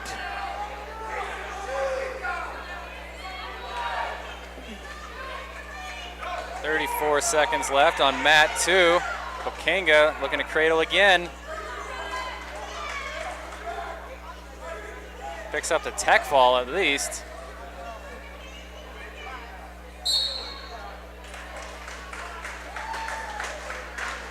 Now on mat 1, we've got Maverick Johnson.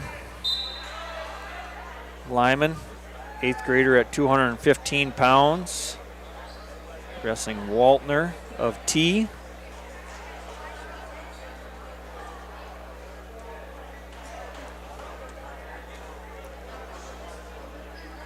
The board is no longer full of matches. I'm seeing some blank space on that board.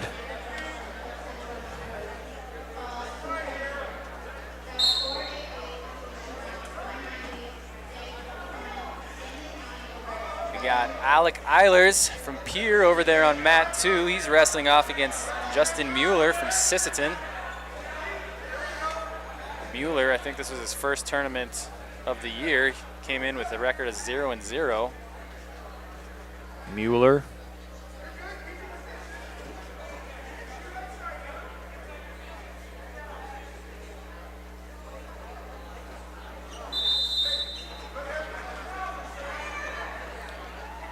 Eilers ends up on top of a kind of a roll through.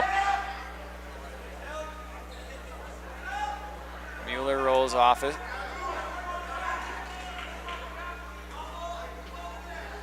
Eilers back in on a power half. Lets that go.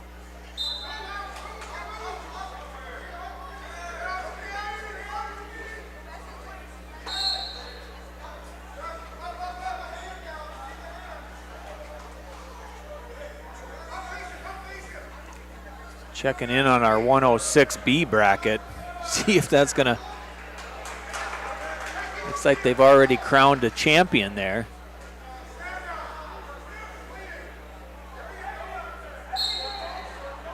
I can figure out Braylon Williams of Stanley County won that 106B bracket. They've got a couple place matches to wrestle there for 3rd and 5th.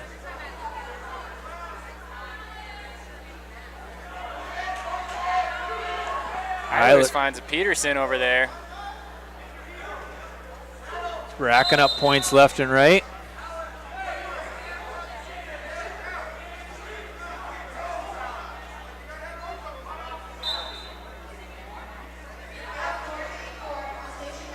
Mav up 1-0. Minute to go in the second period here. In on a shot, gets overextended.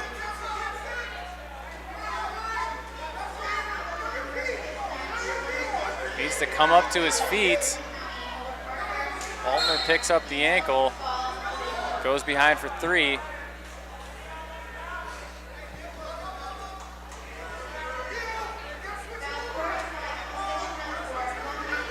There you go, Mav. Good wrist control there. Got a little excited. Yep. Kind of went back to an AAU move. That was pretty tight there.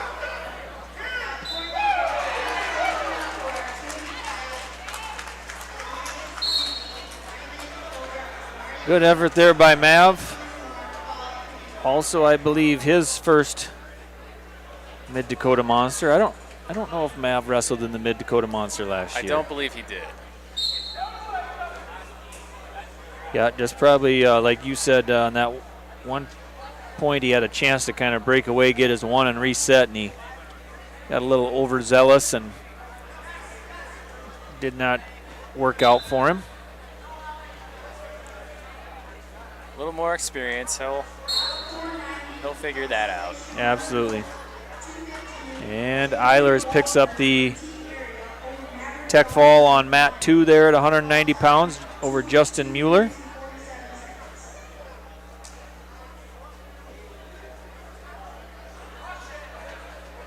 All right, where's the rest of our matches? Nearing the end, folks. Got Mat 1. That's Gunnar Swenson of Canton at 285 pounds. He's wrestling Tice Yahurka of Sturgis. Yep.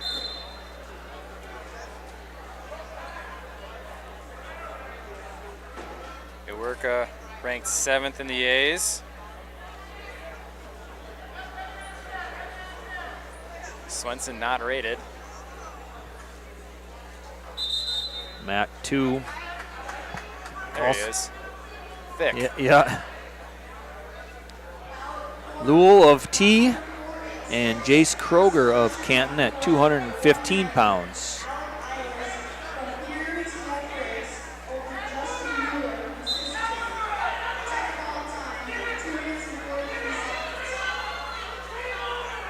Kruger finds a cradle.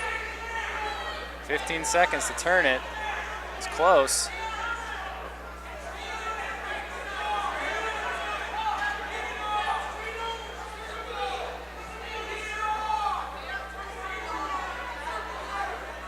Gonna run out of time though. So Kroger will go into the second period with the 3-0 lead. Lowell defers, Kroger chooses down. Back there in the Raider gym, we're down to mat 3, Isaiah McCracken of Canton. So Canton on all 3 mats here. 1 and 2 in the Gardens, and mat 3 over in the Raider gym. He's wrestling Ashton Smith of T. Smith currently up 1-0 in the third period, minute 30 to go.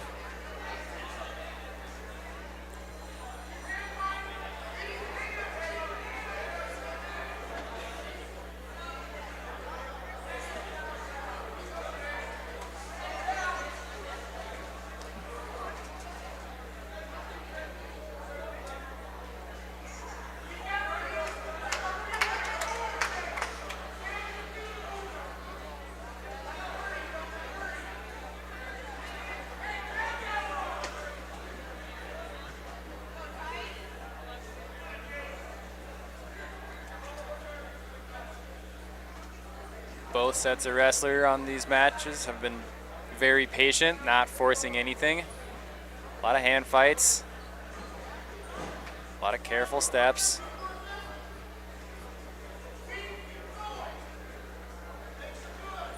Not a lot of action.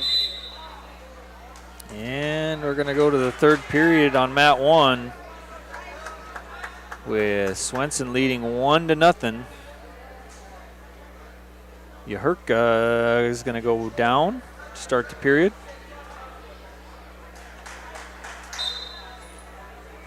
And 20 seconds to go on mat 2. Kroger leads 4-0 there.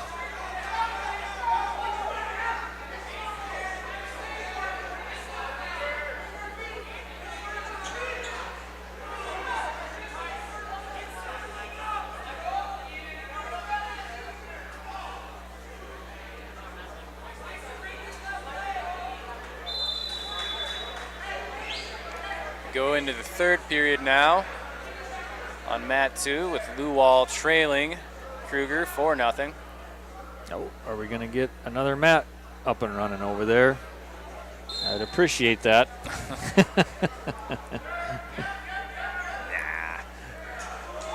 Might be on some of them heavier weights just got done wrestling quarterfinals not too long ago, and I don't. And that may be the case with that 106B bracket too. It could be. They're giving them some time. There'll be 2 place matches for 106B and our Consolation. Looks like we're down to about 5 or 6 matches total.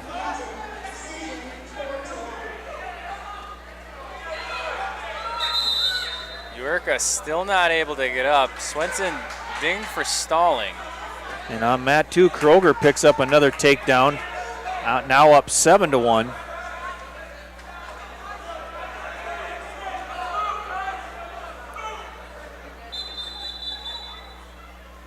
And blood time on mat 2.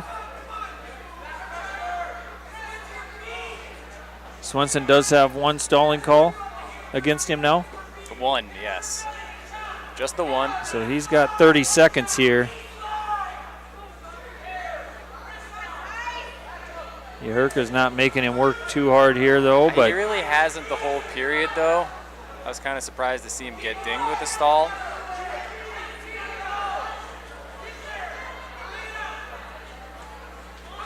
$10 seconds.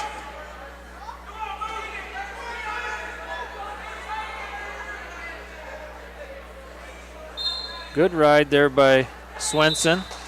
He'll hang on for the 1-0 victory to advance into the place matches.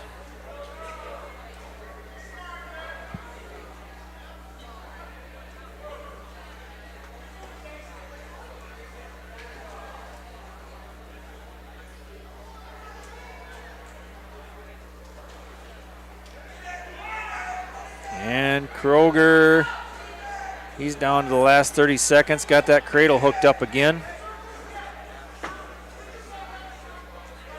Hope he's going to get anything. It's making that more difficult than it should be, but getting swipes now, at least. Yeah. Got 3, I think. He's maybe just looking to hang on and get through this. He will advance into tomorrow's place matches as well at 2:15. So Jace Kroger of Canton over Thick Lewell of T.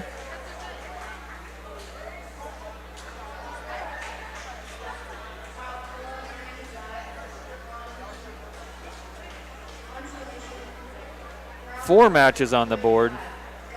Who do we got?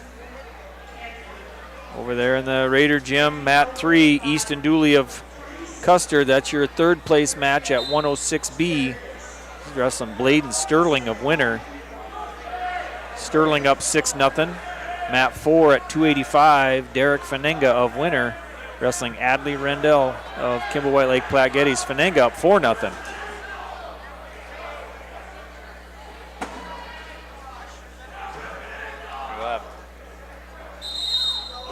Wyatt Vanderhoek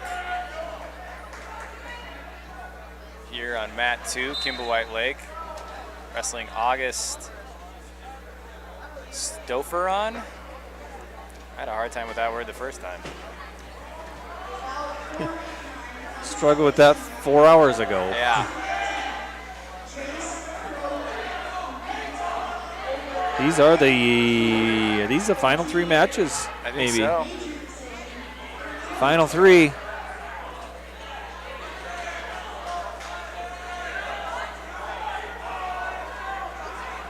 Can nearly taste the food and beverages at Jet Lanes. That's right.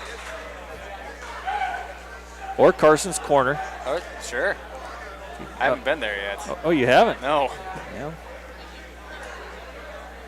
Serve a mean pizza. Perfect. Yes. That's about what I could go for right now. At least we have choices now. That's right. Boomin' Presho, that's yes. what they call it. Yeah.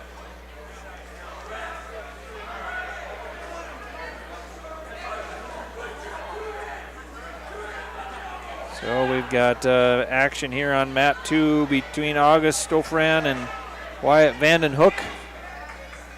0-0 in the second period. Over there on mat 3, your other 106B place match. Bladen Sterling out to a commanding 10-0 lead over Easton Dooley of Custer. And mat 4, Derek Fanenga, 7-1 over Adley Rendell so far. Minute 20 to go in the third period. Stoufferan locked up a cradle. Give himself a nice 4-0 lead.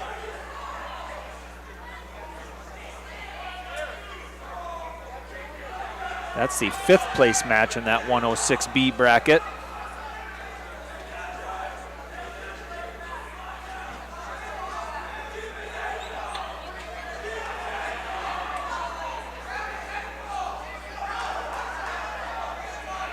Vanderhoek picks up an escape there. Fenanga does pick up the victory there over in the Raider Gym on map 4.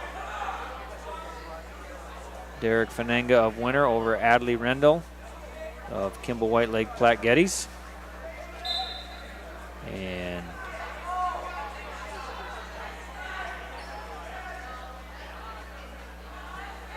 Stofran now up 4-1, under 30 seconds to go here in the second period.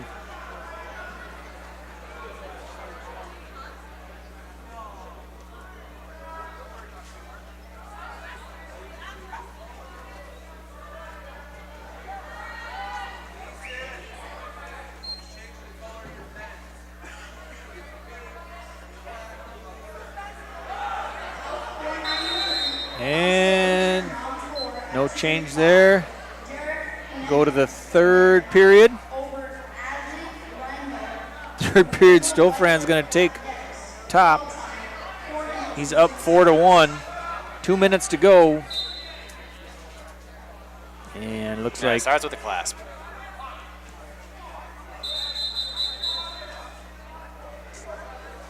That's exactly what Coach had in mind, but and it looks like over in the Raider Gym on mat 3 at 106B for the third place match, Bladen Sterling is going to hang on for the win there over Easton Dooley of Custer.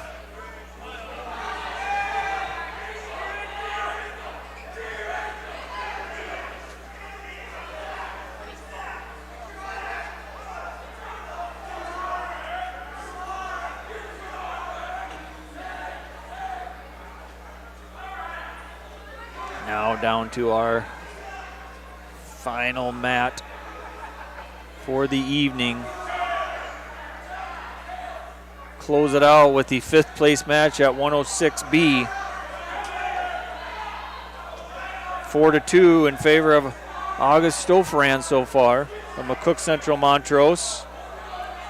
Vanderhook not able to get anything going in the bottom position. He's playing a lot of defense. Under a minute to go. Uh-oh. Needs to let go of the leg and just kind of come out the back. Score your one, give yourself a shot.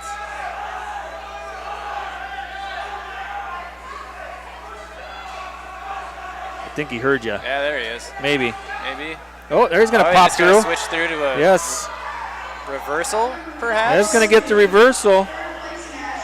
30 seconds. Score now tied, 4-4. I don't know what that was. I wanted him to throw the challenge brick. We don't have those in high school.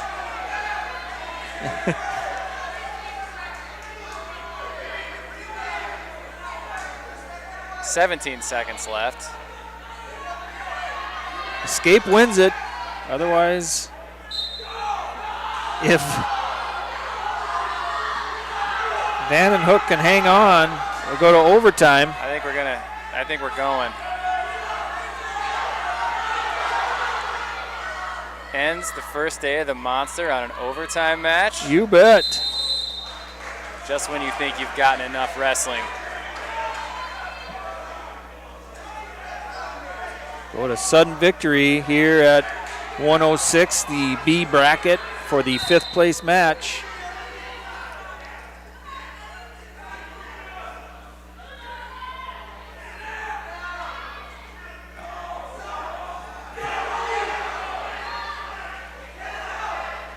Crowd seems to be dwindling, but it's still very much alive. Yes. In on a shot. Vandenhoek's in on that leg. Not great position, but if he can drive. Stofran trying to fight it off. Needs to keep his hands locked on that leg. One arm's not strong enough to pull that. Stofran's got the advantage now. Maybe Vandenhoek fighting back. 20 seconds to go. Yep. Oh, we're going to go stalemate.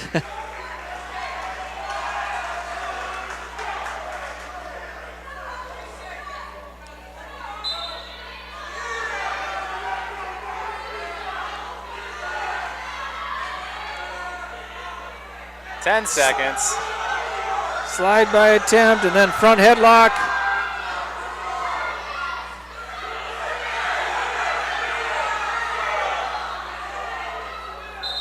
And we're going to extra innings.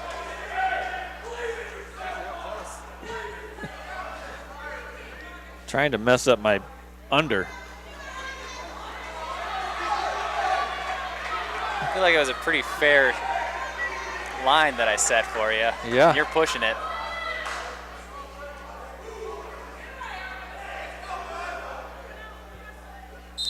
I said we were going to get done at 6:49, and then the 106B matches were going to mess it up.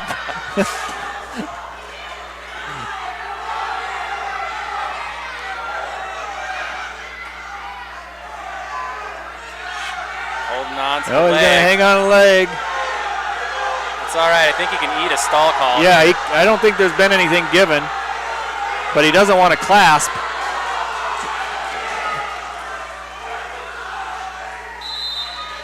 Handel's furious Yeah, over well, there.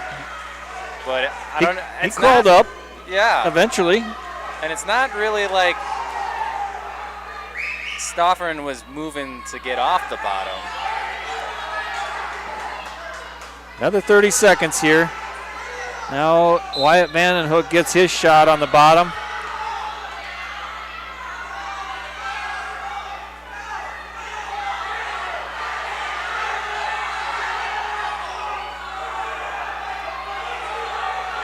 Stoffern might get a turn here if he can get that. He should either. There are two teams in here, and this is louder than it's been for different parts of the day. Yes. And now we go some more. One more. One more time. Love that song. Yes. So, Vanderhoek takes down or Stoffern takes top? I guess it doesn't really matter. Stoffern takes top. Oh, and he clasped immediately. And Vandenhoek will win on the technical violation of clasping. A rough way and to the ultimate end it tiebreaker. after an exciting day and a very exciting match, a clasp. That was your 5th place match at 106B. Bout number 503. I don't know if that's the exact number of matches. Probably quite, because I think that's correct. We have, that would have been, yeah. But great day of competition wrestling here at the Monster. That's going to wrap it up for day 1. We are back here tomorrow morning. The Bride of the Monster is going to kick off at 9:30 a.m. Central Time.